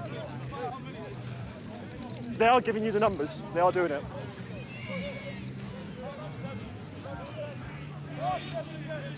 And it looks like RGS High Wycombe will make a quick change on him, please, at this stoppage. You're good. Quick line out to the front there from RGS. Into the wall. One threads. Nice offload and centre it's dropped, but 8. It's a late hit off the ball. Oh, yellow card from Kirkham, that's never good news. Yeah, of course. It's Charlie Bray with the yellow card, that's unfortunate. Thank you, gents. We just have time Key off, part gents. of our team is Charlie, so it's, They can need times off. it'll be a miss for the rest of this second half. Just hold me. yeah, will find Blue, himself in the yeah. sin bin for 4 minutes. Late hit, 8 blue. And RGS High Wycombe. Gaining some nice ground there. It's 4 minutes. 4 minutes.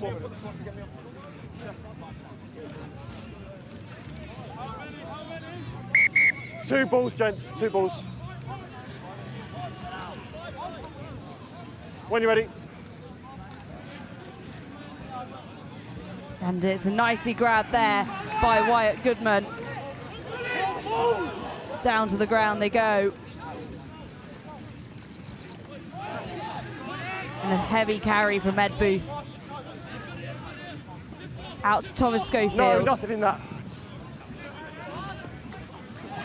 Oh. And it's Harrison Denis who will make the break. And finally a try for RGS High Wycombe. That was a big carry from the number 8 there. It's a decent try. You know, the Kirkham defence wasn't really strong enough there, was it? And it was a great bit of attacking running from their number 8 there. Yeah, player down and RGS High Wycombe using that to their advantage. Definitely capitalising on that, yeah. Harrison Denis, number 8, who made that try. One of those Northampton Saints players.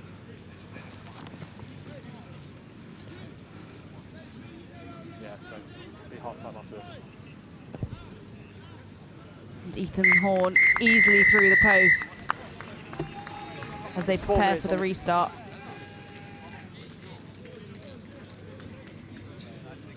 Oh.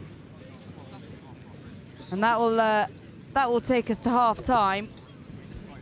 That'll make an interesting second half.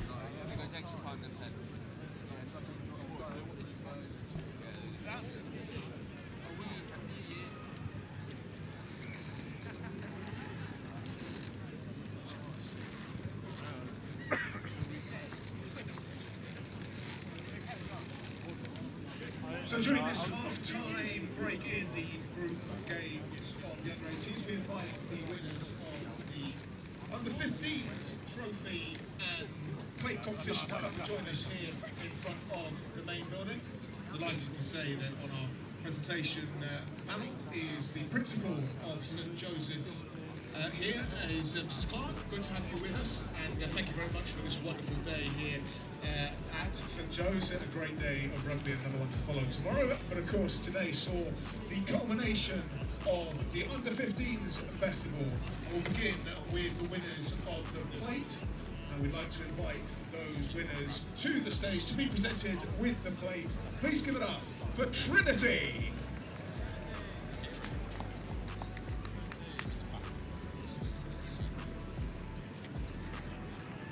Trinity running out winners in the plate competition. The under-15s competition and the victors in the under-15 plate coming up to receive their prize. Trinity, Croydon.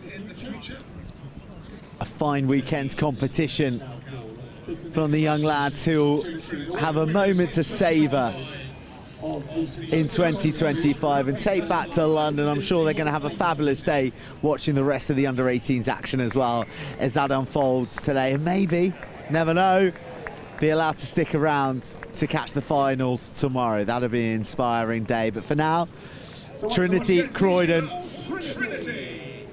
winners of the under-15s plates at the St Joe's College Rugby Festival, the 39th National Schools edition.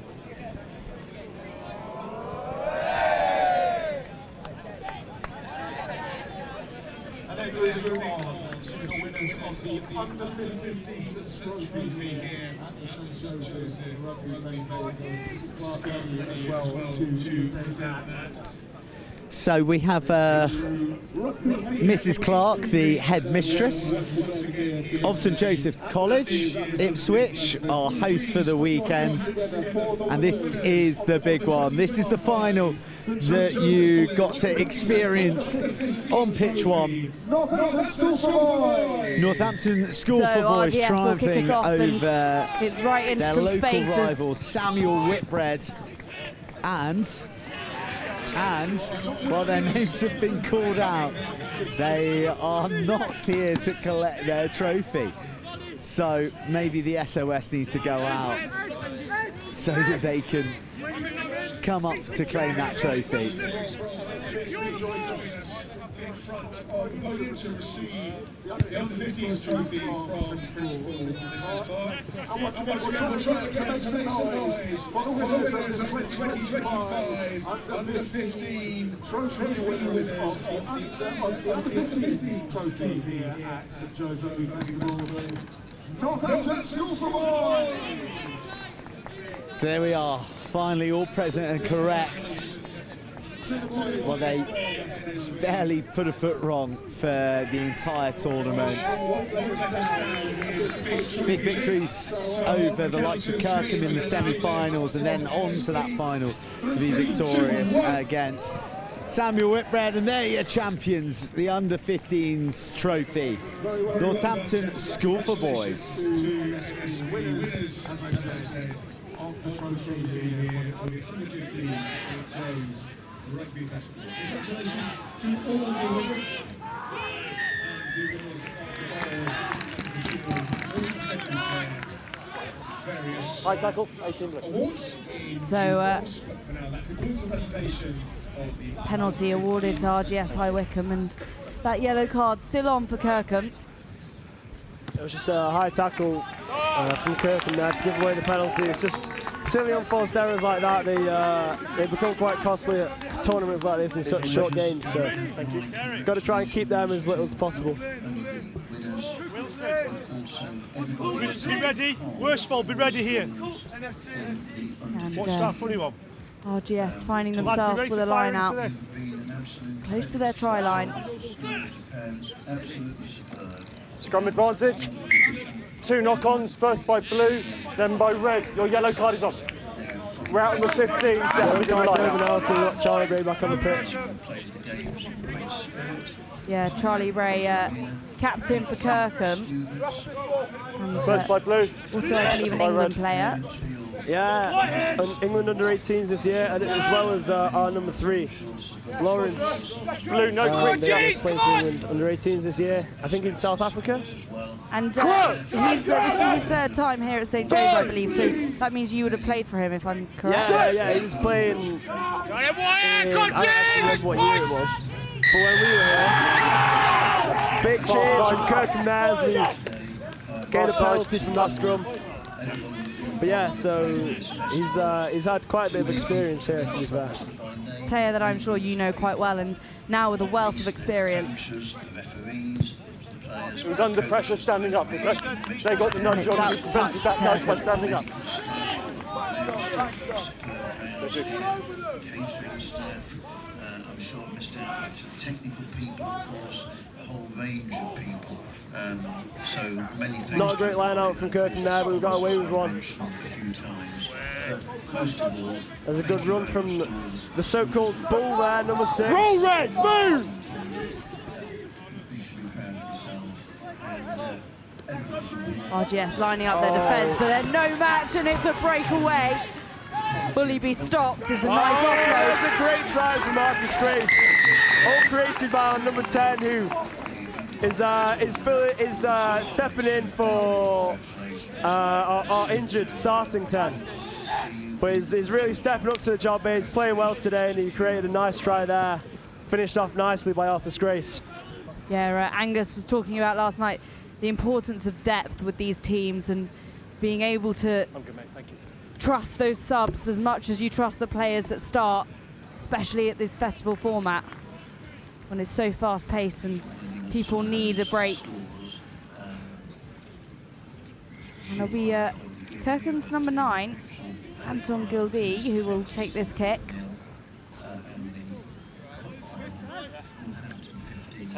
He lines up, and RGS look on, 10 seconds. Prepare for the run, and no match for Kirkham. Slotted by Jack Wilson there for an extra 2. Kirkham slowly pulling away. There's the run, and then the nice offload to Arthur Grace to dive over the line. I'm not quite sure what that dive was, but you get the ball down, you get the points.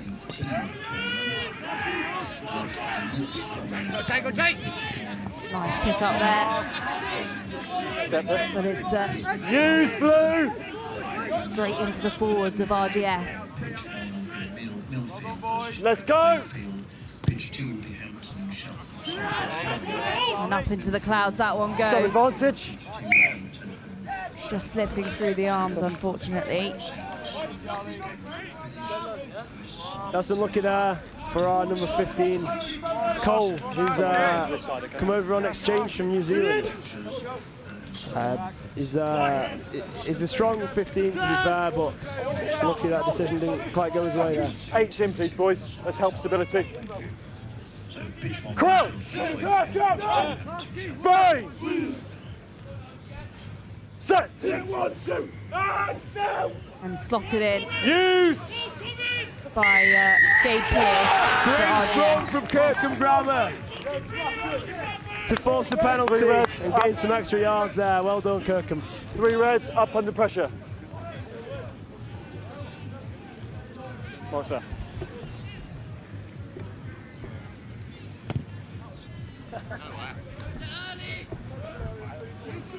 Three, I've got you under pressure. I need you to stay down, okay? Thank you. Come on, Kirkham.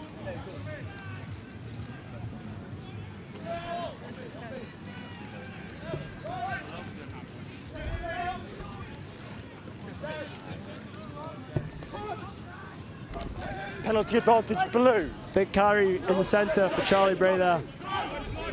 Thank you, gents. Still penalty advantage, Archie blue. Blackburn to Tom Carey.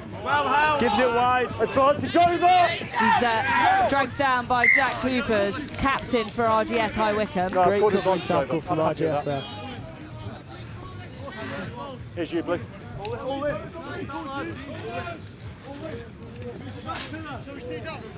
Blue.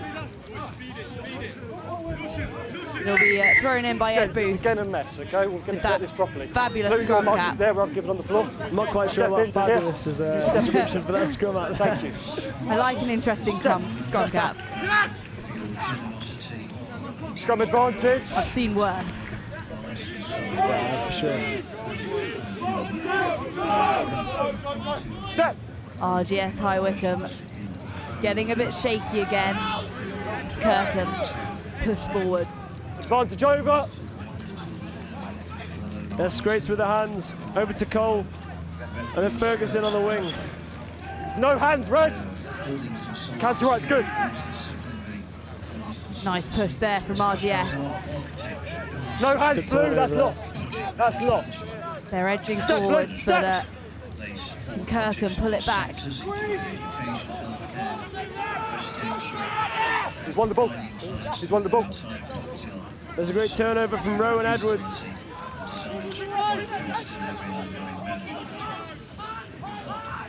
Looking for the offload and he's finding it's the space. Ferguson through the middle.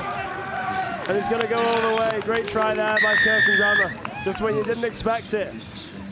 Kirkham always putting on a performance with those tries. Now 2 tries up. RGS still with some time to pull it back. Generosity in helping this 39 Rugby Festival, National Schools Rugby Festival, to go ahead. Thank you.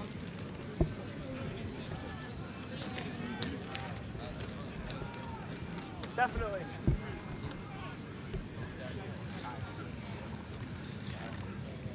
And Anton lining it up.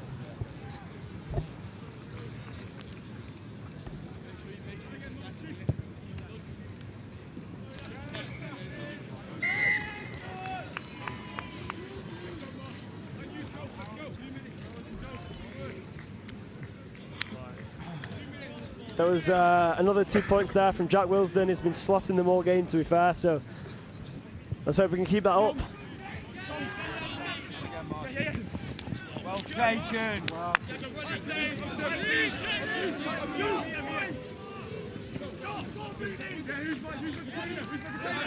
RGS will look to hone in on this attack and try and turn over the ball just to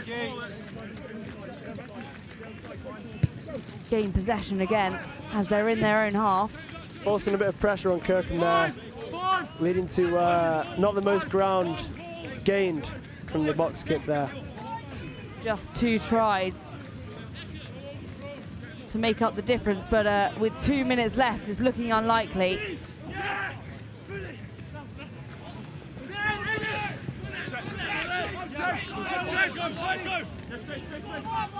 Oh, and a good carry there. Great carry from RGS. Into some of our stronger defenders, and still no match for that number 3, to be fair. And Harrison Denis finds himself on the ground.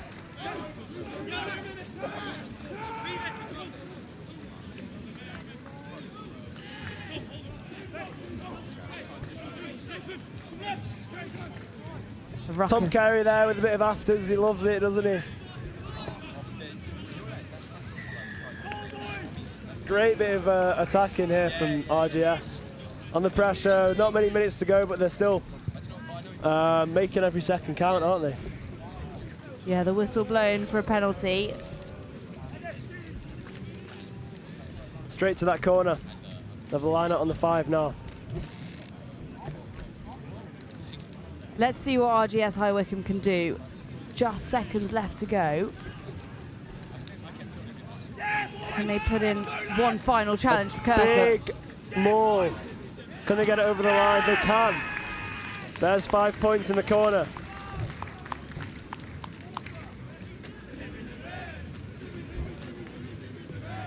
They'll line up for the conversion.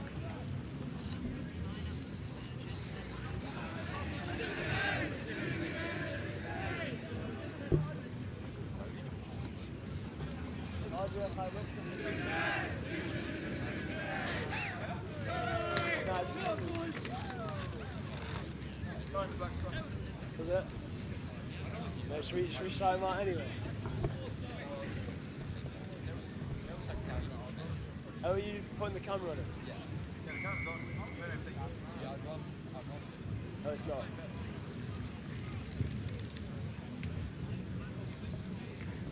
Oh, and a beautiful kick, and not an easy one, but that will end the play, and it doesn't change the result as Kirkham Grammar will take the win again here on pitch 1 as Millfield make their way onto the pitch. That's 3 from 3 for Kirkham today. It's a really strong start to the tournament on day 1. Hopefully we can keep this winning up tomorrow when it really counts in the knockouts. Thank you very much for your help, and stay tuned as Millfield make their way to take on QEGS Wakefield. Thank you for having me here. Oh, nice finger. Well done on both sides. Well done on both sides. Day 1, we look forward to seeing them both in action on day 2. Looking at a prospect in this year's tournament with 3 wins from 3. To see who they'll be taking on tomorrow.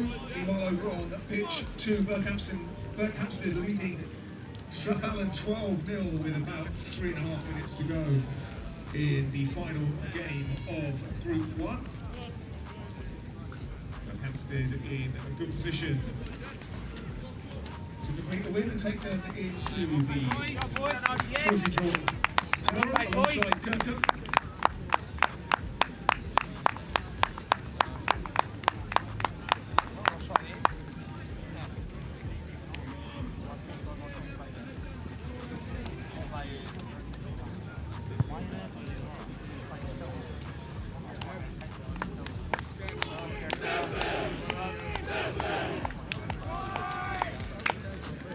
So next up on pitch 1, we have got Millfield versus QEGS Wakefield. Millfield looking to make it 3 from 3 themselves. QEGS Wakefield looking for a bit of an upset over on pitch 1 to finish the day with a win. So that's kicking off any minute now on pitch 1. That's Millfield versus QEGS Wakefield.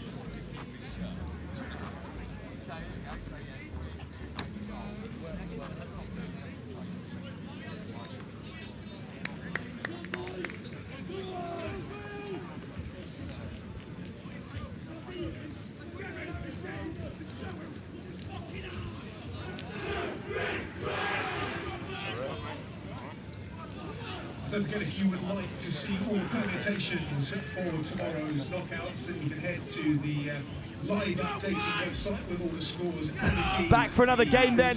Millfield taking on QEGS Wakefield. Millfield 2-2 after a narrow win against Cheltenham College in their second game of the day. Kicking off deep here to QEGS, last year's national school finalists. Delighted to be joined by a member of that squad, Ollie, alongside me. Ollie, how have you found the St Joe's College Festival?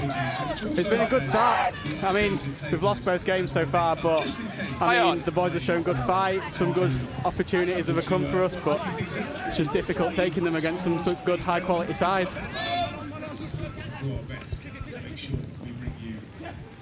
Marcus English. Nice carry. A big step off the left boot here. It's a remarkable side, QEGS Wakefield. Last season they had an unbelievable quantity of players who had been from the school from year 7 and all the way upwards. And I imagine a lot of this squad continue along that same trend. Yeah, definitely. I mean, well, 3/4, if not more, of this squad have been here since at least year 3. I mean, I've been at QEGS since reception, so I've been, what, 13 years of my life now. And it's just great to get that whole progression throughout the squad. And you see you create some of your best mates that you've been with throughout your life. In the meantime, though, it hasn't quite gone to plan for QEGS. The kick through rolled into the dead ball area. So a scrum for Millfield. Beasley, the hookers, move over the prop. Some frightening players in this Millfield side. They're a top quality outfit. Second! And they will have the feed.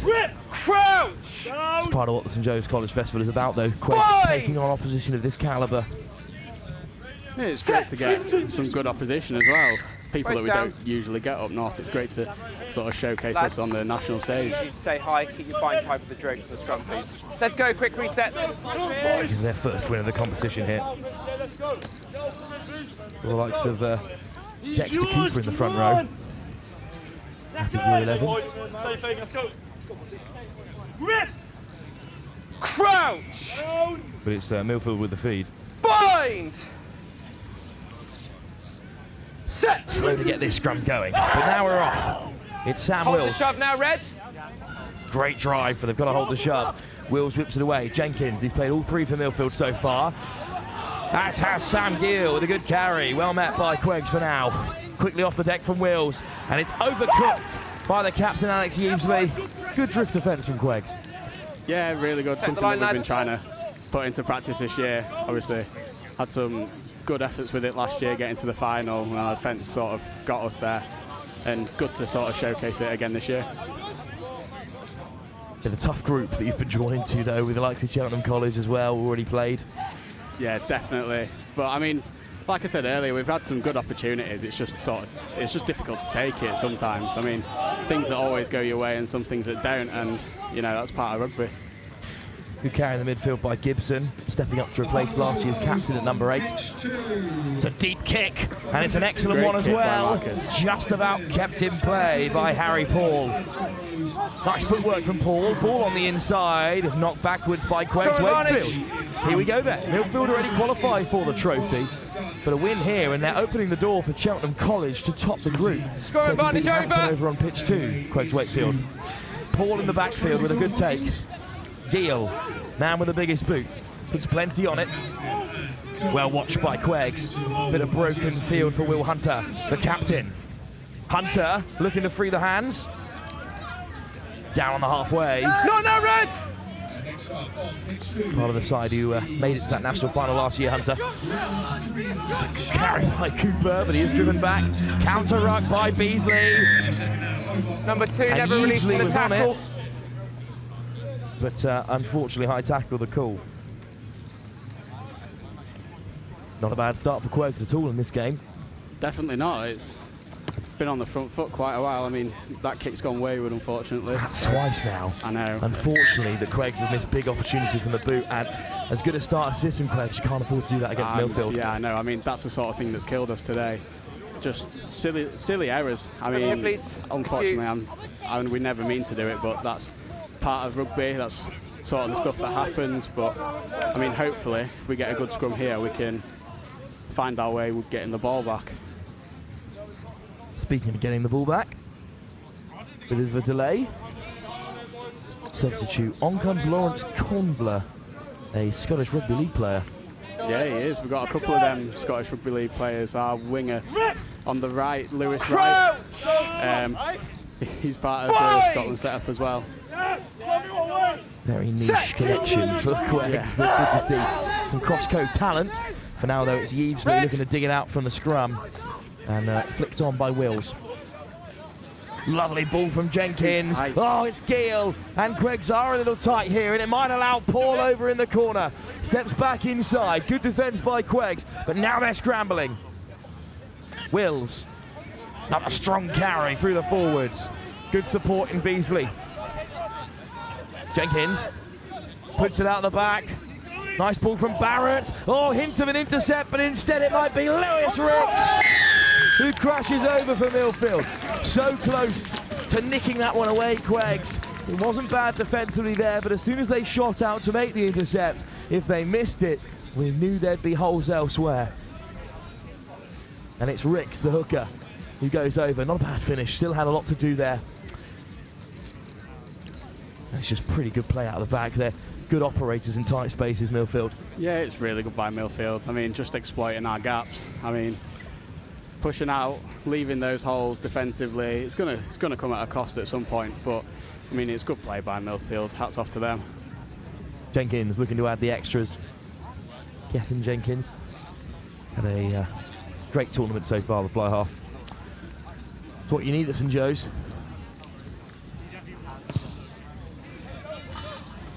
Glances the inside of the post, so goes over. 7 points to Millfield. All you need to win this tournament, they often say, is a good line out, a good maul, and a good kicker at a fly half. Those can be the difference makers. Yeah, exactly. As we've found out over many years, points are so valuable. The amount of games that are won within 3 points, 3, 4, 5 points, it's really difficult, but I mean, if you can get those points early on the board, then it makes it very difficult. Kick off by Hunter, the captain.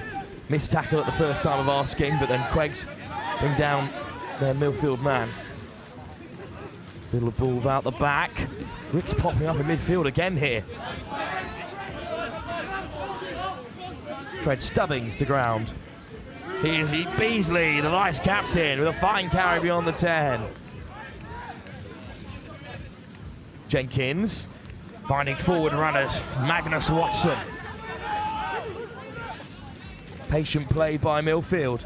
Waiting to pick the lock. It might come here. Gill, ball on the outside. Paul, accelerator Ray. Paul skirting the sideline, puts it over the top. Across comes Hunter, but the bounce of the ball is kind for Queggs Wakefield. Very lucky, very lucky. Good take by Lewis Wright and Tom Taylor breaking down the wing. Taylor finds an offload.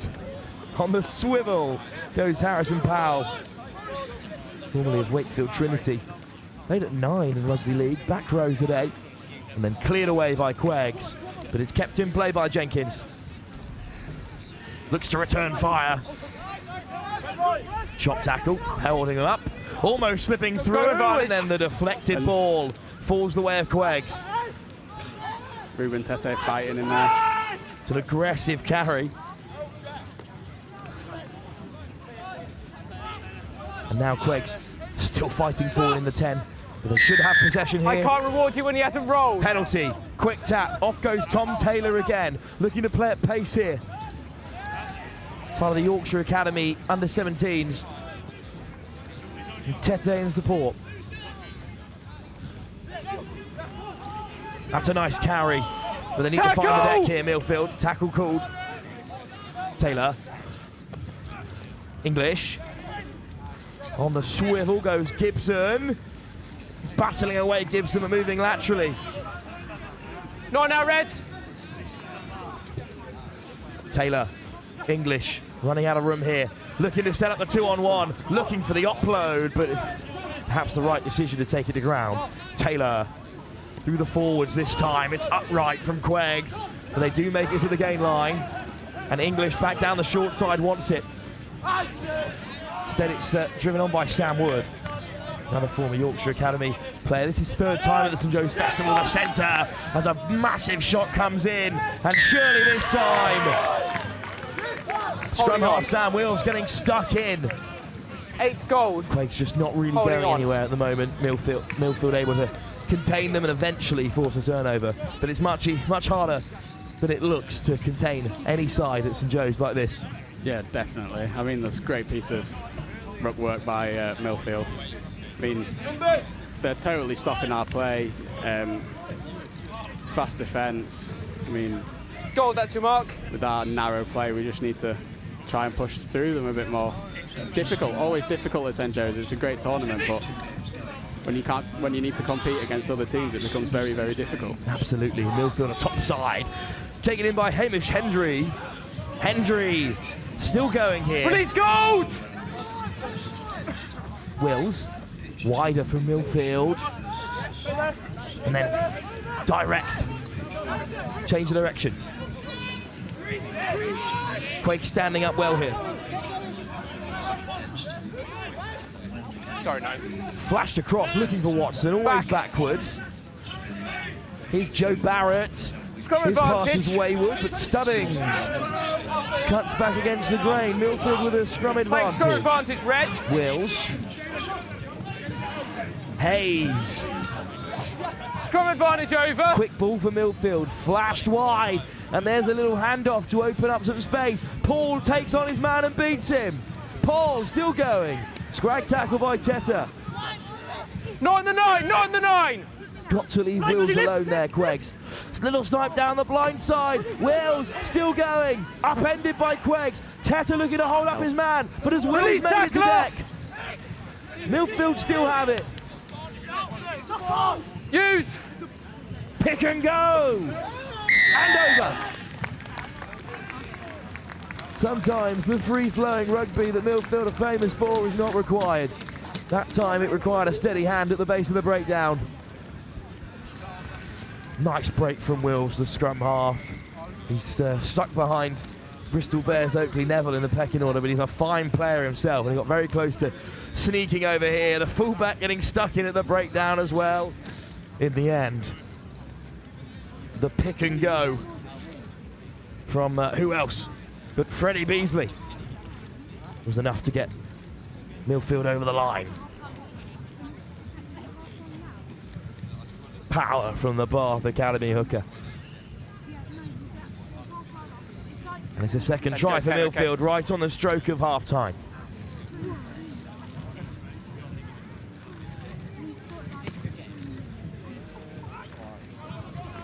Just off target from the kick, but at the break, Millfield are up by 12 and are on their way to an undefeated record here and a spot in the trophy quarter-final. They're likely to be joined by Cheltenham College up against Hampton on pitch 2. Still 12 minutes to go here. Millfield lead at the break by 2 unanswered tries. Millfield looking to make it 3 from 3 in the group stage. Meanwhile, on pitch 2, we're about halfway through the first half in this crunch fixture between Cheltenham and between Hampton and Cheltenham. Of course, the winner of this game will make it through to the trophy draw. It's a straight shootout between Cheltenham and Hampton. If it's a draw, things get interesting, and then we start with things like tries scored. That is the first way of deciding between teams that are tied on points, is the number of tries scored. If we get a clear winner in this match between Cheltenham and Hampton, then the winner will go into the trophy draw, loser into the bowl draw.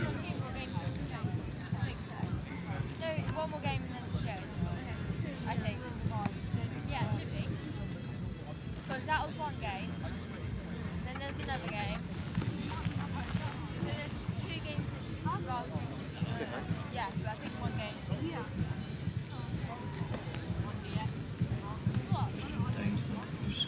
It is. RGS Wycombe 14, down then. Berkhamsted 12, Strathallan 5.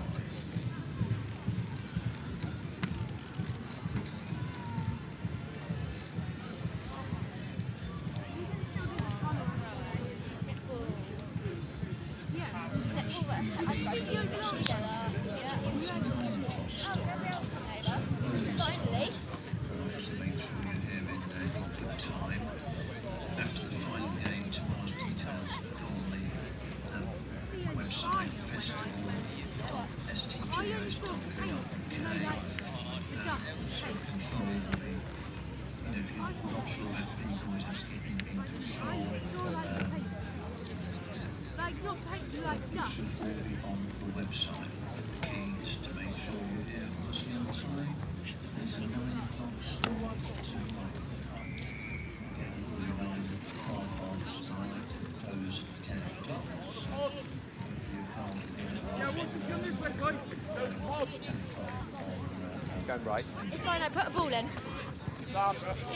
Time your runs, fellas. Back for the second half. Millfield will clear straight away off the boot of Giel, but that will give their captain a little bit of time to run. Hunter turns fire. It's a good chase. Jaden Kalambe. Excellent take from Kalambe. Ollie alongside me.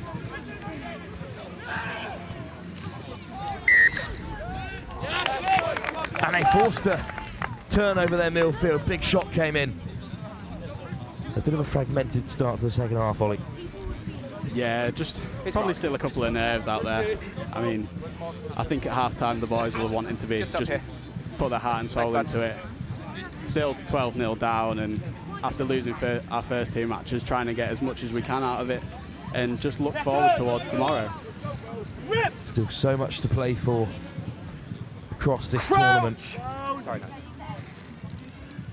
Bind! With 4 trophies on the line as the British Army band continue to blare out their tunes in the latter stages of the opening day.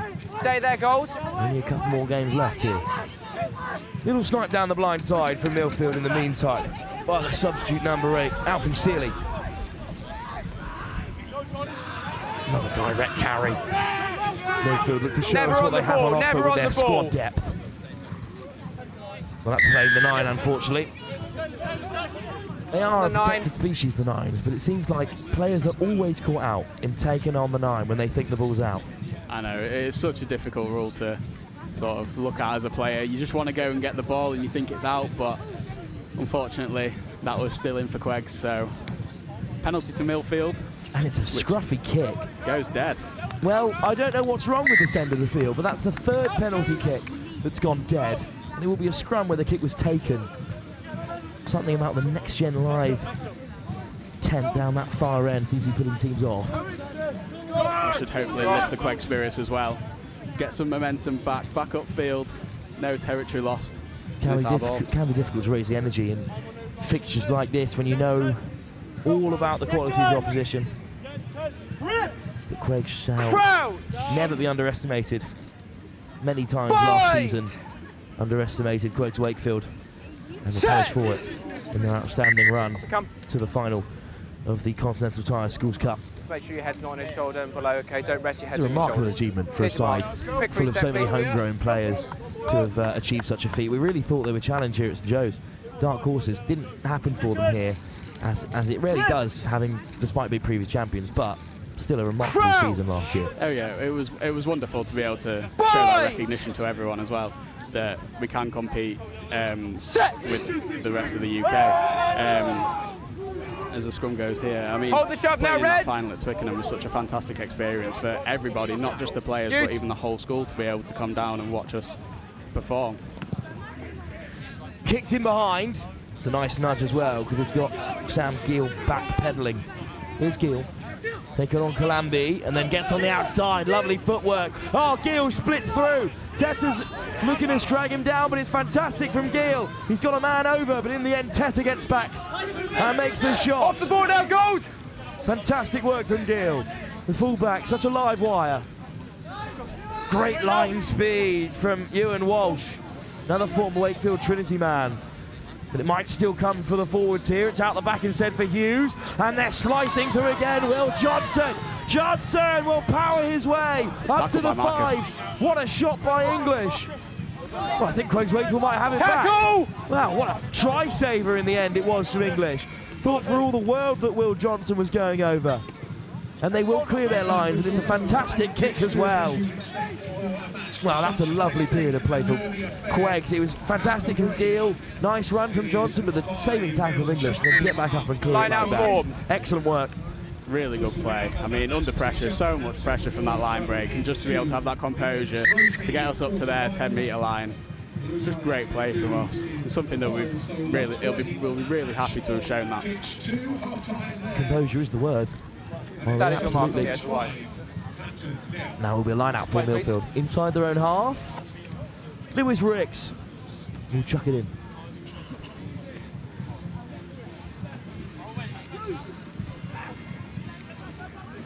To the tail.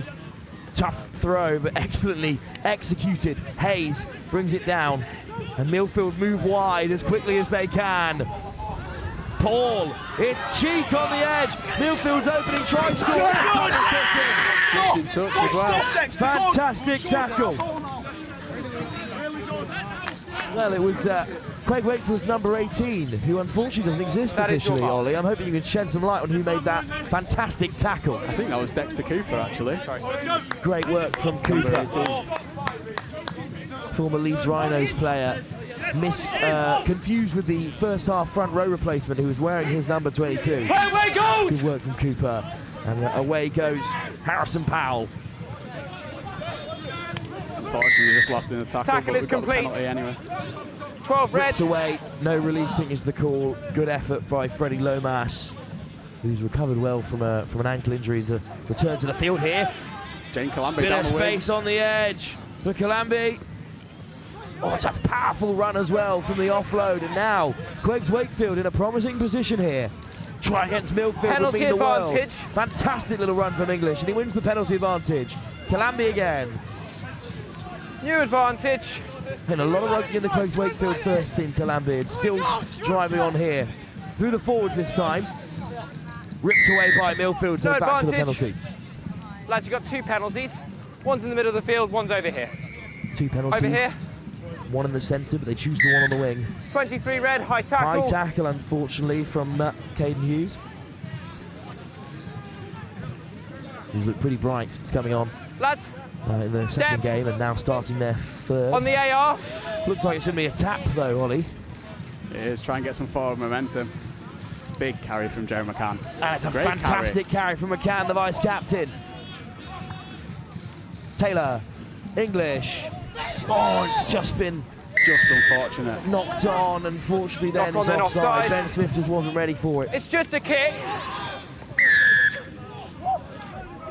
No, not retreating 10 from the penalty there. So initially knocked on, Wait, and then please. collected by a Wait, player who please. was offside. Keep walking. And then they haven't retreated 10 metres. Not 10, number 8. Put a big shot on Given, pretty keen to get involved, but not legally. And now, they'll quick tap just like QEGS as they look to create out wide. Love to see that energy from Millfield. Red left! Red left! Oh, big shot from Lawrence Candler. Big shot. Hughes was driven back. It's a nice little tip line for Watson. Slow ball, but Cheek wants it wide. Will they find its way out there? Oh, it's fantastic work from QEGS to drive them back and force the turnover. Big shot in from Ruben Tete as well, just to dislodge that ball. Part of the Huddersfield Giants Academy. Given Sam Dobson last year with a dynamic duo, and now together again in the Lock Lane National Cup winning squad. Rip! Crouch! Bind! 8 in. 8 in. Set! Big scrum. Two fed by Jones. English right behind it. Looks like they've got some trickery on the left-hand side to show us here. English flashes it across, and then it is dunked out the back for the substitute out wide, Ben Smith. What can they create from this position? Clean ball for them.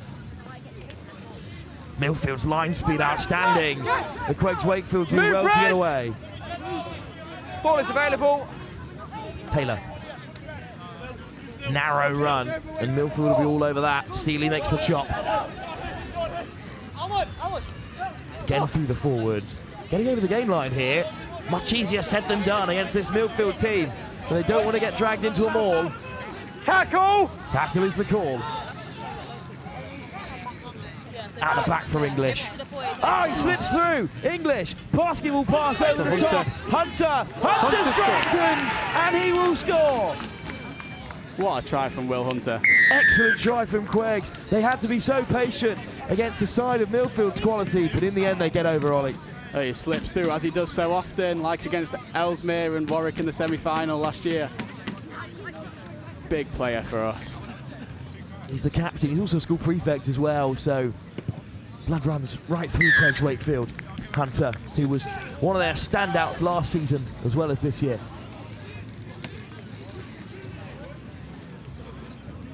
Excellent finish by the fullback.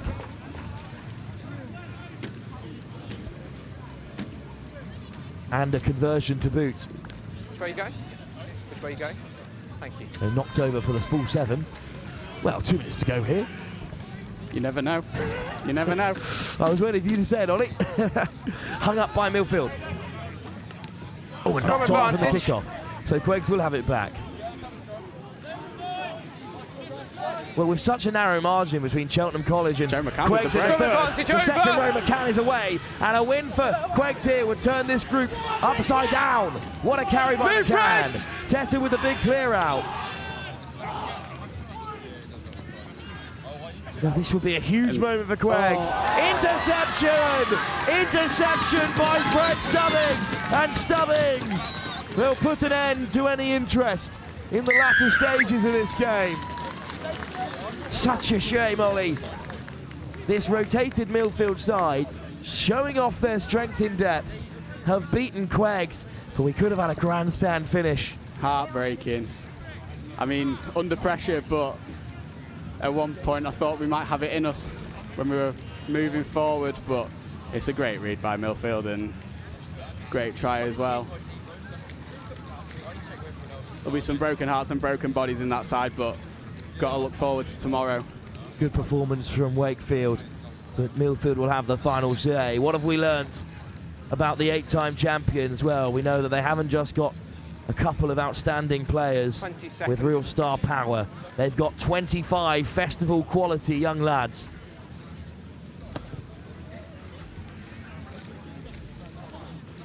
Off target from the kick, but victory secured for Millfield. 5, wait please. Well, Millfield thought it might be over, but there is going to be time for the kickoff.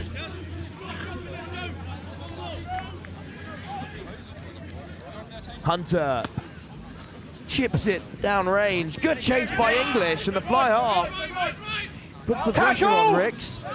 Teta, big physical figure at number 4. Here comes the counter ruck. Spits out loose. Millfield under pressure. Magnus Watson recovers some composure.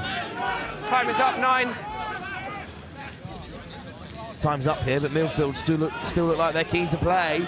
That's an outrageous carry by Gerskowicz. Ricks rushing down this left-hand side, and then it's knocked on. Forward pass. So that will be time. That's forward pass. Thank you. Brings an end to the contest. QEGS Wakefield with their best performance of the day against this rotated Millfield side that is still packed full of quality. And now we know that their deep bench has some really outstanding rugby players littering it throughout tomorrow's contest, where they will head into day 2 as group champions. Ollie, thanks for joining us for the game, and best of luck for the rest of the competition. Brilliant, thank you very much for having me. Wellington are back for their third game, looking for their third win after a scare against Seaford. They're hoping to confirm their place as group champions, just as Millfield have done here. They're victorious by 17-7, with the next game to kick off in just a few moments' time.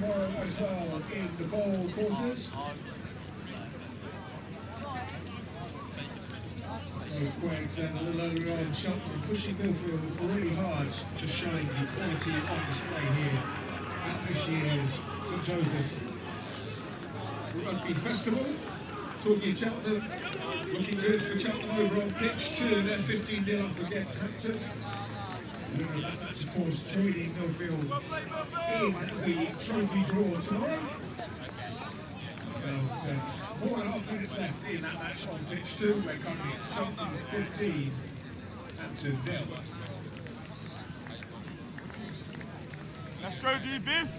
Right, big game coming up now. That was a thriller with Millfield and QEGS. We got a couple of individuals here. We've got Josh Barton, who is coaching Berkhamsted, and we've got Rich Hodges of Exeter University. Now, these two are linked because they both won 2 Buck Super Rugby Championships together, and we're having that uni link. Josh, first things first, have you found coaching here at St Joe's? I've loved it. What an event this is. Like, the buzz around it. The amount of rugby being played is awesome. So it's a real privilege to be a part of it. Oh, I think they're going to be kicking off soon, so we're going to shuttle to the side. Look, Rich, you've been to a lot of these, and you picked up a lot of talent as well. You're kind of here with an Exeter Chiefs hat on, quite literally, and you've got your Exeter University hat on. So what is it that keeps bringing you back to this tournament? Yeah, no, it's made itself one of the biggest schoolboy tournaments in the country now. I can remember coming, 5-6 years ago, and it was nothing like it is here today. How it's grown over them years has been brilliant, but the standards just got better and better. And this is a prize event for these young 18-year-old players to really showcase themselves of what's next in their career. Josh, tell us about your time at Exeter University. You guys worked together, you achieved some great moments. What sort of role did it play in your love for the game and also your development as a player? Because you're now playing in the championship at Hampton. Yeah, I loved it. I found a love for the game again. I loved playing schoolboy, and then I didn't get signed out of school, and that really put a dampener down for me. And then the enjoyment at uni was amazing.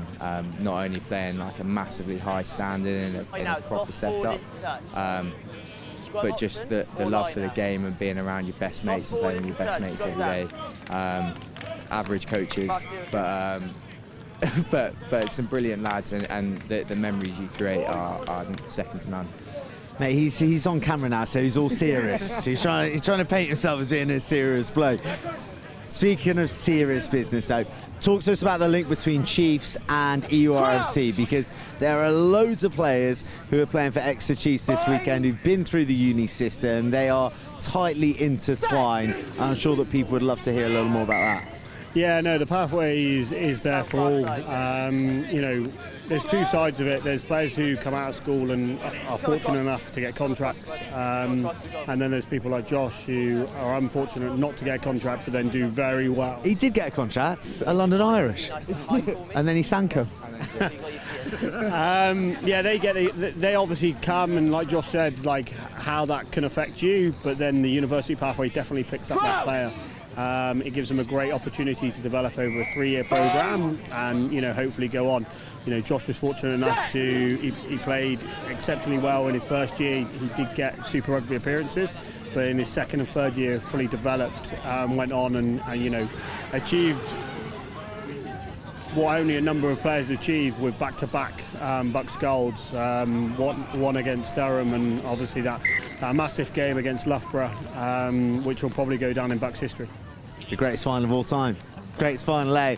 Hey, you're getting a bit of stick from your students now, Josh. So we got a cracking game on pitch one. Good to hear from you, lads. You can catch up with Rich and the rest of the Exeter crew and all the other top universities in our sort of future higher education rugby section here. But otherwise, enjoy the game, guys. Thanks, Joe. It's Denstone, who had a really interesting day here at the St Joseph's College Festival, taking on Wellington. Wellington have gone 2 from 2 after being fought close by Whitchurch and Seaford. Denstone had a fantastic performance, put Seaford to the sword, and then lost to Whitchurch. So they need a win here to secure a place in the trophy, and they need results to go their way. A win for Wellington, and they're through. Lockie alongside me for this one from the Denstone camp. Thanks for joining us, pal. And, well, what an interesting day it's been for Denstone. Yeah, definitely. It's been a really good start. Really good start coming into the day, and then kind of let go a little bit against Whitchurch. But here's a big chance, because it's Finn Charles, the captain, the Leicester Tigers number 8, and Dimmock at 10. He's had a fine day himself. Dukes. Well, that time it was Hardy into contact. Great carry from Henry. Dimmock, ball on the inside. It's Marcelo Fornaroli, but the penalty. Thought it was JS with a great turnover, Elijah JS, the Wellington captain, but instead it's going to be goals, not rolling. penalty. Lucky you've got to score from here, surely. Yeah, I think coming into the tournament, we spoke heavily about picking up points in the early stages. So yeah, as we can see, Dan Burns goes to points. He's been reliable all day, all season actually. Been really good off the tee, so I back him to get this one here. Well, it's a very confusing group, because if Whitchurch beat Seaford, things are less complicated, On the five. depending on this result. If Denstone win, they need Seaford to do a job on Whitchurch, and then it goes down to tries scored. No need to worry for now, because all that Denstone can do is play who's in front of them. Burns looking to add the extra 3. Well, he might not have the stature of his Newcastle namesake, but he can knock them over from anywhere. And Denstone are up by 3. Good start to the game, Lockie. Yeah, really good. We spoke about coming in and getting that first interaction, being positive. That's what went well for us against Seaford, and to put some points over early doors. It's good from Burns. It's what he's been doing all day. Chapman kicks us off. Oh, what a read off the kickoff from the captain, Elijah J.S. Huge shot from the centre. Here comes Finn Charles, biggest carrier for us all day. Been outstanding. An absolute man monster. Been outstanding all day. Number 8s. The number 8s of this tournament, as the penalty goes Denstone's way, are a joke. You've got Yeasley from Bath gold, high tackle. Millfield. You've got England's Charlie Bray at Kirkham. You've got Finn Charles as well. TJ Fanalua could be one of the best 8s here, but they stick him out at 13 in Cheltenham colours. Yeah, Finn's been quality for us all year. He's versatile as well, so for Tigers he can be played in the back row or the second row, and just shows his quality by being able to play across all 3. I wonder why they thought to put him in the second row, Lockie. I hear he started on the wing as a youth, but I think that quickly got pushed forward. That's got me excited for Roslyn Park this season. Seeing Finn Charles on a rumble out wide. Please. For now, though, it's a line out from the penalty. Sizable front row all around. Joe Woods of the Tigers, also a big unit, as is Oz Smith, currently out there at either end of this line out. Hardy the target, the maul is formed. And it is clean ball at the back here for Denstone, even if they're not rolling on. Big carry from Henstock there. Another Tigers lad in the centres. Charles wants it, and he'll get it. Oh, what a carry! He is firing his way through. That's outstanding. Goal lost. What a carry it is. And now they're out wide here. Denstone, but at risk of getting wrapped up. Huge carry from Joe Woods. Woods, outstanding. Slow ball though for Pym, so Dimmock puts boot to ball. High ball, and they've got to communicate here. In the end, they do take control. Great pressure from Oz there. Oz has been class coming in for us this year. Oh, outstanding hands onto the edge though. And now there might be problems. Great carry from Hill. Oh, he just slips the net. Thorpe's going to score. Jack Thorpe goes over for Wellington College. Well, a try out of nowhere, really. Denstone playing so well, but a couple of missed tackles are enough to upend you in a game like this, Lockie. Yeah, definitely. That's some great transition from Wellington. Shows how frightening their backline is. That's a lovely pass over the top. Thorpe with a dummy, gets on the inside of his opposite man. And Wellington take the lead. Unfortunately, a win here. And Wellington are through 3 from 3. It's the end of the road for Denstone for the trophy. Regardless of results elsewhere. If Whitchurch beats Seaford, then again, it's a tough road going forward. But regardless, it's been a fantastic day of rugby for Denstone, who haven't had the season that perhaps you wanted, Lockie, but they performed really well here. Yeah, definitely. They're not the start we were looking for. Yeah, we've had a few tough fixtures, especially against Sedbergh and Ipswich, but we've put a lot onto this tournament coming in today, trying to make it the peak of our season, which I'd probably say that game against Seaford's been the best performance we've had all year. And they are still in the fight as they look to pile on the pressure here for Wellington. Thorpe, the try scorer, looks like he's going to clear it away. So they retreat back into the backfield here. It's an excellent box, but it's cleanly taken. Oh, it's a direct carry, but they got the pass away just in time. Bit of pressure here on Pym. He's getting held up. Release! The tackle is the call. Charles plays scrum half. Good pill from the big man. Been working on that all year, getting that left hand. Dimmock steps inside and out, almost gets away. That's Dimmock's point of difference is his feet. He can control the game well, but also front football, he's electric. Charles over the gain line again. Inside and out from the fullback. Lovely spinning pass to the right, and it's a good carry by Alex Woods. Take a step, Welly.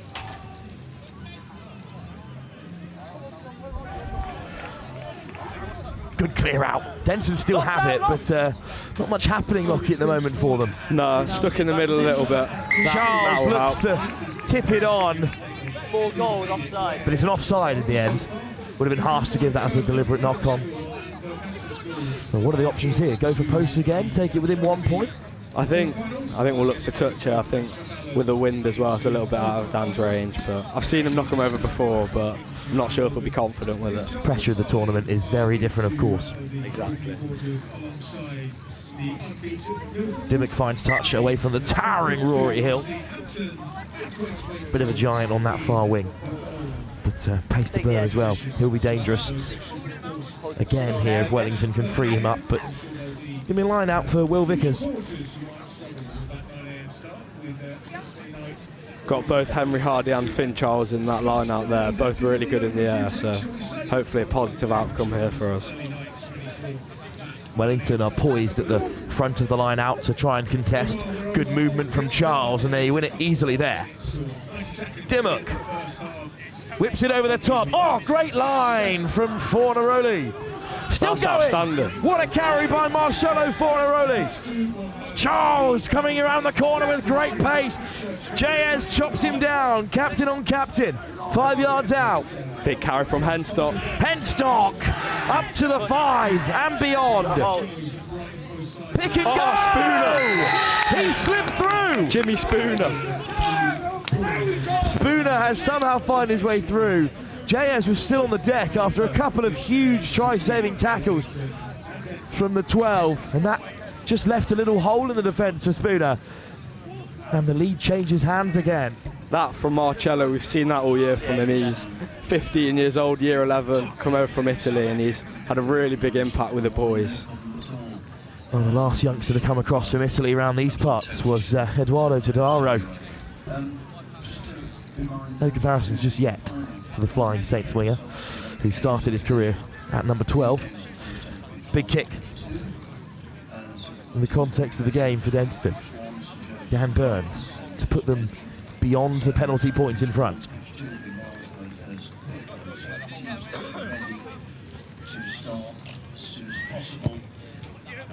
Outstanding kick, but unfortunately just not enough curl on it.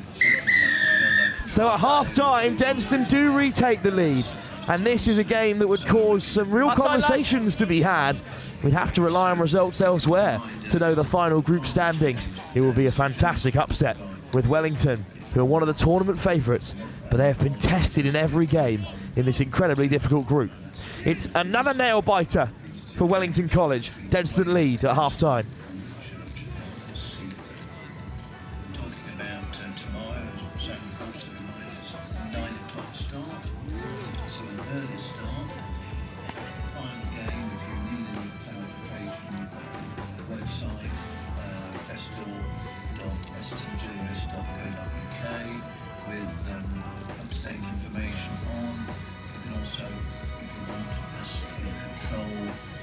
So far, it's been fairly, Sam just summarised what has happened.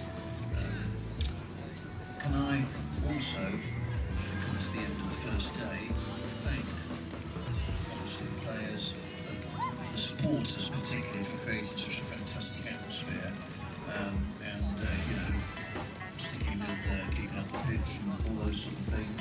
So thank you very, very much. Tremendous support, which makes the festival, of course, what it is. Whether you've got a short journey or long journey home, we wish you a good journey home, obviously. 9 o'clock start tomorrow. Don't forget, if you're in closing at 10 o'clock, so out of the car parks before 10, please.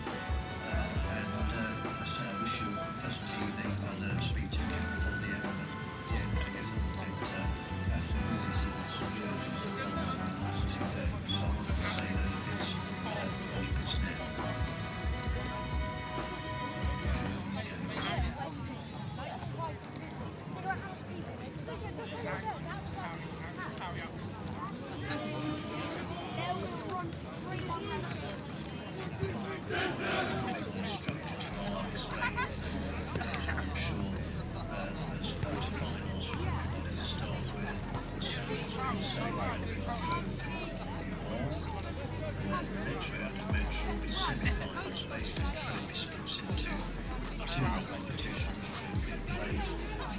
Second half about to kick off. Lockie from Denstone alongside me. 1 point lead for your side. Going to get nervous in this second half. Yeah, definitely. Hopefully have as good start to this half as we did the first. Great lift from Smith to get Hardy underneath it. Pim, Dimmock, safety first. What a big kick that is, and it's beyond the last man back for Wellington. Looking to go across the field there. Dimmock might return fire. Or he might look to go himself. Hint of a forward pass on the edge, Here but the ARs down the wing. ARs didn't spot it, so good carry instead. Charles, still going. Can never put one man on him. Dimmock flashes it through the forwards for Henry Hardy. Dimmock out the back this time for the Tigers centre, Henstock.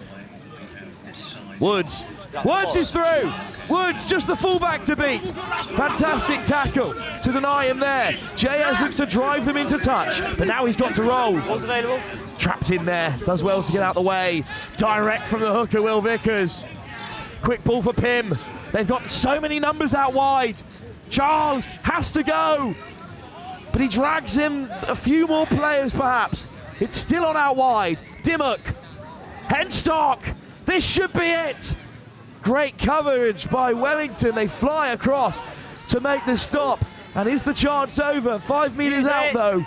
They change tact and Vickers drives it in. Driven back beyond the gain line. Wellington make a mess of things and win the penalty. Boys have got to be more clinical though, I'm sure. Mr. McMahon will be fuming at that one. Finn Charles, an outstanding player, 16, a real leader, on the floor. and Academy League nailed on starter, but he had to give that pass. Yeah, I'm sure. I think he's very people run over driven, but I think that one, yeah, maybe could have been the other choice. Well, I think we all would be if we had his kind of ability with ball in hand, but that's an opportunity missed for Denstone. Defensive mark here. Very long history at the festival, Denstone. Historic partners of this competition, and they've brought some mighty fine sides in their time. But they lost a lot of players at the end of last season. A lot of key men who've had big parts to play over the years for Denstone College.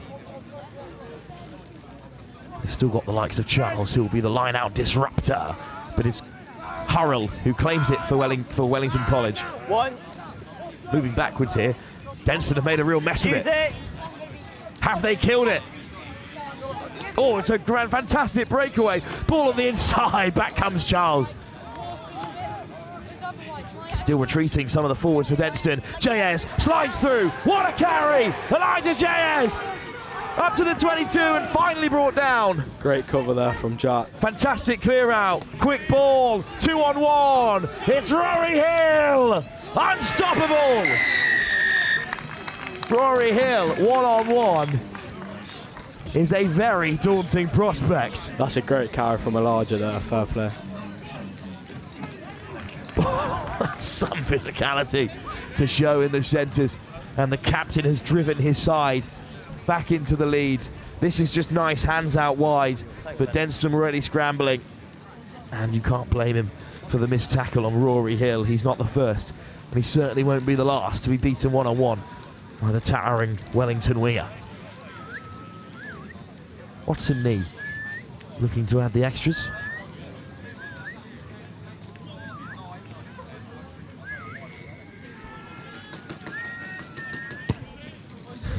couple of whistles coming from the supporters on the sideline who are gearing up for St Joseph's next game. Might have put Watson knee off a touch. You can thank them later, Lockett.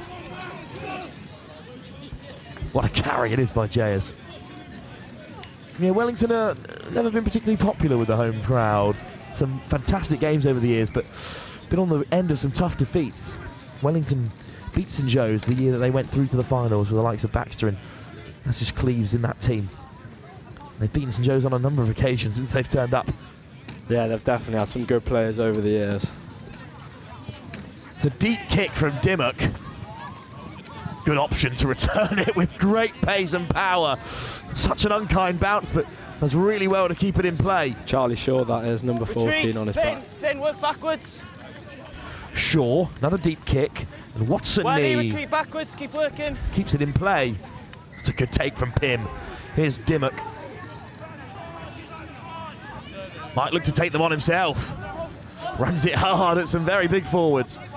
Brave from the fly half. Good hands. Oh, soft hands from Charles. Shaw on the edge.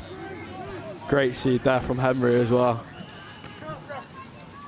Powerful carry. Big Jedmonds on by the carry. The Tigers prop, Joe Edmonds. Dimmock.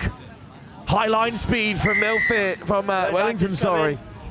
Number 8. Millfield on the mind after their great performance against QEGS, of course. They're sort of the other top side coming into this competition. Offside. According to the stats and the pundits' opinions alongside this Wellington team, who have struggled to really run away with things like Millfield have at times, but then again, stiff opposition in their group. As you know from taking in the likes of Whitchurch and Seaford already. Yeah, they've definitely been 2 physical games to start our tournament off. I think Whitchurch definitely brought something we didn't know a lot about as a team, and yeah, definitely brought a lot of physicality and edge. No, they've spawned in 25 Cardiff Academy lads across the under-11s as well. They're a really young team with a couple of Welsh internationals sprinkled in there. Some good leadership in the back line. Hold it there, Nate. They're a thrilling prospect. We're going to get into it all in a post-match show, of course, at the end of the day here at St Joseph's College. We'll be tucking into all of the runners and riders from day one. As Charles claims the line out, captain lays it back, and it really is good throw from Mac there. In the possession of Mac Terry. Not moving with much pace though, so it's Henstock stripped. Wellington have it, and they might break quickly here. Head down from Hill. Still going, Rory Hill, up to halfway. Dispossessed there, but Wellington do latch onto it. Rolled into touch. That's outstanding from Marcello there, the young Italian. It's had a really good game so far. Mark's here. Been really strong all tournament, to be fair. He's had a couple of games with his own age group, but after seeing what damage he'd done in there, he's quickly brought up to the first team where he's been carving it up. I refuse to entertain the prospect of checking the young man's passport, but it's pretty built for a 15-year-old. Yeah, definitely. I'm not sure they've been feeding them in Italy, but it'd be nice to get some of that. A lot of lasagna and runner brick walls, and he's rolling his men into touch. Could be a huge moment in the game. Yeah, definitely. Hopefully swung momentum a little bit for the boys and we can put some clarity together here with our strike. I wonder what Fornaroli would have thought the lasagna served today at St Joe's College. I dare not ask him, as he skipped out this time by Henstock. Big shot. Finn Charles. Outstanding footwork from Finn again, just showing how versatile he is. One too many in black and yellow, wrapping him up though, and he's driven back. Dimmock. Ball on the inside. It's a strong carry from Marcello Fornaroli. Edmonds. Massive carry from Jedmonds there. Jed Edmonds bumping off his men. Strong clear out as well by Joe Woods, the other prop. Dimmock caught in midfield. Powerful counter ruck as well. Leave it, lost now, Welly. Good work. But they just about keep a hold, Denstone. Henstock. Oh, it comes loose. Pym does so well to get it away. Hurrell makes the big shot. Time up. And I think Hurrell's going to be penalised here for that tackle. It's above the horizontal. Okay. He lands on his back, that's litigation. For a yellow card. And it's going to be a yellow card. That could definitely be really helpful for us in these last few minutes of the game. He looks rather bemused, the second row. And Hurrell leaves the field for now. So the remainder of this game, Denstone will have a one-man advantage. Doesn't receive any kind words from the home fans as he wanders off. I think he's getting hurled some abuse down there. More like good-natured grilling. Slumbered out of the beer tent and made it pitch side. The atmosphere in this next game, when St Joe's play Brighton, is going to be electric.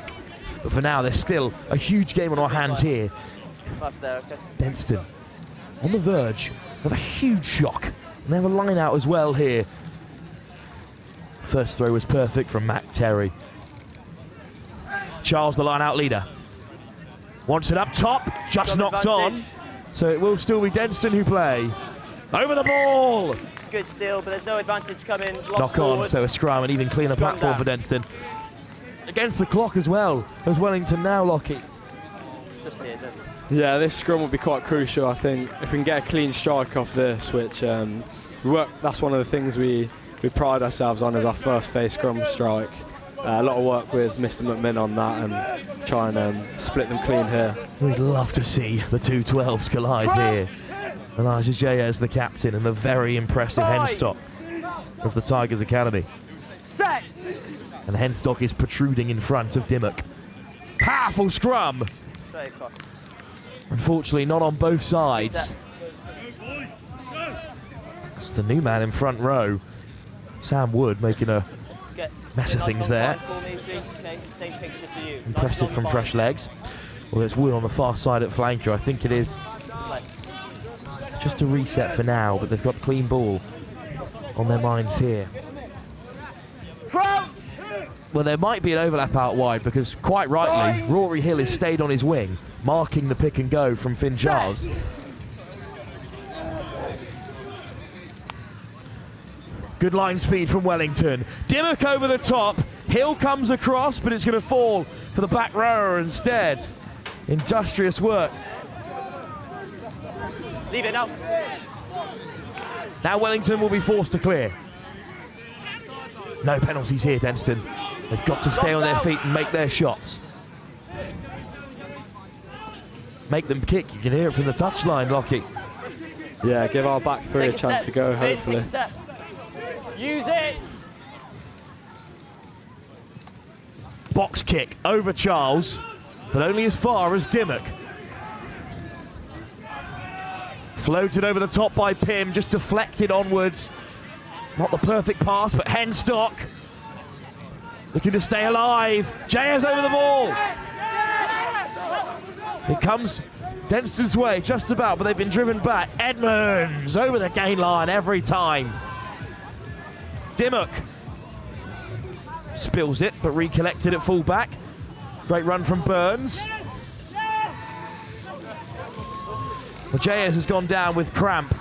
And now there's two players occupied for Wellington. But if they run straight at Jayez, well, it doesn't matter, because it's a fantastic turnover. Holding on. Yeah, that looks like it could be the end of the road for us there. It just fell apart, really. At the very last for Denstone. Let's just check on him. No, that's full time. Wait there. Well, it's full time. It is a win for Wellington. It's a great performance though by Denstone, Lockie. And although you'll be through to the secondary competition tomorrow, a chance to impress for Denstone, who have looked fantastic here. Yeah, hopefully. I think the boys would be disappointed with today, but you know, they'll rev themselves up this evening going into tomorrow and hopefully come away with some positive results.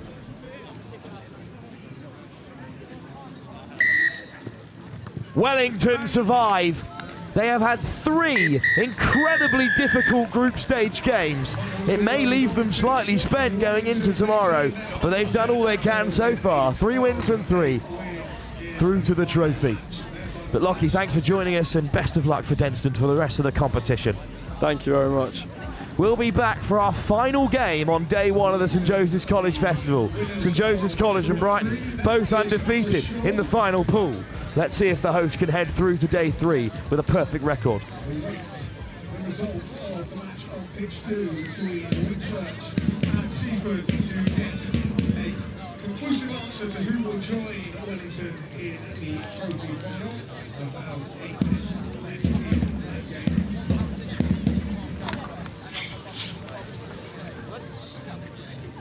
Of course, as you can hear, as the excitement builds on pitch 1, the drums start beating again. That's the pitch 1 of the day is also the clash between two unbeaten sides in Group 4, Wellington and of course St Joe's.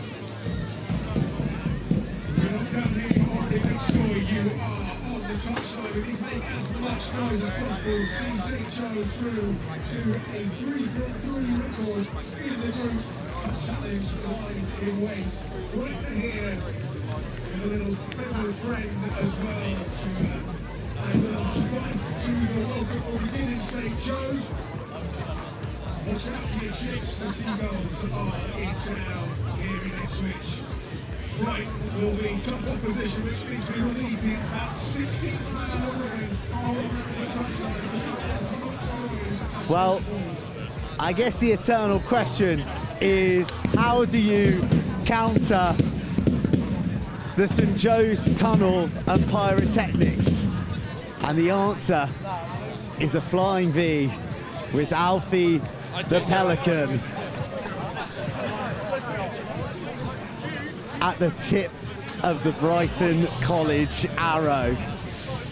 They come prepared, they've brought their secret weapon, and St Joe's are about to get a taste of their own medicine in terms of pre-match ceremony as the Brighton College boys front up and lay down their own coastal gauntlets to St Joe's, our generous hosts of the weekend. So, as you can see, there's the tunnel where we've had the camera on all day, but Brighton have trumped it. And we have got Alfie the Pelican bringing the swagger with a confidence nod to the beats of the Joey's drum.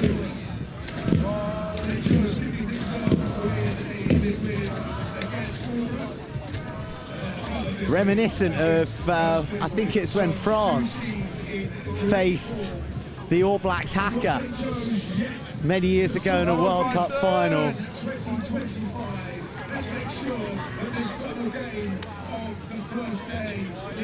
But they're doing it Brighton style. It's no different with a third final win in the group. It is time to welcome one more time on day one, your St Joe's. The St Joe's replacements are making their way out to join the tunnel as the gateway into the final match of day one of the 39th edition of the St Joseph's College National Schools Festival.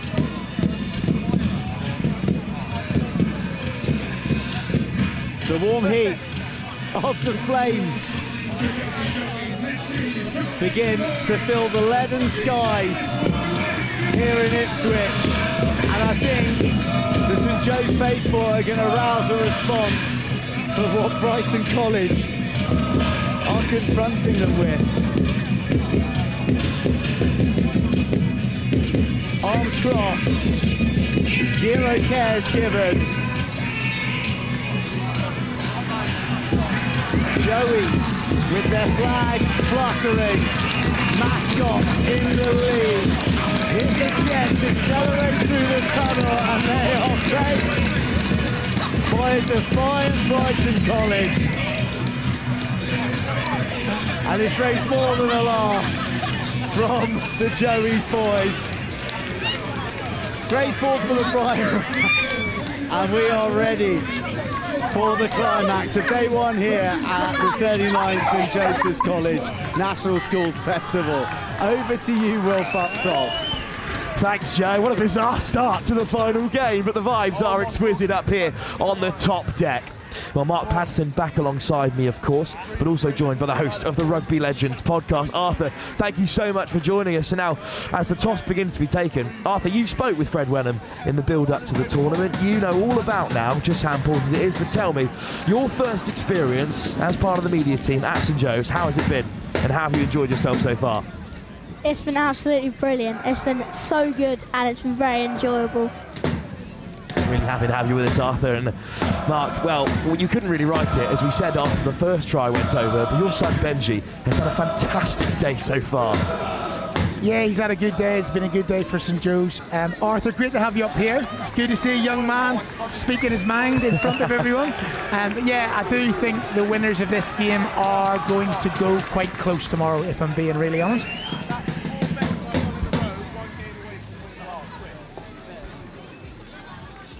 Come on, Brighton! Yeah, there's a fucking bank. St Joe's look like they've got more or less the same starting team as the first game I was up here with you, Wilf, against Marlborough. Bit colder up here than it was earlier. Yes, indeed, there's a chill in the air, a lighting of excitement. It's hooked high by Lewis, and it's Brighton underneath it. Well met by the captain, Ted Warner, who fires in for the first shot of the game. Brighton 2 from 2, just like St Joseph's College, as the bodies are flying in.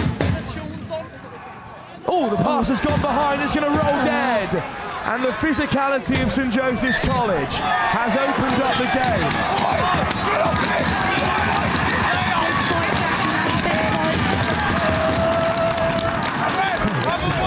The tensions are certainly there. It's been a long history of really impressive games with Brighton, but we like to keep a handle on things here.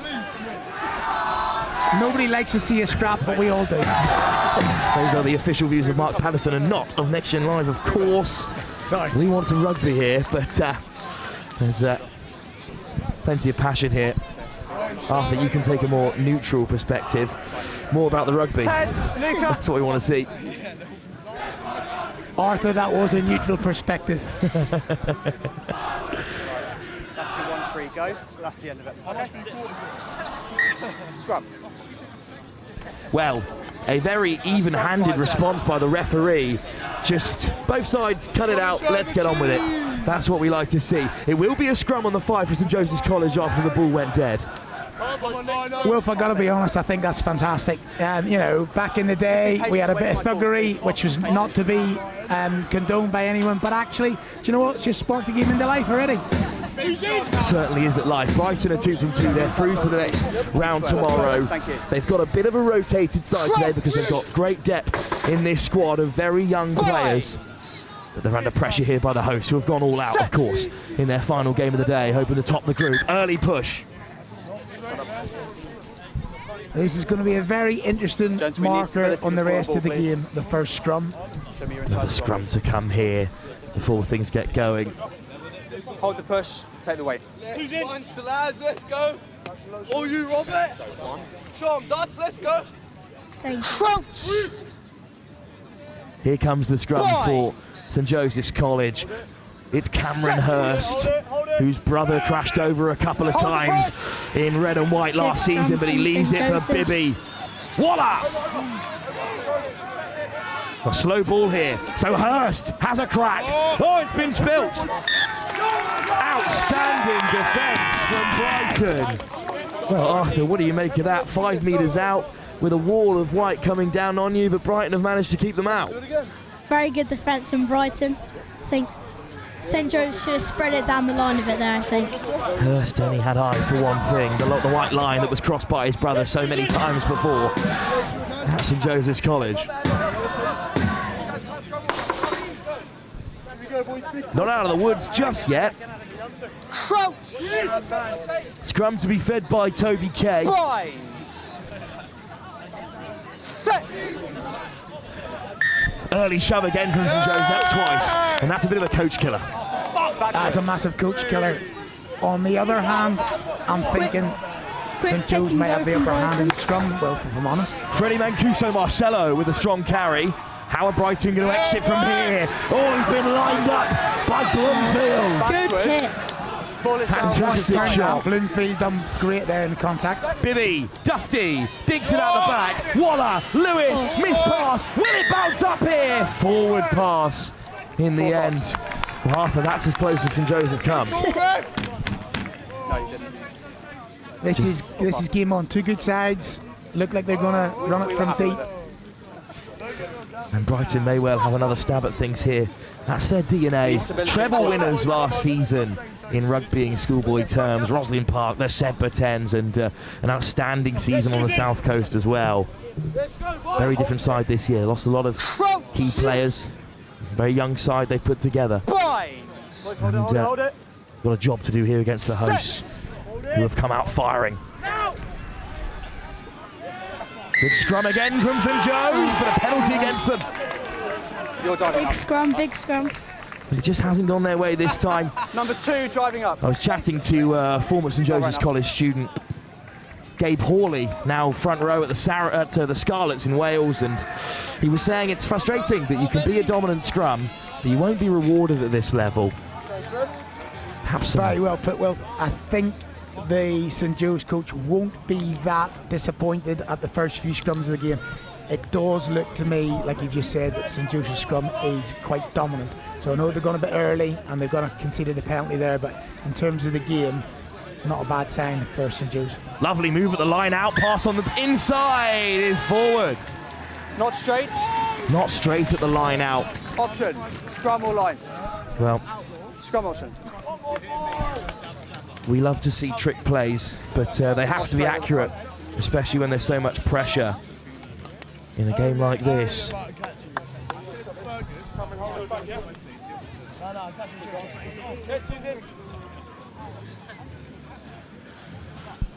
Well, Arthur, it's a scrum for St Joe's, it's the hosts. What do you make of the level of support as an outsider coming in to the college? What do you make of the level of support they have, especially on our side? It's pretty special to see at this level. I think it's very good. It's a big crowd to our left.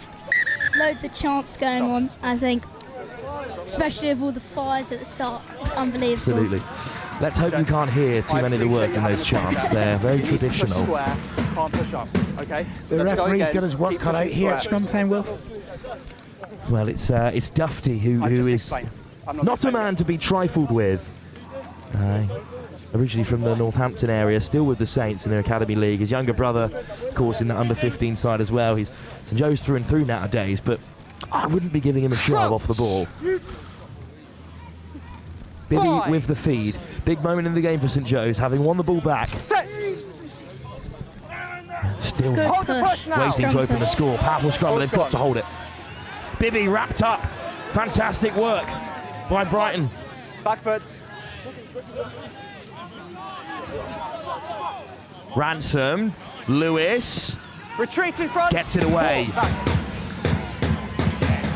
Oh, it's going to bounce up here. Kindly for Brighton, who return fire outside the 22, so it can't go straight out, but it does. It's been touched, no quick. So in the end, good bit of territory for St Joe's, but one doesn't feel they've really earned that opportunity. I think they got the rub of the green there. I agree with you, Will. I do think, having watched the last 2 or 3 minutes, the scrum in this game is going to be crucial. Oh, early line out. Warner goes quick. And they just weren't quite ready for it there. Bibby almost caught out. And it's Brighton who have snaffled it away at the scrum. And now it's going to be a chance for the former champions to play with ball in hand again. Swung over the top. Excellent hands. And off goes Luca Christie. Quick ball for Brighton. And still they persist down the short side. St Joseph's College getting tucked in. Robert Ransom. Crowd really rubbing it in the Brighton's 15 face. blue holding on. Absolutely. Every penalty for St Joseph's College will be greeted with a roar. Textbook from Ransom. Good to see your front row getting stuck in at scrum time and at the ruck as well. Yeah, if you've got a hooker that can play like a back row, it's impeccable, really. It's a good chop tackle. He releases cleanly. You're not moving anyone off of that position from Ransom, especially on a man of his stature. Big maul. Up goes Schwarbacher, the Dutchman. And it's safely at the back with Ransom. Bibby wants to have a swing, but it's going to stay with the forward. They're beyond the 5. They're still going. Still rolling away goes St Joseph's College. Robert Ransom has his just award. Fantastic turnover by the hooker. And he benefits in the end with a try to his name. St Joseph's College take the lead. Bang on, Will. You know, the turnover there from Robert Ransom, and he's rewarded. Great setup from the line out, and sometimes that's underestimated, but great setup, drive, score from the same guy who made the turnover. Now, Arthur, you're on crowd watch for us. They certainly enjoyed that one. They did indeed. Tricky conversion for the number 10 here. Really far out for young Oscar Lewis, but in his 3rd festival, Yeah, you can tell he's made most of the conversions today. He's only missing, I think, 1. You might well be right. Only 1 miss so far from Lewis. This the toughest of the day because it's on his wrong foot, really, and it was hooked wide. Well, Arthur, Brighton need to respond now. Haven't had too much time in St Joseph's half, and they need a bit more field possession if they're going to leave a mark in this game. They do. A little bit of time left in this first half. Hurstpierpoint battling away over on pitch 2 with Marlborough. Those two sides are both down to the secondary comp, but Brighton's still in it, and it's kicked off by Max Taberner of the Northampton Saints under-17s. Good take off the kick-off, penalty as well. And after that, a bit of a let-off from St Joseph's College, an easy exit. Kick to come from Lewis again. He'll get plenty of distance on it. Good kick into touch. On the halfway mark, where St Joe's started this most recent attacking effort. Mark, we were going back and forwards on the draw about what might happen if St Joe's win this game. We're not getting ahead of ourselves, but there will be an interesting discussion to have after this most recent period of play where St Joe's go bundling over. Bibby back to the short side. Little move around the corner, looking to free up Bibby. Operates at fly half and at fullback, 19 away. as he did last season for St Joe's. Up comes Waller, and it's a big carry from Zach Dahl. Ripped by Brighton. That's a fantastic turnover. Flown over to the wing. Indeed, it's a chance for Bressard. He can step on the inside. Beautiful from Bressard. Met well in midfield. Not now, Whites. Flicked out the back door. Oh, forward in the end. So unfortunate because Wilkinson might have been away there. And the game's just slowed down ahead of half-time a little bit here. Scrum, yeah, massively. I think the Brighton fullback in particular there, getting in, getting his hands on the ball, turning it over, but it's been a bit cagey the last 3 or 4 minutes. Yeah, sure. Last scrum was better set, thank you. Let's keep that as Well, Arthur, what would you like to see from St Joe's from this last scrum before half-time? Well, the best probably a try, but what I would do is take the points and if when it hits half-time, kick it out. Thanks. Let's see if they'll take your advice. It's Bibby at the base. Looks like Waller's going to run it hard and then dink it in behind for Lewis, who is on the outside of the first man. It's flashed wide at the first time of asking. And they take first base in that wing channel. Down goes Tommy Rope. Wesley at 9. And it's big Stuart Backer with a carry. Bibby, Hurst, spilt. And Brighton will play till the last. So round the corner they come, looking to create before the break. Advantage over. Great acceleration. Backwards. Flicked off the deck, always backwards. Penalty Brighton. Tackle off the ball. Tackle off the 21 didn't have ball. the ball. Is the Number call 2, there. tackle off the ball. Discipline so important in these short-sided games, and they might have handed Brighton a chance deep into overtime. They take the quick tap instead. You love to see that kind of intent. Off goes Toby Simpson.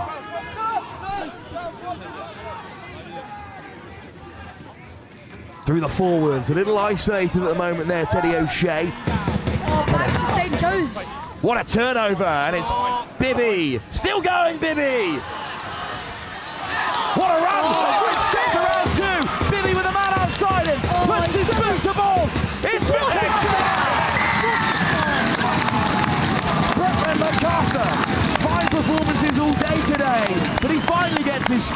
with 2 minutes into overtime. But St Joseph's College are through, and it's Campbell Bibby, the Kiwi.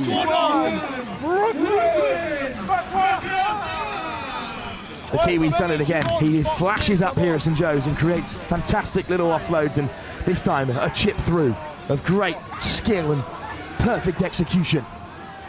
Dotted down by Brooklyn MacArthur, all about the scrum half, Campbell Bibby. That's a fantastic bit of play, and you'll go a little bit further to see a better try than that, I reckon, over the weekend.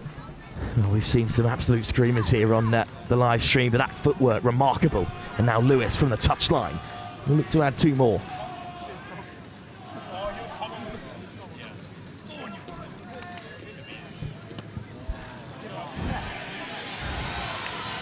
Another outstanding conversion. That will take us through to the break. St Joseph's College up by 12, going for a perfect record in this group stage. A rotated Brighton side, still full with plenty of quality, are down by 12 at the break. This try, the most recent effort from Campbell Bibby, as he leaves another important mark on his St Joseph's College festival return. Half time here. 12 minutes to go. St Joseph's College up by 2 unanswered tries.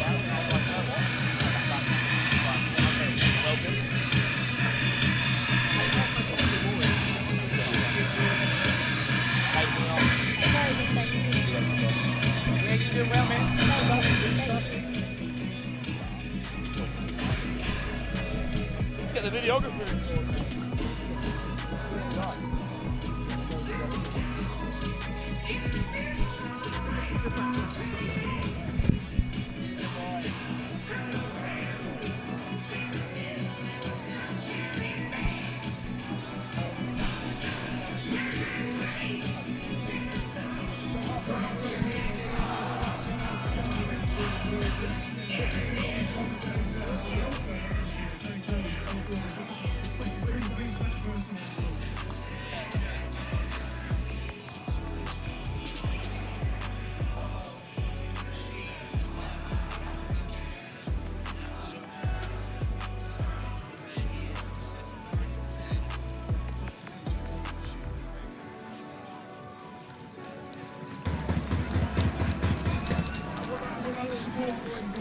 For this third final, as they say, the best for last, the Red Army, and they always did.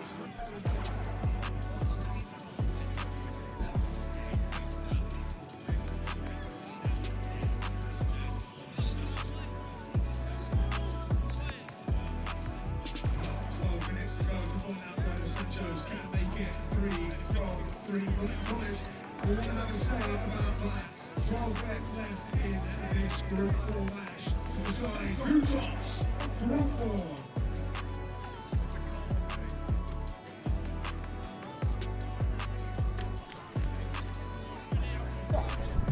No wrong answer. If you put your mic up to your mouth, we know you're going to talk. Thank you.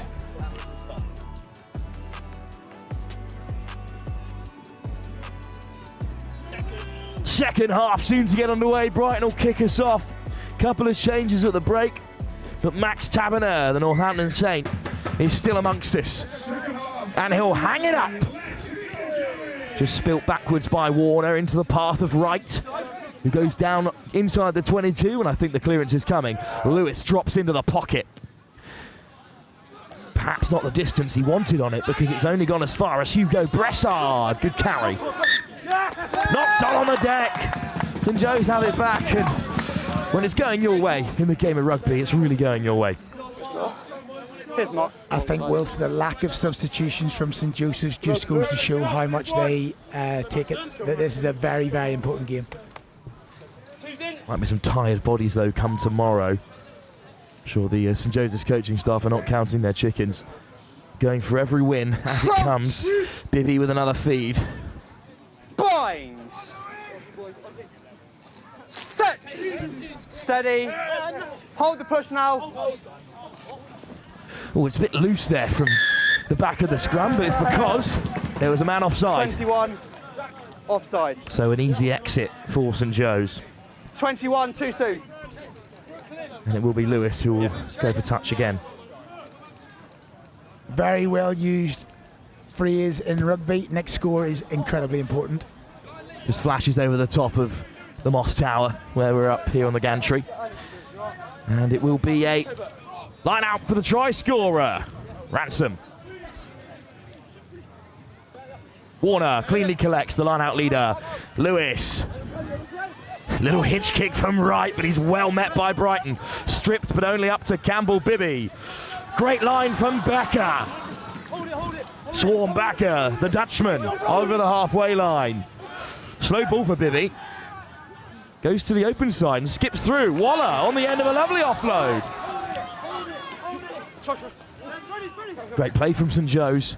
They deal with the slow ball well. Lewis, crossfield! And there's a man out there! It's Rope! He beats the last man! Oh, what a tackle from Bressard, who got back and did just enough. No hands, Brighton! Now it's a huge moment for Brighton. Can they keep out St Joe's? They've really made a mess of the breakdown. It's Bakker! Hands away! Good effort from Brighton, but hands away, says the referee. Lewis might look to go wide again. It's Patterson who floats it across. MacArthur looking for the double. Back on the inside. Excellent defence again from Brighton College. Penalty for Brighton. Quick tap straight through the referee. So we're going to have to come back and have another go.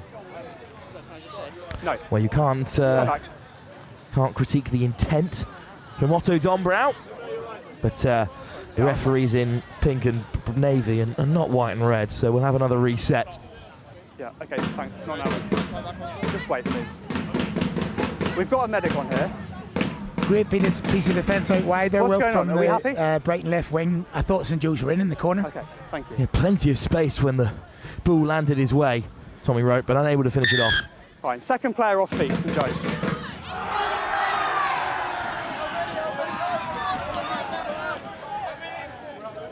The traditional chant of nowhere. There you go. Zach, watch the front.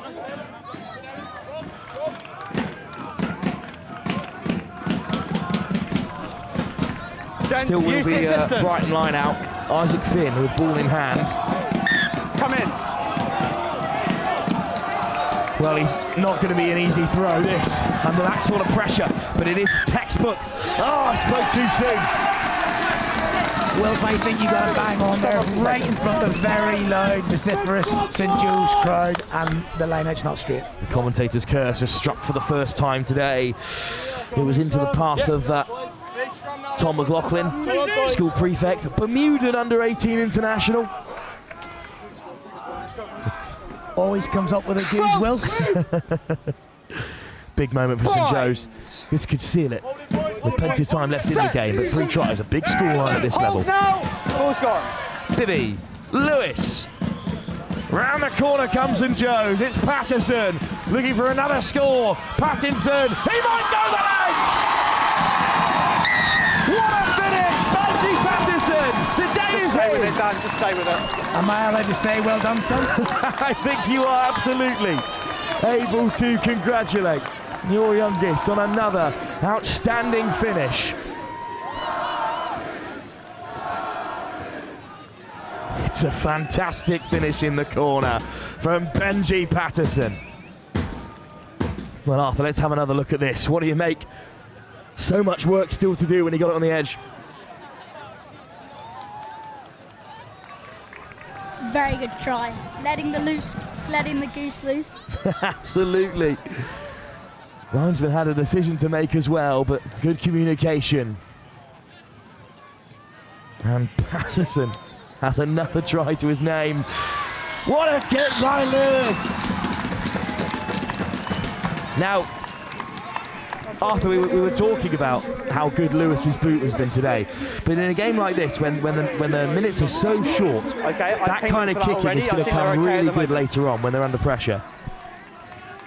There's a good spot from you earlier on. Only 1 kick missed in the tournament so far. Keeping that stat in my back pocket. Claimed by Wright off the kickoff. Excellent run round the corner. Tackle! In the end, scragged down by Taberner. Lewis might find a bit of space on the edge. Oh, they step inside and out. Brighton scramble. Good work from Bressard. Quick pick and go. Campbell Bibby over the top. Beats the jumping fullback. It's Bibby. Surely not another for the number 9. Now we saw a try in the first half that took our breath away, and that might be even better. Campbell Billy, you little magician. Not now, Luca. We can speak in a moment if you want. What a score. Let's have a look. We can speak after it was a if you good want. carry on that right-hand side. And then After a the kick. snipe round the corner that set the world alight. Little bounce over the top. Sometimes the ball just has to come your way. Campbell Bibby has come alive in game 3 at the St Joseph's College Festival. I was speaking to the Brighton coach there just before, and I know they rested quite a few players well, but I do think this is quite a statement win. Brighton College, of course, champions in the past here at St Joe's. For me, it was as much your And they have the likes of Marcus Smith involved, and then another Smith, this time at number 8, no relation, came through a few years later to win player of the tournament here as Brighton again pushed hard. And then last season, a miraculous Roslyn Park, a fantastic season, but knocked on by Backer. And a chance for Brighton here. Good carry by Tavernier. Scrum advantage over. No more advantage for the knock-on. Little sneaky drive through the middle of the breakdown. Finn. Penalty advantage. Penalty advantage goes their way. Simpson runs into a red and white wall. Lovely switch on the inside, Isaac Finn. This is better from Brighton there. Working their way down the field, and they have won a penalty. Where am I, Ruben? Brighton to win this game need 14 offside. work a miracle. Yeah, they need a couple of quick tries. Dragging towards touch, but the ball is released. Back foot. McLaughlin.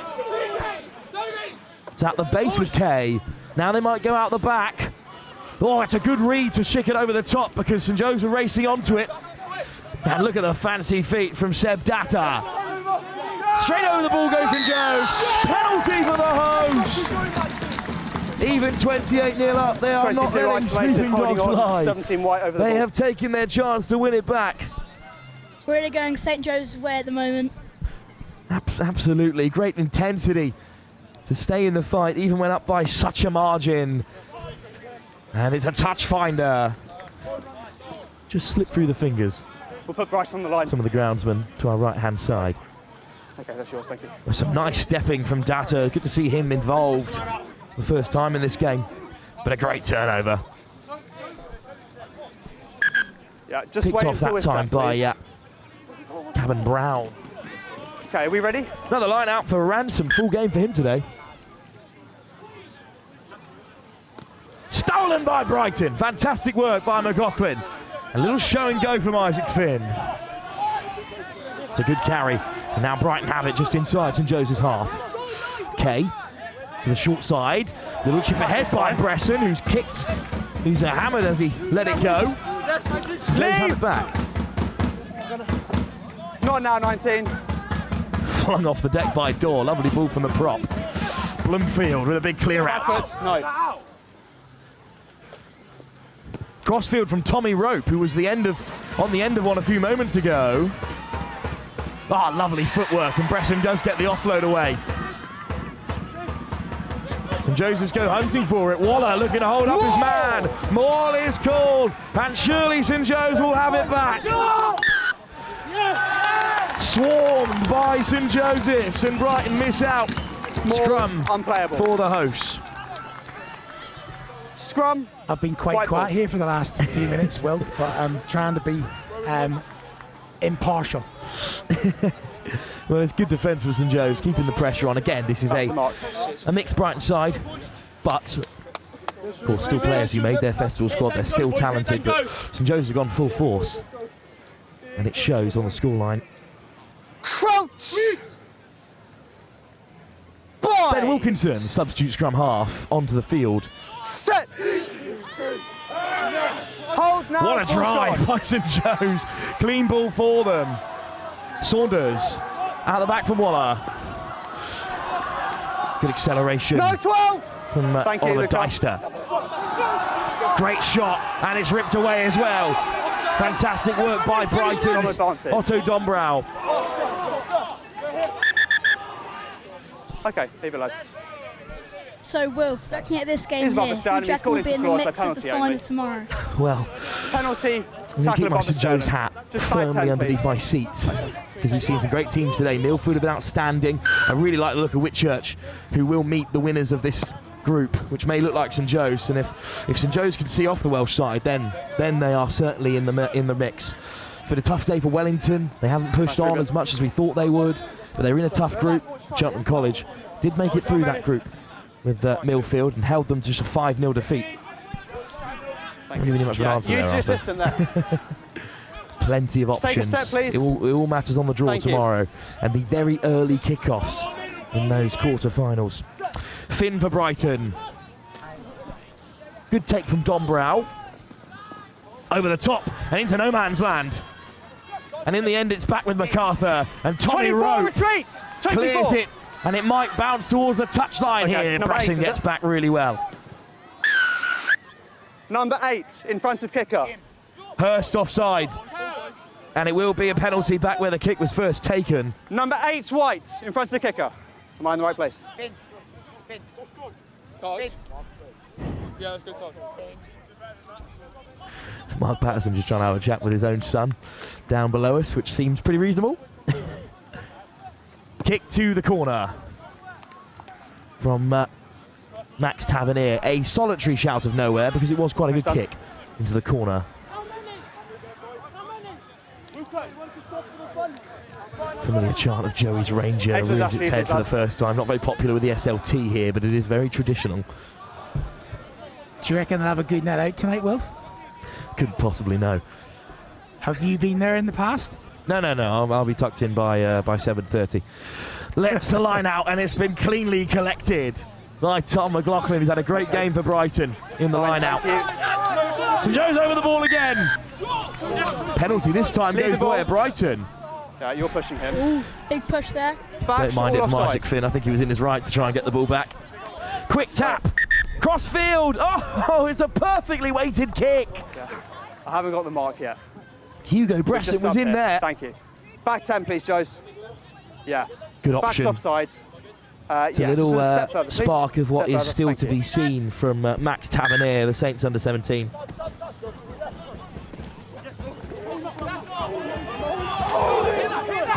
Well, it's a maul called, and it might be St Joe's Don't take legs. who kill this game. Down we go. That's lights out. St Joseph's College, for the first time in a number of years, have gone 3 from 3 on the opening day of the Under-18 Festival. They have lit up the field here and Belstead Road. Brighton beaten comfortably in the end, a rotated side that it was, but St Joe's will be through to the second day to likely face the likes of Whitchurch, who have finished second in their pool. That'll be a cracker, but I think for now they'll bask in the glory of this outstanding day one. Yeah, it's been a great day one. Well done, Arthur. Good to meet you. Well done, Wilf, as always. Thanks for joining us, Mark, and thank you as well, Arthur, for joining us in the commentary box. Thank you very much for having me. Well, we'll leave you with these muted celebrations, because St Joe's know that deep down it's only half a job done. We will be down pitchside very shortly for a full wrap of today's actions. We will run you through the final group stages and the games tomorrow morning that have been decided as of yet. But over on pitch 2, Hurstpierpoint Marlborough is still going, so there will be a little bit of a wait for that. For now, though, I think I'm able to chuck you down to Joe Burns, who is pitchside and looking to grab one of the St Joseph's players. We'll give him another minute to ready himself. 28-0 victory for St Joseph's College against Brighton. They will be warmly received by their home supporters. And it will be a fantastic day of rugby tomorrow, with the hosts involved in the trophy, which is exactly what we need to light up this fantastic festival. Done, Arthur. Thank you. Cheers, Wilf. Well, as we've said, there will be a full wrap show later on this evening when we run through all the runners and riders ahead of tomorrow. Hopefully somewhere over in the bar area, which is going to be lit up with some very jubilant supporters.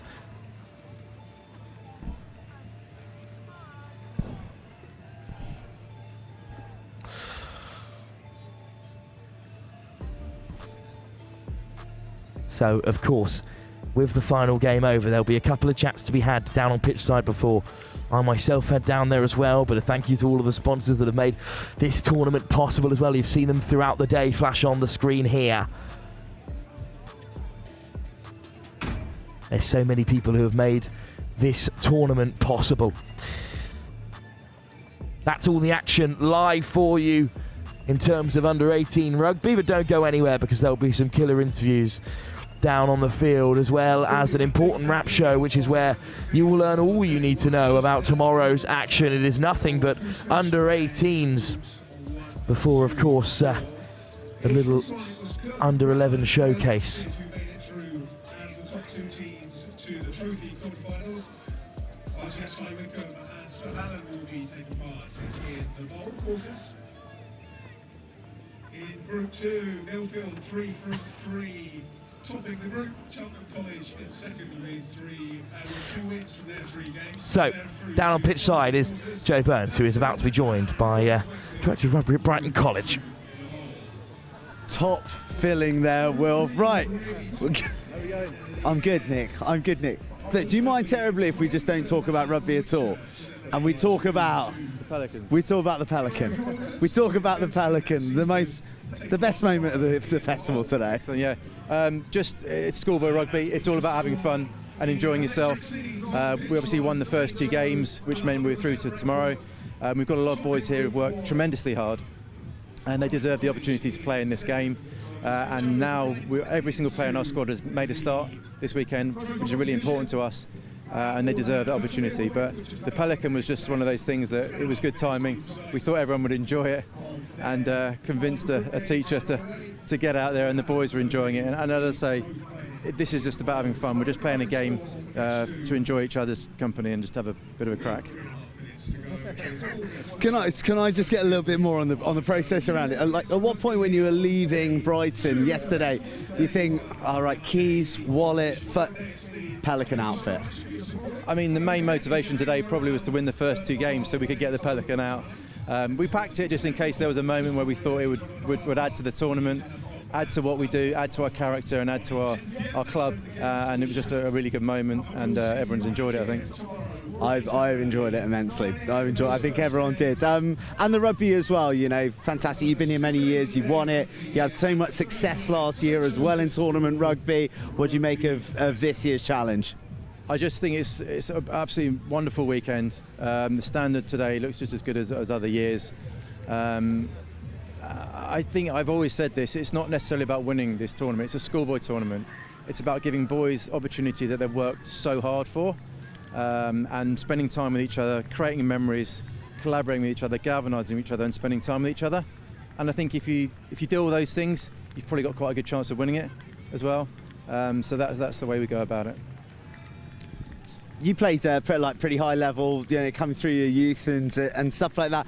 Do you sort of look at this with a bit of envy of what these guys get to enjoy? Of course, you know, going out and just playing with your mates in any scenario is awesome, but to do it with the structure around it is pretty cool. It's an amazing experience, and that's what we talked about this last game. We're going to play in front of 2,000 people. Some of you are going to make your only start of the weekend and go and embrace it and then thrive in that environment and have some fun. I was very fortunate to play here in 1993. We won in the final against Bradford Grammar, I think 5-0, and I think there was 4 or 5 people watching. It wasn't quite what it is today, but it was still a great tournament in those days. But this is really special for the boys and to experience. Perfect. Love it. Cheers, Nick. Appreciate the time always. Thanks so much. There you go. The BTS of the BC Pelican. I got to work on that. But a fabulous moment, good bit of fun, and as Nick Boyd rightly said there, the essence of the tournament is about boys having fun. It's about them playing rugby, making memories, having a fabulous experience. If the winning comes, the winning comes. That is all to come tomorrow, because we are pretty much set for our knockouts tomorrow. It'll be quarterfinals, semis and final action, and I'm sure that you have got your rough idea around who might be the runners and riders to that based off the performances today. St Joe's running red hot right there at the end, but a number of undefeated sides, but also sides who are undefeated who've been pushed all the way. So I think it's going to be an interesting conversation when we get Wilf down from the scaffold and also Angus Savage from over on pitch 2 to come and give their opinions on who they think might go all the way and lift the De La Salle Trophy for the 39th time. Of course, last year it was St Michael's of Dublin who came over, the first time that they'd come, and they went undefeated, beating RGS High Wycombe in that fantastic final. They're not here this year, so there is definitely not going to be a back-to-back, and the likes of Whitchurch High as well, they'll be in the trophy mix as well, maybe looking to claim a title for Wales. Right, I'm looking around to see where the rest of my crew are now, because as you can hear and see, the party is beginning to unfold here. We brought you a lot of the on-field stuff, but one thing's for sure, there's a lot of enjoyment off-field. Exhibitors, food, drink, alumni, everyone getting together. And well, one thing I'm delighted to see is the large frame of Will Kemsley making his way down the ladder, but he's got distracted as well. So, you know, we're going to chat a little bit more about how this competition fits in with the grander school scene. As you can see, the quality of players, and tomorrow as well, I think that we're going to have a lot more higher profile people on the touchlines as well. In years gone by, we've had the company of Mark Mapletoft, the England under-20s coach, and you can imagine the likes of those will be here looking to make those links. As Wilf, let's turn that around. Let's just look. Oh no, in your own time, Wilf, please, no rush. No rush at all. Here he is. Only got one knee, unfortunately. Here he is, and we've got one mic. We've got one mic, but it's all yours. Did you have the cans on there when Nick Boy was talking us through the Pelican? No, I'm afraid I was on my way down, but I'm never afraid to ask the big questions. Yeah, no, it was interesting. I spoke to him before the game about their rotation, and he just said, good to get all the lads some minutes, and I respect that. But didn't mention rotating the Pelican in. No, yeah, so I was a big fan of that. It gave me, you know, England, was it England, I think, when they were facing the Hacker? Yeah, see, I was referencing this. I thought it was France in the World Cup final. Might well have been France who did it in 2013 as well, but I thought England did it more recently. That V shape specifically. I love the Pelican because, look, I think it was some tongue-in-cheek in there, or at least I thought I did until the kickoff and things. Until the kickoff and things immediately heated up. And then it kicked off. Yeah, a bit of biff. Yeah, so the good vibes sort of dissipated pretty quickly. You put your bag down. You're not catching a train. You're sticking with me. Right. Let's talk a little bit about the rugby while we're waiting. Let's talk about pitch 1. We will start with your old school. We'll start with the side that we saw in action just there at the end. Wow. Well, St Joe's playing some good rugby there. And like, we're not just bigging up St Joe's because they're the host. They were legit playing some electrifying rugby there. And that kid with 9 on his back, oh my days. Not only the try, but the setup, that was a delicious score. Yeah, so, as we said on comms, and I actually said over the tannoy at half-time because I got roped in during the break. But yeah, Campbell's a fantastic player, and he's such a versatile player as well. He slotted in at full-back and at 10 last season, and this year he's come back and they said, look, we need a 9, and he's gone straight in and played 9. And you need a good 9 at this tournament. It's one of the sort of 4 things that are required to win St Joe's. You need a top 9, a really good hooker, a really good fly-off you can nudge it, and a good maul. And if you have those things, maybe you've got what you need. Interesting. Where, like, what recipe book did you read that? Because that is the first time I've heard of this sort of non-negotiable golden four. It's sort of like... Tell me more about it. If you look back at the sides that have done well, often they do just have standout internationals who go on to do amazing things in rugby, but not always. Sometimes it's you need a place kicker who can get it done under pressure. Kicker does it under pressure. You need a hooker who is not going to be intimidated by the atmosphere or by the pressure of some of these throws, because the line out is such an important set piece. You need a maul because you've got to be able to take chances in the 22 when they come, because they're so few and far between. And you need a 9 that can keep up the pace of the game, because there is so little time left in these fixtures, especially tomorrow when we're down to 10-minute halves. Vote in if you think that Wilf's wasted with a mic in his hand. He should be there with a clipboard. He should be picking the team. Well, if I look at the sides today who look like they could go all the way, you look at Millfield. They've got a great 9 in Oakley, who's with the Bristol Bears. They've got a fantastic hooker in Beasley, the vice-captain. They've got a strong maul, and they've got a 10 in Gethin Jenkins, who's been fantastic today. Well, if you look at St Joe's, they've got a similar thing. Lewis in his 3rd Festy has done really well. They've got a fine hooker in Ransom, and they've got a substitute in Firth, who are both great. And their maul is strong, with the captain there leading the charge. And it looks like they might have the formula that can take you a long way. If Brighton College win it this year, does your 5th non-negotiable become a Pelican? I think so. But I think what the Pelican represents is just a bit of bite, isn't it? Just something to, just giving it back to St Joe's, because they get the pyro, they get the lights, they get, and as an old boy, I don't think I'm going to get in trouble for saying this, you know, they get the crowd, they get preferential treatment. They're the home team. Every home team does at their own tournament, and giving it back, you know, pushing back against that with some intensity, it's not going to get you in trouble. It's going to get the crowd against you perhaps, but the host should love it. They should recognise how important that is to the atmosphere. So the Pelican is now more less specific to Brighton College. It's a symbol. It's a symbol for dealing with the pressure and the razzmatazz of the festival in itself. Maybe a little bit like... One needs to sort of carry an inner Pelican. Maybe a little bit like the bagpipes at Strathclyde, or remember one season, I can't remember exactly what side it was when they faced St Joe's, but the tunnel ended here and they stood about an inch away from the end of the tunnel, and as St Joe's ran out, they practically had to fall over themselves not to go straight into the opposition, and things like that. Well, you don't get them anywhere else at schoolboy level, and that's something that makes the tournament so special. Yeah, so I'd like to see you incorporate that in your commentary. You know, like, so that's their Pelican. Oh, they Pelicaned it, or you know, we can figure out how it all works. Should we get Angus Savage? Yeah, too right. Before I go too far, every down team's the got to find hole. their Pelican.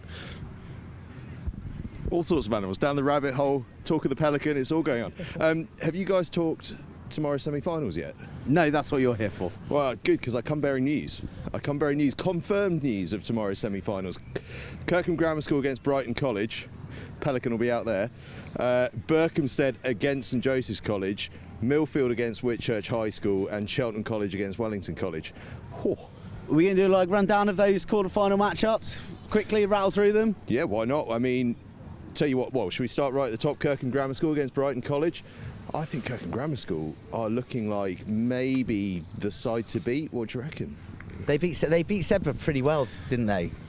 Recently in 15, so... I had a couple of concerns about Kirkham, not as a squad, but just a couple of injuries they had where, you know, they lost their fly half against Terranure, they lost their... Not one of the golden four, though. No, well, no, fly half, I guess, but they lost their second row, they lost their hooker, and the guys that have stepped in today have sort of dispelled all of those rumours, especially Evan Oxley. He made his debut against Terranure in their last game, and he's stepping up massively. Really young guy, still with the Sale Sharks, of course, but yeah, if I was in the Kirkham setup, I'd be pretty proud at how those people have stepped in today and done really well. Okay, next. Oh, you got a little bit on that? All I was going to say, though, is Kirkham obviously up against Brighton College. Brighton College rested a lot of players in that last game. Brighton College are adept at this tournament. They didn't rest players by accident. Nick Boy knows that having 23 fit people tomorrow morning is more important than getting a win in the very last game of the day on day one. So Brighton College will be hugely competition animals. They know their way around. Well, reigning Ross and Park and Sedberten's champions. You know, these guys know what they're doing. It's expert stuff. but I quite like the look of Millfield versus Whitchurch as well, because that's a big independent school against a gritty Welsh school.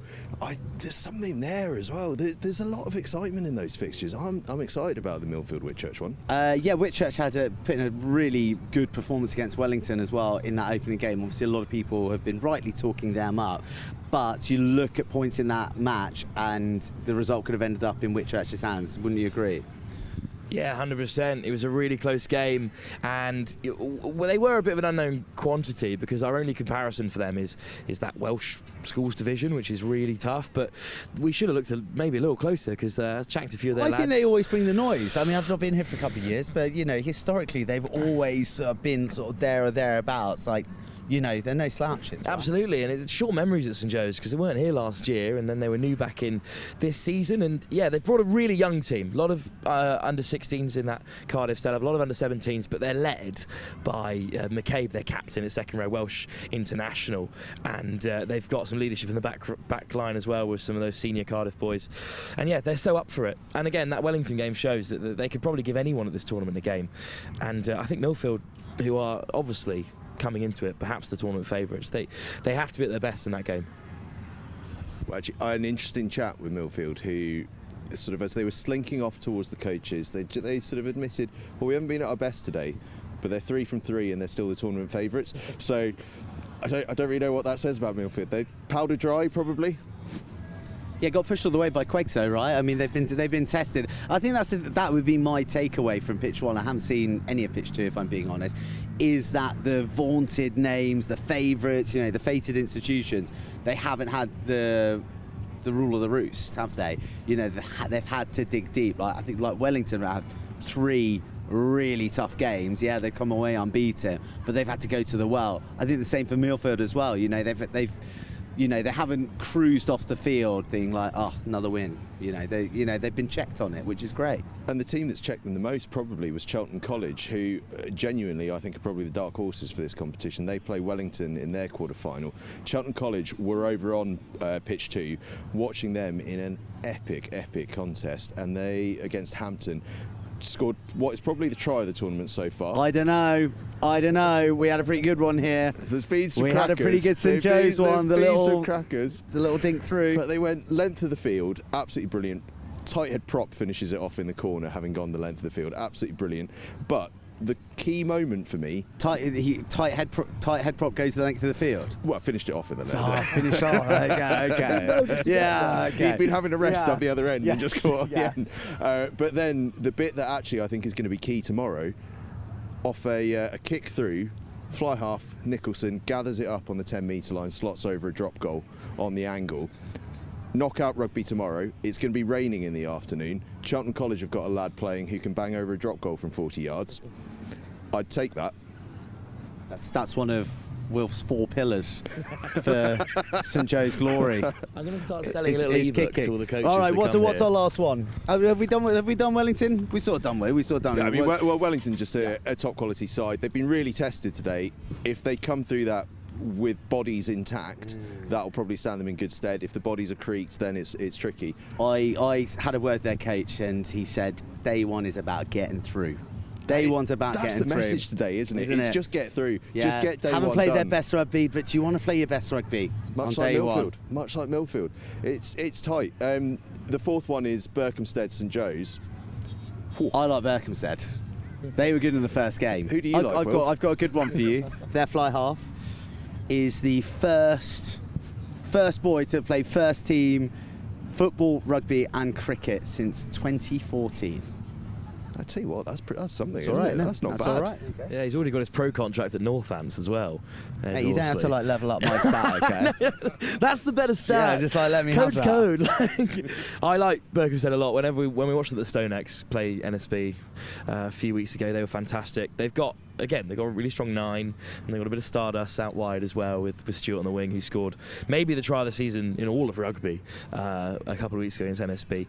But I think that it depends, because the game 1 on Sunday is always the game where St Joe's fall down, and it does tend to be because that atmosphere is very well. It happened to me when I played I didn't want to say it, man. I didn't want to say it, but we were saying about about playing your best on day one. Like that is my fear. That's my fear sometimes when I see a team like rip it up like we just saw there. You've got to be able to find the next level or like rediscover that energy tomorrow. So can I just say that is the best, and this is going to show my age here, but that is the best I've seen St Joe's play at the St Joseph's Festival since they won it in 2013. That, by far and away, they were brilliant today, absolutely brilliant. Can they sustain it for 2 days is the big question, as you say, Burnsy, but in what is that, 12 years, that's the best they've played. Brilliant. Right. We're not going to be able to sustain it for 2 days if we keep on talking, Lance. So I think maybe we wrap it up. Or you got some final remarks? Quickly, have we mentioned Northampton School for Boys under 15s? I'm sure you boys have. We were just about to actually, Angus. I'm glad you brought that up. I mean, what a brilliant group. I mean, great final. I thought they were going to run away with it, but Samuel Whitbread came firing back, didn't they? Well, also, how cool that was 2 Northamptonshire sides against each other, 2 state schools playing against each other in what is a very big sort of independent school dominated tournament. That's such a cool place for rugby to be in. NSB, I mean, you've seen them. NSB at the moment, what are they feeding them down there? It's incredible the rugby they're playing across the age groups. Yeah, I watched all of their games on day one, and they're another under 15s team that are so like been national finalists or national winners for 3 years on the row, 3 years on the bounce. Sorry, under 15 levels, and these guys are really strong, and they could do it again. And they lost last year in the final to St Michael's in this tournament, so they're really enjoying their time as under 15s. And every year they just seem to produce this brand new lot of talented players. Yeah, it's fantastic. Credit to the coaching staff down there. Big hit, the under-15s competition. Real growth in quality and just sort of engagement. And we're going to get an under-11 showcase tomorrow, aren't we? Yeah, we're going to see the under-11s having a run around. They're going to be, I think they're going to split this field in half, and they're going to be playing widthways. So we're going to see hundreds of teams out here having a good life. But that's cool, isn't it? I mean, imagine that being under-11s. They're going to be 10 years old, sharing a field with the same guys that, particularly from a St Joe's perspective, that's their heroes in the under-18s team that are running out. And they're going to get to share the same field as them. Awesome. Last chance to give shout-outs, notable mentions to teams that did not make it through to the trophy and contention for the De La Salle. Because as I was making my little notes as I trotted over here from pitch 2, I can give you the quarterfinals rather in that bowl competition. RGS High Wycombe against Hurstpierpoint College, Strathallan against Marlborough College, Hampton against Seaford College, and QEGS Wakefield against Denstone College. There's some real classic schools rugby names in that, and RGS High Wycombe have reached the last 2 finals in a row. They'd like to come home with a bit of silverware, wouldn't they? That's pretty good. Good teams in there. Good teams in there. Really good. Can't wait for it. Bring on day 2. Bring on day 2. Absolutely, yeah. Any closing remarks, Wilf? No, I think that's it. Bring on day 2. Get everyone back up here as early as possible. Keep the atmosphere like it was today, and we're going to have a great time. What he said. Bring on day 2, guys. You're not going to miss a kick, a pass, a tackle, and certainly not a trophy lift tomorrow, as day 2 of the 39th St Joe's College National Schools Rugby Festival comes to a climactic climax, and you're going to see it all on Next Gen Live. From Angus, Wilf, myself, Harry over there, and everyone else on the commentary team. We'll see you bright and early tomorrow.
Just like rugby, business moves fast.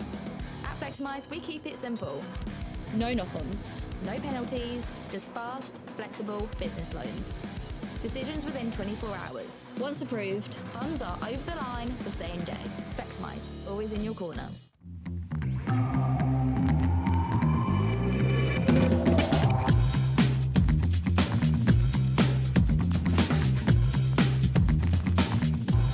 John Fowler's, your local solicitor.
Bye.